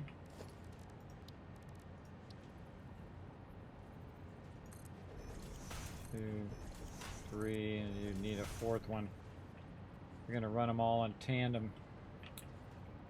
And then run them all in tandem that way, and you have to run them up on that other side. This thing is not big enough. It is not big enough. It's blue printer. And we could do it in sections, but yeah.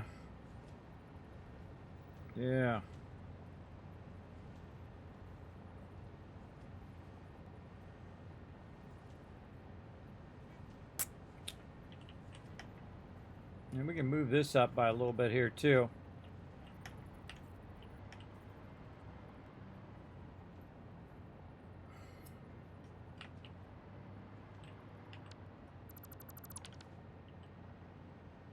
And then the output of this would run into the next factory down here.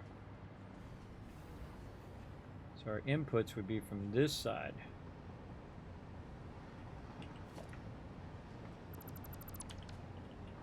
Or we can just have these in the back. Our inputs, oops.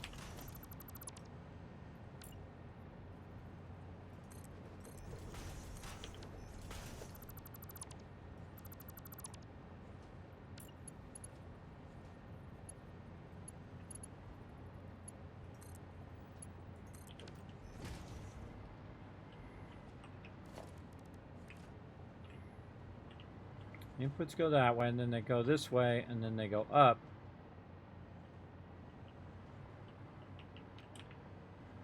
And then you can have your outputs go up and over, and then go back out again. And you can just offset that to one side. Offset to one side, bring it in here, run it that way. All the lifters go up on the other outside. And then it comes back and it goes back out this way. Or vice versa, you can have it go this way and that way. Depends on which side you're going to put your manufacturers on and how you're going to run them. I would want them to go in from this side and then run out this way and then this way, because then they could run into the next factory that way. But I want to run them back that way. Out that way. So this actually needs to turn so I can run it that way instead of long ways. So this whole thing needs to turn anyway. So let's go do that.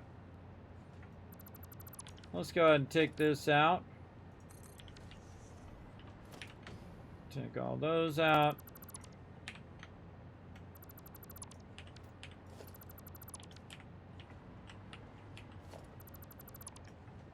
Actually, let's get this lower level going first.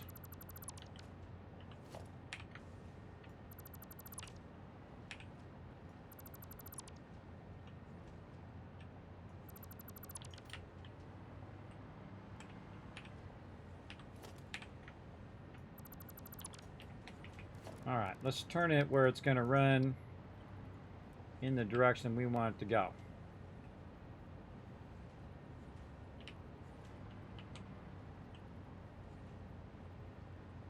But our inputs are going to be on the side again. We want our inputs to be in the front.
Yeah, we'd have to offset the lifters, like we've done in other ones.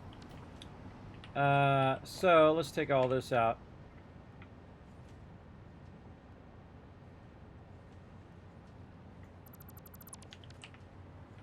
Yeah, we need the first lifter to come across.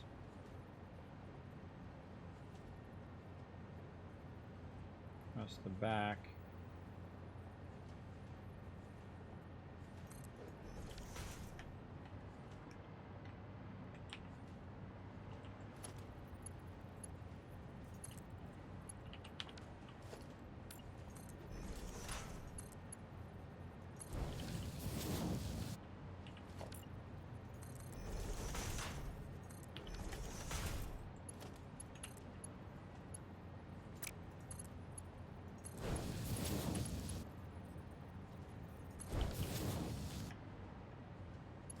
Now this one would already be established as this.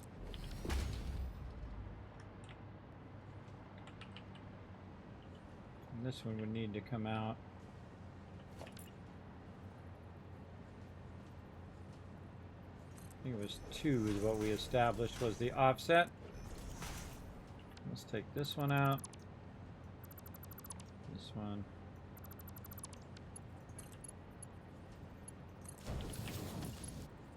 Yep, I was right.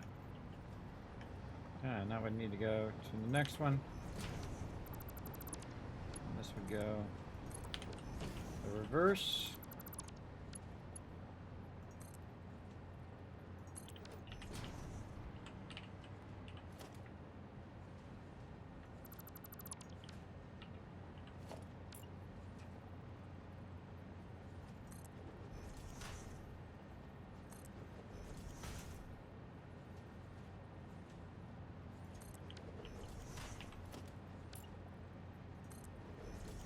That one.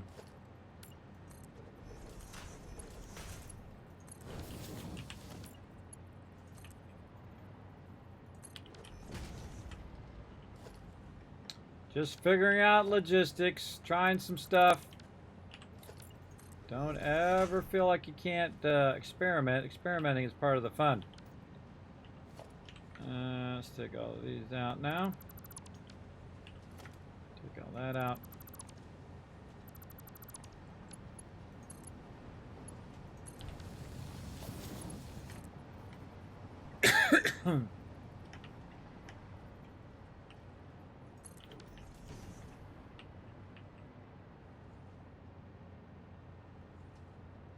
On the other one, we'd go the other way. So we'd start low side on this side and then high side on the other side.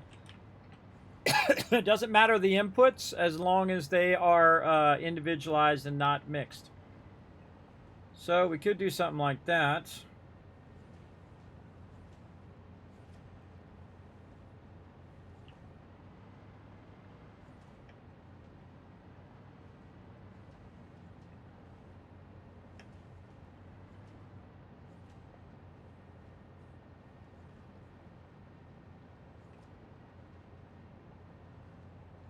We can also do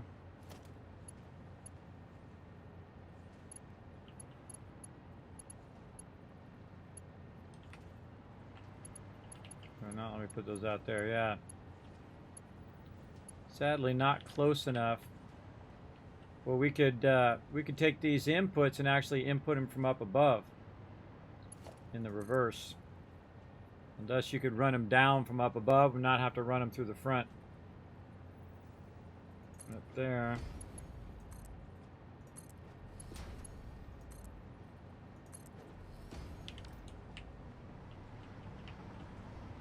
Well, it makes me feel like I want to put the storage at the bottom and then build the manufacturer on top. And then once I'm done with the manufacturer, instead of having this use this edge here, I can just run it down to the lower level.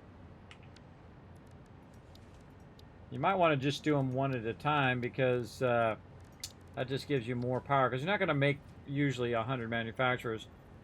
Usually. I could definitely come forward a little bit more.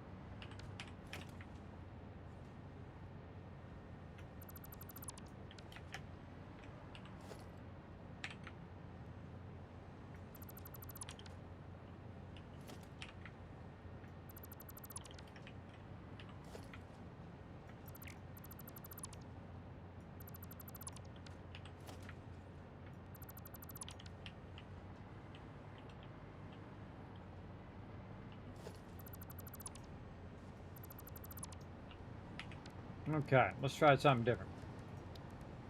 Let's try right here. And we got all of our line runs we want to run underneath. Let's say 2 high. I love to figure this stuff out, everybody. Super fun.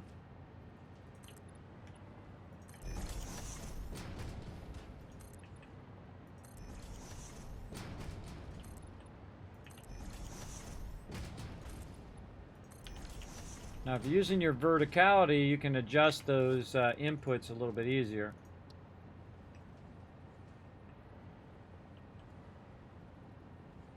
And if you have just one manufacturer, you can make it easier as well.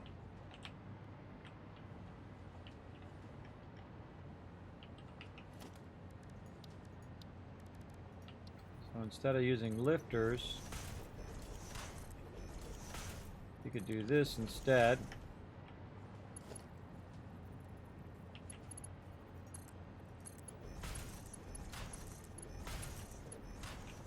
And then down below,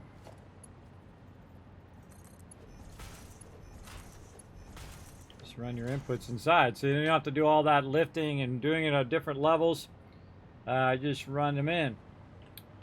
And actually, you could just run them in from this side. Front side of it.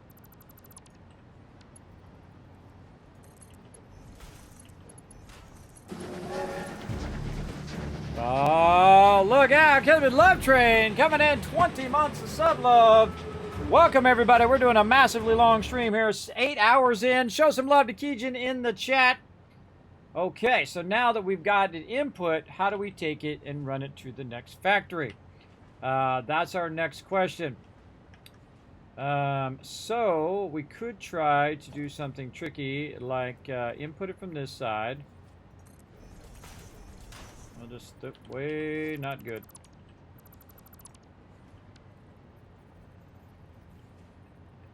Gotta visually line that up. All right, much better. And then we could, in theory, run these like this. But the problem is they lean out a little bit. And so if you're trying to run this one down the line, it runs into the other one like that. So not good.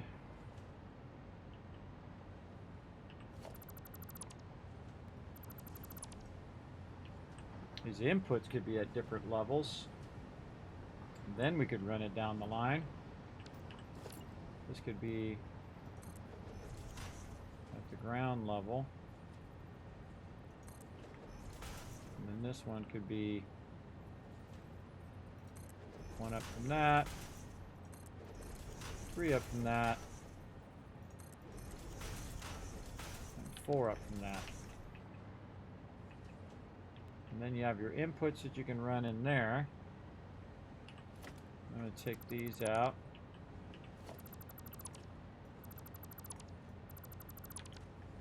And then this would need to go up another one.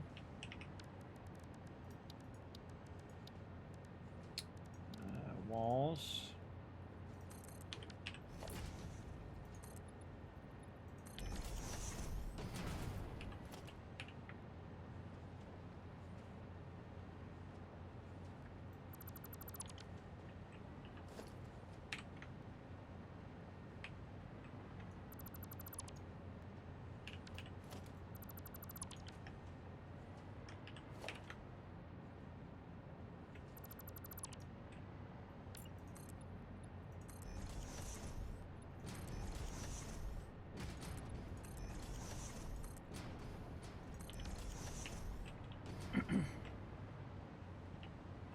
So you run into this one, and then this one needs to feed to the next one.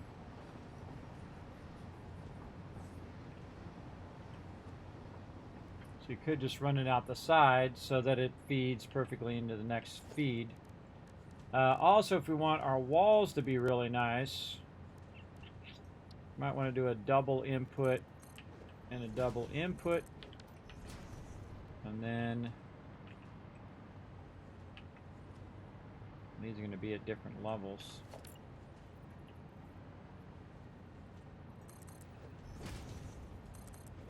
Yeah, that would would be pretty tall if we were trying to get those to go every other level.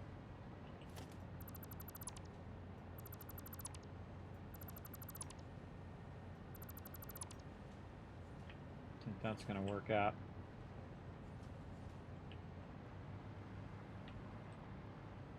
So you'd have to feed this one either down or up from right here. That's going to be pretty close.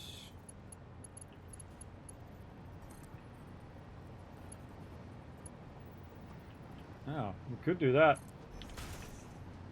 Oh, I didn't even know it did that. It actually snapped down to the lower level. I don't think I've ever tried that before. That would work, but I don't like it because it's clipping through the thing. It's like it needs to go forward a little bit more.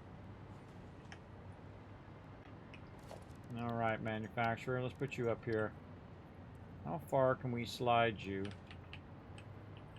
forward?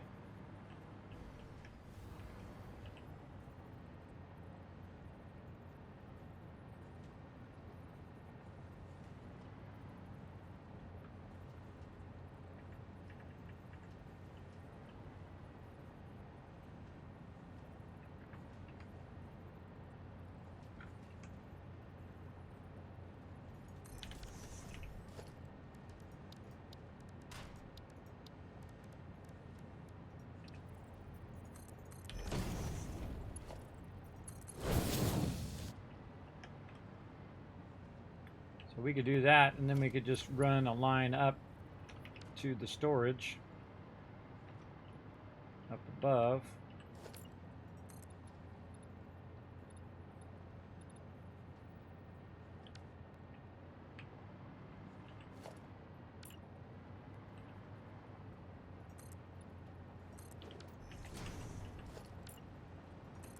Oh, wow. That's like perfect. Okay, and then storage up above. Nope. Too tall.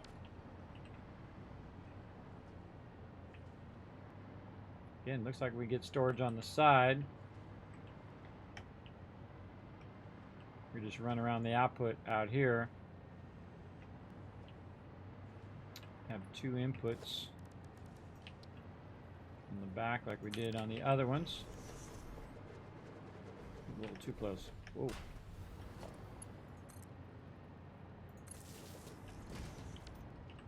A little too close.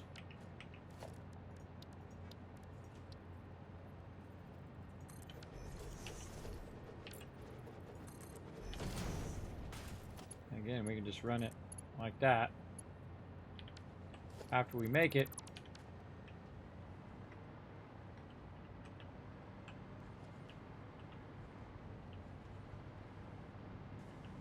alright, what can we get away with here? This can go here. That can go there.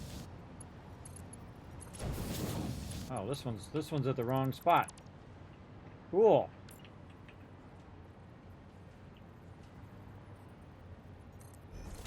We screwed that up and it actually helped us.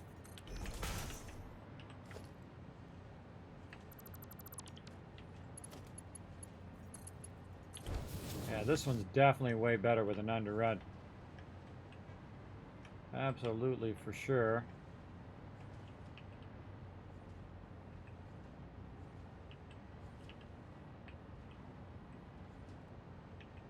Want to move that over. But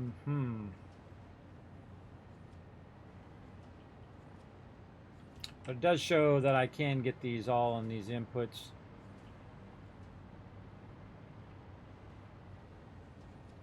I could make that work.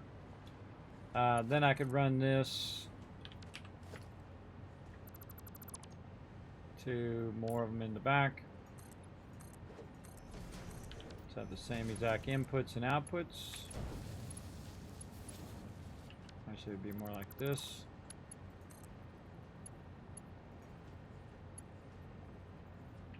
What's it clipping through? Oh, it's going out the back of the thing, so. That's going to be a problem. I have to run all those interior lines.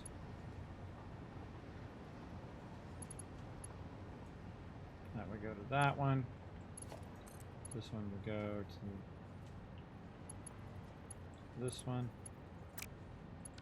And that one will go to this one.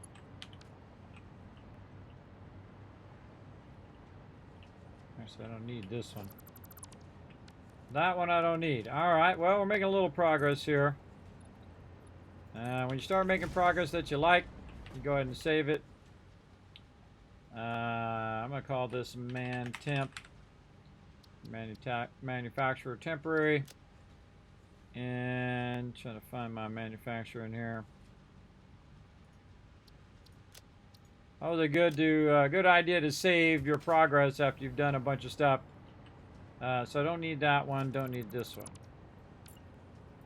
This would be here. And we don't need this one.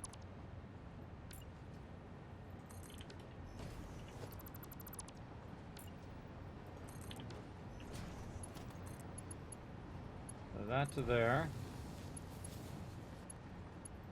If it's going straight, it'll let me do it. I guess I could just offset all of these.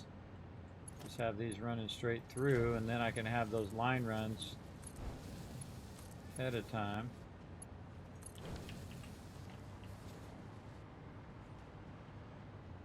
Yeah. And that'll just pass through. Oh! Oh! Fun detected! I feel it coming on! I'm trying to remember if it's more efficient to snap to the splitter or the lift to the splitter. Depends on the situation, but yeah, fun detected, everybody. Fun detected. That's what happens, everybody. You start having fun. See, I'm glad I saved now, see. I saved that pattern, but I don't know if it saved my progress. I didn't actually save. But I've been doing that for a while, so no matter what, we'll have something. We'll have something to work with. We're getting somewhere. Again, I need to come in from one side and out the other side, which is vitally important. And the manufacturer is so large that it is hard to fit it in one of these little 4x4 factories. Now, if it was a 6x6, well, then it'd be no problem. I could run all the lines however I want. But making it more efficient to run would be awesome.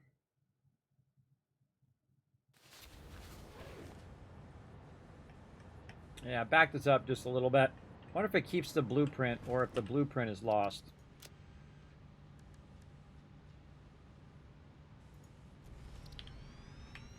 Ah, it keeps the blueprint. That's cool. I lost the game save, but it keeps the blueprint, so I can just pull the blueprint back up again. Tells you to save your blueprints. That's okay, because I was just at the same point messing with this anyway. Okay, so I want it to be offset a little bit to the left, though. And so my line runs need to be pretty straight. So, do the bottom one and the top one. And we run them over here. But we need to have it where I can run it like this, though.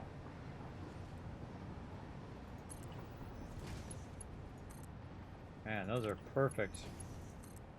Perfect offset. Right into there.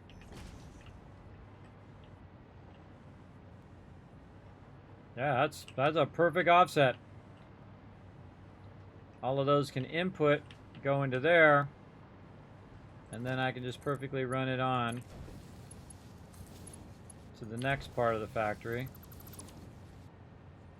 Again, my whole thing is that it does all of the line runs for me and has it all built into the actual, into the blueprint. Basically, it does all the work. And then this is all running in here.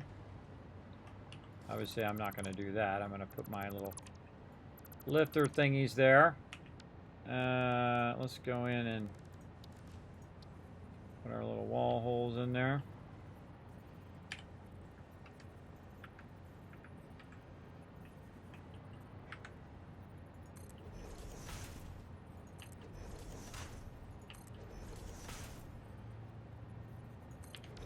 Another cool thing that does, it allows me to move this back and put it right here at the very beginning. that. Oh, I need to make 2 of those. And we don't need this. We don't need that one. Okay. Inputs here, then cross over to the next factory and the next factory and the next factory. So using our underruns are great. Just using a single manufacturer. This way, if I need 1 more, I can put 1 more down. But if I need 5 more, I can put 5 more down. I still feel like we could get the storage in there. We've got this offset to the left. We could just as easily offset it to the right by doing this side. Right? Ah, but we have it cascading the other way. Ah, we cascade it the other way. Then we can end up with our storage on the left side like we have on all of our other stuff. So yeah, we need to cascade this the other way. All right. See, iterations for the win, everybody. And we can take all these lines for right now. Deal with all that later. I'm trying to get it to be like my other factories. It doesn't be exactly like my other factories, but it's nice to have it be very similar. And then basically what I'm going to do now is just cascade the lines in the other direction.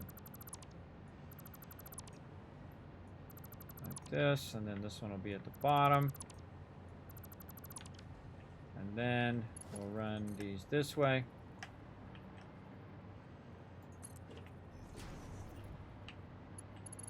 That one will be there.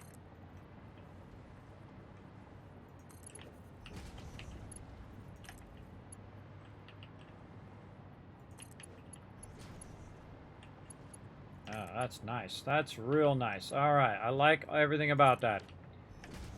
All right, now we're getting somewhere. And then what we do is take this out and this out. And we can take all this other stuff out over there. And then we take our manufacturer and we put our manufacturer right up against this thing. We hit H. Hit H to line it up and make it where when it's coming out of the hole there, it'll actually line right up to the back of it. Like that. That's pretty sweet. Let's see if our actual wall holes are going to like that. Oh yeah. Let's take this out and then try to put the... No, it's too close.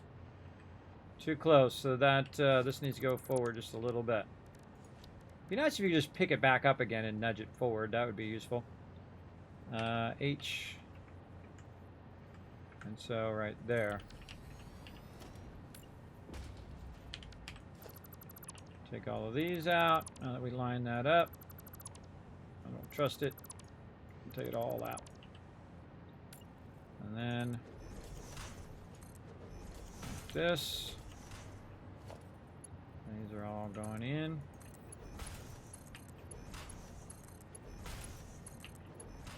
And down below. Our lifters go. Oh my goodness. Oh my goodness. Oh my goodness. That's awesome. Probably want to put it this way. When I come in and look at it, I can see if it's running. Oh, that's awesome.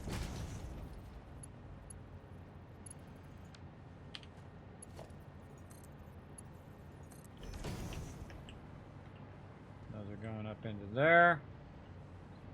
And I just need to fix how these walls are.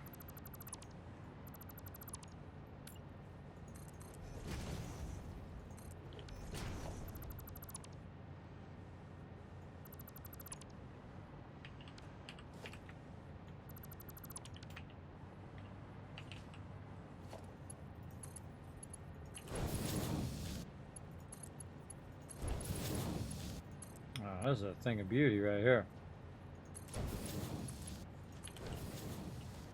That is a thing of beauty right there. Oh god, we gotta save that. Let's save that, sucker. Save. There we go. Alright, I like it. I like it a lot.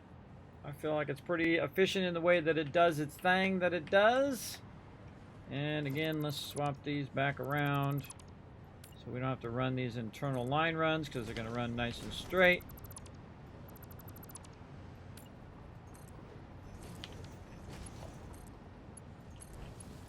Kind of a lot of wasted space over here, but all we have to do is get the inputs in there, and then it will chain it all the way back. And see, we could make this the lower level too, and just make that part stick down below. Make this whole bottom part a separate part. But I'm trying to integrate it all together so I don't do any of these line runs. The whole point is to plop it down, put some power to it, run my inputs, and then it just do the whole thing. Those are the type of blueprints I'm doing now, as opposed to doing multiple stack blueprints, which I was doing over here. I want it all self-contained into one thing. And if we can do that, we can do anything. And so this one, we're going to zoop that across like we did before. We're going to take this whole side out. And we're going to go ahead and get our storage in here.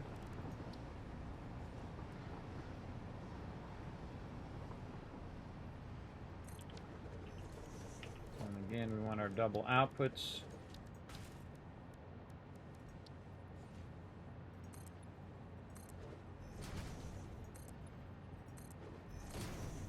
Inputs, there we go. We're totally revamping this from scratch. Oh, this should be an output. Got the box backwards, as normal.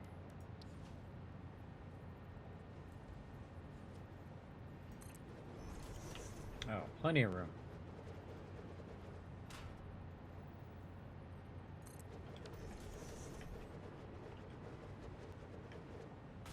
And we might want to bring that up and then run it across and then down. Get another one in there. Oof. We could, but I wouldn't like it. We can get these closer, but I don't like them to be closer. I like to be able to see what it's doing. What are you doing? Get in there. I like to double run them between boxes too.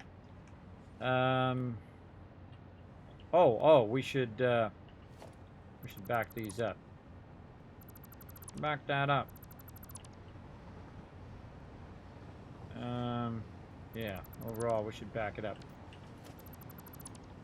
So if we're going to double line run it, we're going to need some room in the front to double line run that. Centered, yep. So if we're going to run it this way and that way, we're going to want to run. That's not gonna work.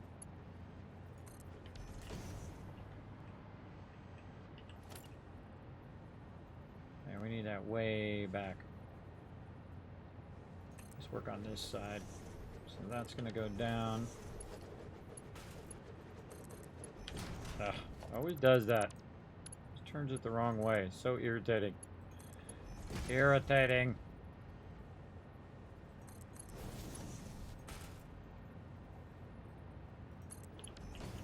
Alright. I like that's good there. This side definitely needs to go back.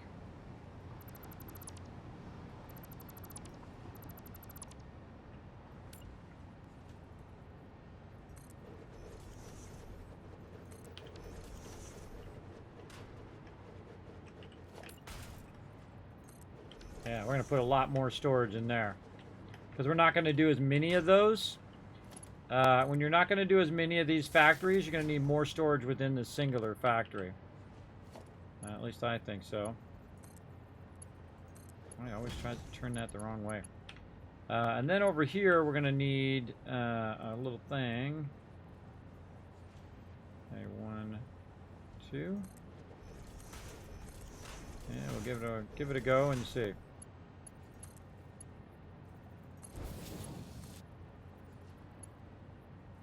I think we're getting even closer. I think we can go back by another one.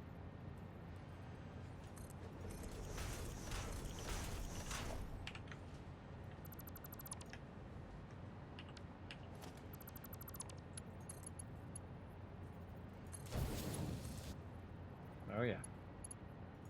Nice. Real nice. Double run down and then end up at the end. And so all of those run lines will already be set up, so I don't have to do any of that stuff. It'll already be done. Very, very awesome. And so this one is going that way.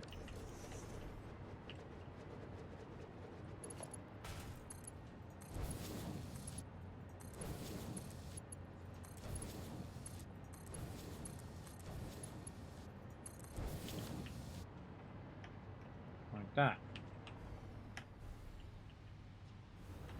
I'm losing power in the back. I run a bunch of power around the outside of this blueprinter. Thought I ran one back here. Apparently not. Run a bunch of extra ones. There we go. So yeah, so now that can just go straight up into this top one. And then if we have another factory, that one can feed in from the back into that top one there.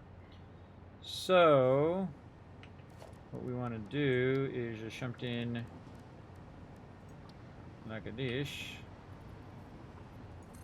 right there, and we can run that in there.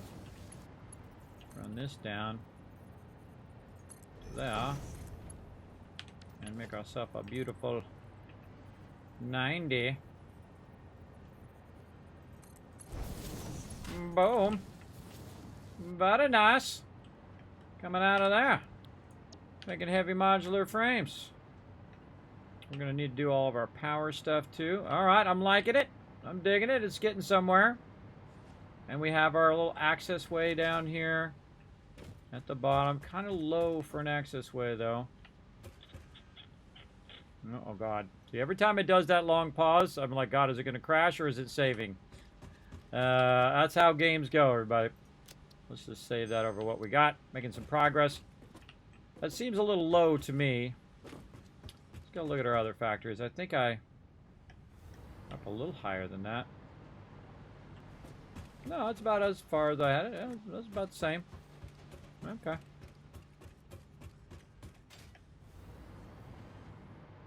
It's the same.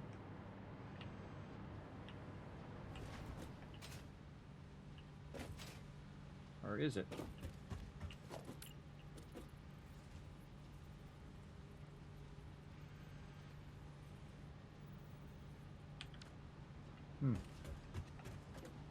I don't know why it feels like it's not the same. Maybe it's the way the walls are lifting.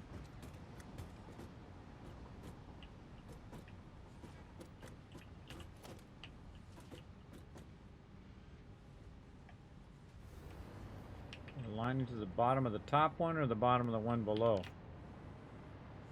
That's a good question. How do I have these?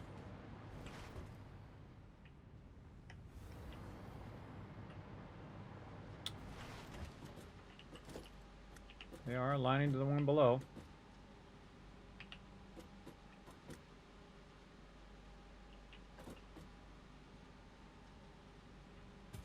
I don't know. I don't know. It just feels different. Feels different.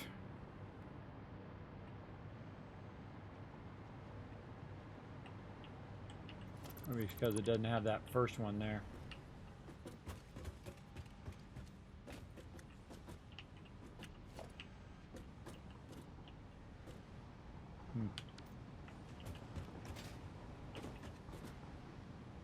It totally feels like it's more compressed in. Where it's hitting the door.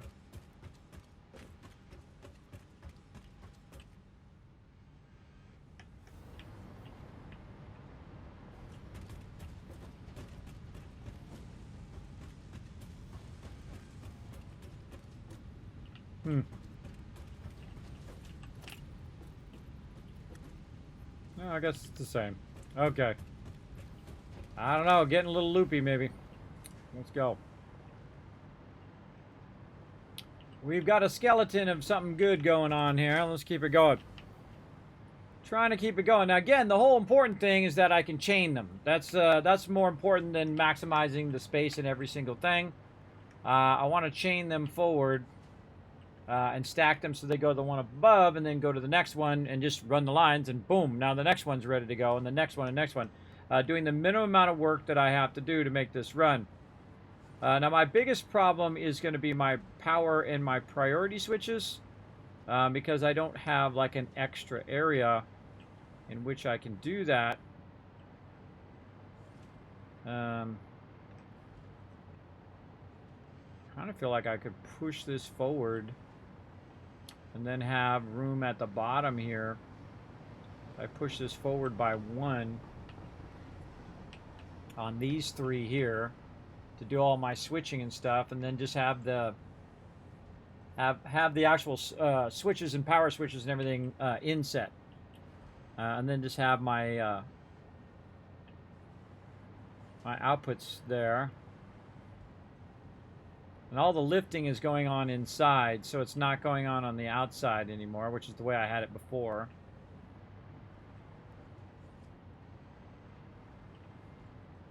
Which actually probably saving me a little space there and allowing me to do more boxes.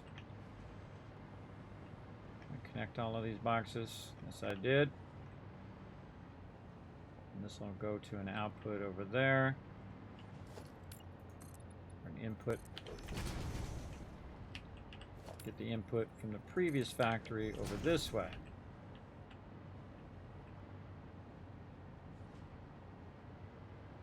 But this one's not made for that. This one's not made to go out the front.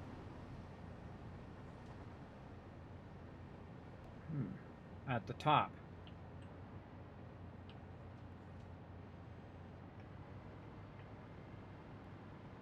The way to make it go up the top is to do it the other way, or we can make this go out. Go out there. Do we have room in the back? A little bit. Maybe to get one more back. I could set the output go out at the top, or just reduce the amount of storage I have. Trying to increase the storage.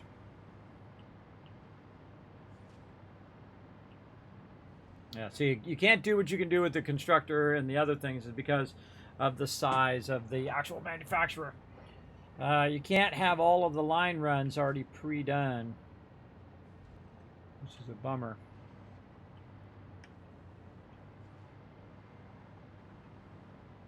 And if you're feeding it down,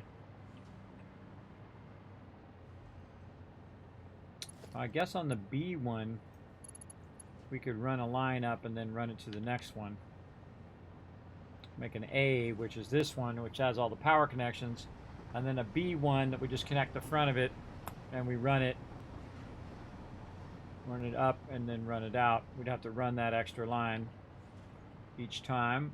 Probably wouldn't be that many because you're not going to do that much up there. And you would connect these to the next one. Do I want to do any built-in Hyper 2s? I'm probably not going to build that many manufacturers in a row.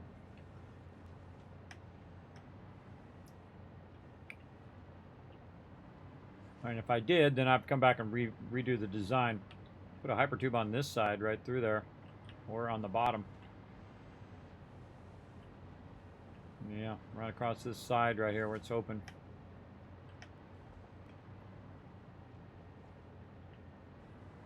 Yeah, that's a good solution for that. Let's go over here and pick the second one, run it up, run it to the next thing, which would then come into this side. And then this would be connected into there. And they would just stack in the front box at the bottom. And then you could output that and run it to another factory. All right. All right. I'm digging it. These other ones, by the way, do not need to be this, because we can just make them into a wall now. Well, that'll just confuse us as to thinking those are outputs when they're not. They're just like that. These are outputs, and these are inputs, and those are outputs. And that would be an input.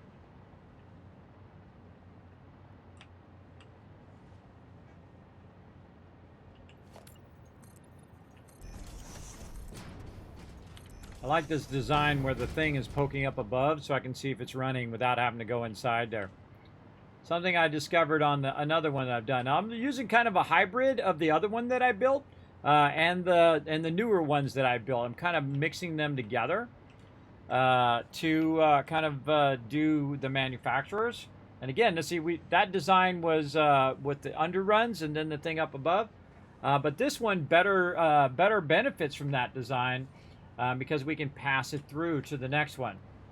And then that manufacturer is done. Now, of course, this is a lot of space that this is going to take up, but it does have a lot of storage and a lot of backlog, which is what we want, because we want this is your kind of like end result here. You're trying to make a ton of whatever's making in here. Now, the only problem with this is if you were making like stuff out of uranium, and then the whole entire area would be getting radiated. That would be a time in which you wouldn't want the storage to be here. You'd want it to be somewhere else. You would not want it to be built in. And I'd create another version for that doesn't have any internal storage that moves that storage way far away. Or maybe you do want to have that storage, you just don't want to be around there. Just don't be by that manufacturer. That works too. I do feel like I want to push it forward though. And then I could just run it on the outside, run a line on the outside here. And then I have all my power stuff built in. Yeah, I totally feel like we could do... Yeah, it's a bit of external runs, though.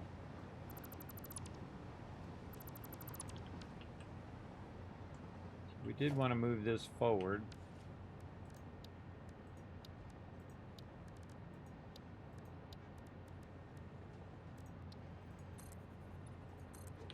Like that. Then we could do this. Oh, actually, let me do that. Something like that, and then like this. You could run that to there, or run this into there. Like so, and then have this going that way. I could build that stuff out since these are so big. Run that to that. Oh, this actually has to come forward. So how do we have this? We have it centered on this. And then we want to bring our manufacturer as far forward as possible. Why we're bringing this forward so that we can get our power in. This is like, why am I bringing this forward again? I just like totally mind spaced on that one. Oh yeah, I think we can get away with that. And then line our inputs.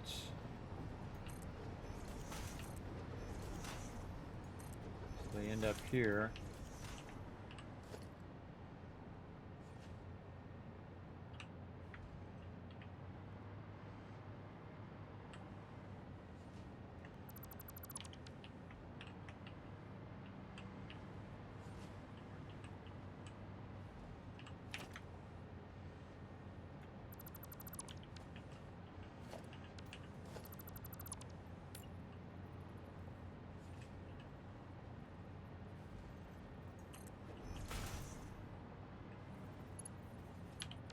Okay, going the wrong way.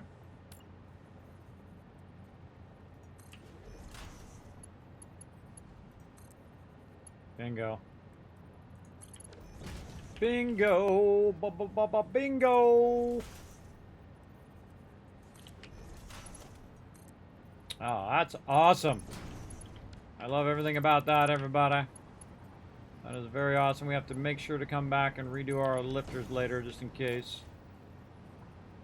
I'm digging it. I'm digging it big time. And then the last one here. Oh, gotta be very close to our stuff here, but no worries. We got this.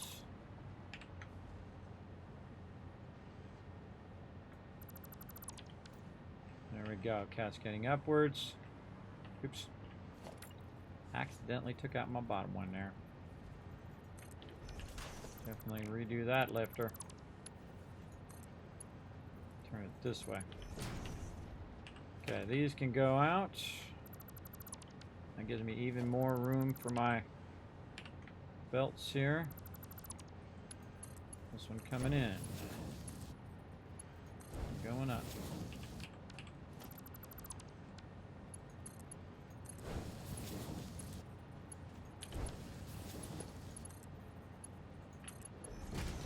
Running them all so I can see their directions. And then passing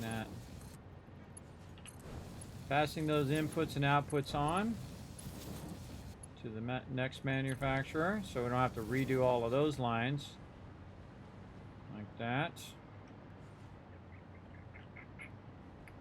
And then we just have to run the thing up and then over. And then just run the lines from that to that. We're going to need power, which is going to be a problem because it's probably not going to let us put a double power thing on there, or maybe it will.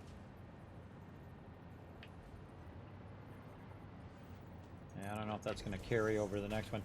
Let's save that because that was a big improvement. Saving. Save as you go so you don't lose it. Okay. Now we need to actually push these forward. Now that I think about it, push these forward so that we can do big save thingy. So we can do our lines properly here, and that looks real close. I can get that one, but I don't think I'm going to get this one. Nope.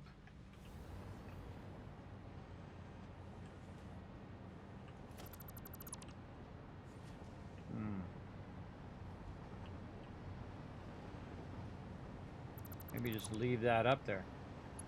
Leave that for these higher ones. Oops, not the small thing. No, no, no, no. No, no, one single line ought to do it. Run this up to that taller one. And then we can just have all the power stuff right here. Just have this one. Which one? Be the inset one. One of these got to be the inset. It'd be this one. And then foundation over it. And then a power switch.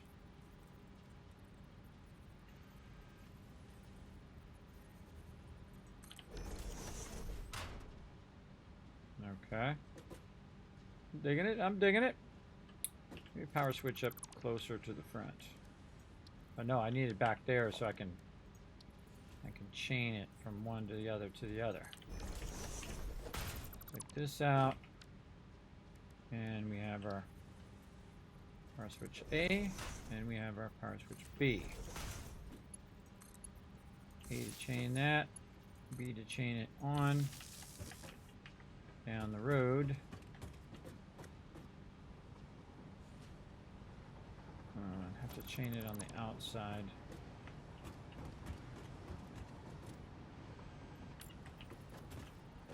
Right in the center of that third one over. I'd have to go inside to do that. I'd probably make that into a door.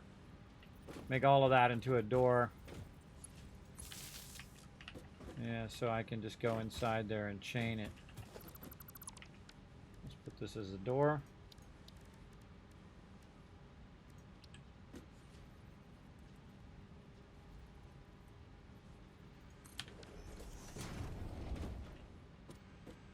Yeah, so I can come in here when I make the new factory and chain that to the new one.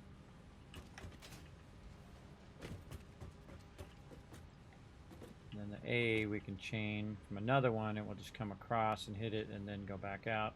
To the next one down the road. Okay. And this one is going to be, turn this on.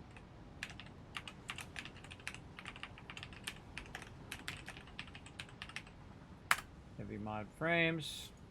And I'm just going to forego the hypertube on that. And so we need to get our inputs in there. Maybe 2 from up above and 2 from down below. We'll get all 4 from down below. Yeah, and we definitely want to put that there. All right, if it could only go a little bit more forward, we could move that back and then have the runs already be there. Maybe we can squeeze it just a little bit more forward. Let's try. Let's try a little bit more.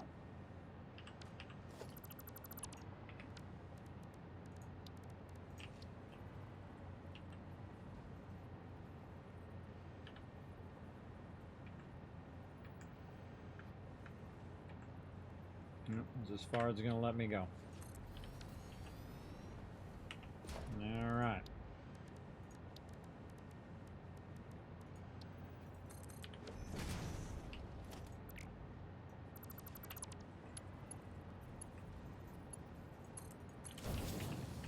Far forward is going to let me go on that.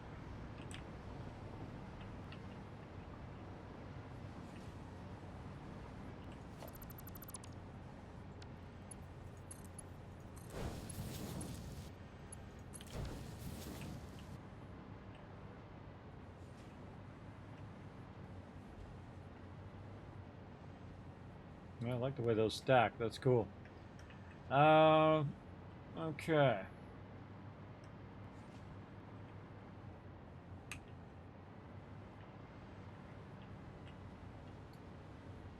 Definitely feel like that power switch should be up closer.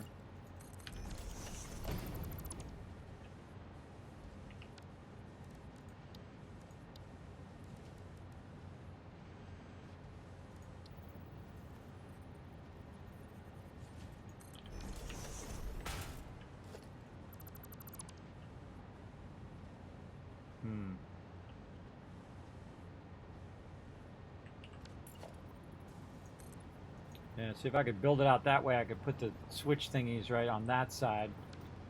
It won't let me do that, so I have to do this kind of running it down like that, or I can run it back. Get it back and down.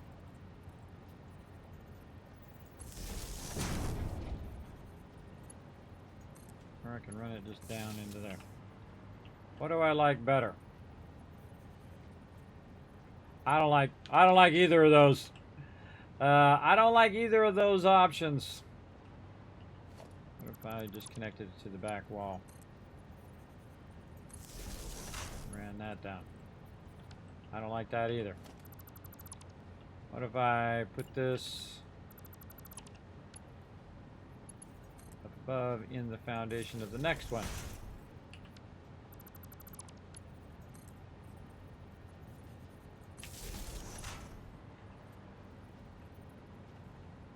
Well, doesn't even match up to the ones down below. That's funny.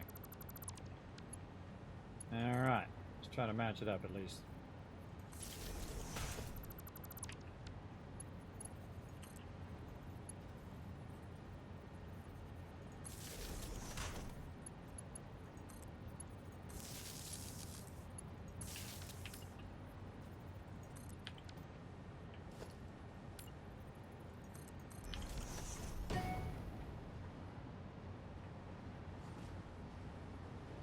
Better. but not that much.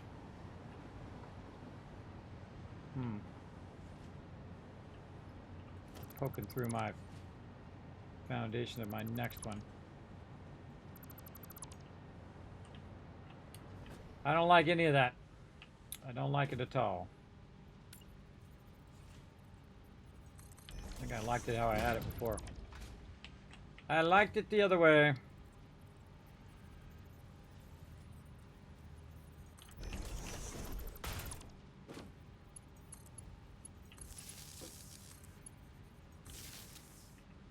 Yeah, I like that a lot better.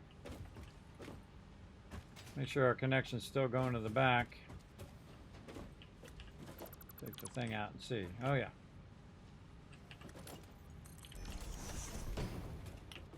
All right, I like that better. Got to redo the thing now. Heavy mod frames. All right, I think we're getting somewhere. Slowly. All right, let's make sure we got all of our connections in, our outputs here. Puts there. Okay, we're putting our doors in now.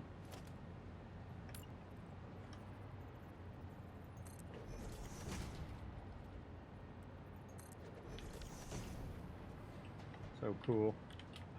So cool, I love those doors.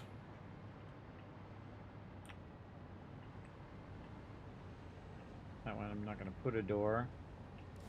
This one's going to have an archway.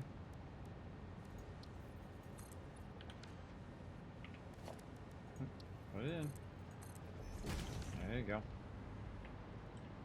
And in the back. Like our other ones.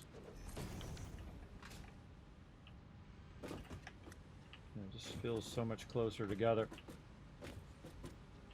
Feels funky.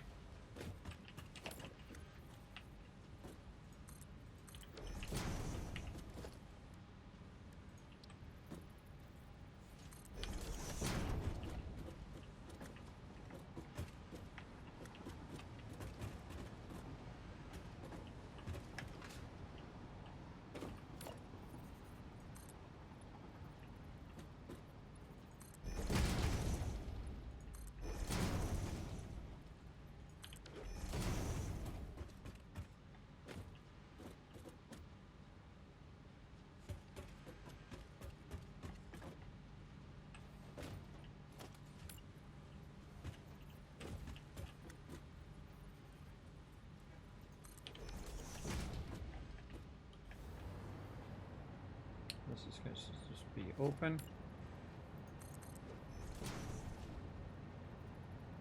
Yeah, just leave that as a kind of a little cubby hole to run into.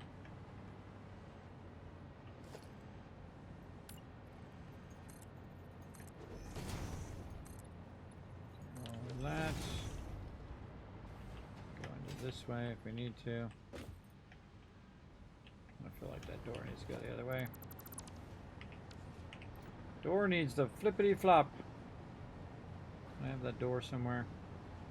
Number 5. There we go. Where the little light thing is, that's the side that it opens from over here. And this side just kind of collapses down to a single line. So you want to have it where it's real, not as awkward for you to run through there. I guess we can put a door on the back here too. I'll have it the same way. I like these doors.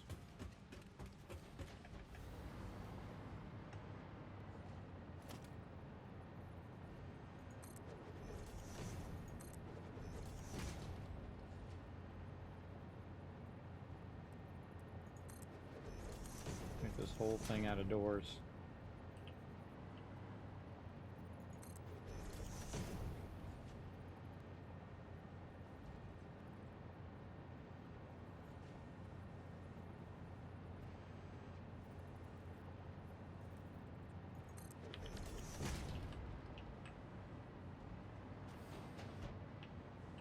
No matter what level you're at, it'll open up. Cool.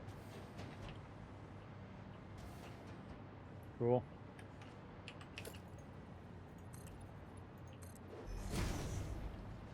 Now the whole point is to enclose your factory so you don't see it. Increase your FPS. That's why I'm doing that.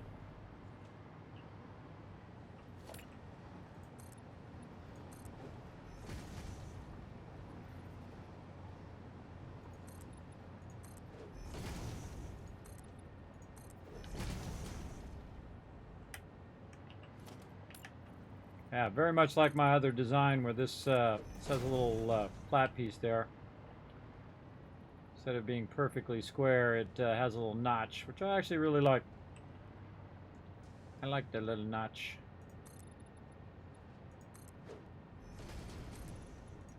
Not like Minecraft notch, but a little notch. You guys even know who that is?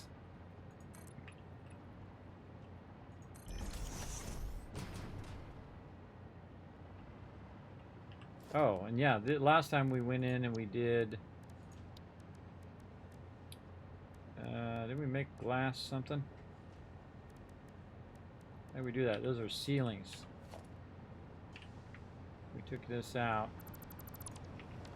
And we used ceilings instead. So if you use architecture, roof, and then run that, then you can use your customizer to make it into a glass roof.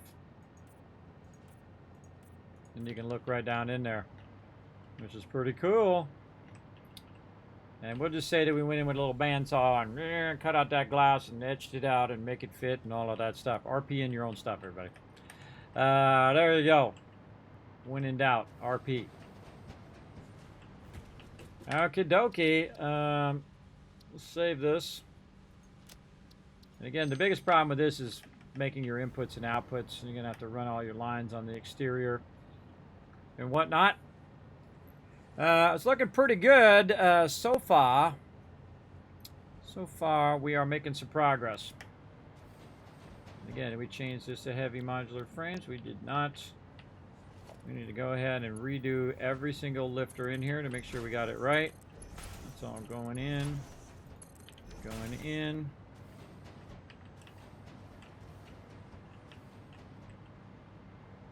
Wait for the autosave. Alright, redo all of our lifters. Last thing you should do in every blueprint is make sure you redo your lifters. Because they're the things that are going to screw you up. You're like, why is my resources not going into my manufacturer? Well, it's going to probably be your lifters. Alright. These are all inputs. Input, input, input. These are outputs. Alright, let's start to tag our inputs and outputs with our colors. So input and input.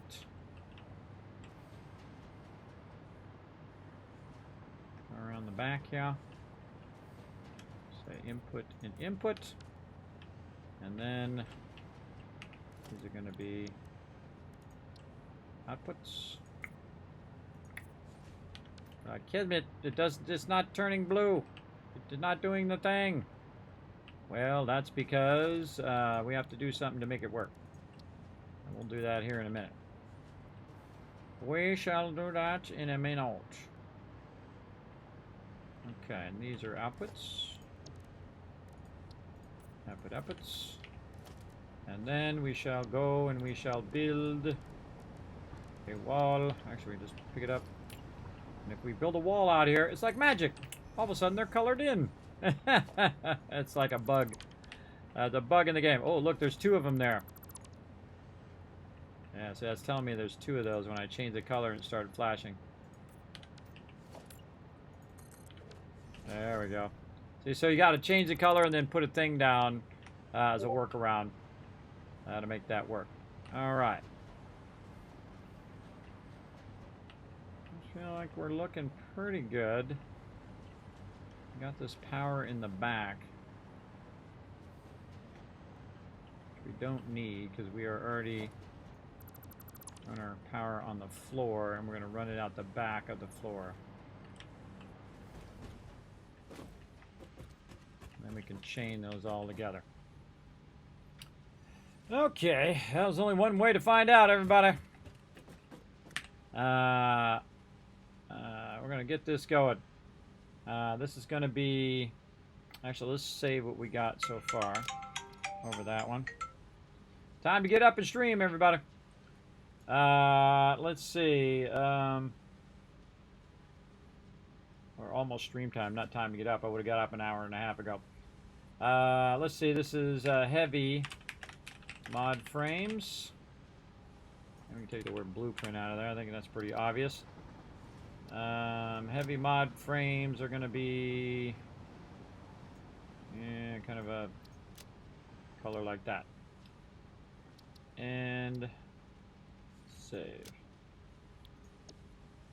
And then we're going to go in and we're going to make ourselves a new category.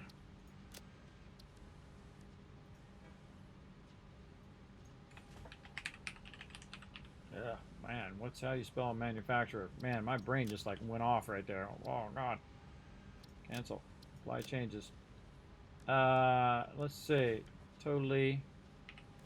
Brains freeze. Manufacturer. Keep trying.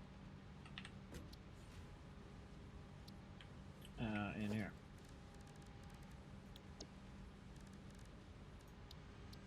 This is the problem with sleep apnea right here, but your brain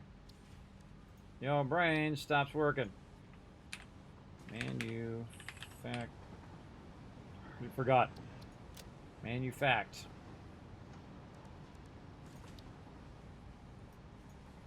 Let's go in here and look at it. URER.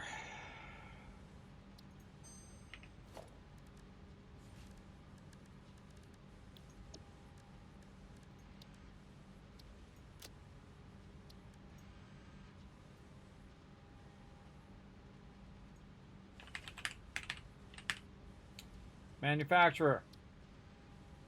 Select the icon. Right here. Okay. Move this above all this other stuff. Apply changes. And move our very first manufacturer thing. Oops. Gotta hit the edit button. And edit our first manufacturer thing in there. Heavy mod frames. Oh, and this should be an A. I knew I was forgetting something. Dash A. There we go. Okay, so again, we go in, grab this, edit there, and this one we will remove. Okay.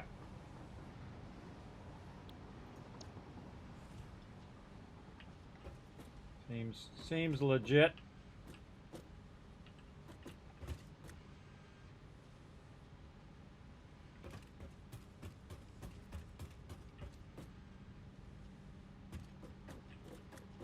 Yeah, it's almost perfectly lined up where I have it now, where I have the screws coming up. Okay. Any other pieces and parts we need to put back in? I think we need to put this ceiling back in.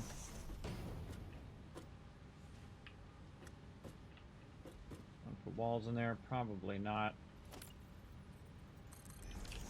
Maybe cover that up. Maybe not.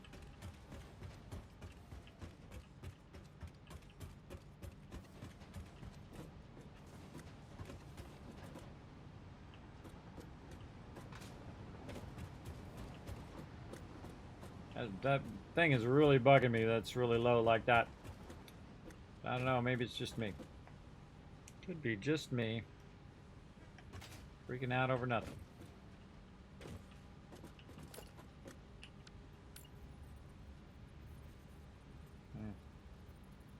That sits weird.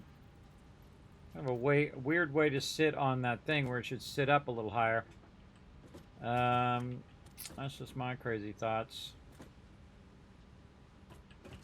Go ahead and put this over here. Not that.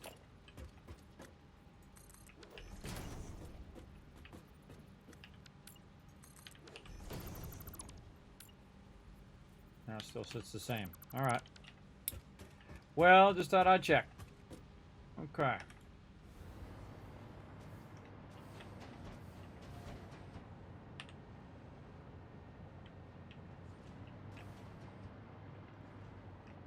Let's see if it's working. We've got our inputs and outputs. We have our power switch to turn it all on and off if we need to remotely.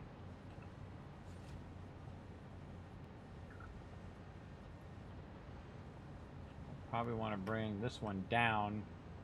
We don't bring, yeah, see the problem is that this is blocking going in there, but I could probably walk in between it. Bring it up from down below. All right, let's try it out, and then when we go to try it out, that's definitely going to tell us whether it's good or not.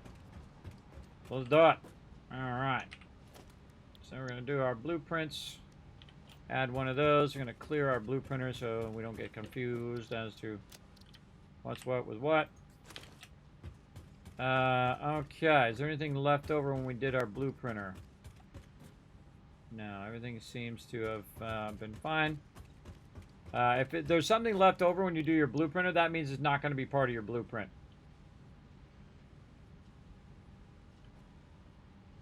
Why would that not go?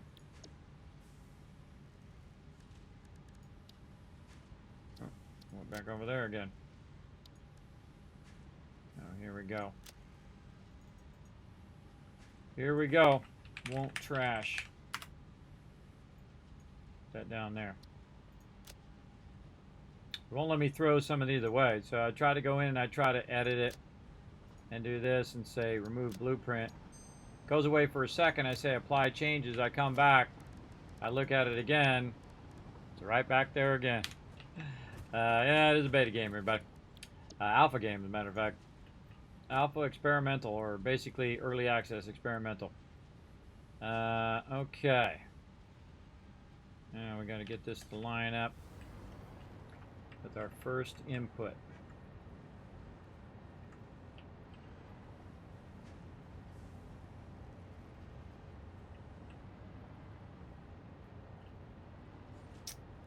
Ah, that's interesting. Yeah, we definitely want to offset that back. Just adjust that back. Because this is going to start running into our front line run stuff. And if we offset that back, we've got all of this front area here we can work with. Seems good to me. Alright, now we got to take all of this stuff out.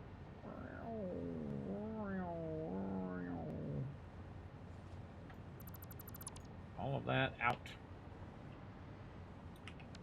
And then we're going to go ahead. Our blueprints. That is number 1. And H. Nudge that into position. Let's see how we like it. Now this, we're going to go ahead and line up like that. That's going to be blocked by that one. And these are all going to come up from the thing below.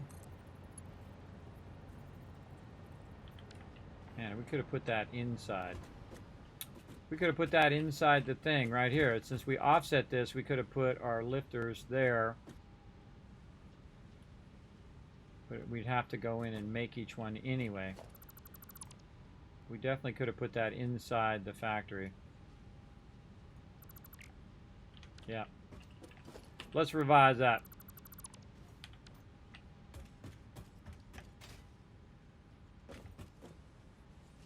Oh, but wait a minute. Well, yeah, that'd just be the A version. The A version will have it inside. The B version will run it along. So let's load this up.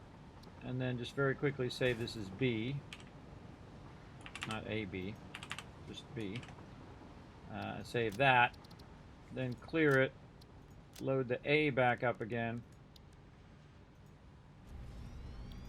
Then A will have the first inputs be inside.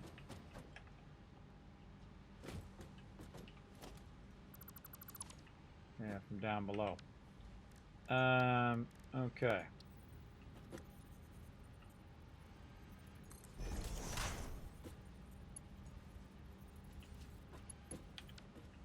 Yeah, we can't put them in there, so we'd have to come in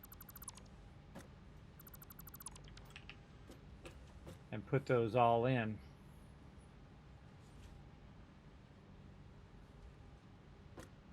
To put all of our lifters in. Now, I kind of like the fact that that's already run. Let's change our mind. Let's think of another way of doing that.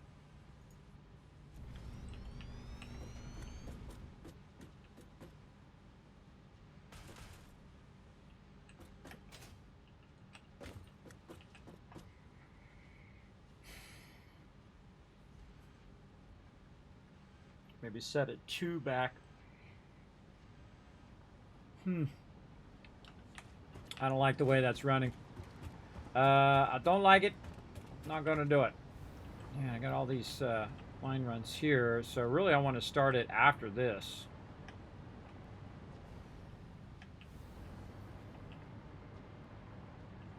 This is all right in my way. But over here, there's no other line runs in the way, so we can do a bunch of line runs there. Don't even want to do it. Of course, it's going to run right into my blueprinter. Wherever I put that blueprinter, everybody, it's notoriously always in the way. I'll move it to this side. Move it to that side.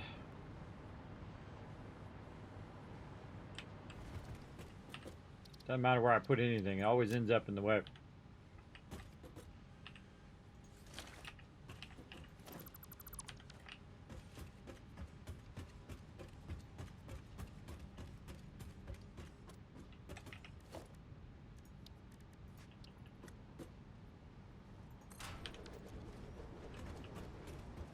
Okay. Take all those out. Ah! Right during the save. Okay, and then take all of these out. Don't need them over there anymore. Tap into some power here. Just so this isn't super annoying when we're trying to do that. This should just stay like that.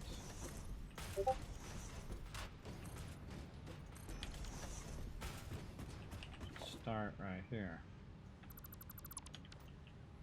Yeah. Yep.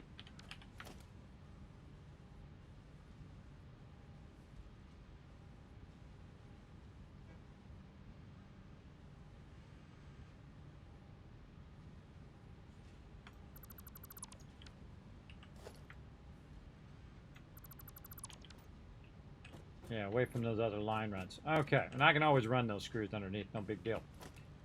Okay, try it again.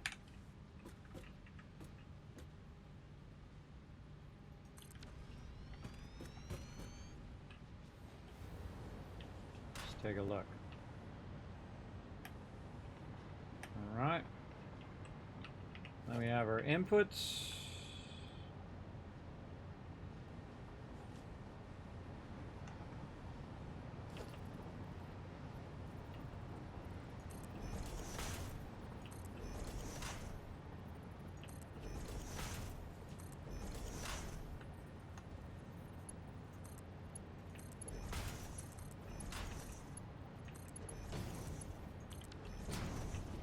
That's the only problem is going to do this. These can be rotated. Show you a little trick. If you put it in here and you run it up, you can actually rotate this around the other way.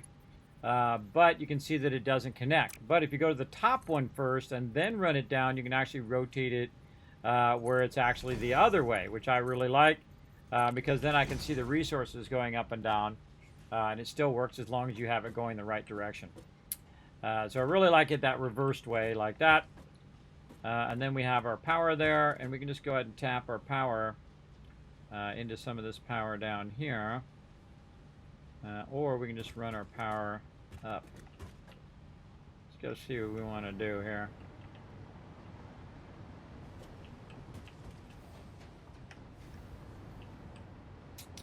I think we can go ahead, use our reinforced iron plates.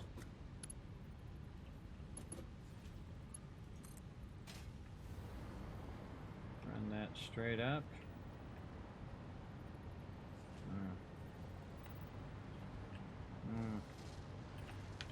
Don't like it. In the back.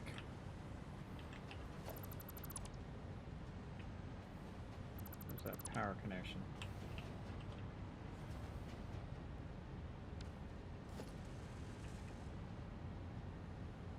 Huh. Where'd my power connection go? Oh, I was chaining it from the front.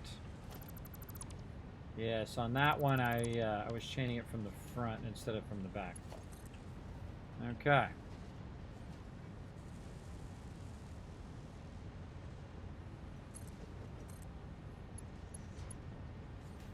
Oh wait, no, don't want to do that. If I do that, then when I turn this factory off, just turn my manufacturer off. Do not want to do that. I just thought of it right before I did it. I gotta have that A power to get that going. I'll have to route my different levels power down the line. So I want to take this and I'd want to run it.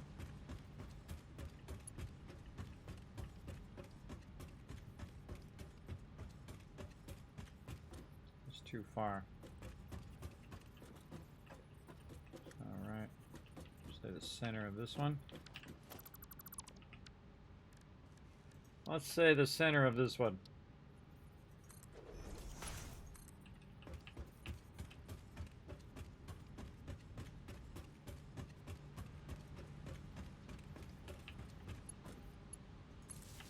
The A power.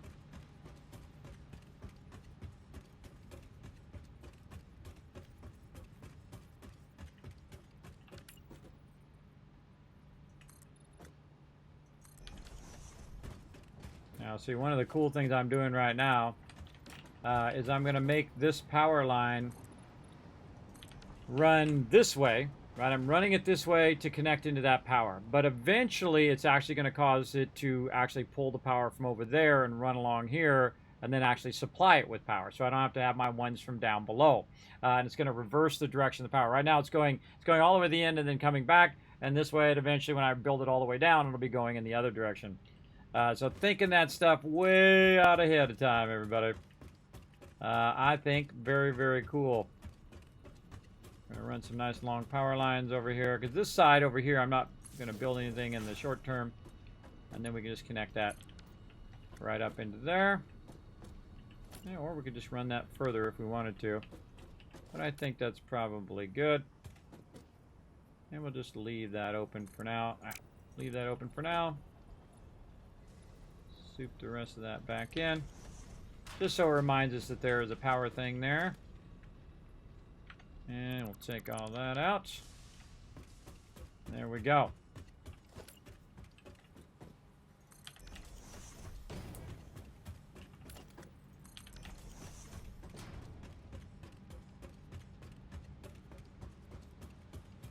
Oh, did we turn the switch on by default? I don't think we did. Nope.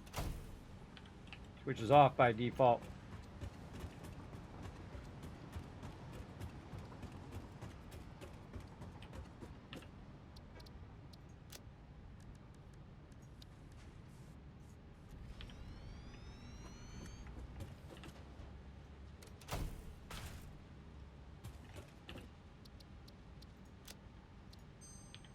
Not going to fix it on the one I did because I just ran a bunch of power, but in the future, that shall be fixed.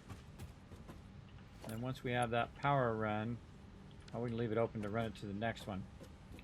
But we have power because you can see that my my thing is connecting to the stuff. Okay, now we got to get 4 inputs over here. All right, this is going to be fun. This is going to be a fun one. Let's go ahead and take this. We're going to run it down.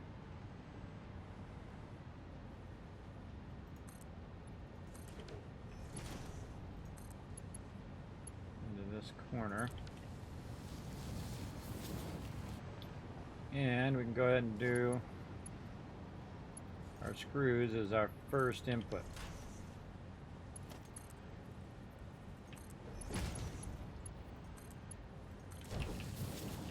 Too high on that one. A little too high up and now. There we go.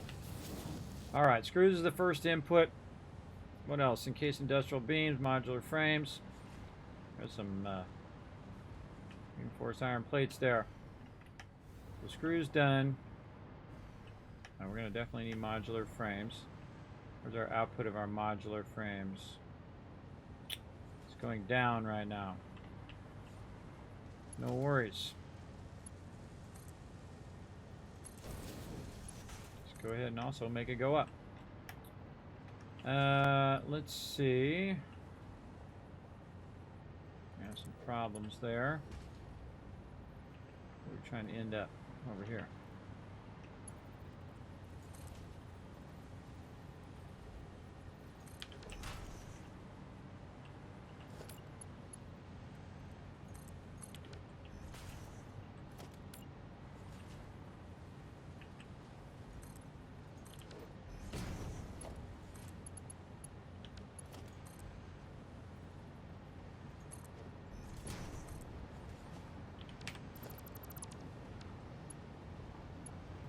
Always seems to be going the wrong way every time I put it down.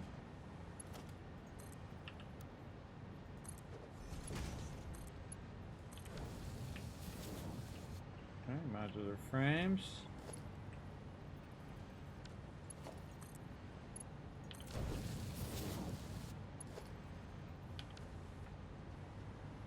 Modular flames done, screws done. Encased industrial beams and pipes. Okay, our pipes are going up this way, and we need them to go back of that way. And man, I wish I had that working right there. But we can bring this down and use our other output.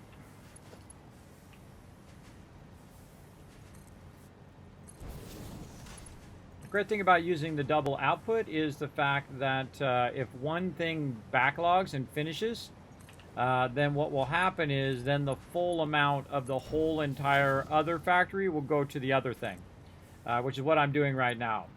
The reason why I'm doing that is so that, not quite going to reach, so that if anything else basically maxes out, it'll all then switch and go into my manufacturers at maximum speed. Which is awesome. At least I think is awesome. Then also we're going to have the ability to chain our manufacturers. That's also going to be awesome. That's not going to be great.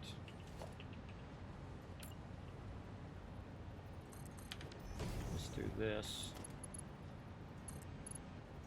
Utilize that. And then turn... Nope.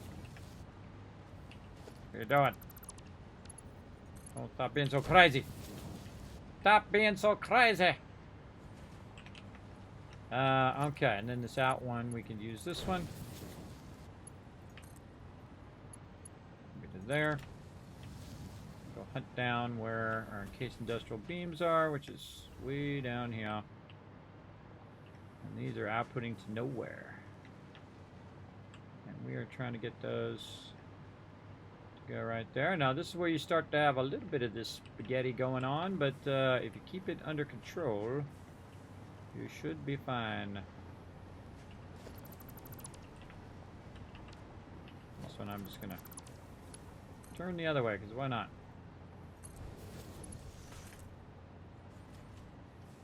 Seems like a little far there. Little far with that one. There we go. There we go. And I can turn it this way, and then I can bridge it between here and right there. Touching. Yeesh. Don't like it. Don't like it.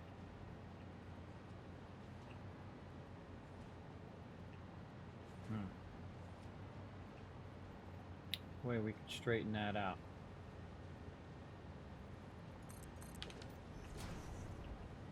Let's run it this way.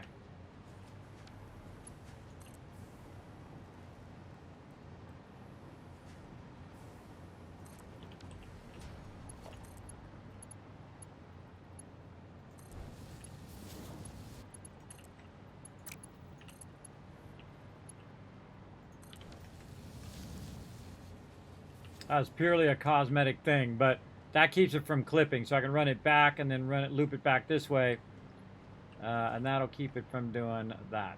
Okay. We should have all of our things that we need. And let's go see if our big boy's doing our big boy stuff. What are you doing, big boy? Okay. Oh, no power. Why does it have no power?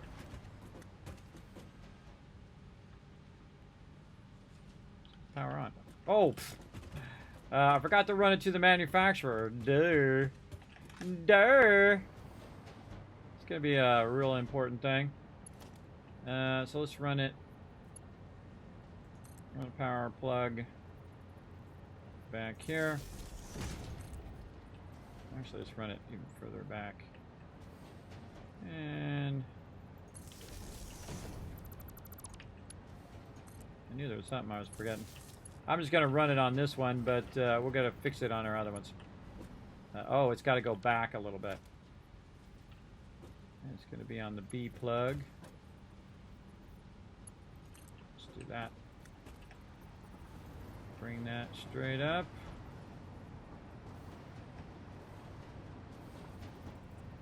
What about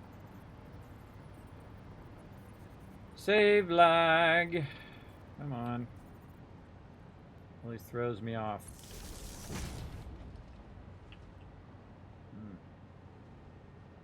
Don't like it. Don't like that. I don't like this. Don't like the way that that is.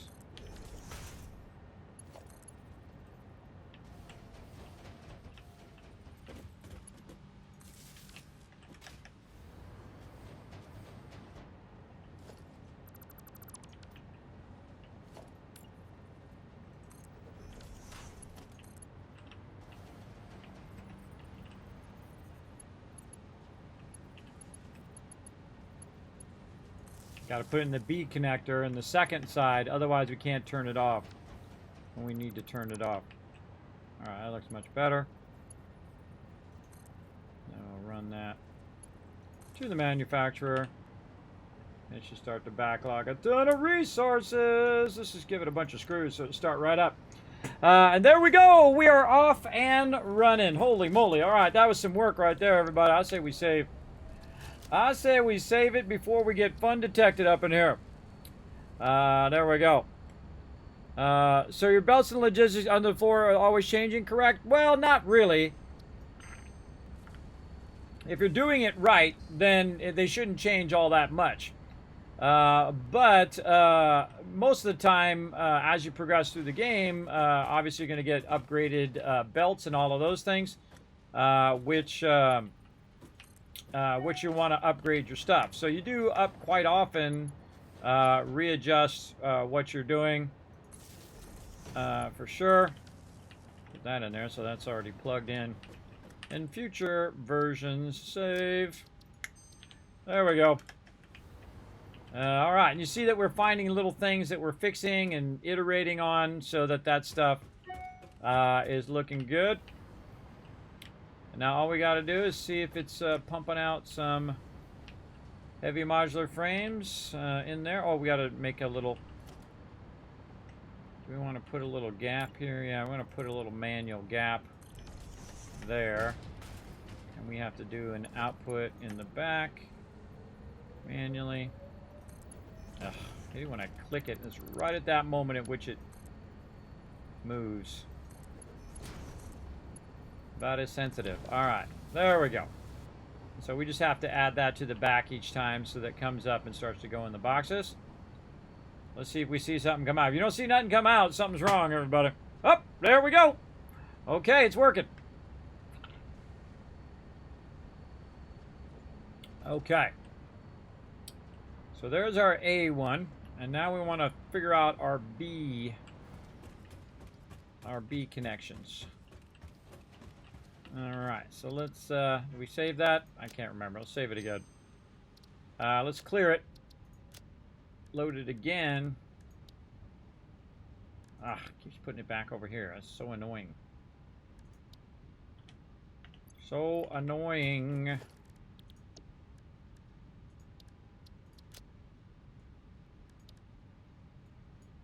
Trying to trip me up. Okay, we're going to get rid of it. Then we're going to load it back up again here. Because what we're going to do is create, now we're going to create a B version of it. B version is a version that's, we're going to chain down the line. The only thing that we really need to take out is this priority switch.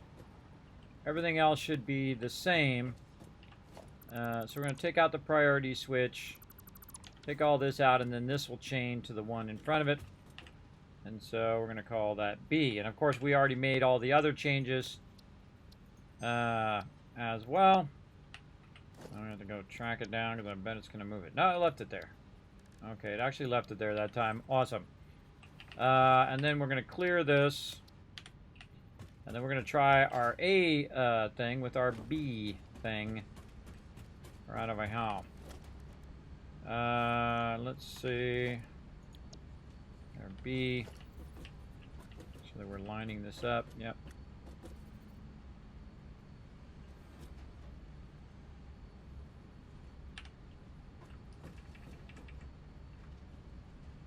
Not enough aluminum. Oh, we're going to be running our lines at that low level too.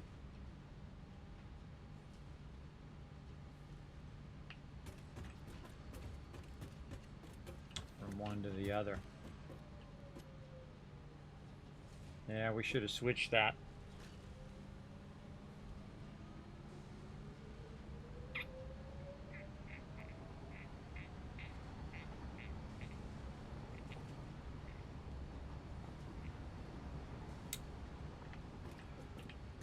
Yeah, we should have put the inputs up higher and the outputs up higher so they would go overhead.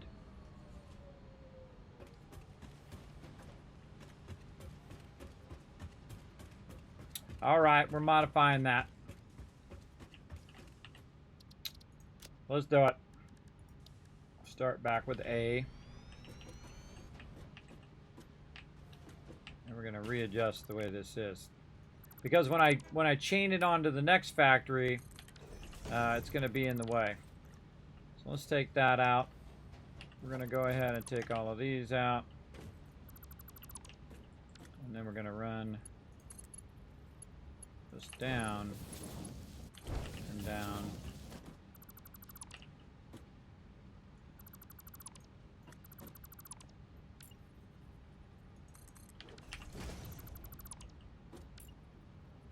Make that another door. And then chain this back up.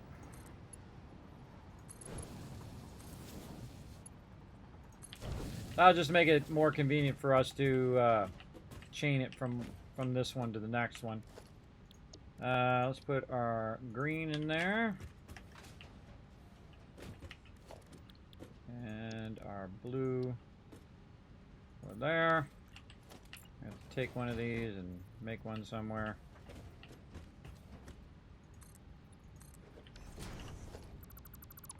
Take it out, and then you'll see that now it is magically colored blue and green.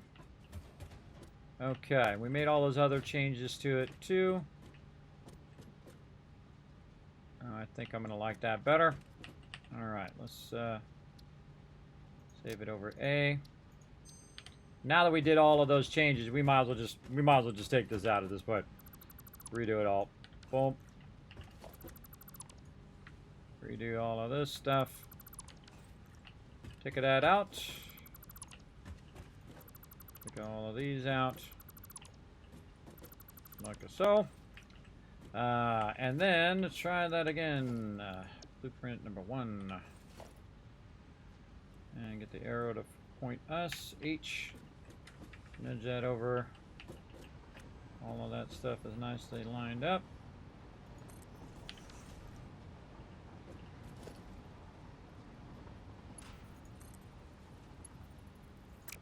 Start from the top down.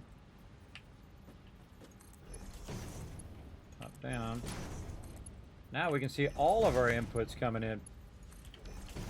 That's even better. I like that. So now I can see if all my inputs are going in there, and if I see if any of them are blank, then I know it's not working. So see, look, we improved upon it.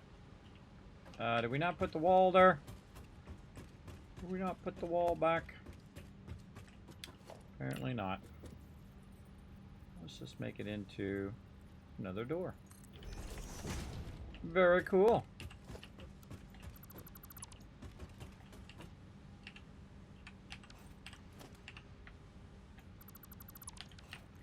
Do it again. Did we save it? That's the question.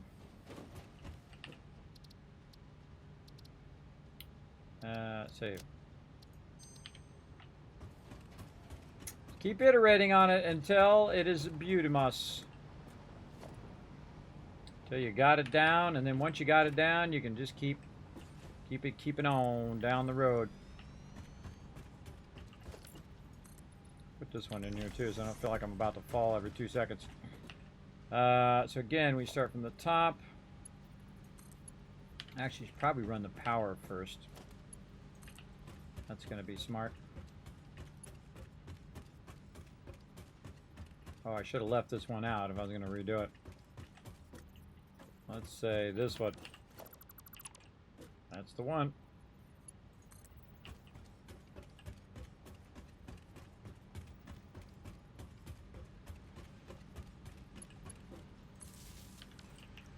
Okay, and all of our manufacturing, everything is already reconnected.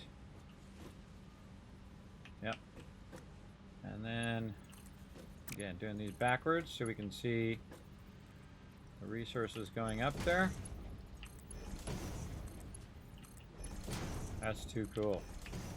All right, and I can still get in and out of there, do whatever I need to do. Very nice. And this one's done. And we need to do the work on the back. So we can run this across here.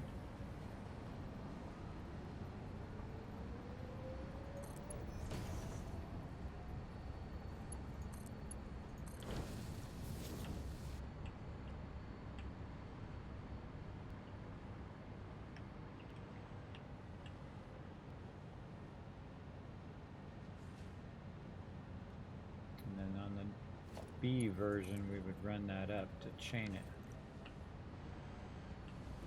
Okay. Feel like that's working. All looking good. We could just put this in here already.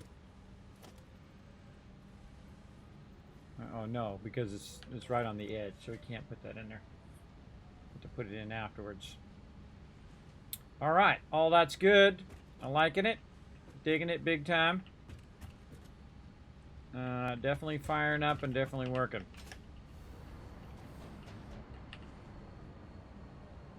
Now, of all the things I would overclock, manufacturers would be the first thing. So you don't have to do a bunch of line runs. but we're making that obsolete. We're making the need to have to run to overclock our manufacturers obsolete because we can make more of them and just go ahead and run more lines.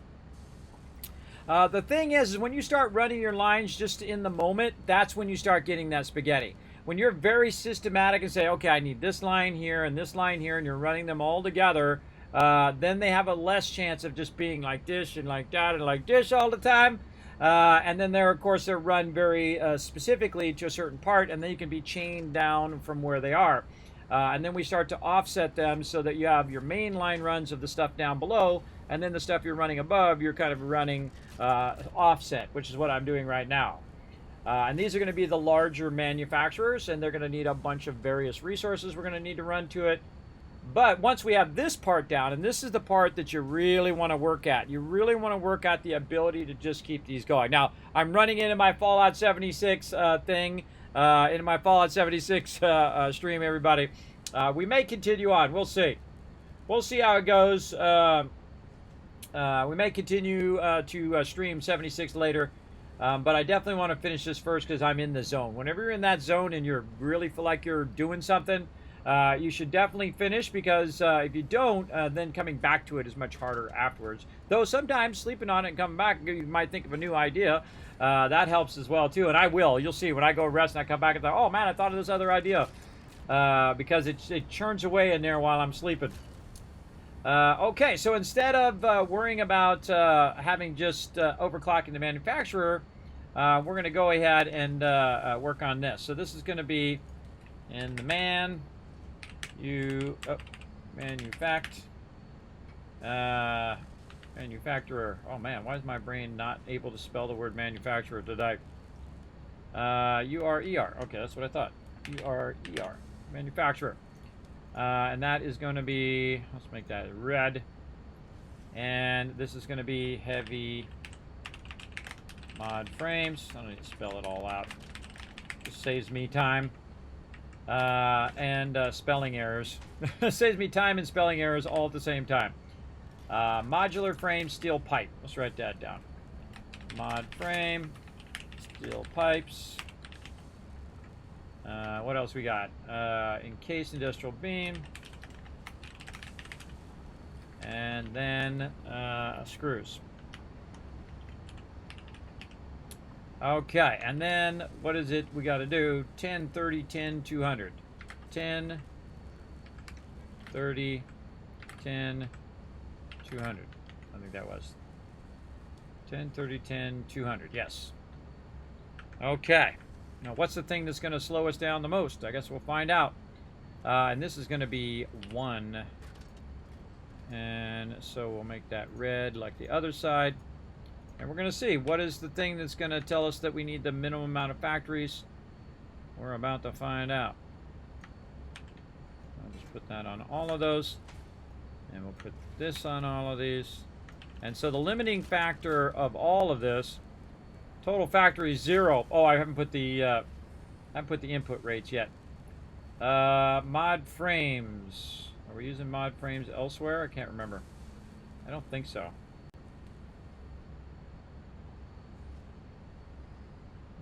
What's our output of our mod frames? I know they're here somewhere. Mod frames is 43. Yeah, I don't think we're using anywhere else. 43. Steel pipes we're definitely using somewhere else. Right here, stators, so we're using 200 there. Let's cut that in half. Let's say 100. Let's say we're using half for this and half for that. Encased industrial beams are not being used anywhere. Nope. And the output of encased industrial beams is about 9. Okay, that's going to really slow us down. That's not enough to even set our minimum input. And then screws, that's coming like 780. Screws are not going to be a problem. Yeah, so our encased industrial beams is the thing that's slowing us down right now. So yeah, so our steel beams is slowing that down as well. Yeah, see, I think we're making too much steel pipes and not enough steel beams. But we need steel pipes for this. But we could definitely reduce it and to get more steel beams in the long run. But we have a backlog of steel beams, so it's going to make a backlog of resources that we can use. So I only really need one of these. But I do want to set it up so I can chain these if I want to. Or if I increase the production here, I could have both of those going at the same time. So it's going 2 out, 2. Output is 2. This is all 2 here. So our total output is going to be 2 per minute because our encased industrial beams are the thing that's holding us back. So let's tag that here, and then all the rest of these numbers are pretty irrelevant because it doesn't matter. It only matters your lowest common denominator, your slowest speed belt, all of that stuff doesn't matter. It's only the slowest one. So just not to distract yourself, just figure out which one's the lowest one, and then you can always increase that one, and then it will increase the overall speed. But then, of course, you'll need more manufacturers and whatnot. But 0.9 is just fine. And I can actually, what's known as underclock. So I can go in and say, instead of doing this at 10 per minute, I can say do it at 99%, which is going to do it at 99%, or say 98%. Oh, it's 9.8. So basically 90%. 90% is going to be 9 per minute. Right? So instead of using that extra bit of power, it's going to actually bring that power down and actually continuously run at that rate. And thus, if I get too many, it's basically going to do it at that rate. So I would reduce that down to 9 just so it would continuously run and not basically run out. But as you can see, it's already full. All of these are full because I haven't backlogged in the boxes. So it's going to run initially pretty quickly. But in the long run, eventually it's going to go down to 9. And so we're going to go ahead and leave it like that. Now what I'm going to do also, though, is I'm going to create another version of it that is going to that's going to do the overflow right now and get that going on. Why is this like floating way up in the air? Why do I feel like I'm floating? Oh, because I'm up in the air. That's why. It's like, why is it weirdly floating? That's because I have it elevated. I forgot already in just that amount of time. All right, all the rest of that looking good. So we underclocked that one using less power overall, and then we'll just make another one. And then to use all the overflow. So, did we save this? I don't know. Let's save it again just in case. All right, now we're going to clear it. Let's take all, and then we're going to reload it. Oh, man, why do you keep moving my stuff? Stop doing it. If you save it twice, it moves it. Irritating. Irritating. Stop doing that. Stop moving my stuff. But, you know, it is experimental version, so expect it to be funky chicken. Alright, here we go. Again, the only thing we should have to do now that we fixed our higher inputs, which is what we wanted to fix on the B version, so that when we're chaining it, it's not down at the level where we're walking and whatnot. Because that's going to get annoying super quickly. And then we just take this out. And then the A connection we don't need. That just less resources we need to use. And then we just call that one B. And then we go give it a try.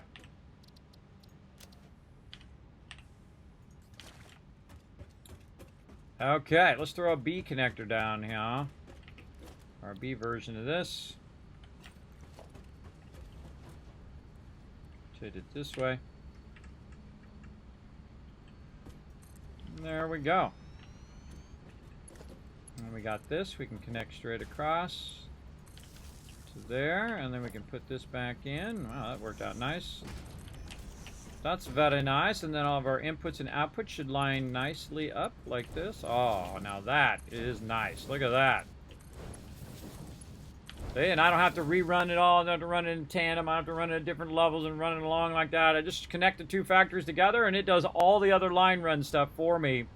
All that other complex line run. So run power, run connection, and it should start up right away, too. It should already be starting up and already running. Yep. It sure is. But now I got 2 manufacturers doing that. Now what I want to do is take the output from down here and run this on this particular one and run it up here, and it should be aligned. Yes, it is. Okay. Yeah, let's say there. And then take this, run that in there, and then watch and see if anything comes out.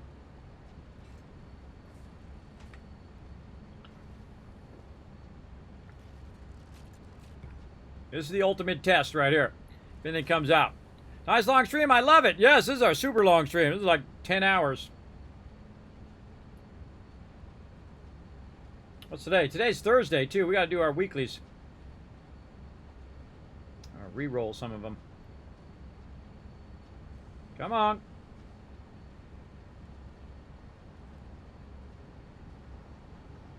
Did I blink and miss it?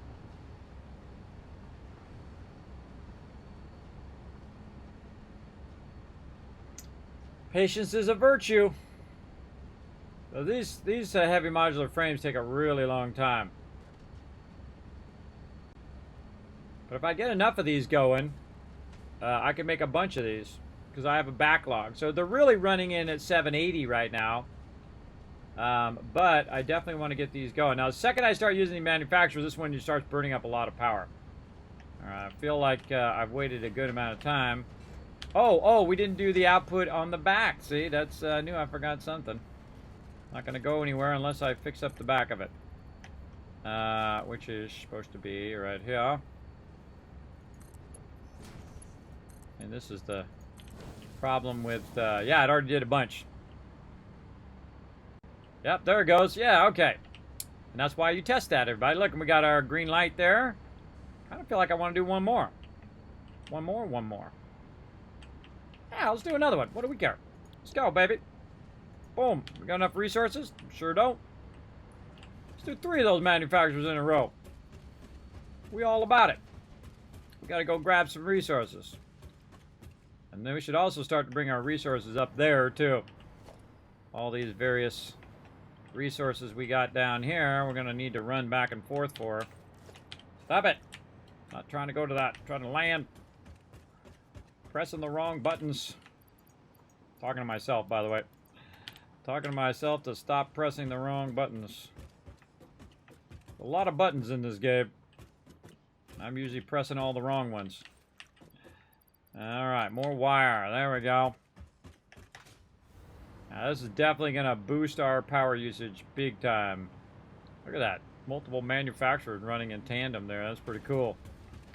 That's pretty cool. Look at this. We can just run right through the center here. We can just use that. Alright, we want more foundations out here to give us a little bit of a gap between the two things. And then make another one. What that will do is that'll run until it runs out of resources and go from there. Again, we don't have to do... See, the reason why I only usually do one manufacturer is because the line runs are so annoying. But if you use your blueprints to do all the line run stuff for you, you're golden. You are totally golden. I like the fact that these are inset, these little power connector things. Oh. These power connector things, so I'm not standing, feel like I'm going to fall to the next one down. And I also like it where they're in the floor and you don't have to look at them, which is awesome. And then we'll add another row in the back. And then we'll go up, so daisy, raise this up.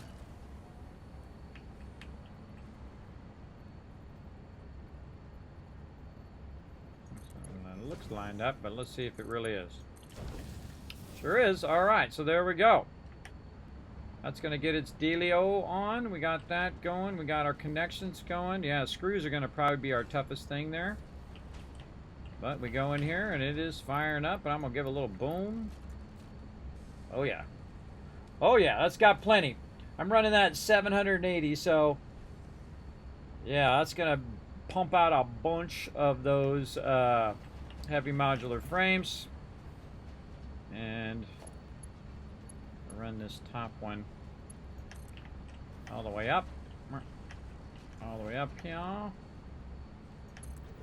to have it just automatically run those forward. Yep, there it went. That's going to run those all the way forward to here. Now I have a bunch of heavy modular frames, and now would be a smart time to bring them up to this level. Let's go ahead and make a little box for us, and maybe some boxes for resources over here.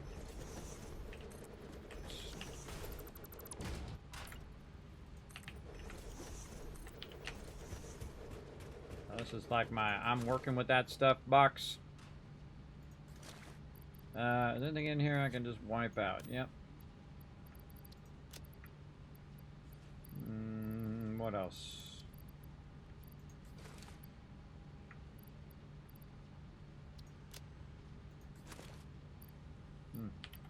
Need 2 boxes. 2 boxes. Okay, now we're gonna have some fun.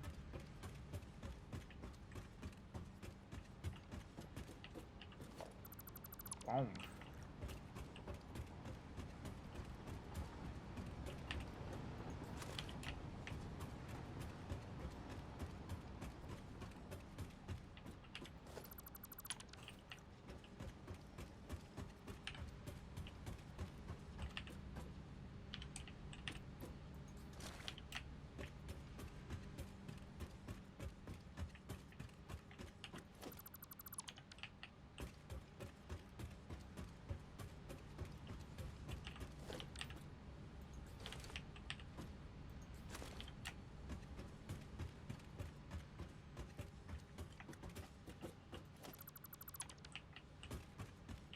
A lot of resources. Consolidate that stuff down.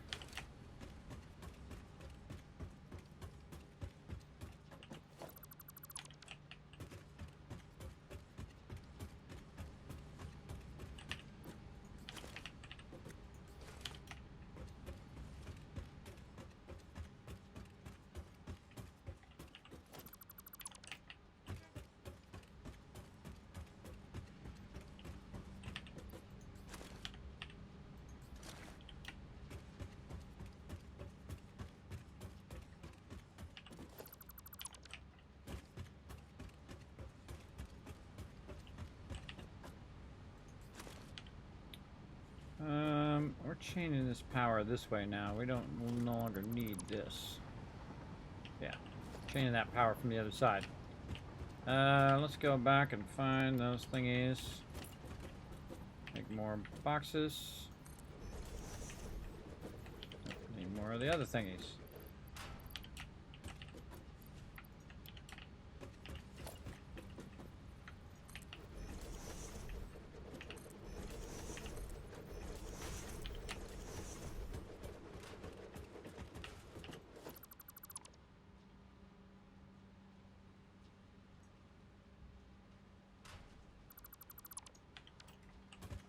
Just bringing up and consolidating all of our boxes here.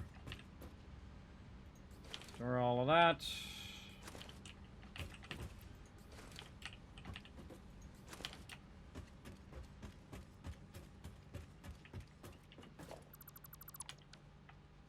Oh. Whoa. I thought I was going to fall off there.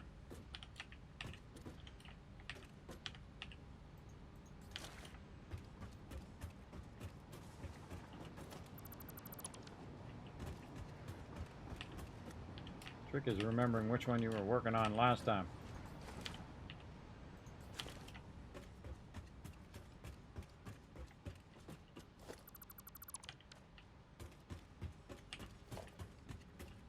This one.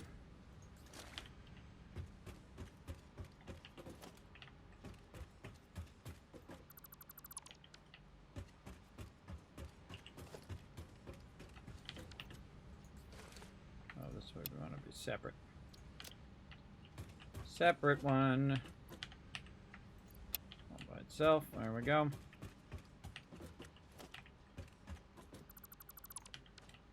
There we go. Easy peasy.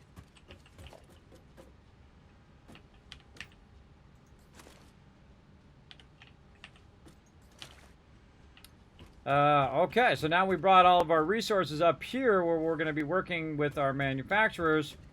And so we also want to go in and just look for heavy modular frames. We have a bunch of them laying around somewhere. And consolidate them down. You add some of those first boxes right here. Just put them where they go now. They got like a spot. Their spot is right in here. Boom. And we're going to go ahead and do a little whoop whoop. Free falling. Jumping down. Finding some more. It's great when stuff has its place. When stuff has a place to go. I think I'll just take all on that one. And I'm just going to get rid of those. Take all again. And there we go. Got rid of that box. I think we got more than enough in case industrial beams at this point. I'm sure we'll run out at some other point. But for right now, we're looking good.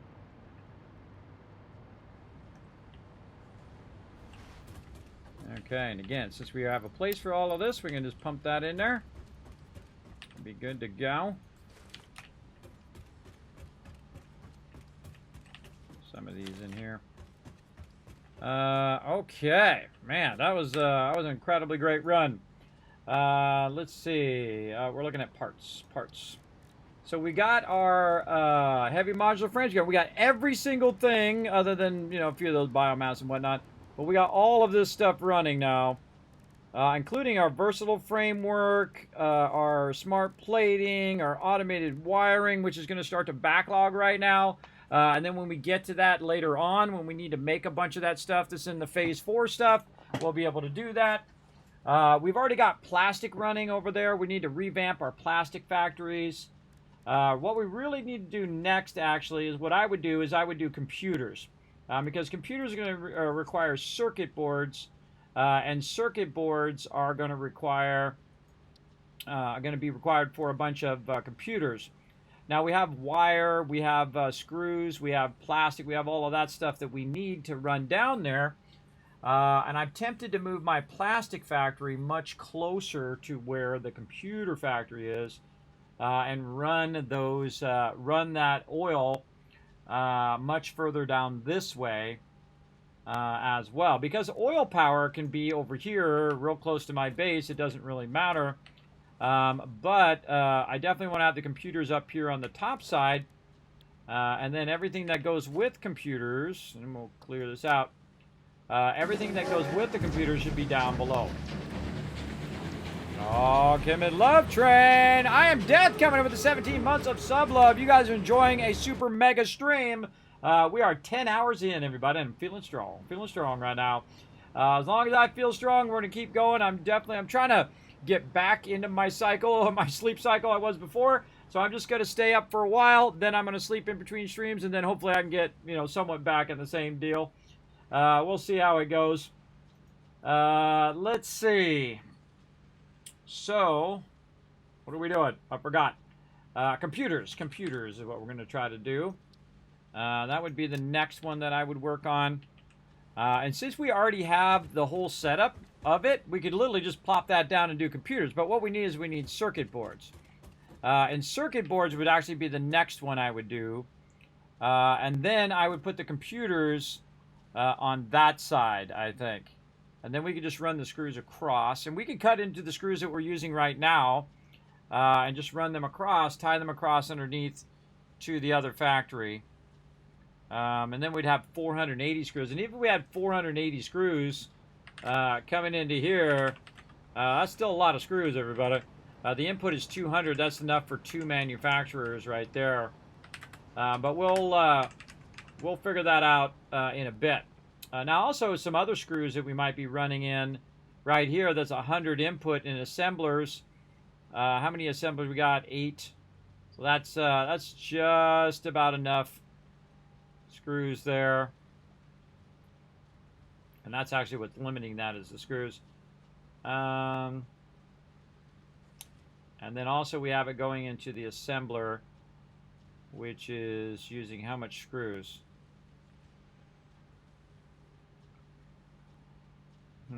How many did we make? 5? I think we made 5.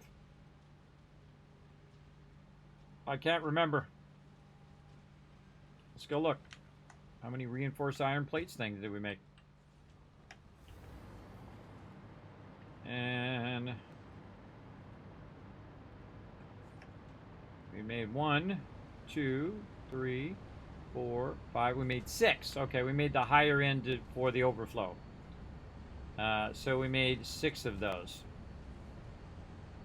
So we're going to just take all this other stuff out on this side and say that this is what we did here, and we're going to move.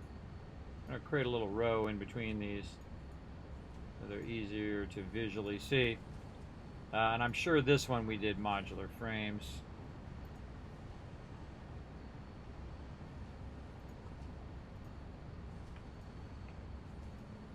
Take all the colors out of that row. Reset. Now, if you want to see this spreadsheet, everybody, you're welcome to go check it out. I'll throw it in the chat for you and whatnot. Yeah, sub hype. There we go. Get that sub hype going on. Do you still visit Shelter on stream? Not lately, Amethyst Lady. Not lately. But I do get the urge from time to time. I do still have it installed and still running. But I might get around to it. I don't know. I have so many things going on. I have a backlog of massive amount of games as well. Haven't got to it, but every now and again I do like to load it up and get my guys rocking and rolling. You know how it goes. You know how it goes. But we got some Starfield coming up as well. We're trying to get this playthrough done over here, and we are just crushing this playthrough. I kind of feel like we could just do, oops, this one, this one, this one, this one. Oh man, look at all the things we got done today. Holy moly. A lot of stuff done today. And then we'll just do all of those at once. There we go. So those are nice and separated. Okay, and again, we want to do, the next thing we'd want to do is our computers. Or no, we want to do circuit boards. That's right, circuit boards would be the next thing. All right, so let's put that in our thing so we remember later. So circuit boards, right here. Add that. Then what we're going to do is we're going to go ahead and save that, and we're going to take a quick break, and then I'm going to come back and we'll do some Fallout 76. All right. Definitely need to take a break after about 10 hours. That's for sure. So I'm going to be back in a minute, but you guys can go ahead and have some fun. I'm going to go ahead and load up some fun for you all. Right over here. It feels like loading it up. There we go. Right over here. You guys can descramble these words. I'm going to go ahead and quit out of Satisfactory for right now because we're going to load that up. Now I can just let that run, and I will do that off stream whenever I'm not doing it. I'll let it run, and it'll backlog tons and tons of resources. Though you saw we already have a lot of heavy modular frames. That's a lot for this stage.